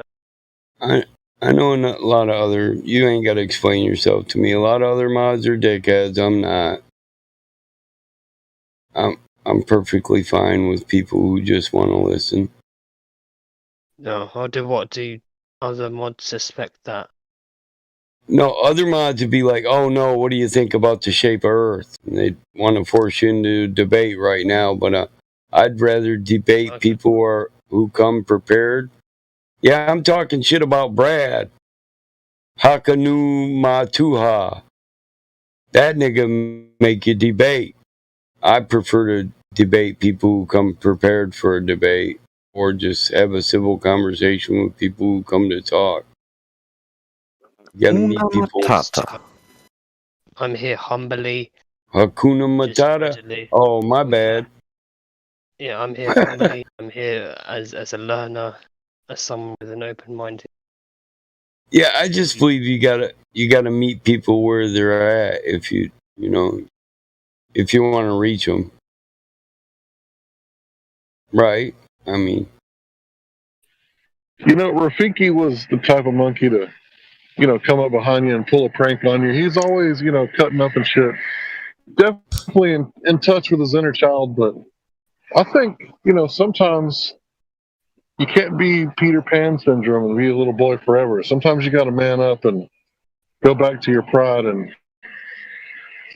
take over and be the king that you were meant to be. hell yeah. That's funny.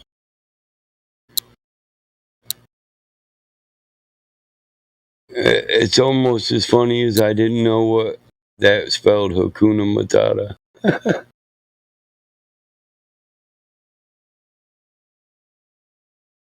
I forgot about the Lion King, damn it. He's a big pig. He's a big pig. You could be a big pig too. Ooh. I'm actually Gen X, but I'll take that boomer from you, Brad. You son of a bitch, you. Because if I'm a boomer, damn it, that makes you Gen X. You guys fucked the deficit. We owe all that money because you fucking Gen Xers. And your fucking big gas guzzling cars, man. Probably got seal covered seats.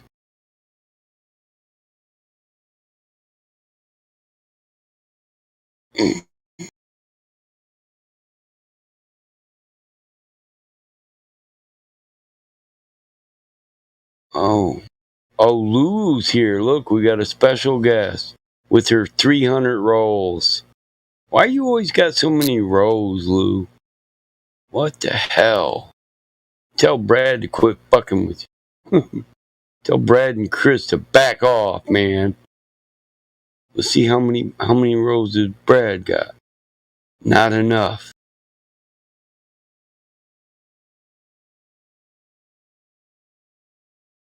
I see you don't even have Space Herbies yet, Brad.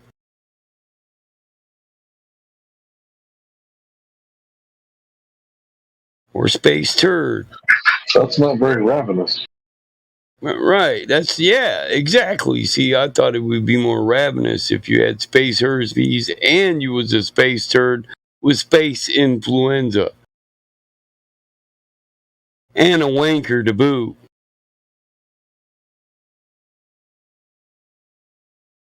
Pip pip cheerio. Hell, what else can we give him? Let's just say fucking give him the whole list.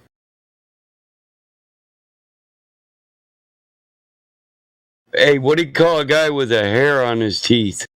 In between his teeth, Hank?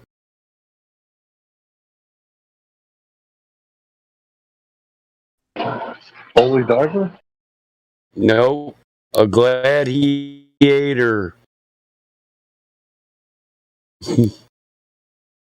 Gladiator. Must be one of them Hawaiian words.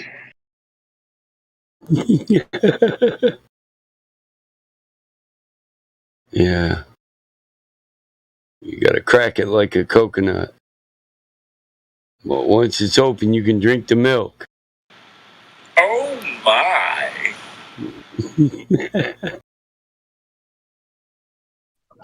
Hi. If and you know what I mean. Hi.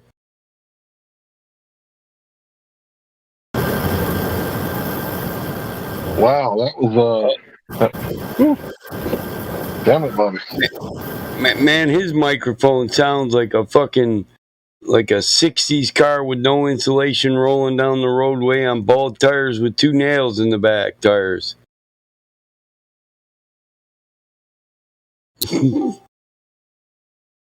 Hey, Brad. Tie me kangaroo down, sport.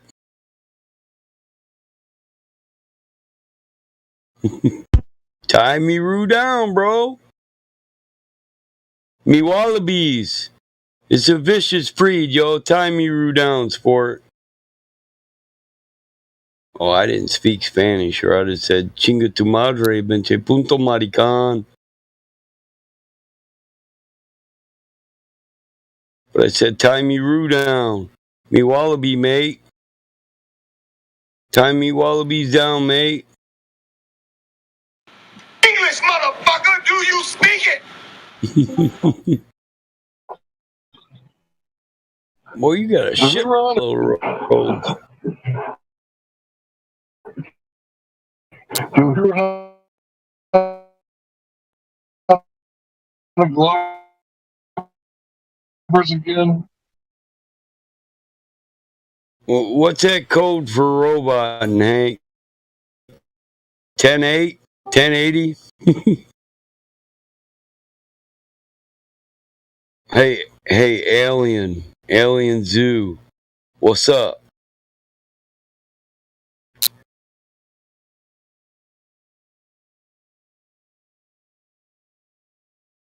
Was you waiting to get unmuted? With your no roll having ass? Alien Zoo 1. Oh, well, if you don't talk, I'm just going to mute you again. You're probably Kusho. You come up with excuses later. Oh, I don't have a mic in 2021. Oh, everybody's sleeping in my house, mate. Oh, there it goes. Oh, all right. Well, you're not Kusho, so. You hear Well, okay?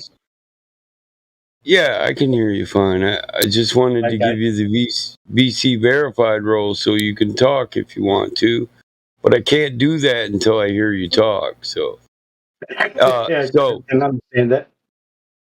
right. So I let you talk. You're not just gonna come in my live stream and go cracker, cracker, cracker, pecker, wood honky. None of that crap, right? No, I won't talk about kangaroos. Oh we yeah, do it better than anyone else too. Yeah, you got that joke, okay, mate. Tie me roo down, sport. Yeah, they're not all talk like that here. Right, it's a song, but these fucking Americans, they don't know it. Fuck, I'm American, I know it. Yeah. Me wallabies, they a vicious breed. Feed 'em while I'm gone, mate. Tie me roos down, mate. Yeah, one of my friends had a kangaroo, a really big, like red one, and it was like a really good pet. I've heard that. The dog was I've heard they're smart as hell. very smart. You Not all truly, Aussies. Go ahead. you truly live in Australia? Yeah, New South You do? Wales. Okay. Yeah, Do you receive a government check? No, Do I you don't receive a government check stating that No, you live nothing in to do. Australia? No, Okay, so you're not. you're not getting paid by the government to live in Australia? No, Or say that you. no Okay, I just wanted to make sure that was clear. Hey, is that like a white privilege check? Is that your Australian privilege check or something? Or you get paid to lie and say Australia's real? We're not the ones that say Australia's fake. They come in here and troll us with that all the time, but I'm like, fuck. No, it's a pretty big land and it's pretty flat. Right, I mean, why It's would one I of the say flattest, I know, right? Why would I say Australia's fake? I've heard that song, The Land Down Under, where the women go and the men plunder. You can go on a train trip from South Australia to Northern Territory. I can't remember the distance, but it's probably only got about a 5-foot rise all the way. Hell, if American women glowed, I'd probably plunder here in the USA. Now, Australia used to be full of water. That's my theory anyway. Same as America was full of water. Most lands were full of water and the sea was probably 2 miles less ocean. Yeah, they say there's a continent out there that would have connected to Australia, but it's underwater, right? Supercontinent or some shit. New Zealand was a whole continent. You can, New Zealand was a whole continent. You can see that the under the water that there was buildings and everything. Yeah, I read an article about that. The 8th continent. Yeah. Yeah. I think water levels were lower and higher, both at certain. Yeah, I think someone had the technology to build a way through the outback and like dug channels to make the water go back into the ocean. Could be. Like knocking out mountains, you know?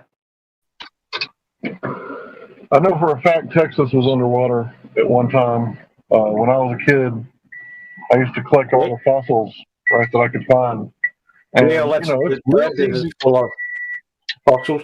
It's real simple to spot the sea fossils, right, because they look a certain way, but the other fossils are harder to find. The bone fossils, the mammal fossils. Yeah, I don't go on dinosaurs.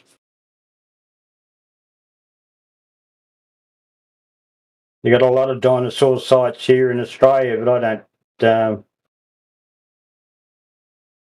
think they ever existed.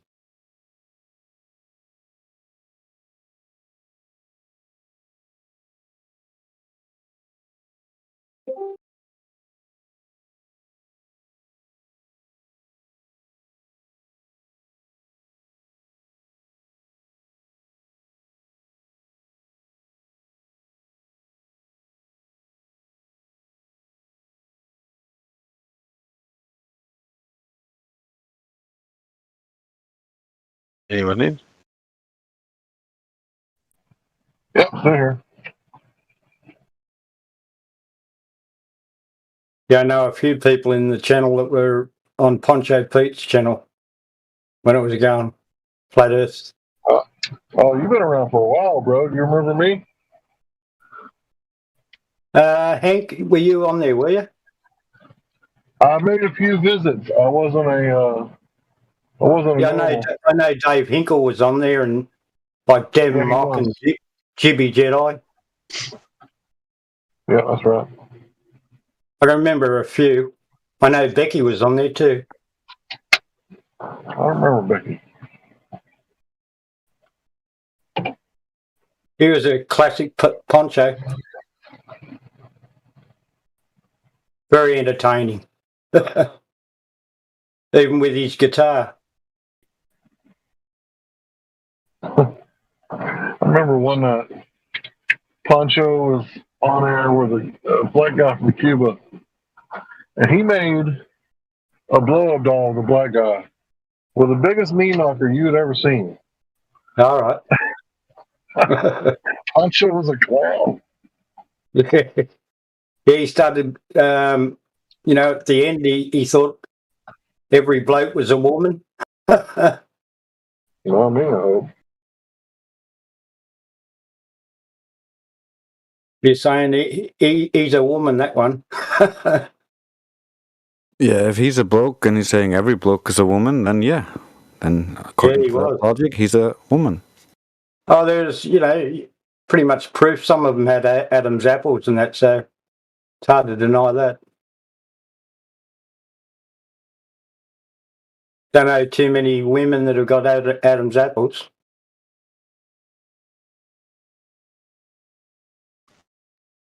You do get them. Yeah. Bit suspect. Mm-hmm.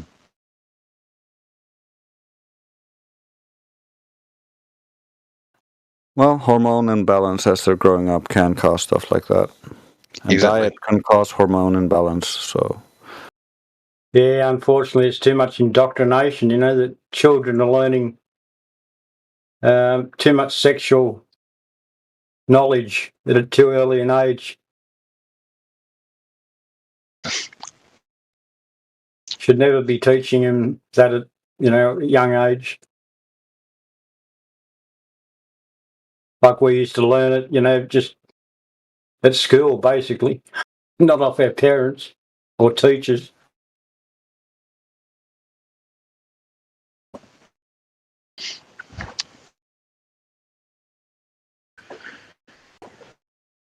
World's changing. You know where the term Adam's apple came from? No, I don't actually. Yes, the piece of fruit that got lodged in its throat. All right. Adam and Eve, right? Yeah. Did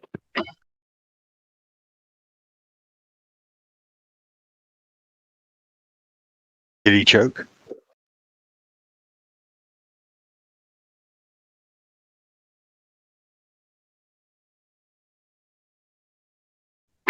No, that's just where the phrase comes from. Someone just kind of come up with that, and that's what they called it. It's really not what the, I guess, term for it is. Yeah, okay.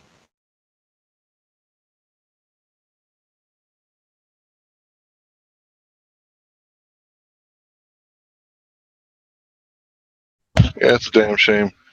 Won't let the kids be kids. I homeschooled my children after the school system pretty much failed us. And, when you homeschool your children, you can kind of see what they like and let them kind of do what they like a little bit, because it doesn't really take that long to homeschool them. So for me, the most important part about homeschooling, right, was letting them be kids for a little while. Don't just bombard them with like busy work and homework and chores and, that's the way. I let them be nice kids. If you get back to the system where, there was only one pay packet in the family, so one of the parents could be at home with their kids all the time like that. Sadly, a lot of people can't live off one pay packet nowadays. That's a trouble in itself. Yeah. It is. That's designed to destroy the family unit. And Hank, I'm with you 100%. How can our kids be kids if they got to choose through 500 genders? Shit, like puberty ain't enough. Like puberty ain't hard enough. No. Now, as a teenage boy, you got to worry about way more than just getting called to the chalkboard to do a math problem. Well, you got a Woody out of nowhere and you don't know why, but you might be seen as a cisgender. Waving around your lightsaber and shit. I tell you what, I definitely had that problem. It's like every day during sixth period, I don't know what was going on. I know what was going on in my fourth period. Mrs. Bell had the biggest 33 Ds I ever seen in my life. At 13, that's all I seen, Hank. The minute I entered her classroom, boobs. Yeah, it was always good going. Those ones that had the best looking teachers. It was like a skipping record in my mind. It was like boobs, tickle biggies, boobs. Kind of hard to pay attention with all those memories. I got in trouble once, and my dad had to go in there and talk to her. And I swear to God, he couldn't look her in the face. I know she wanted to say, up here, Mr. Smith." He was taller than her, so no matter which way he looked, he was looking down at boobs. He was way taller than her. I said, "Dad, you made my teacher uncomfortable." He said, "That's all you could see, boy. What the hell did you want me to do?" I was like, "Now you know why I don't get my work done in her class, Dad." He didn't know what to say. He's like, "I'm going to let your mom cover this." Yeah, I guess then I had... they would have told their dads at home. Yeah. Then I had to hear from my mom, "I don't care how big her boobs are. You still got to do your homework." I was embarrassed. My grandma laughed at me. "He's turning bright red, Sharon. Leave him alone. That boy's going to do his homework." Yeah. My grandpa said, "No wonder you kept saying you just couldn't concentrate in her class. Are they that big, boy? Tell your grandpa all about them." He was an old pervert. It must have been He tried to sit. So they must have been pretty big to distract you from doing your homework. Well, fuck, you got to pay attention to know what the work is you got to do at home, right? Yeah, exactly. I swear to God, my grandmother or my grandfather tried to send me to school with a Polaroid instant print. I was like, "No, Grandpa, it's not happening." No, he didn't. Yeah, he did. He said, I don't believe you, boy. I got to see this." I said, "Grandpa, go look at Grandma and times it by 4. You pervert." My grandma beat me. "I bring you home a titty pic." The hell? The good old days. All joking aside, though, I think our kids got enough to worry about. Yeah, absolutely. As just children going through puberty and trying to find some direction in life. Now they got 500 different roads they can travel. Yeah, they're expected to make all their adult decisions way, way earlier, aren't they? And that doesn't even cover what they're going to do for a living or what career they might want. Or Johnny wants to be a cisgender, right angle, cis tie, non-gender conforming fireman. Wait, no, fire person. Likes to play with the hose. And little Johnny identifies as the dog. The Dalmatian that rides on the back of the truck. What the hell? Yeah, high school I went to was pretty wild.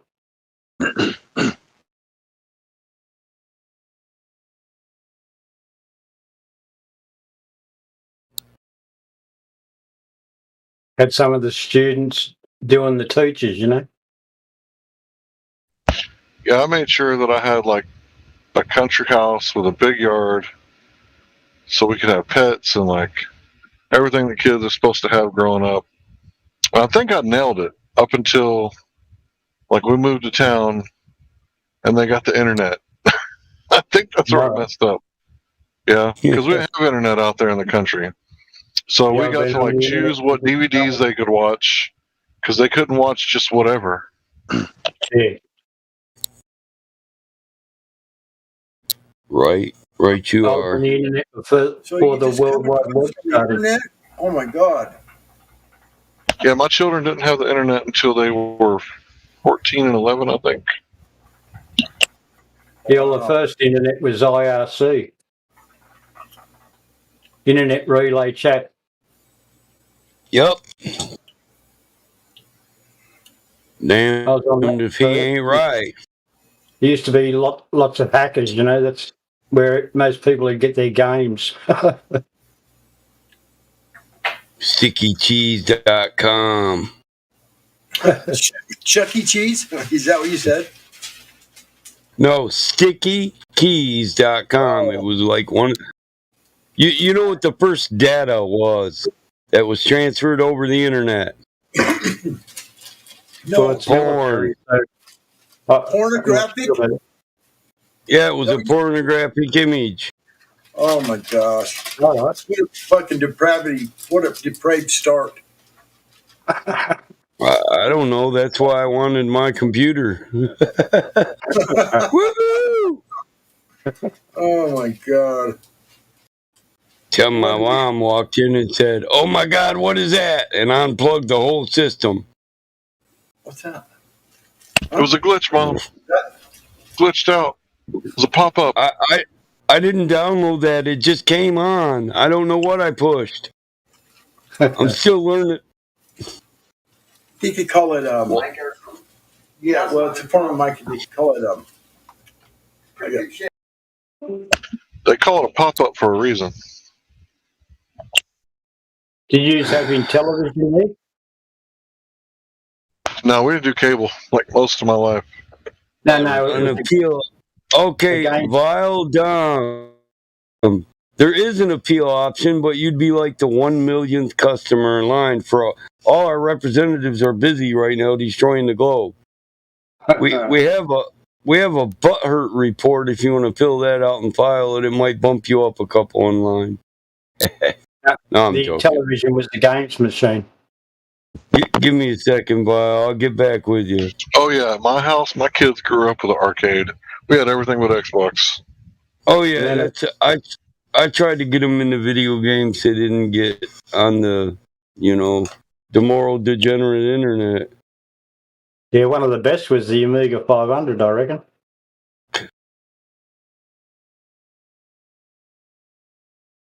I don't know what that is.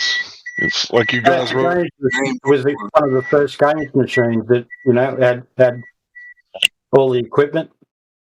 Had 1 megabyte of RAM and it had run really good graphic games. Wow, they must have really utilized that 1 megabyte of RAM.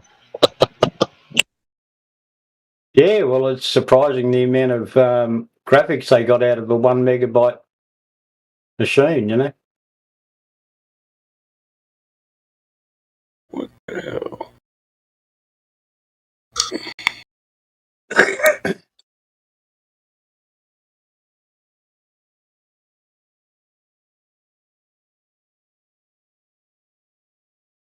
Yeah, the reason we didn't have Xbox is because why would we have Xbox if we had Nintendos and PlayStations and everything else, plus the PC Master Race? I always loved PC games. Because you could always do just a little bit more if you pay a little extra. Yeah.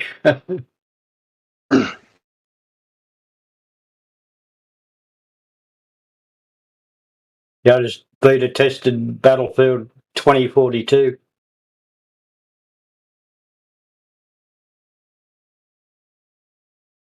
Yeah, I recently bought a Battlefield game and kind of forgot about it.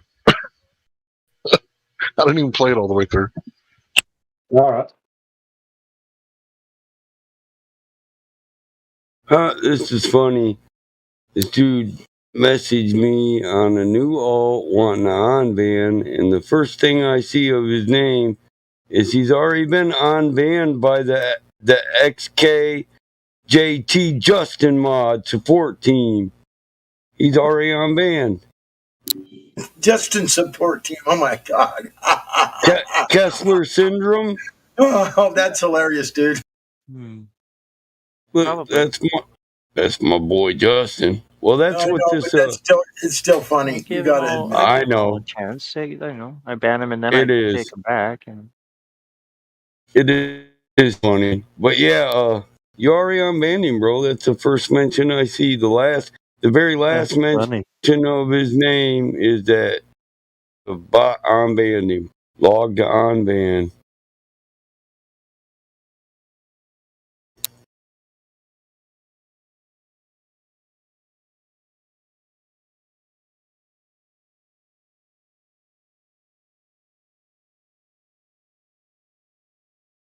Well, so much for making that alt, buddy. You was already on band. Haha. Sucker. Yeah, so my kids grew up with like Mario Kart, Smash Brothers. I didn't have to make a decision. Smash Bros is the best. Oh yeah, so like we had Nintendo games, we had PlayStation games, and I think the best is probably the Nintendo.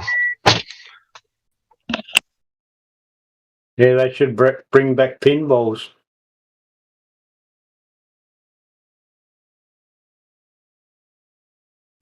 It's one of my favorite songs, Pinball Wizard. Hell, he was on band the same. Yeah, it was He's a great game to play. Has to be a twist.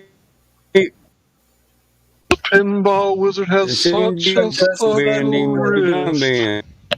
That is a good song. The whole album's good. The whole album is all about. Isn't it about the Pinball Wizard kid, Tommy, or whatever? It's from. I just know it's from the Tommy. Yeah. Yeah, the whole album. Every song is about him. I think it's a pretty cool album, actually. It's a rock opera. Yeah. A rock opera. The Who. Really? Yeah. You've never listened to the whole album, Hank? Yeah. I don't know if I have or not, man. You need to do I just know that I like the Who, man. Yeah. You don't like the Who? No, bro, that's not what I said. Oh. You do like the Who, then?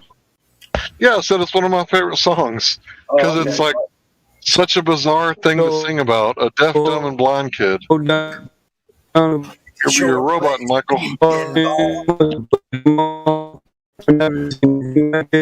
Oh, wizard got such a subtle wrist. Deaf and blind kid. Show playing pinball. Yeah, the whole album is about Tommy. Every song, by the way. It's cool. So it's weird they say to sing one song about a pinball wizard, a blind, deaf, dumb, and blind one. Well, the whole album's about him, bro. Some bitch. It's a good film as well. Ever since I was a young boy, I played the silver ball. From Soho down to Brighton, I must have played them all. I ain't never seen nothing like him in any amusement hall. That deaf, dumb, and blind kid sure plays a mean pinball. He stands like a statue, become part of the machine, feeling all the bumpers. He always plays it clean. He plays by intuition. The digit counter falls. That deaf, dumb, and blind kid sure plays a mean pinball. He's a pinball wizard. There's got to be a twist. A pinball wizard got such a supple wrist. How do you think he does it?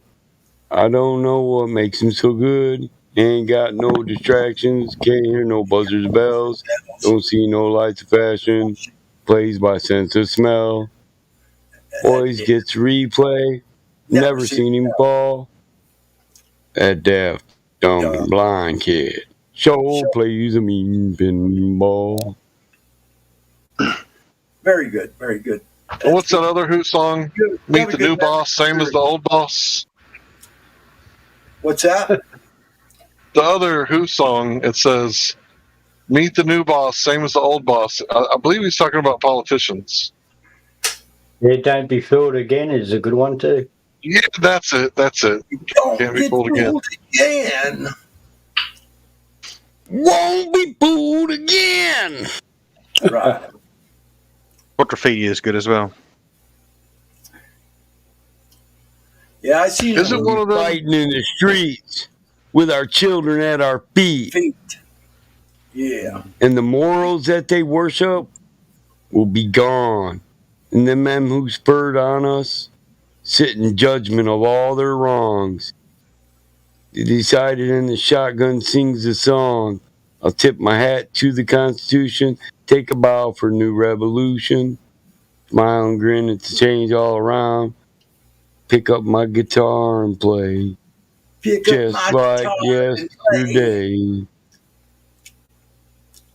Yeah, it's almost like the lyrics. Then I get on my knees and prayed. We don't get fooled again. Yep. It's like they were prophecies of the future, those words. Yeah, they were. I think a lot of old bands are like that. You know, they had words that are happening now. Yep. Almost like they knew. Yeah, it's like they had the script. Yep. There you go. All governments of the world are playing off one script.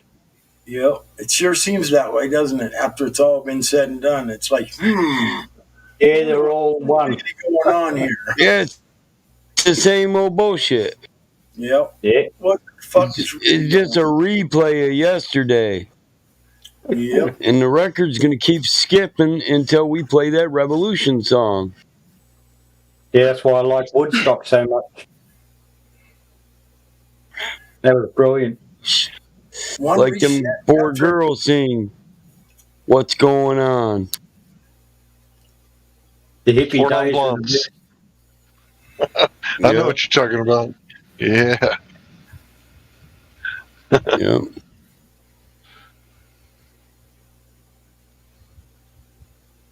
It was Yeah, a bummer man. when Keith Moon died. Man, that was tragic. Who? Keith Moon, the drummer for Who. He was the drummer for Who. Gotcha. And then I like that song too.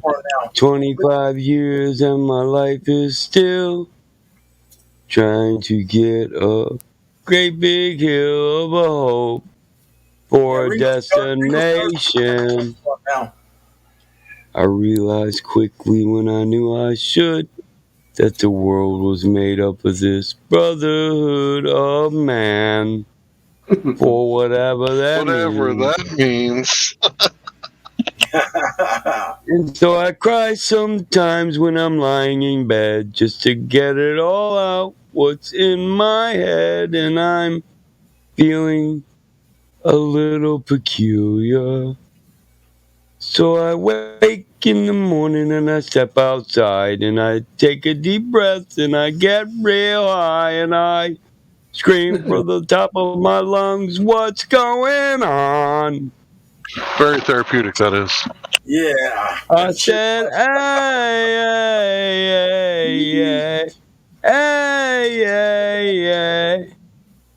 hey, what's going on? And I try. Oh my God, do I try? I try all the time in this institution. Belmont, oh my God, do I try? And I pray. Oh my God, do I pray? I pray every single day for a revolution. You say you want a revolution. Well, you know. Yeah.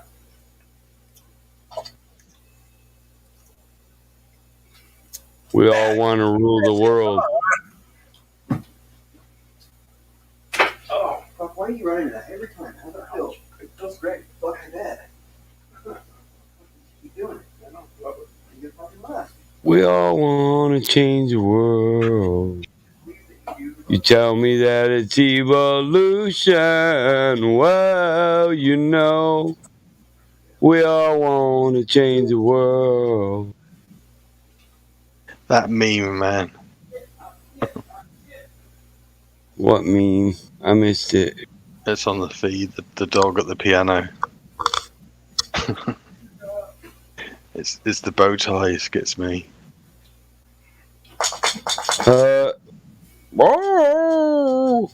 That could be old Hank. Look at the bow tie. Have you ever heard a whippoorwill?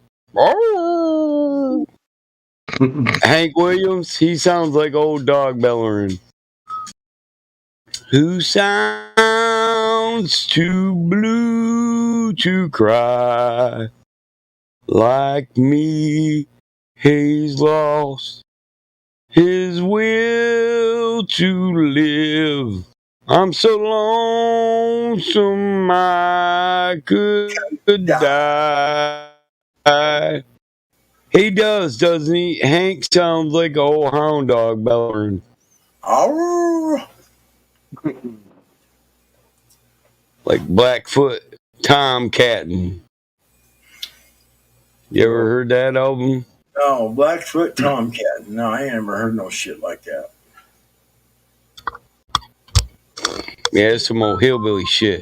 I used to have this old dog named Tig and another one named Tig, and one used to come down across the mountain, down the holler. It sounded a little something like this. And then he jumps in with a harmonica.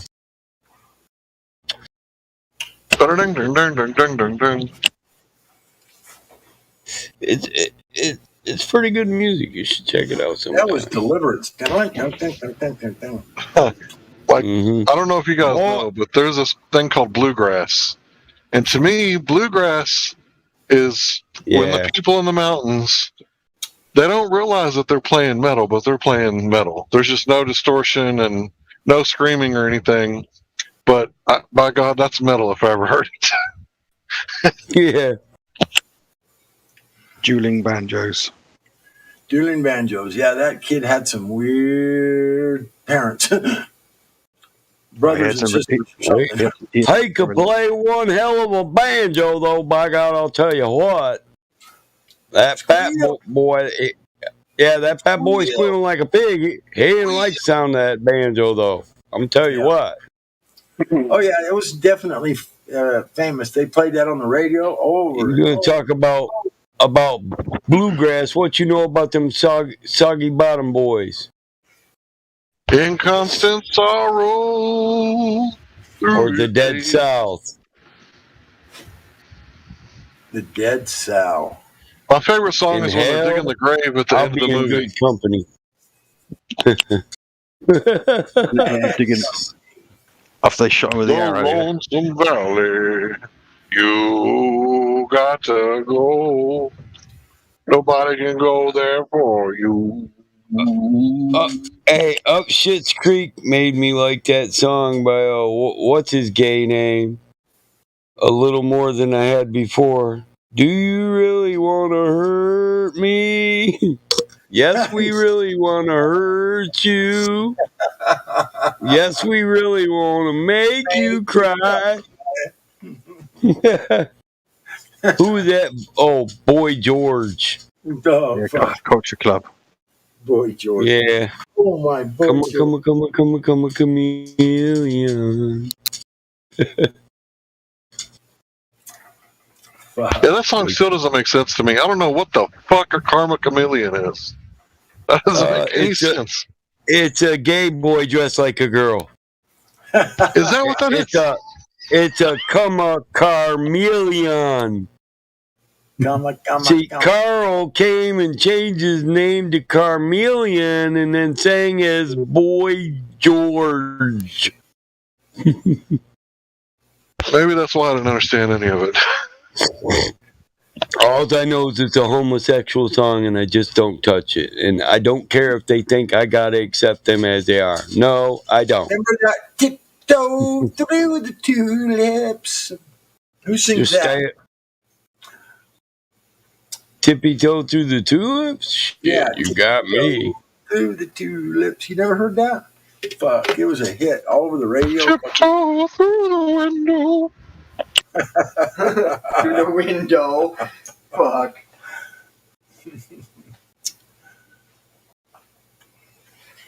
I don't know, but it's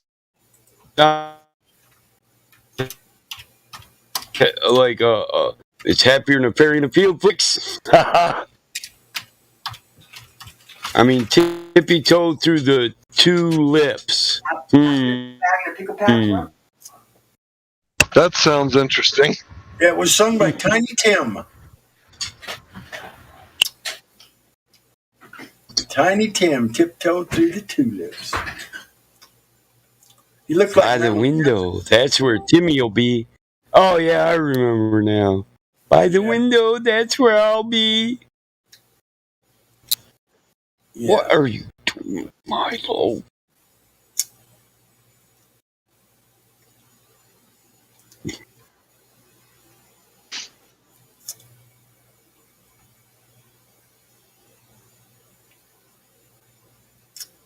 So I watched the new Dave Chappelle, and me and my wife were like, "That's not him."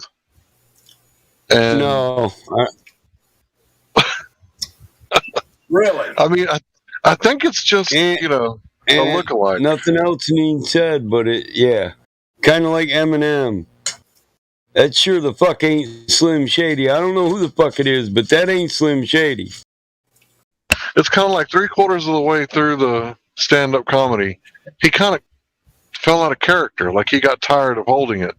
Like it's like they're backstage with the red phone, and they're like, "Oh, this motherfucker's just out there telling the truth. We gotta kill him. Get your lookalike ready." Oh no, I'm killing this motherfucker before he makes it to the car. I mean, that's obviously speculation. Hey, what the hell do I know about Dave Chappelle? The Eminem thing, but that dude, you can say he grew up all you want, but fuck, he just doesn't look like Slim Shady. He don't even fucking talk like him. I mean, look how his rap changed.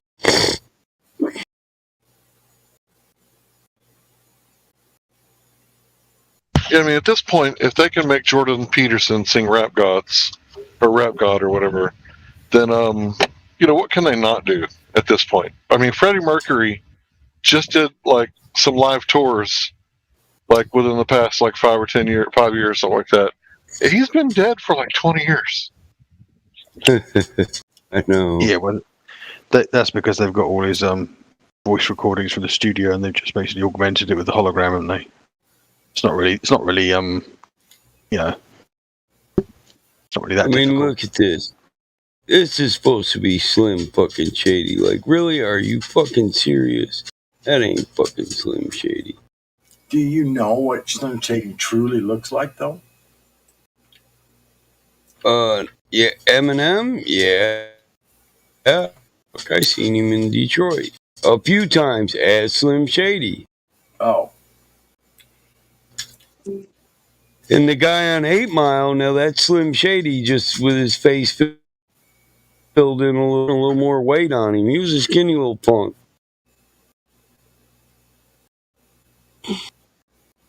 But when he switched from Slim Shady to Eminem,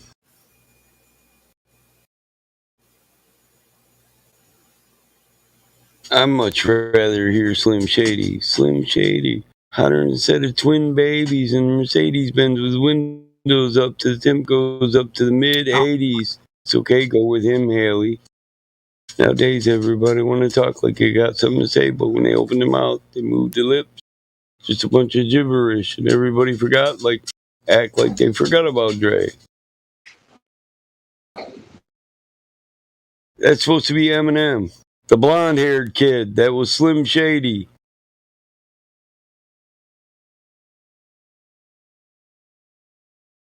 His hair was starting to turn slightly brown, but you don't go from blonde to that fucking dark. Fuck out of here. Not without old man's hair coloring. Dude, I saw somebody I went to school with today, bro. He had a full gray beard. I was like, holy shit. Oh man, you're making me feel old, Hank. Stop. No, man, I'm just saying, shit, we were only born in 82. How does this dude got a full gray Kenny beard? Rogers look? Yeah. I got 10 years on you. You ain't even hit the big 4-0 yet. Yeah, I mean, I got a few great spots here and there. I got every color on my beard. It's the coat of many colors. Hey, let me tell you, when the gray comes, that'll be the last fucking thing you're worried about. Yeah, I got some gray. It's coming in. You want tighter briefs that support you a little better. Yeah, you don't want to sit down. a massage for your aching back. Dude, my wife did my feet the other night like I wasn't expecting it. I was taking a nap. I woke up to a foot rub. Oh man, it was so good. She had Hey, what do they? you'll What do want they a rub little on help babies? with your bursitis, your arthritis, and your glaucoma. What is that pink stuff they rub on babies? Baby lotion? In the pink bottle, yeah, it's just baby lotion, isn't it? Yeah, she did my feet with that. I was like, too much, too soon, too much, too soon. Let's slow down, take it easy. It's Johnson's Baby Magic. Something like that, yeah, I think. Yeah. I was like begging her, like, too much, too much. It's like, take it easy. I had to think about it. I got some in the bathroom for the grandkids. That's okay, because I got her back later on. And, you know, I used to play the bass, so I got magic hands. Well, you just cover them up with oil so they can't slide away.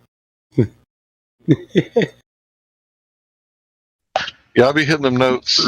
And When I was 18, all I wanted was two bottles of baby oil and a water bed with no sheets. Come on.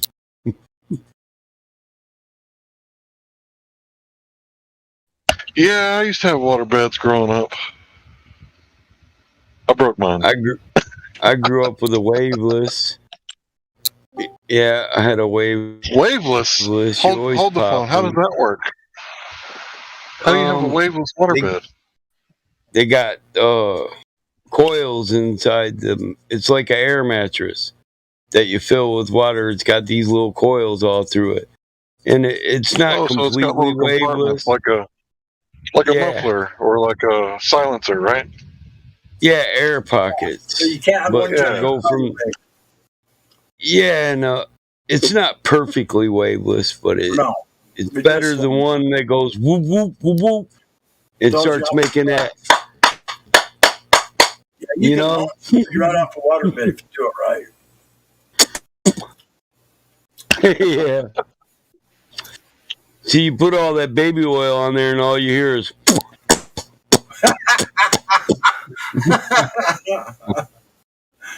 Oh. I can still hear my dad. You better not be doing in there what I think you're doing. I'm gonna marry your old man. Reminds me of a Coolio song. Something about glide, slip, slide. Living in the city is do or die. Come along and ride on my fantastic ride. That's fantastic ride or voyage. That's it.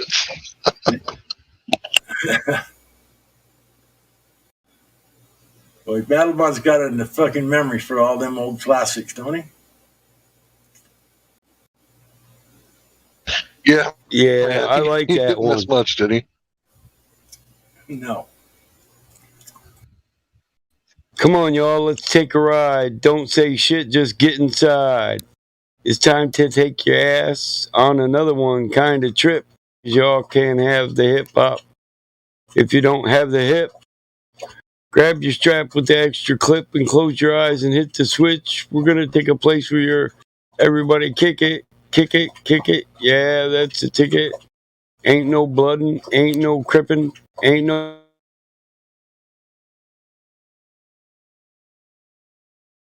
punk ass nigga said trip. If you're white or black, we're going on a mission, so come along and ride on a fantastic voyage. Slide, slippity slide. I'm hitting the switches on the block in a 65. Yeah, that's the it. video. They all climbed in the trunk of that 65 Impala on the beach. No valley low enough. or a mountain high enough. I'm trying to find a place where I can live my life. Maybe eat some with my beans and rice. A place where my kids can play outside without living in fear of a drive-by.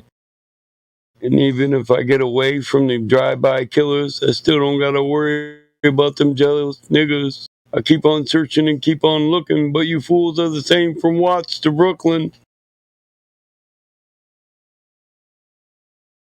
Yeah, he was fitting a lot in there. I try to keep my faith in people, but sometimes my people be acting like they evil. You don't understand about running with a gang, 'cause you don't gang bang, and you don't have to stand on the corner and slang, 'cause you got your own thing. Can't help me if you can't help yourself. Better make a left. Come along and ride on a fantastic voyage. They made that 65 Impala the most famous one there is, but truth be told, I think a 63 Impala Super Sport is the baddest of all the Impalas. And I own a 66, but I still say the 63 Impala is the baddest. A friend of mine in the Army, when I was at Hood, had purchased 2 SS Impalas. That way he'd have backup parts if one went down. And the one he liked driving around was the purple one. I bet. I mean, there ain't much difference from the 63 to the 65, but they're subtle. But if you know it, you know it. If you don't, you don't. Oh my God, the dog has been doing this give me a fucking donut dance for a half hour. I ain't cracked the box yet. Go lay down. Just got this damn box. Just opened today. Wednesday at 4 a.m. Do what? He says, but Dad, I'm hungry.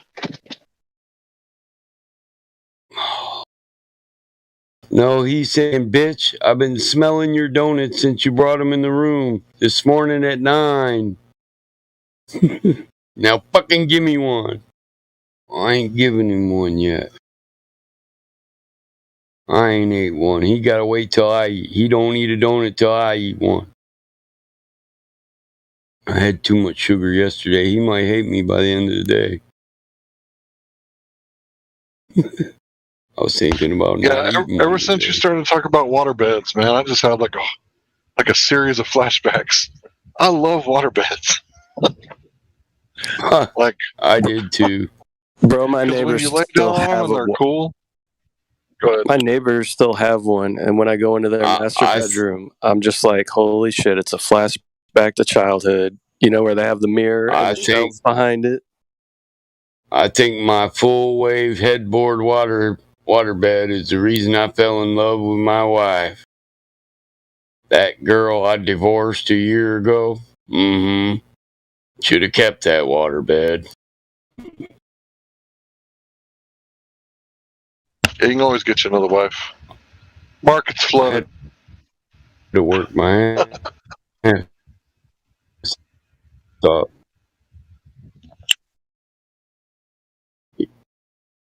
yeah, my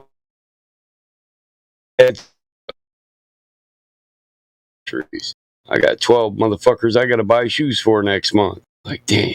Mom, you heard your dad. Then I always went to, well, what can I do to earn some money? I was saving and seeing one at a garage sale and was like, Dad, I got that much at home, buy this. We got it home and the motherfucker, as soon as I got it full, it started squirting water up to the ceiling and they got a patch kit with it. My dad said, well, that's why I told you had a patch kit. But I already got this bitch full of water, you know? I was like, fuck, I had to pinch it, pull it up, dry it off, duct tape it, take all the damn water out, and then patch it. I had to do that like 4 times, man, because the motherfucker had a couple holes in it. It's like that liner they give you that goes. What's that? Some kind of kiddie pool or some shit? What are you talking about? Well, it's like, I'm talking about a waterbed exactly like that one right there that he just posted with the mirrors and the headboard and the red mattress. And the liner they give you to fucking go in between the frame and the mattress. Yeah. What about it? The metal hingings and screws was thin as fuck. My dad finally said about the 10th time I patched it, my dad said, "Hey boy, let's put some carpet pad. Can't see it. That'll probably keep your mattress from hitting all them screws." And I didn't get no fucking leaks after that. But I think my dad wanted to do that honestly, just so the next time I got leak, it wouldn't soak on the floor.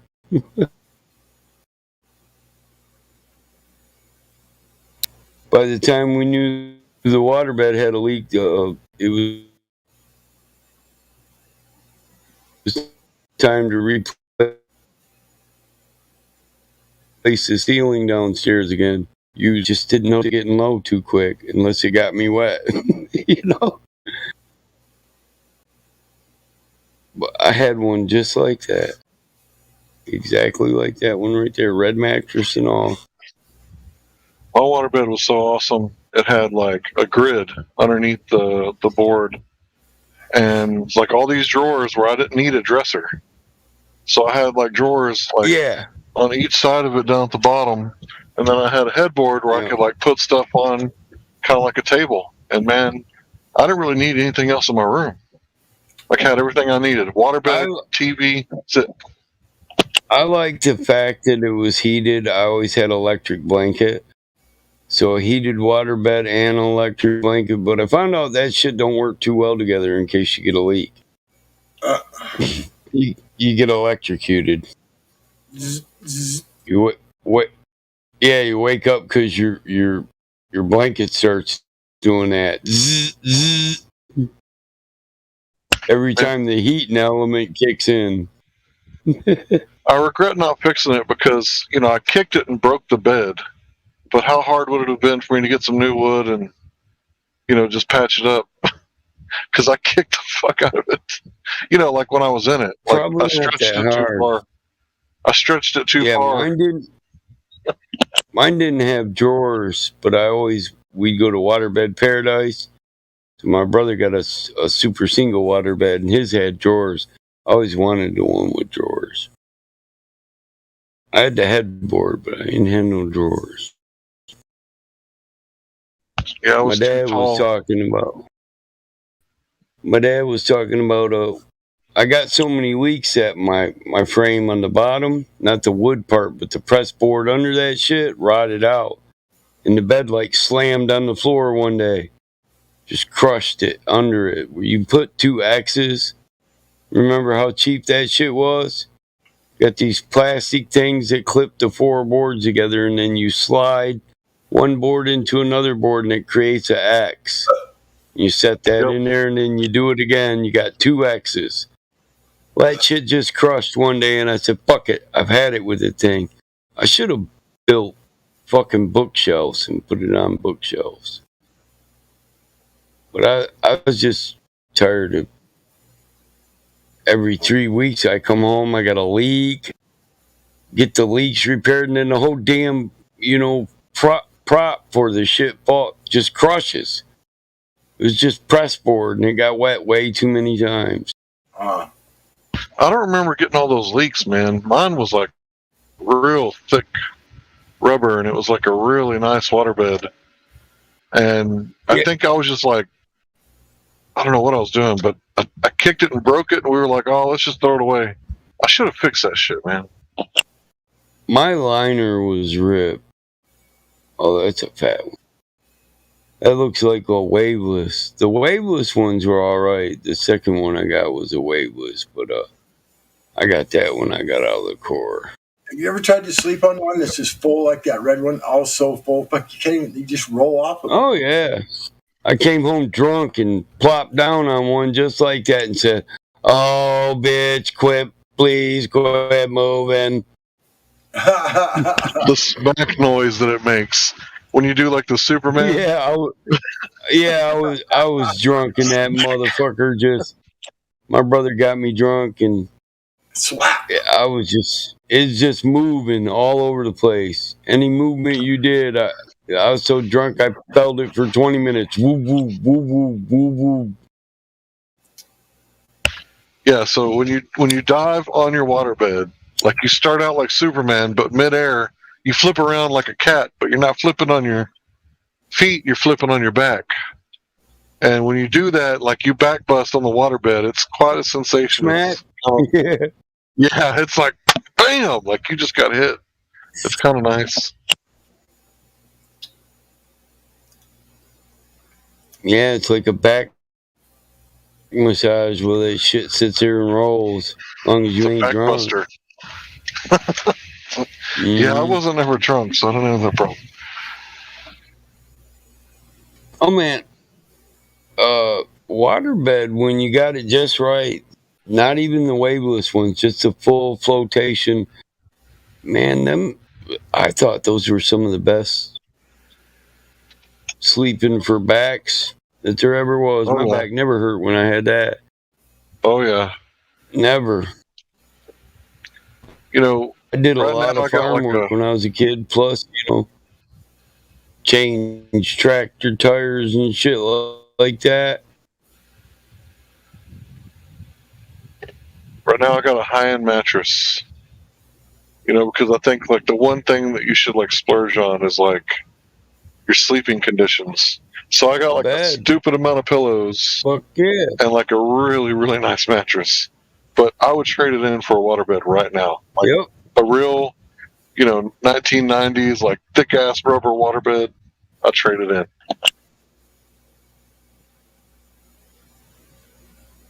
Yeah, because as a driver, like the one thing you should splurge on is your sleeping conditions. You need quality. Oh yeah. You sit too long. I bet that kills your fucking back. I'm in and out. I'm in and out quite a bit. So I'm not sitting for very long. So I don't get like the water legs or anything like that. The water legs.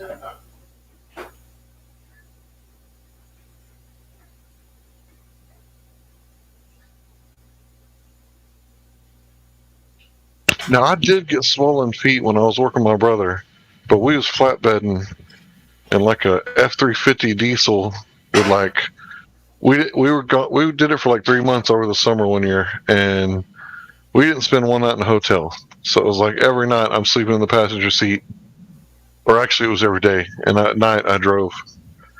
And it was like my feet started swelling. I'm like, man, this probably ain't the job for me. And I don't think it was because I'm unhealthy, because my feet still don't swell to this day. But it was because I was sitting in that same position for like a week on end.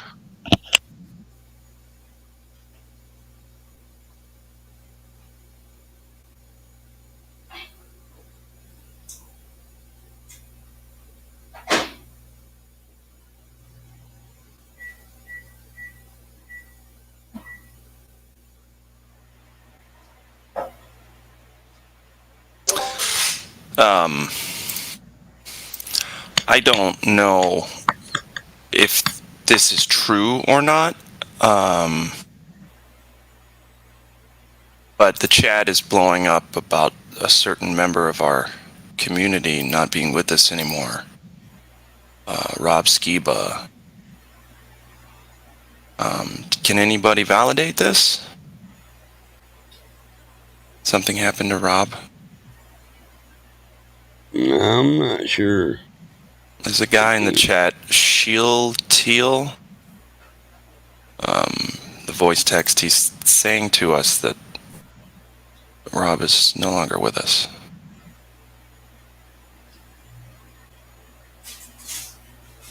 He was on a ventilator and he wasn't doing very well.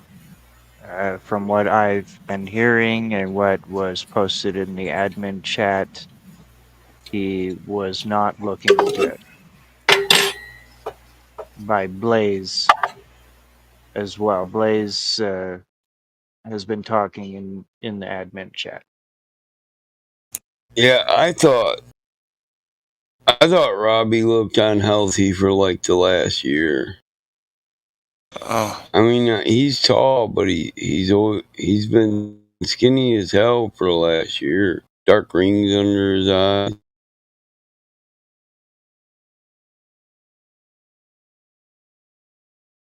Update on Rob Skiba. He's still having troubles? apparently not anymore. Well, what time was this? You might be At thinking 5. Robbie Davidson. Robbie At Davidson. 6 o'clock today. Yeah. He's the real tall, Rob skinny Skiba. dude. I'm thinking Rob Davidson. You talking about Rob Skiba? Because Blaze said at 5:53 today, Rob's still intubated and in critical condition. Getting him off the vent is just a difficult and complicated process. At 6:38 p.m., I got 12 minutes ago urgent prayers requests. Rob Seaver is not doing good. Report is that his coding is in need of immediate prayers from family. Kneel and pray. And that was just about 15 to half hour ago. Yeah, I see it now. I hadn't made it yet. I don't even know what happened to him. Did he get sick with something? Yeah, he got real sick. Huh.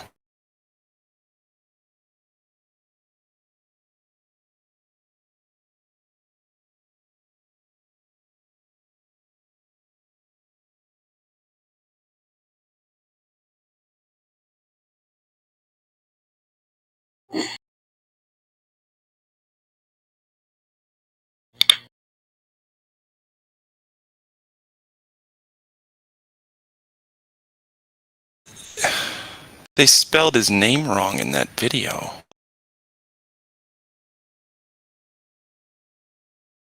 What video? Update on Rob Skiba. 2 B's. Did I spell it wrong? I don't know why.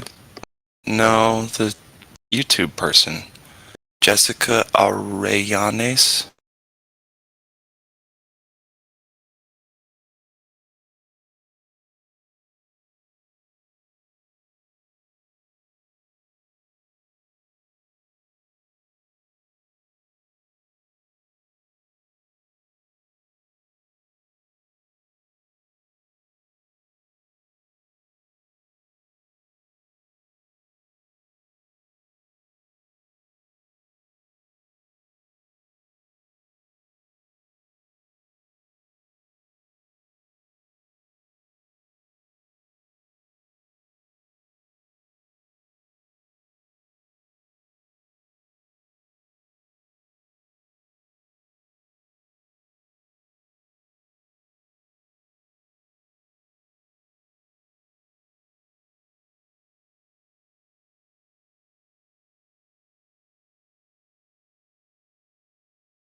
Well, that's sad. I don't know if it's true, but if so,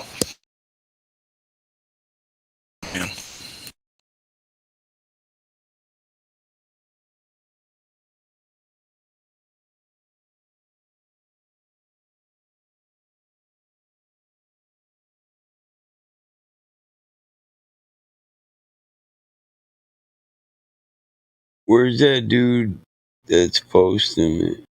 Live stream voice text.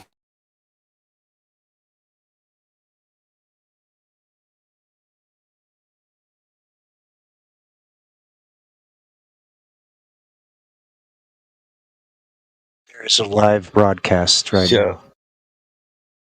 Shellity? Yeah. Shelatiel. Shieltiel.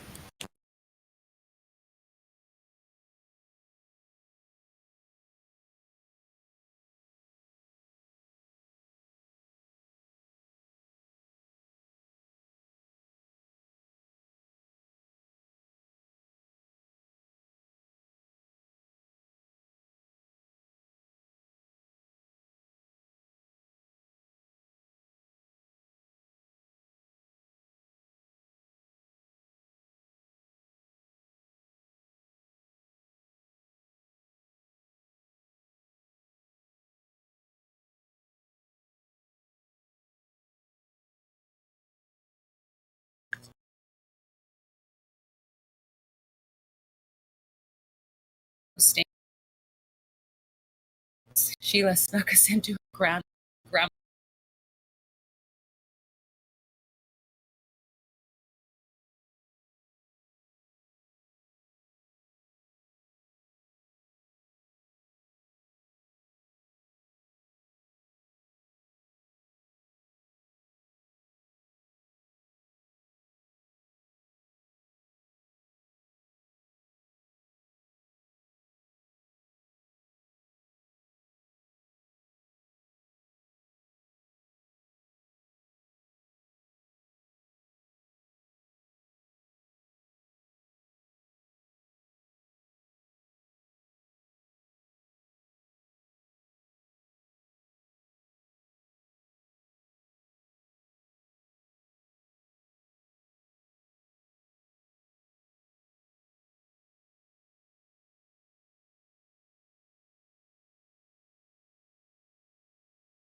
Yeah, Rob Ski was a good dude. If he wouldn't have said flat Earth, I don't think I would have been here.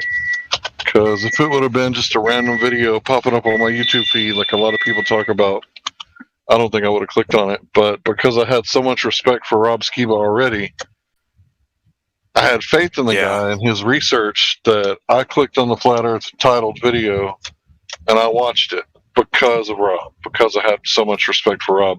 And there was only one thing that I ever disagreed with Rob on.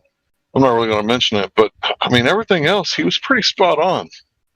Like, he was really good at presenting things, and the way that he presented, these, quasi-controversial topics like the Book of Enoch and stuff, the way that he validated it, is like, okay, that's why it makes sense. It's biblically endorsed, synchronistic, extra-biblical text. And the way that he said that, it's like, oh, it is, isn't it? It is biblically endorsed. It's synchronistic. It's just not the Bible. That's what it is. It's not the Bible. And it's like, that makes sense. And, the way that he presented things and wrapped them up in a package, easily digestible, I think in a lot of ways I've emulated Rob to make difficult subjects easily digestible. And that's what he did. He just repackaged things in a way that made it so everyone could understand it. So hats off to Rob Skiba. Definitely celebrate his life, because without him, I wouldn't be here. Like, there's no doubt. I was like way too far gone to be like brought in by YouTube's algorithm. There's no way I would have even considered it for a second.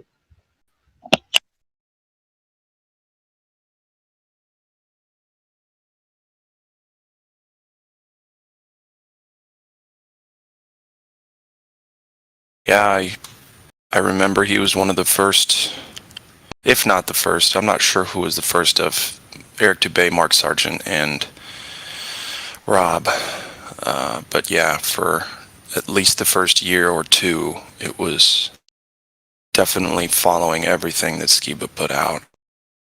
For sure. And he was one of the, he looked most professional and serious, and, just your average Joe, whatever, coming in and saying, hey, man, it's flat, I'm not, but I don't know. Shit. The way that he was humble about so it much too. For us. He was pretty like, humble. He was like, look, I'm the village idiot, right? But this guy's a doctor, and look at all the titles after his name. Look at him say it, right? This is like biblical cosmology according to the expert. Mm-hmm.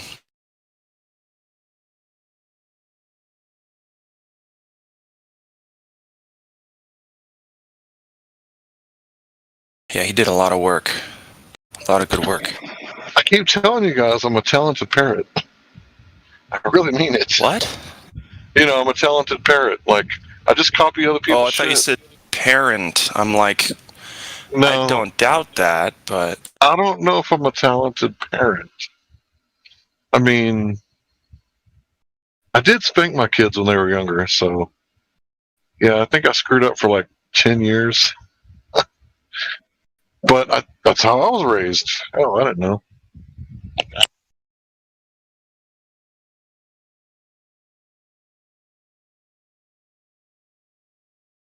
Yeah, Rob did a lot of good work. He went out and actually did stuff in the field quite a bit, sent up some weather balloons, took that boat ride across Lake Michigan to prove that it wasn't a mirage.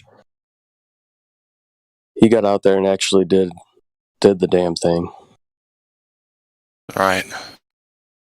Yeah, he's a leader. I mean, the whole time he's been a flat Earth leader, absolutely. And like, people are like, well, we don't have leaders. It's like, well, there's some pioneers, some guys that really dug in deep at first and woke a lot of people up. So he deserves, at least for me, a lot of recognition for his work. Yeah, definitely for me, man. He helped solidify the connection to the scriptures with the topic itself, and was instrumental on helping get me back into the book. So yeah, I think we all owe huge debt of gratitude to that guy for sure.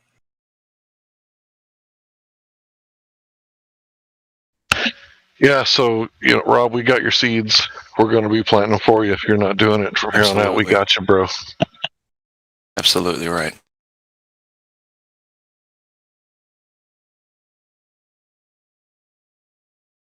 That's the thing about this place, man. No one makes it out alive.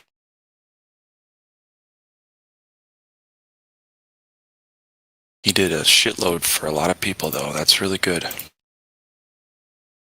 I'm glad he was around at all, man.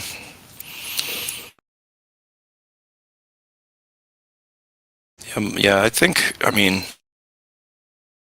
can't remember who it was, whose channel that I just became addicted to.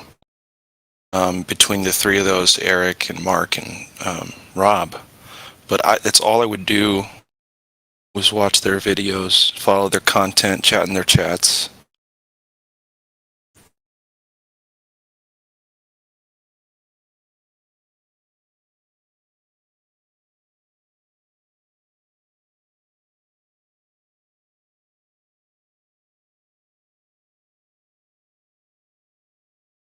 It's one of those things where, like, at least for me, I thought guys like that would always be around, right? Oh, we're never going to lose Rob Skiba. We're never going to lose this, that, and the other, right?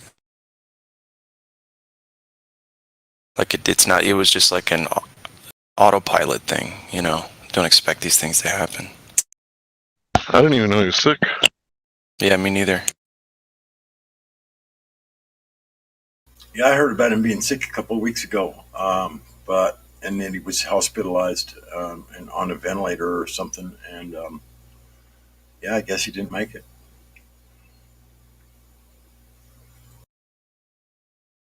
So it's for sure he didn't make it? Yeah. Yeah, there's someone dropped this video. It's in the live stream. It says update on Skiba. Some gal's talking, and yeah, she said he passed away from supposedly COVID.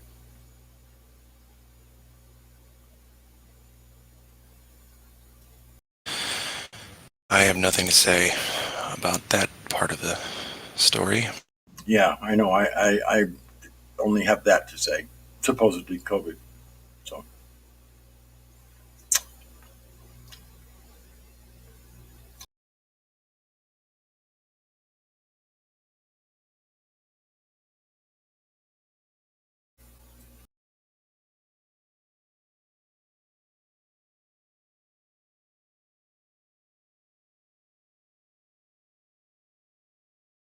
Did he have comorbidities? Was he sick? I don't know. He didn't look like it.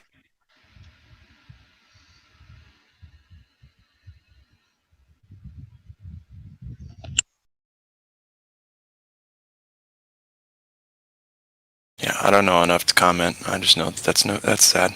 It's no good.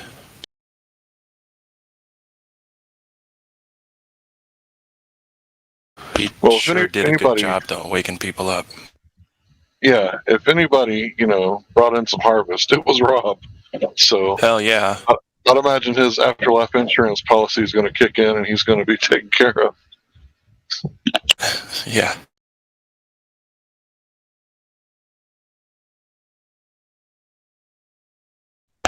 I think Jesus got him covered.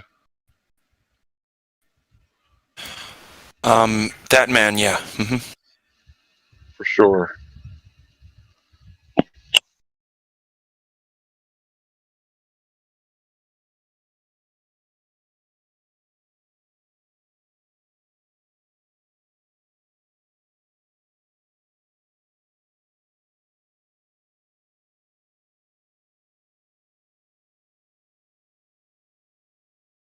Yeah, he's definitely going to go down in history as, the major reformationist of biblical cosmology. Like, because he was there in the beginning, reforming Christians' ideas about biblical cosmology. So I kind of think that the last Reformation, the one that happened in 1517, Martin Luther, I kind of think it replayed itself like 500 years later. And I think Rob Skiba was just a little ahead of his time. And I'm not saying he was the first flat earther, right? Who knows who that is? Probably Matthew Powerland. No, he's not even the first flat earther. Right. But the first, I guess Matthew Powerland was, I don't know, he was kind of doing it back in the 2012 era. Right. His stand-up comedy. So, and then Eric Dubay, like 2013, 2014, and then Matthew Sargent, like 2014 too, right? Let's say Matthew Sargent, what the hell? Mark Sargent. I knew who you were talking about, yeah. But they weren't biblical guys. None of them were. So Rob Ski was going to go down in history as the biblical cosmology reformationist. Because he's trying to get us back to the old ways of the Bible. I mean, the dude was like deep in that Old Testament.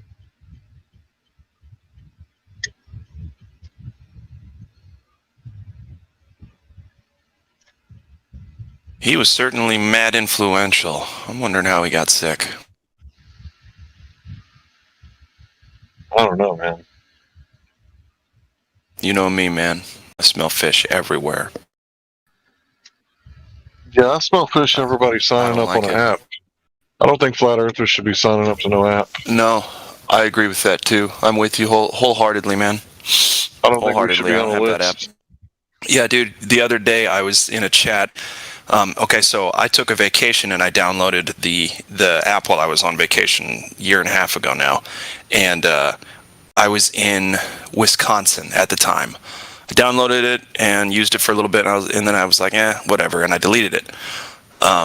Nothing new, right? Nothing new on the app or anything like that. So I was like, whatever. And it's not helping me convince anybody, or it's flat, So fuck it. I deleted it, and then so almost a year and a half later, this guy in a chat says, "Hey, Glad, how you doing?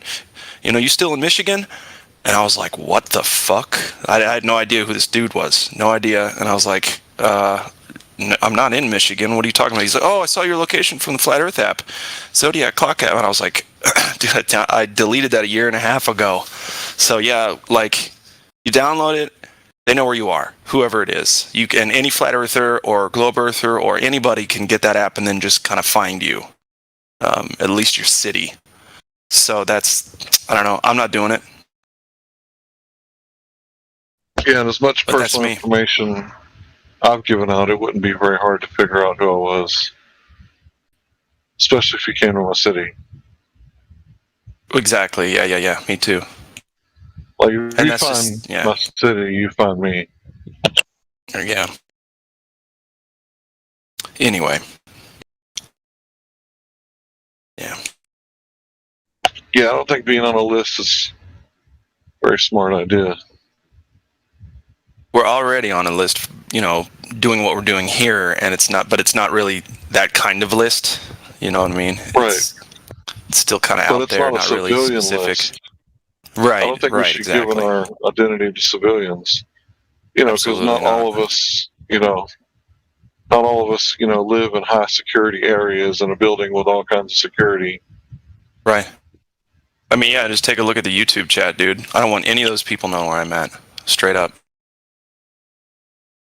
I use that app, and you have the option to not give your exact location. You don't have to give any details. I'm just saying. Yeah. I know what Hank is saying, but if somebody wants to stalk you, they're going to find you anyway. Well, look at it. Well, I agree with that. I'm just saying, why make it easy for them?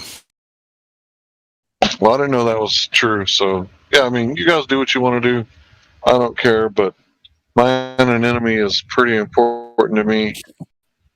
Well, it seems like they're doing their best to let people keep what privacy they want to keep. I mean, it's, who knows? I don't know.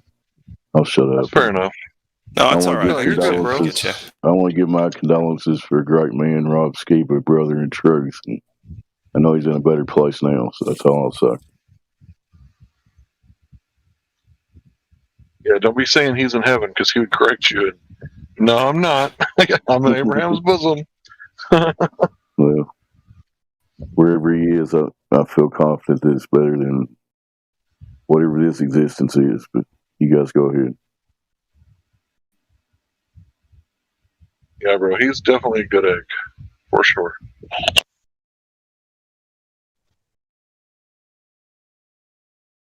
Yeah. One of my first Flat Earth videos. wouldn't be near as popular if it weren't for him. I'll never forget I'll never forget his video. Like, people ask me why I don't trust NASA. That's why I don't trust NASA. He was showing that fake thing. The moon picture. The box around the box. Why is there a box around the moon, around the Earth, on a picture from the moon? I'm still hearing saying that, Anyway.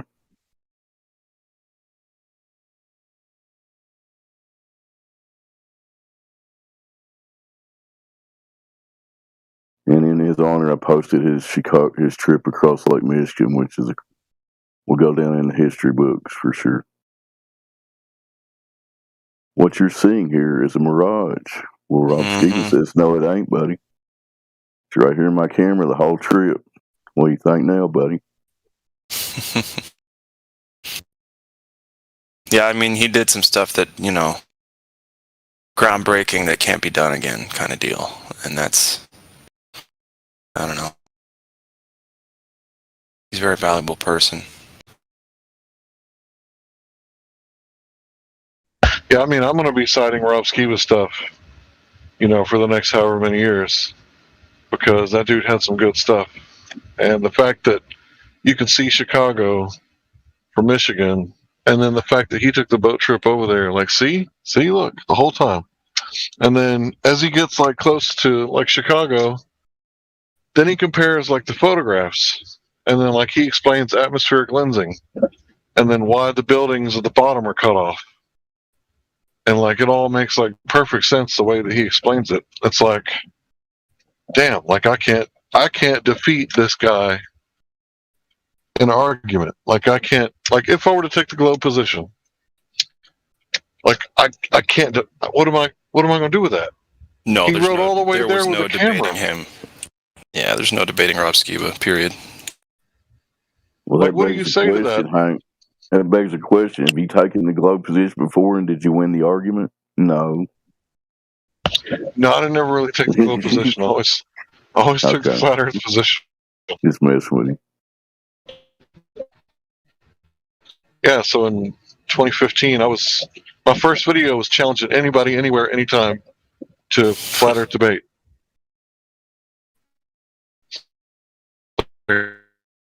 And like I felt like I needed to hear it because there wasn't many debates out there that were proper, and I felt like the audience needed to hear it. And it's like if I wouldn't have been like inspired by Rob Skiba, I wouldn't have went down that rabbit hole, and I wouldn't have challenged anybody to any debates.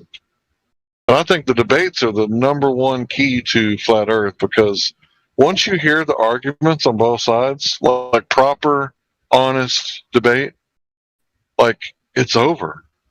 Yeah. They got nothing. No thing. Reality versus fantasy. You want to break it down, And you were right there in the trenches, and getting this subject out there when it first became popular back then.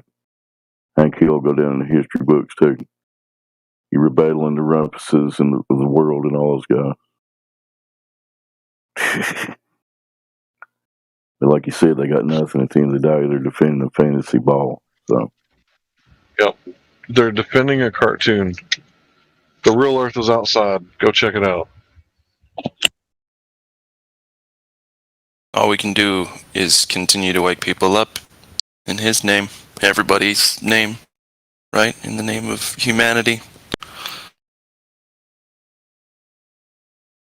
And to be honest, that's the way I want it too. I want Hank Hill's name to go down in history. Because this isn't about me at all, right? Like, I don't know. I'm just kidding. No, I mean it ain't about me at all. It's about the information. And you know what? If the government does finally come and throw me in a cage for 8 years or whatever, like they did Kent Hovind, that'll be all right. That'll be fair. Fair enough. What? Fuck them people. It ain't like you're getting put on a pedestal or anything, Hank. You're one of the guys that stood up for truth when it matters, and that means a lot. All everybody here on this chat. All of us are doing that. Yeah. So if I get arrested and thrown in prison or whatever, like, bring it. If that's the price you got to pay for telling the truth, then that's the price that has to be paid. Because Kent Hovind, like, a lot of people look at the Kent Hovind now, but they don't see the Kent Hovind of the '90s. And I was talking about him at almost 12 hours ago, like 10 hours ago. But yeah, man, he was like one of the first people asking questions about cosmology, because other people have, right? Like, what's his name? Eric Lerner, I think is his name. Like, he wasn't down with all that BS, but he works for NASA and works on some sort of fusion engines. So, like, even he didn't go all out on the truth, even though he's got a lot of good information. Hovind was back in the '90s, and he was pointing out some of the flaws, the fallacies of scientism and stuff, especially along evolution theory. But you already did touch on cosmology a little bit. Yeah, he said if it doesn't pass the first step of the scientific method, you can't observe the Big Bang. Right? And he said, put gravity in a jar and paint it yellow. And then, how does Venus spin backwards, violating the law of conservation of angular momentum? And it's like, he was asking those questions, and he didn't say the Earth was flat, but those are flat Earth questions. Yeah, I'm surprised he hadn't come out publicly that he's admitting it's not a globe, but who knows? He's got his own reason. Doesn't matter. He knows it's flat.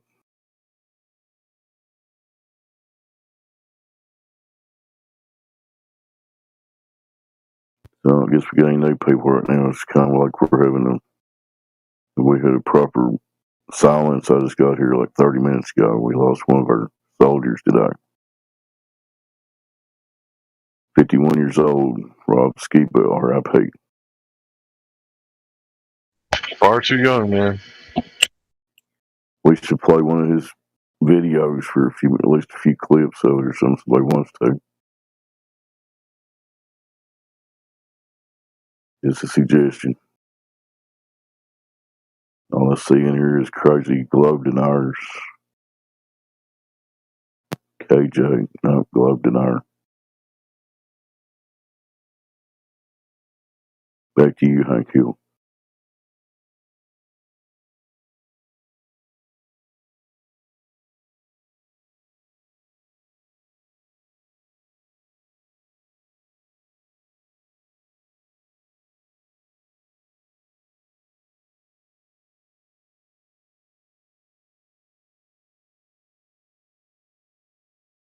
What about Alien Zoo? We talked to them. Hello, Alien Zoo.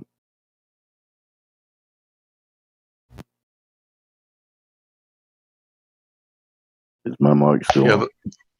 That Aussie's the flat earther. Alien Zoo.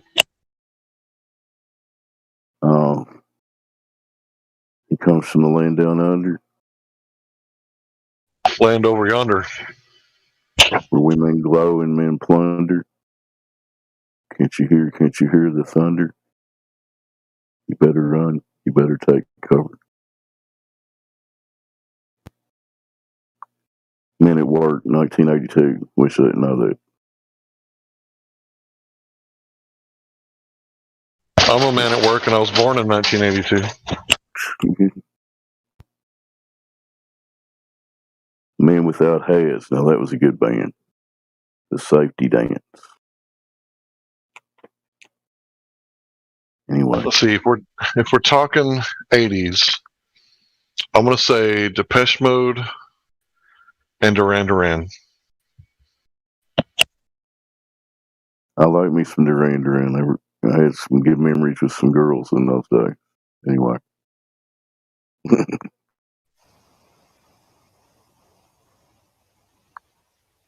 Speaking of girls, there's my wife. I'll be right back. Oh. And we have Jen A. is joining the panel. Hello, Jen A. Hello.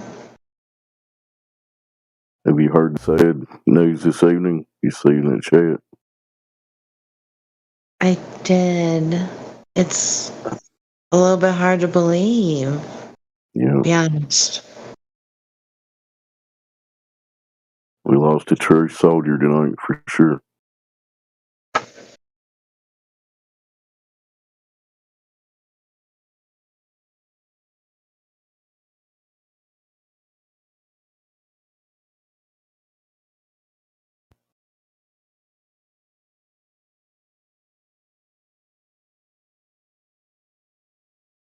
So did you bring another topic or anything, Jenny?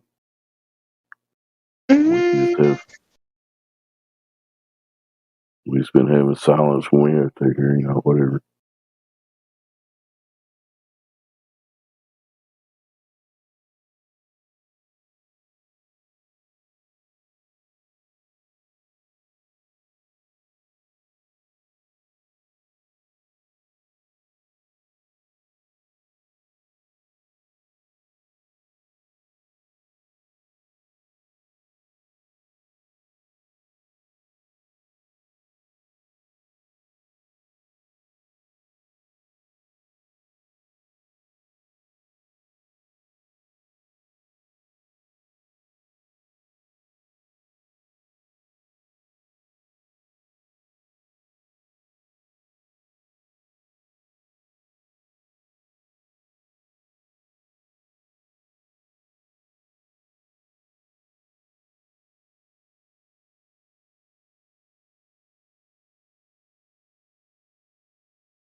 Why did it get so quiet? We were waiting for you, Battle Mike. What's up, Mike? Shit. Still having long periods of no heliocentric defending. Don't worry about these lobbies. Yeah. Well, our defenses are strong and their offenses are wore down. Yeah. Hey. Well, hey. It is just a theory and all. Oh. And Jen A is so sexy they just tremble at the sight of her when they come in here. Because they never leave their room or talk to normal women. So You are being way too kind, Battle Mod. well, that's why they all run off. They're like, I'd go to that flat earth, but I gotta talk to girls and I just don't know what to say. I go debate them guys, but the women scare me. They never leave their room, Jen. Their mama does their laundry. Are you talking about the living in mom's basement species? Is that what you're talking about? Oh no, I'm talking about so young, mama still gives you a room and cleans it up for you. Got it. These kids are so young. Some of them get excited to talk to them and too excited, and then the other ones get scared. Yes, I haven't thought about it as much as you have, Michael. I'd like to see if we can't talk to the new guy. There's two new guys in here. One is Alien Zoo 1, and the other is End of Mankind. Either you, lady or gentleman, or something else want to talk? We already talked to Alien Zoo, but the other guy might want to. Alien Zoo's just a listener. Got it. Back to you, Glatfold, with the Do We Have a Glober to Talk to report. Well, yeah. And your co-host, Jen. I'm a former Glober, that count. Yeah, well, aren't we Well, all? it means you're valuable. Now I'm just a don't-eating flur, and it's got to be custard. It's just got to be. Gotta There be ain't no custard. custard. Donuts. You can keep that Krispy Kreme crap. Well, that shit That's not is even crap. donuts. That stuff is bad. Yep. Oh, it's like cardboard. You leave with it out in the fucking- sun, it crystallizes. It's fucking cardboard and dried up aftershave. By God, I'll tell you what. That shit I wouldn't feed to my fucking dog. I wouldn't give it to the rats in the corn silo, by God. I wouldn't let them insects even touch that. I had these dumbest kids say, "There's rats in the corn silo? Maybe that's what kills your cattle." Oh, yeah, because farmers are so dumb they don't have a process after they take the corn out of the silo to clean it of the rat piss and shit. Fucking dumb. What we do, it's just Clovers that are so dumb they don't know the nation was built on farmers and rednecks. They fandangled away for everything to be straight. And then governments came and fucked it all up. Would it be in bad taste if we listen to something like what Dave just Sure, but I gotta get this out. We even rednecked the marriage and we had that shit down and out. We had a shotgun wedding and a casket divorce, by God, and that's all there was in. Blood in, blood out, boy. That's hers for life. So if you ain't marrying her, say now and we'll shoot you. Hey, there was less divorce. I want a divorce, honey. Well, you fucking go home and tell your uncle with that shotgun, because I'm sure the fuck not. Right? What do you say to that great uncle with the pump shotgun that said, "Damn it, I'm killing that boy if he ever once says divorce"? Boy? I think we best off just not tell your uncle. I reckon that'd be best for us. I reckon. What about when he comes to visit?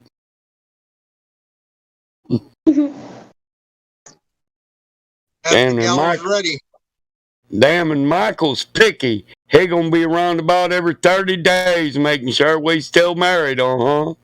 What? I'll get on out there and build them gallows. That's right. See, Uncle God Rockin' said, "Damn it, the kid ain't even born yet. This motherfucker already wants a divorce." I told him I got one shotgun shell with a D on it. Y'all You can't spell divorce without that there D on that shotgun shell. Yeah, that's why I'm building the gallows. We don't need no shotgun shell. Oh, he said, "Damned if we're wasting any fucking ammunition out here. That's a quail we could be eating." That's right. That Clover are good. You got to now you see what I mean. Now you see what I mean about redneck engineering there. See, Uncle Mike was going to waste a shotgun shell, and he said, "Damned if you're doing that, Mike. That's some good venison in that there pump. We gonna hang him. And we're gonna have barbecue while we do it." We'll get 30, 40 hangings out of that one fucking rope, Mike. What the fuck are you thinking about? Well, shit, there's two of us. We can just overpower him. Show up at the door. "Is Dave home? We heard he wanted a divorce. We got the gallows built." That's right. That boy be home quick. Hell no, divorce no, sir. I was out working for that there kid and my wife. Goddamn better be. We get done hanging you, boy, we're going to find your uncle. We'll hang that sumbitch too for not raising you right. For teaching you wrong. Right, because we know your parents tried, damn it. They's good people, but that fucking uncle you got, there's always one fucked up uncle. He done screwed the pooch. That's right. Running them kids out there looking for that strange teacher. He had you out there in that field fucking you a sheep rather than taking care of my missy. You done got pregnant now, boy. What the fuck are you talking about, dude? Why can't you? You and your Uncle Sheep fucker, boy. I don't even know any of my uncles. Goddamn divorce and shit. That's the best reply. I don't even know any of my uncles. Well, if you don't know anything about it, except keep for your my mouth dad. shut, boy. He said, Well, then he said, it won't hurt. It won't hurt so bad when you see him hanging at the gallows. right? He Oh, said, well, God. damn that guy if he's a sheep fucker. He ain't my God uncle. rockin'. I don't know any of my uncles. Shit. I don't know any of my uncles, but except for my dad. Boy, I reckon roundabout now would be a good time to say you just want to stay married now. Yeah. I don't want to be married right now. No, nope. Get back to work. There's 2 more If I had, nails, and we're gonna make If you I had finish a the gallows. good in. life built with a good wife, right? If I was like 5, 6, 10 years married, yeah, I'd keep it up. But Get him fresh on the marriage bar right now, stool, no. God. Fetch me one more rope. Get him up on that there horse, God rocking. Damn it. Who gets to slap that horse's ass when I say go? Shawak. When you say goodbye to that horse, you say goodbye to this world, son. Better hope that rope's strong or we're going to have to hang you twice. Because damned if you're living. Super fluoride, real quick. Is super fluoride's only VC verified? Yeah, he's like, come on, Fluoride, help me out here. Do you hear these guys? They're so damn bored they're going redneck on us. Let's you and I have a conversation, Super Fluoride, by God, before they I'd ban rather us. talk with I'd rather talk with AYMB America. That's in the YouTube chat, constantly calling us out. Oh, I know, but that's some bitch there. That there some bitch is a coward. He ain't getting his ass in here. He's a cowardly lion. He's the king of the cowards. What? He's just gonna sit in his little echo chamber there where we don't ban him, and he's just gonna cry wolf for the rest of his life. He ain't never gonna prove it. Well, I'm a mod in there now, but I'm not going to ban anybody. No, but I just want to know, come on in. That's all. Don't ban him. I'm not going to ban anybody. Threaten him. That's what I do. Threaten that boy, and then if he don't do it, ban him. Fuck it. Hang him. I just want to know who he was in the server. Oh man, fuck! I'd have to. He was somebody. No, he may tell me. If not, don't worry about it. He was really somebody. Let me tell you. Okay.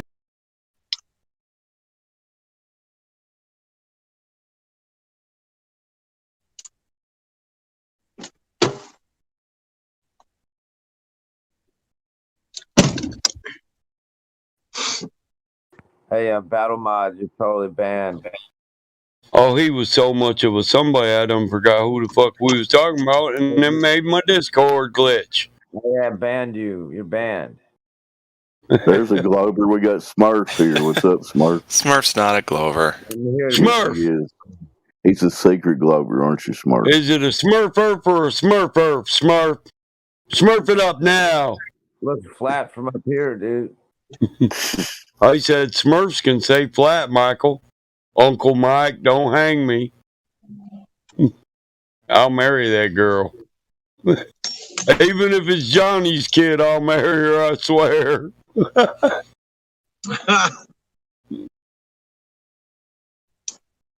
Hey, they didn't fuck around back then. In the 1800s, 1700s now, you got my daughter pregnant, son. You was marrying her. Or you was dying. Your choice. And I'm just a man that followed through on that shit. Silver. I don't want no silver. I want your balls in a vise. Goddamn right. I need another son. There's plenty of work to do here on the farm, and you ain't going nowhere. If I got a ball and chain your ass. I don't know how people did it back then, man. I chop wood and I grow vegetables. It's a lot of work. I just told you how. They had lots of daughters. They married them off, and they enslaved their sons-in-laws. Oh, okay. They told them sons of bitches to get out there and split wood. Or else Yes, sir. Yes, sir. they was getting a rope and a divorce. If we needed to exercise the horses, we'd just tie 4 ropes to them and send them horses in 4 separate directions. That's a lot of horsepower, man. And see who's going to win that there carrot. Enough to rip a grown man in 3 or 4 parts. Here's what's going to happen. I'm going home in And then an hour and a half. we's going to send a hungry baby goat out there and put goat's milk on his penis. We was going to torture that boy real good. Jesus Christ. Battle mod. Australia's upside down. How do horses work, mate? Well, a hungry baby goat, it's not going to stop sucking till it gets a meal. It'll suck a man dead. Let me tell you.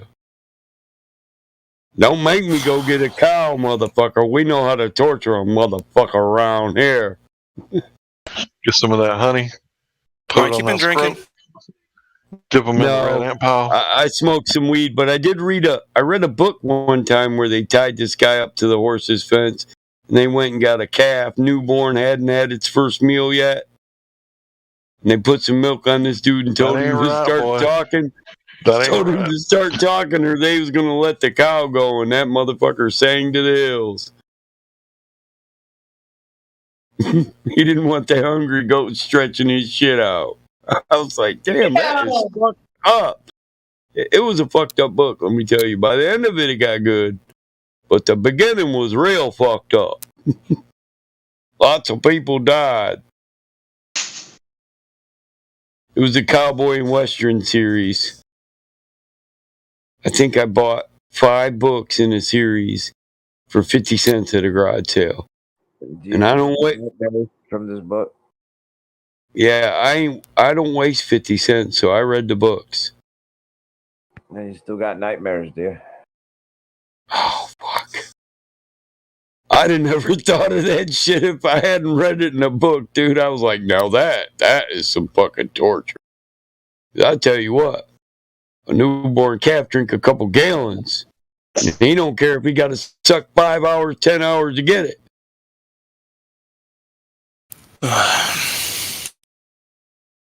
Moving on. Yeah, motherfucker with the gif and shit. Think about it though, that'd be some torture now, wouldn't it? Yeah. So, anyway, see, here's the thing. I want AYMB America in the YouTube chat, that guy, to tell us what his name was so we can unban him, right? I think he was banned under the name of Pussy. Pussy Coward. Yeah. He won't. See, here's the thing. He doesn't want to truly come in. He just wants to talk shit. So he'll come in to the YouTube chat and say he got banned, but then he won't tell us how to unban him with his real name. See I know he's done it over and over again. All jokes aside, though, I think he never entered. He doesn't want to have to back anything up or prove anything. He just wants to say it's already been proven and repeat what Google says.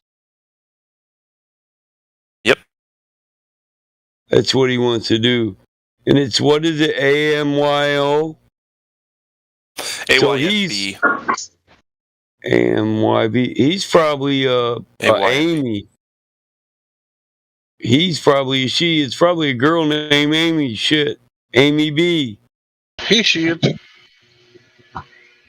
You know, Glad, I appreciate your efforts to try to get somebody from the YouTube chat in here, but they're never coming in here.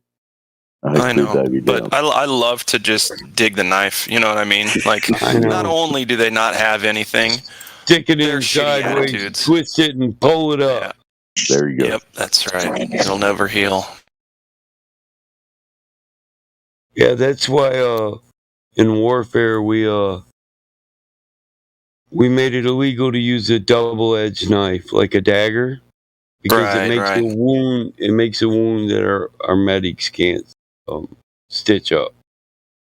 Right. And I always thought following rules of war, that's dumber than war itself, isn't it? Yeah, no shit.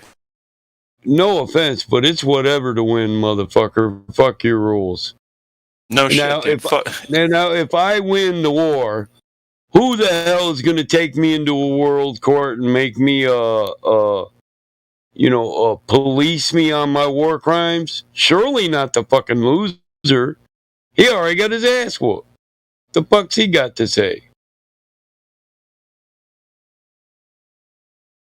I mean, right? Or right? What the Well, fuck? if you think about all's fair in love and war, just make sure you win, motherfucker. if you think about World War II, it's really difficult to understand for some people. But the Nazis won and the Germans lost. That's right. They got a free trip to America. Now, didn't they? Yeah, I can see that point of view, Hank. Good point. And a promotion. Yeah, they're fucking Americans now. They're American Nazis.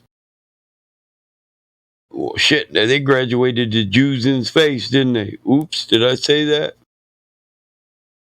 You ever watch History of the World Part 1? The name of the movie is History of the World Part 1. It takes you from caveman all the way to Jews in space. And you gotta wonder if it's a comedy or a documentary.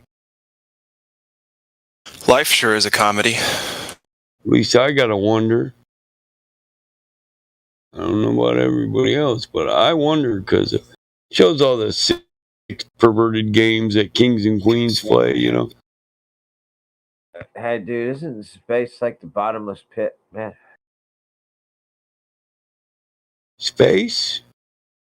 Bottomless pit? If you open the bottomless pit, dude, like is it like space, man? The abyss or something? Hey, is there a live video going right now? Wait, yeah, there it is.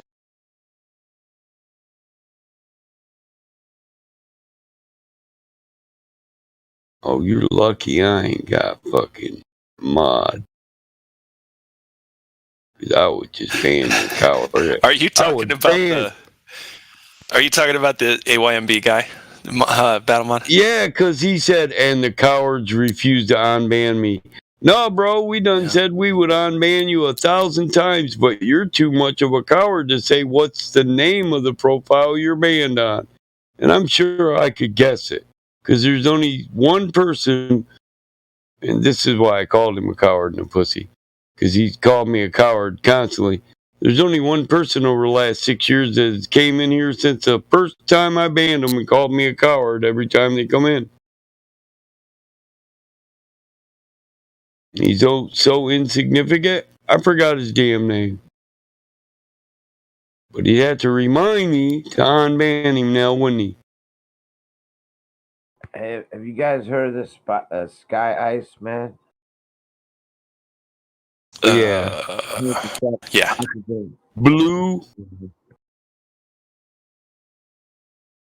Apparently, there's like some ice man in Antarctica, like a wall, and it's like hundreds of degrees below freezing, and it's made of 100, and it's like blue or something like the sky ice.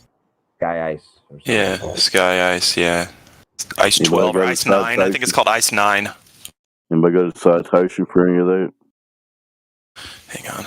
It's like the flat Earth No citation. It was like a journal from a scientist. So there's no verification or validation or anything like that. I want it to, but I have done the research on it, and yes, there's nothing like. Sky Ice is a Taiwanian food and ice cream rush joint. That one is solidified. Yes, in New York, on 9th Street. Go figure. Okay, this is the best we got from Wikipedia. Brooklyn. Right here. I'm serious, dude. Sky Ice is a place on 9th Street in Brooklyn. Sounds pretty good. Sounds like it's good stuff. And they serve ice cream and Thai food. It says pressure between 200 and 400 MPa. What's MPa? Something per second. Never heard that one before.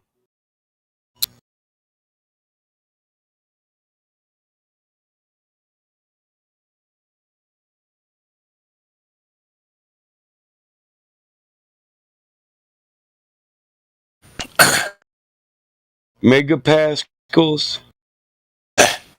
Megapascals. Hey, End of Mankind, are you there?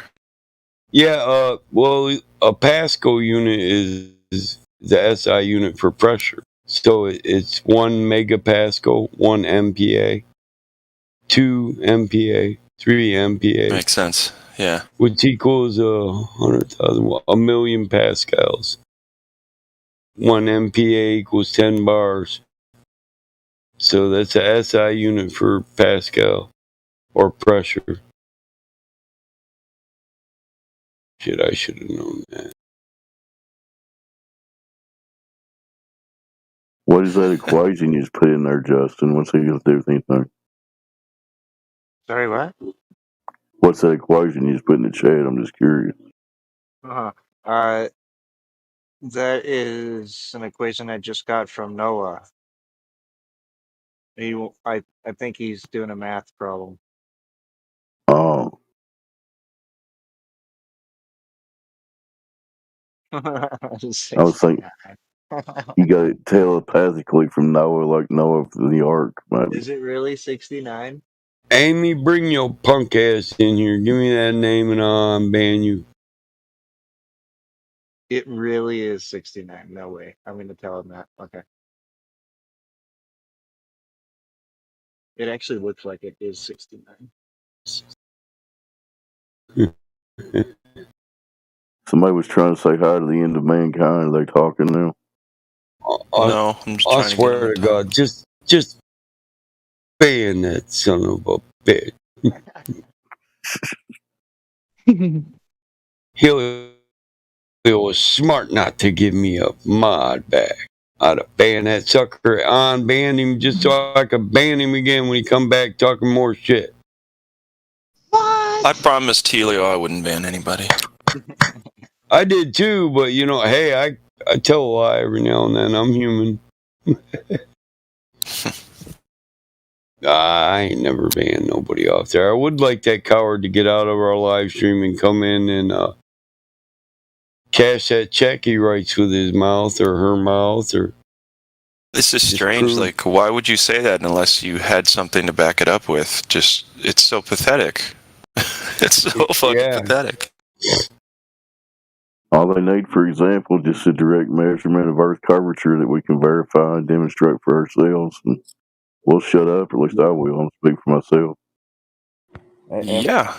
In my opinion, if you better smurf, you better smurf the smurf, you know. I could rearrange. If you're gonna smurf, you better smurf right. I could rearrange them letters and spell maybe, maybe, maybe not.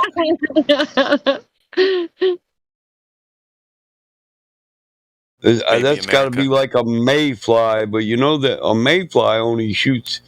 Yeah, probably Helio. Yeah, I wasn't gonna say it, but you did. So a mayfly only lives for a short lifespan. They're cool looking too. But see, who was Sean Hawkins before he took the name Sean Hawkins? The world may never know. Yeah, he's doing a disservice to Sean's, though. I'll tell you that. He was so insignificant. I forgot. I used to know who that sumbitch was every time he called me coward. And then I gave up on him because all he ever does is talk. And it's not even cash shit because he don't talk cash shit because we can't cash them checks. He doesn't bring the gravy. He doesn't bring it. Right, it's not real talk. It's just gibberish. He doesn't even bring the fake gravy mix. He just doesn't bring shit. Right. At least bring some McCormick's, you feel me? Or some Robitussin, because you sick in the motherfucker, and we put some Robitussin on that shit, and you'll be alright. Well, that's what Mama said. Put some Robitussin on that boy. Sorry. Who would you guys say is the best Globe presenters that Matthew Learns? I don't know. There is no such thing as even a quality Globe presenter. Yeah, that's what we're pretty much on the same page here. I think that's a fairy tale.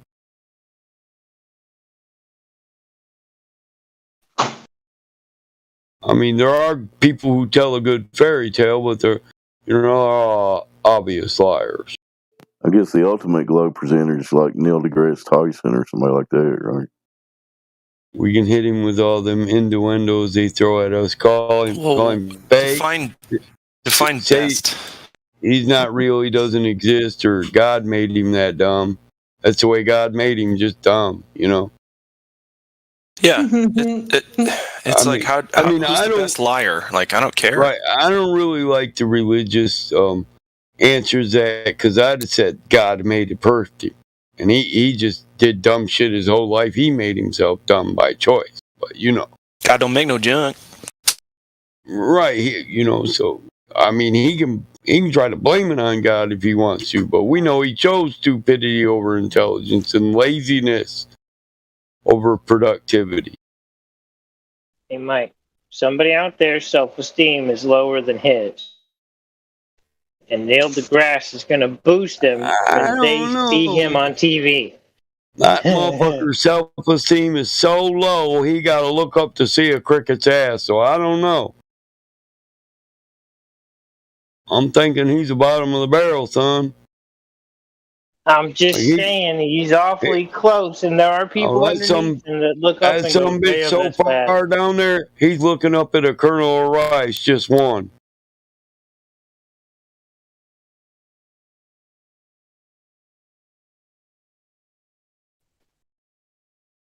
Good howdy. How? Warriors, come out and play.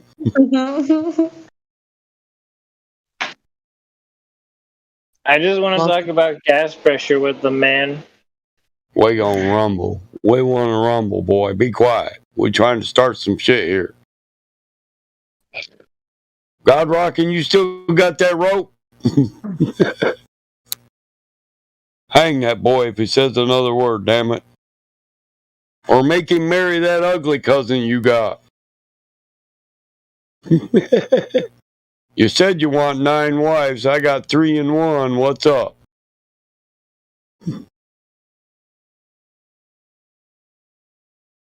Just don't get in her way to the trough. Oh, it's quiet. Oh, boy, you're going to be working overtime. Still counts as 1. Oh, you're going to be working overtime to just feed old Betsy. Shit, you ain't going to have time for the rest of them. Washing that sumbitch ass take 4 hours. And 2 men.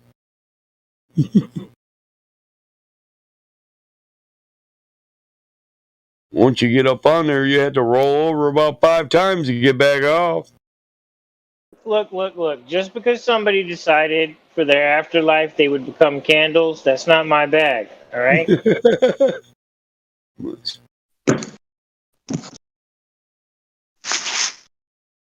Oh, yeah. That's some shit. I wonder if I can Bluetooth some bullets. If I can put some Bluetooth on bullets. And then we can scan the motherfucker. Oh, we don't have to scan the guy. We can just see he's dead and know he got the bullets. Yup, he got the bullets. He's dead. Look, there's a hole right here in his eye socket. Just catch the look on his face. The last dumb thing that he has on his face before it hits him. There's that picture. Call it sniper cam. I mean, you want to give away free vaccines. I'm just trying to give away free lead. I don't know what's the difference, They're both free. And there's lead in both of them. Right. And you can complain about it after you're done getting the vaccine, but you ain't going to be complaining too long after you get the lead. That's going to cure all that dumb shit. It's just a different delivery system. One's a bit quicker, is all. Right. I got this big steel bar on the end of it, and it kind of sounds like a nail gun. Cha-chunk, cha-chunk, cha-chunk. What was that? I don't know, but I think another one just went down. Mind your own business and leave that hypodermic needle in the bathroom, damn it.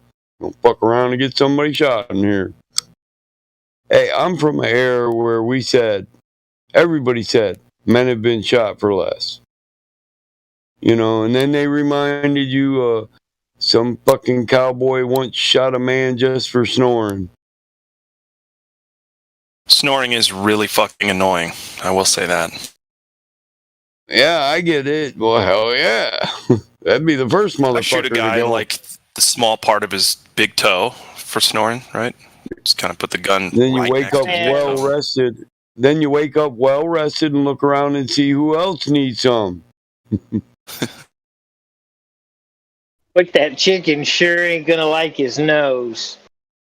Right. I ain't gonna shoot him, but that live chicken and his nose are gonna become best friends real fast.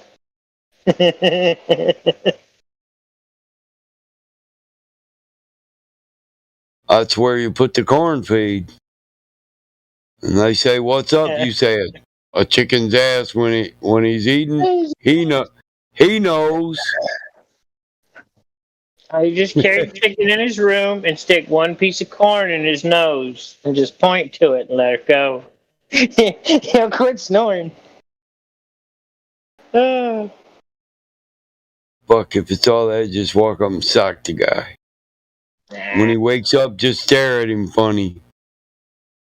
Like, you want another one? You better just go back to sleep. You just get one of the cross bracelet things and voila. You get a big stick and you roll their fat ass on their side. Butterfly.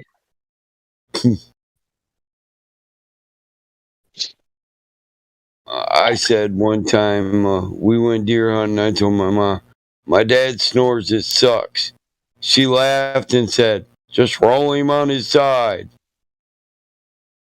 Yeah, it works until they roll back on their back. Well, yeah, it works when you're a 4 foot fucking 13-year-old and your dad's 6'2" and 300 pounds. It works. You just got to get behind him right. It's like, fuck, make sure you're at the right angle to get a good purchase out of the maneuver. I said, we didn't take the tow truck hunting with us, or I would have, Mama. Right. Wanted to wake his ass up and tell him to go sleep in the truck. Mom, I can't push Daddy. He had one too many brisket sandwiches. I know you feed that motherfucker too often. He was tall. 300 didn't look too fat on him. My dad was 6'2", 380. I mean, he's tall. Yeah. Well, it was almost 6'2", like 6'1" and 8 inches. But at 380, he looked fucking big. But at 300, you know, when I was like 7, I thought my dad was a fucking Incredible Hulk. Just the engine version, like what's that? Indian Chief, Inachuk. Big old chief. Chief, Inachuk.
It is strange how the most simple thing is normally the answer when it's always overlooked.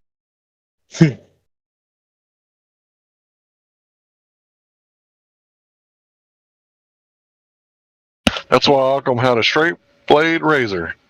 He didn't need all them attachments and all that extra shit. He just shaved with a straight blade razor, and everyone else got them 4 blades and give me the Gillette and all that stuff. And you just need the most basic shit, a sharp edge to get the job done.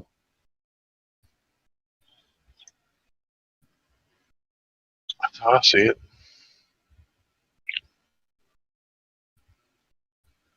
I can ask a question about a particular subject matter, all right?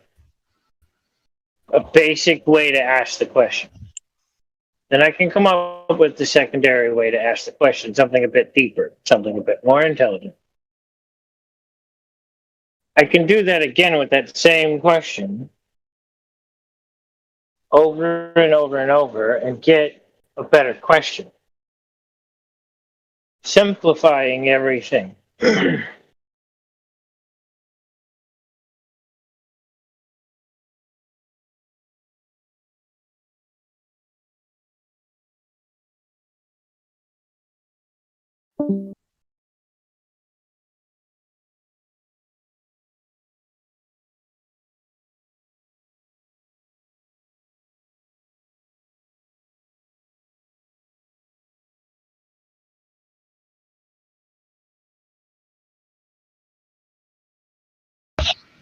I had a cigar earlier, and it was a cheap Philly blunt, but to me, that's a good cigar.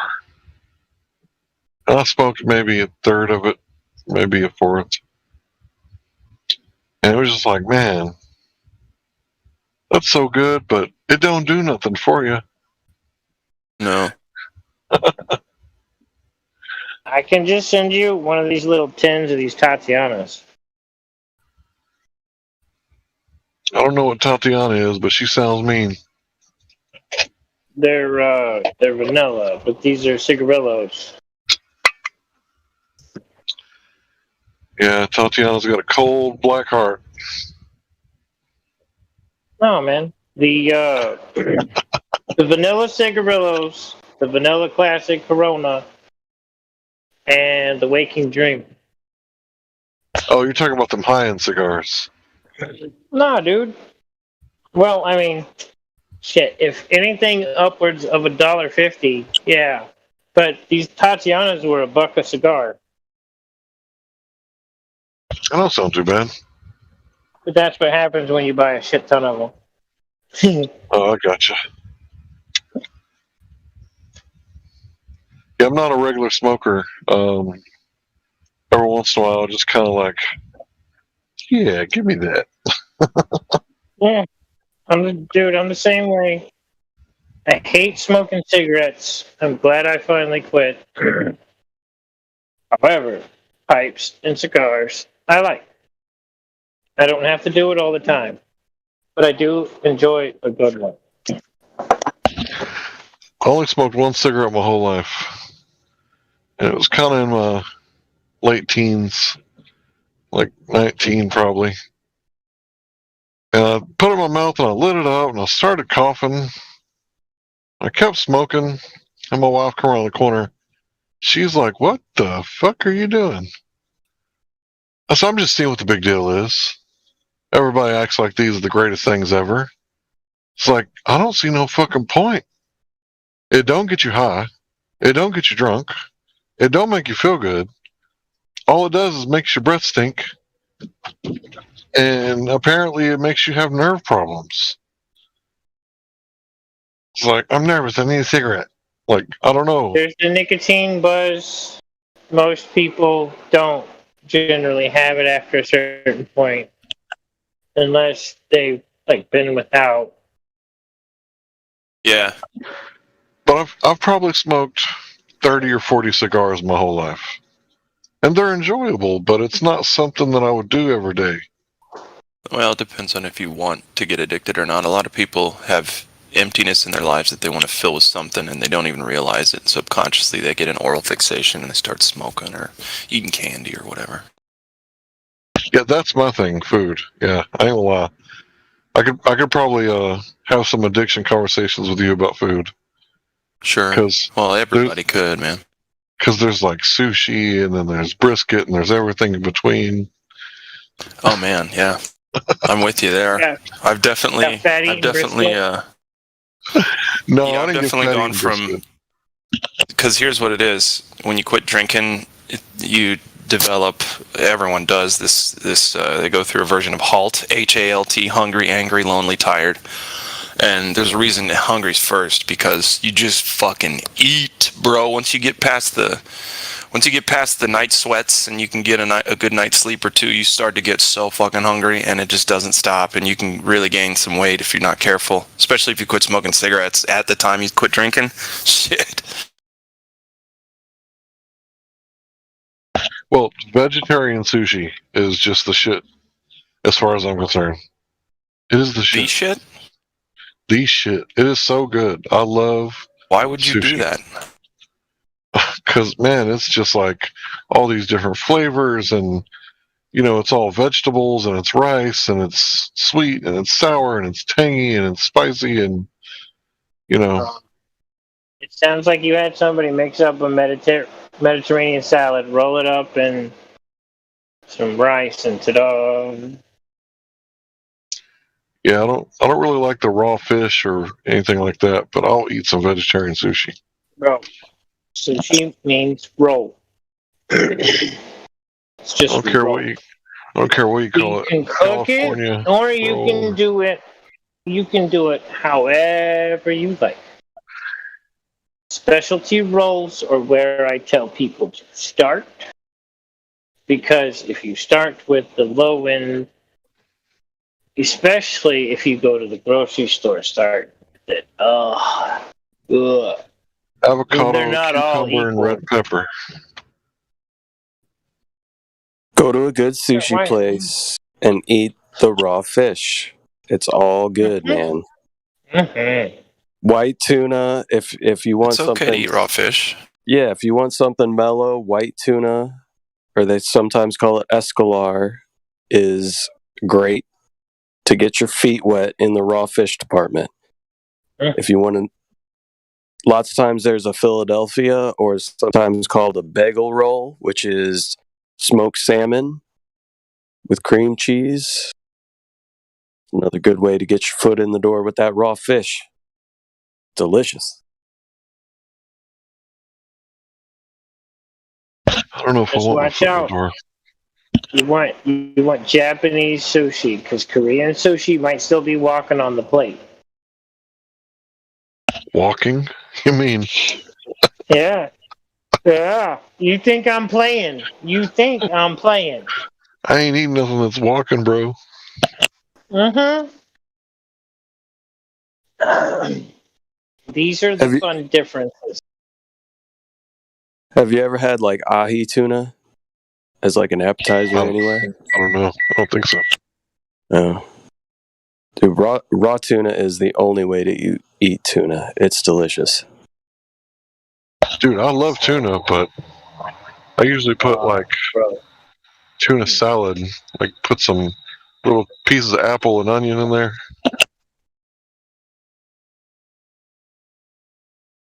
Don't get me wrong, I eat some canned tuna, but it's nothing like raw tuna. Just like a thick raw tuna steak, even if you just want to sear it for a couple seconds on each side. Shit's delicious. Nah, man. Just cut it off the fish and toss it here. Don't even play with me.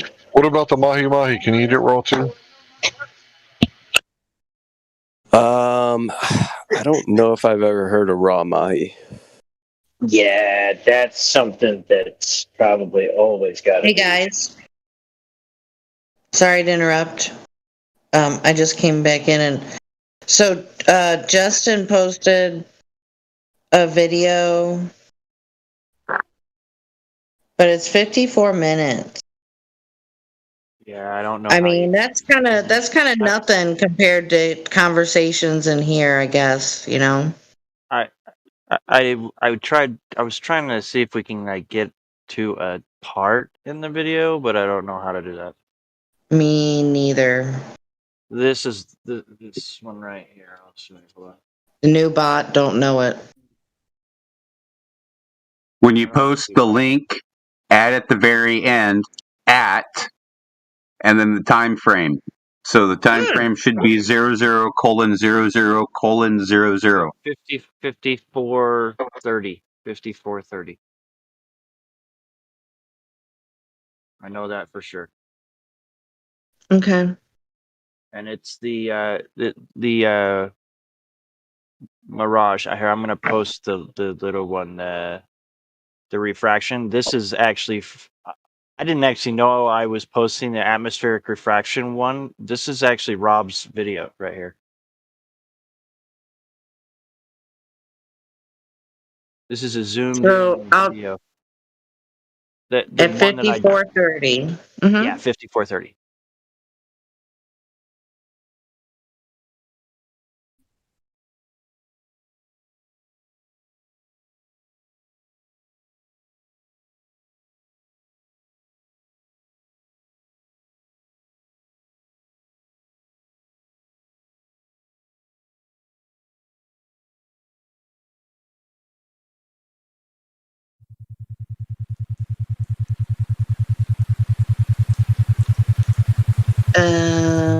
Uh-oh. It didn't do the at. Okay. Not sure why. Maybe you do time at the end? Maybe T? I don't know. Shoot. At least he's playing tonight. What are you guys trying to do? Oh, yay. Sonny's here. Yay. We're trying to play a video by Rob Skiba if you want to look in the bot command room. Okay, let me look. We needed to go to 54:30 in the video, and that's where he starts talking. 54:30. Let me take a look right here. When he starts talking about the horizon and the atmospheric refraction, and it's just awesome. Right there. Do you have a link for the video? Yeah, it's right there. Jenny posted it in the live stream. In the bot command. Okay. You can just use her link. I'm looking for it. Oh, right there. Okay. Yeah, the 48 after. Sonny, I so wish I could make you a big ass cup of coffee.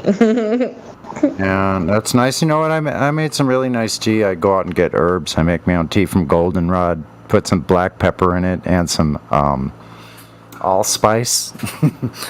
It's so freaking good, man. It's so good. I can't tell you. I almost fell asleep.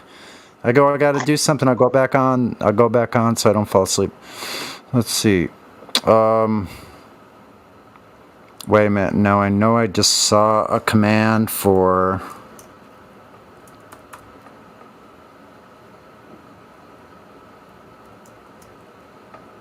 I'm a tea guy myself, and I love spices so much. That sometimes my tea is kind of a herb tea and a spice tea too.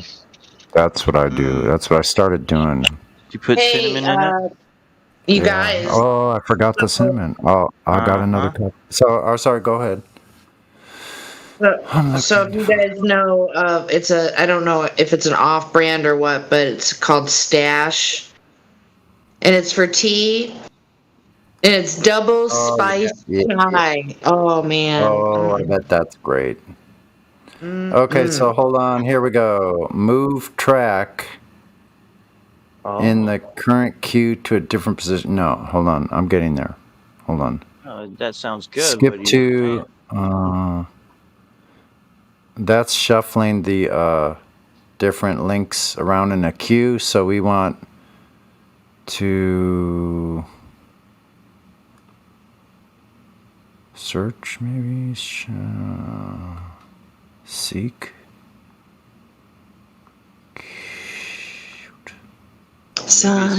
Maybe it's like T exclamation point and then like 5430. Hold on. Skip to.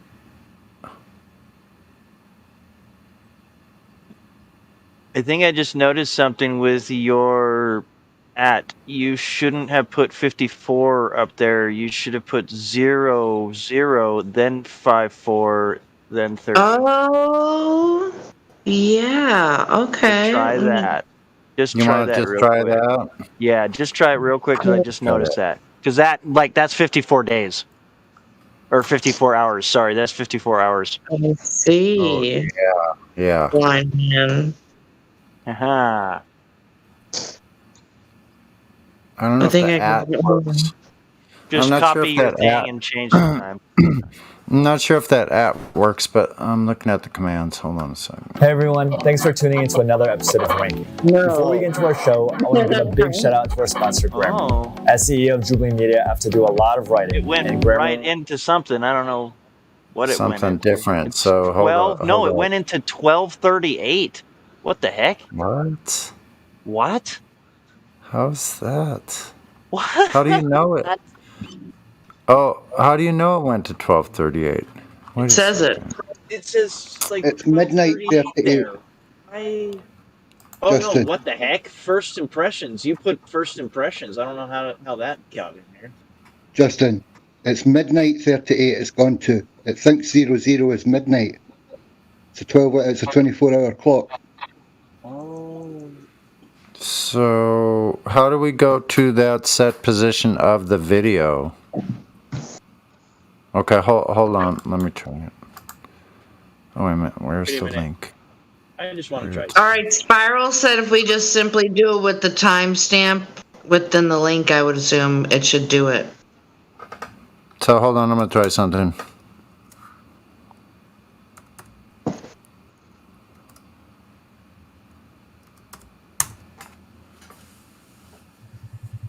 Nope. Yeah, that's at the very beginning. It went to That's at the where? very Okay, we gotta stop this. Hold on. Yeah. Because it's still on. That it's still on let me your. try this. It's still on your other video. That's why. See, here we go. Now here we go. I think we might have it now. Yay for Sunny. Control Z.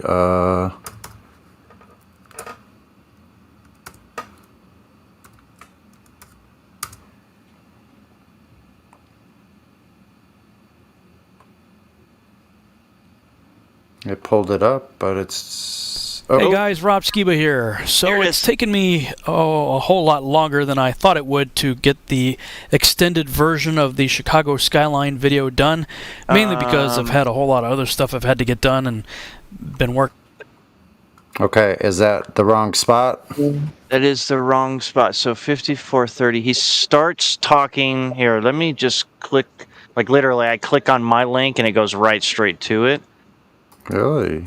Uh-huh. Hold on, let me try to. He starts saying, I saw online regarding a full day time lapse, and that was literally at 54:31. But if you just go to 54:30, then it will just play. And then we can just listen to it. The fast forward command. So hold on, let me.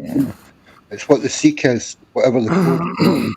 Yeah. Let me go back up, and because there's something further up, I'll scroll back up and find these go commands. ahead. I'll load the commands. Go Hold ahead. on. We'll figure this out then for next time, and we'll have it instantly. Mm-hmm. If you can find out how much time it is in seconds, because that's what it's looking for. Okay, here we go. So it's it's divided by 60. Link question That T actually makes equals. more sense. Okay, there's the about. Well, the timestamp is at 54:30, and I mean, like my link when I post that link, it literally just goes right straight to it. I don't understand that. That's at the about. Where's the rest of it? How does it? Settings. Okay, this must be it. And I'm pretty sure you can do it. Why isn't it? It's not the settings. Oh. Did it not DM it to you? I don't think so. I don't know. Let me make sure. Oh, it might have. Yeah, usually it DMs it to you. Now, where is it? There it is. Yeah, there's nothing in the DM, though. It's empty. Weird.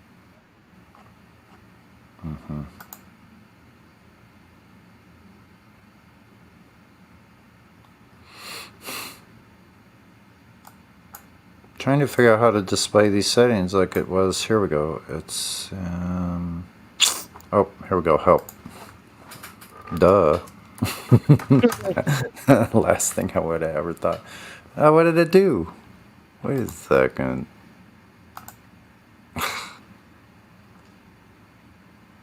Oh man, that didn't do what I thought. What?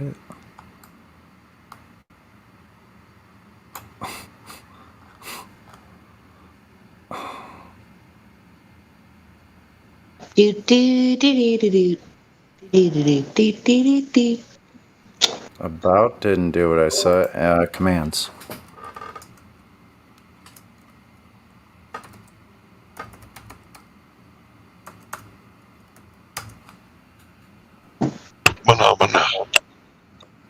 Do do do do. We're gonna figure it out. Didn't bring up the commands. Not. That I don't get it. Someone else posted. They listed all the commands.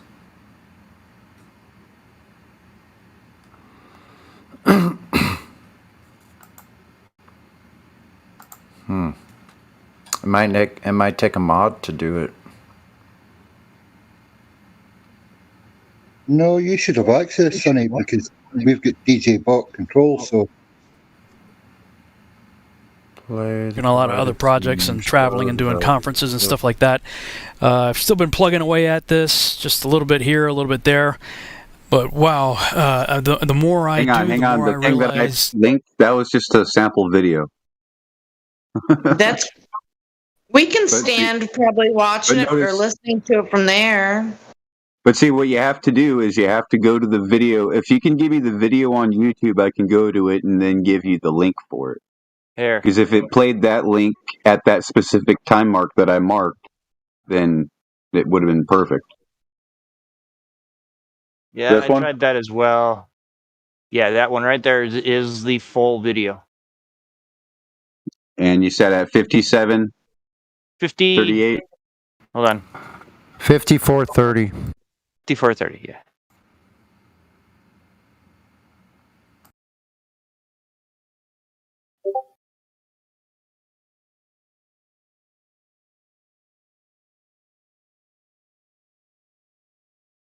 Phenomena. 54:31 is the closest I can get.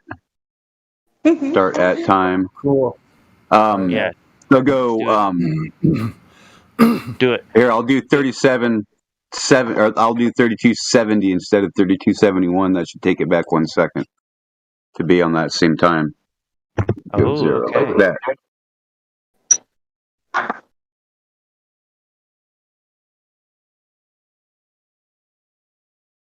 I sent it to you in your DM, Justin. I'm doing it right now. Well, click on the link, see if it starts at that specific time. Thanks for your hard work, fellers. Oh, I didn't do it. There, it's starting at 1:10 again. To the queue at position 2. I don't get that. And the queue's clear. We don't have the search function for some reason.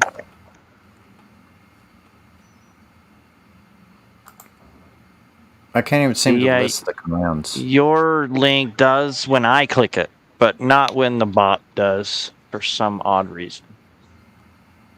Have we tried playing it and then run a seek command once it's playing? Oh, no. We have not done that, guys.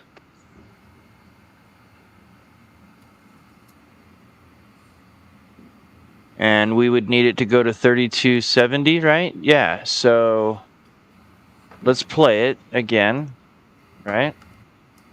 And then someone just, let's see here.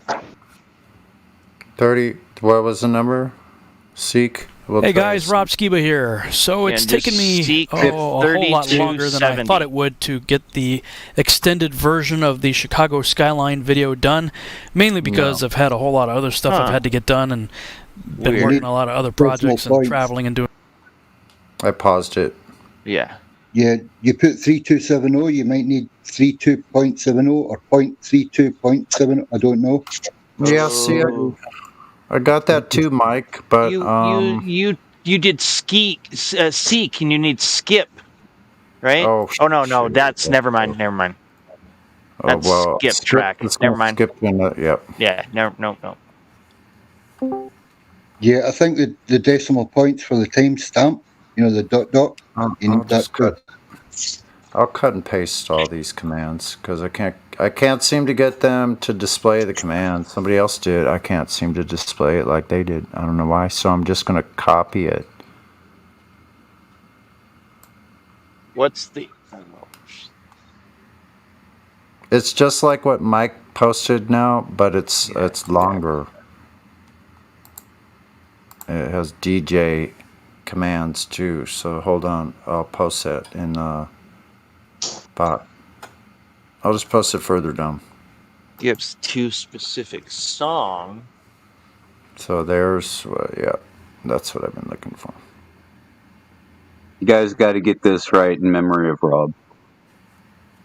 Ping, check the bot, show the bot settings. I already saw that, I think.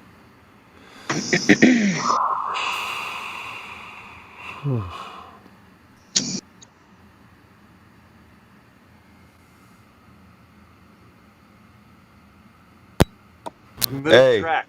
There it is. Move track. No, that move track is just gonna shuffle it around in the playlist.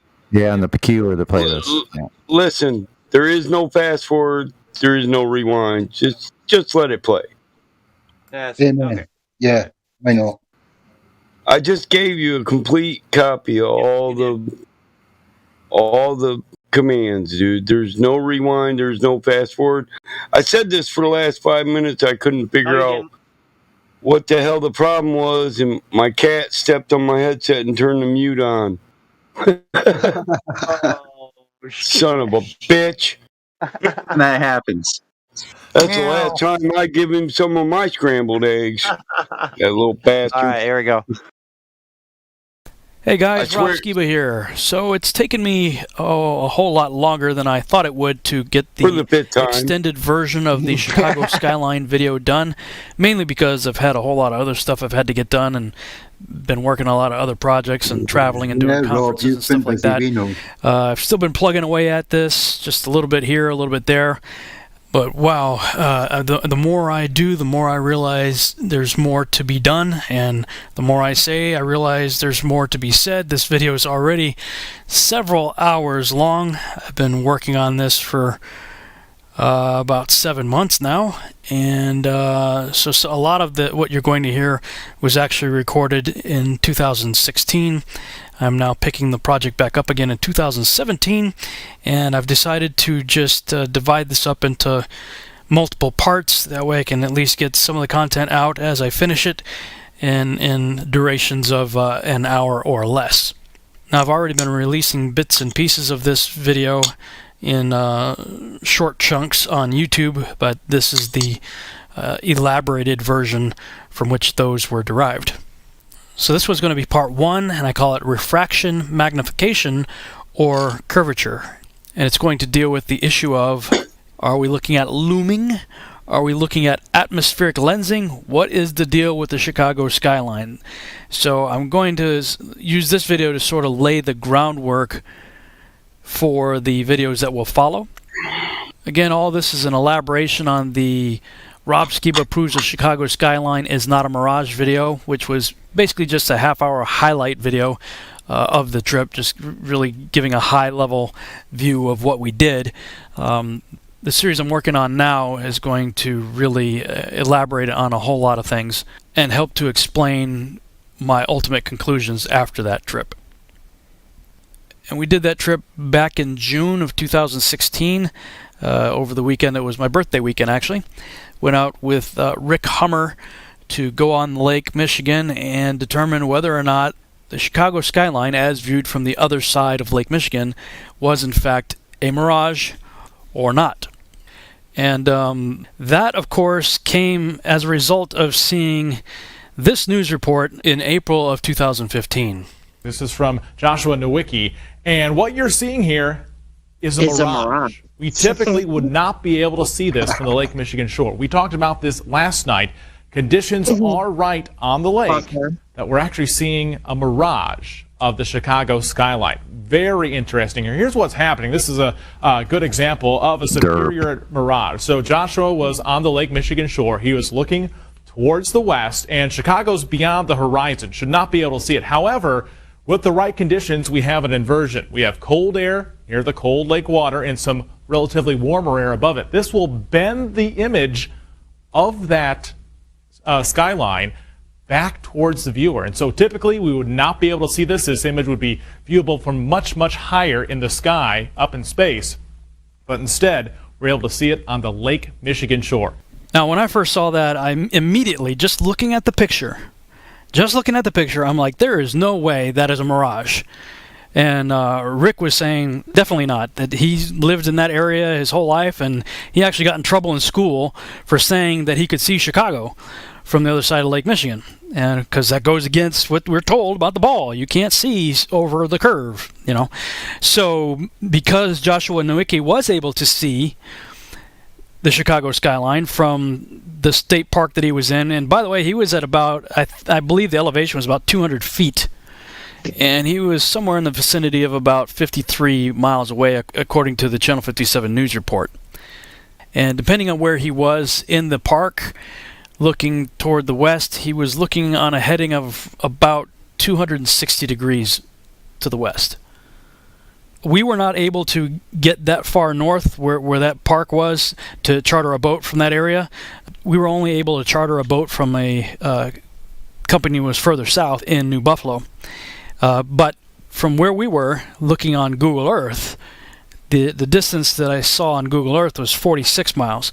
Most of the people I talked to there said 42, so I'm not sure what the discrepancy is, but after watching the captain of our boat plot it, it looked like he was zoomed way out, and they may be plotting to some location just off the shore. But at any rate, if you go to the beach where we were, or the mouth of the harbor where we just pulled out and saw the city initially from, that distance from that location directly to the Willis or the Sears Tower is almost exactly 46 miles. So, you know, Joshua Nowicki's at 53 miles, we're at 46 miles. I really didn't think 7 miles was going to make that big of a difference, especially considering the fact that he was at an altitude of at least 200 feet, and our camera level was about 3 feet off the water. So, you know, 3 feet versus 200 feet, and 46 miles versus 53 miles. You know, all said and done, it seemed like a very reasonable comparative test to perform. So that's what we did. Regardless, when we looked at that, we're like, that is not a mirage. And so our primary goal and our objective, as stated in the video that I played before, was to determine whether or not it was a mirage. It's funny how many comments I got, however, about people going, congratulations, Rob, you just proved the world's a globe. And, you know, people were taking screenshots of my video and stuff like that. I'm like, did you guys even watch this video? Did you even look at the title? My primary objective was only to show that it's not a mirage. Now, to be fair, I was hoping to see some other evidence regarding the flat earth issue as well.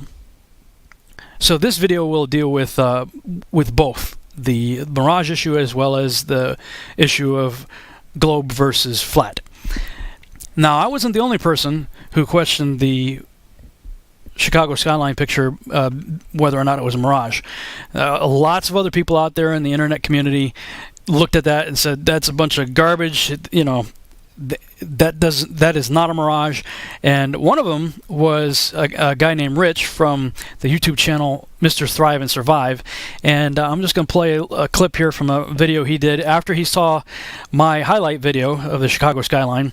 He did a little bit of a commentary, and from his background, he gave his analysis as to why he didn't believe that it was a mirage, and how that it was actually that picture that got him interested in this whole flat Earth discussion to begin with.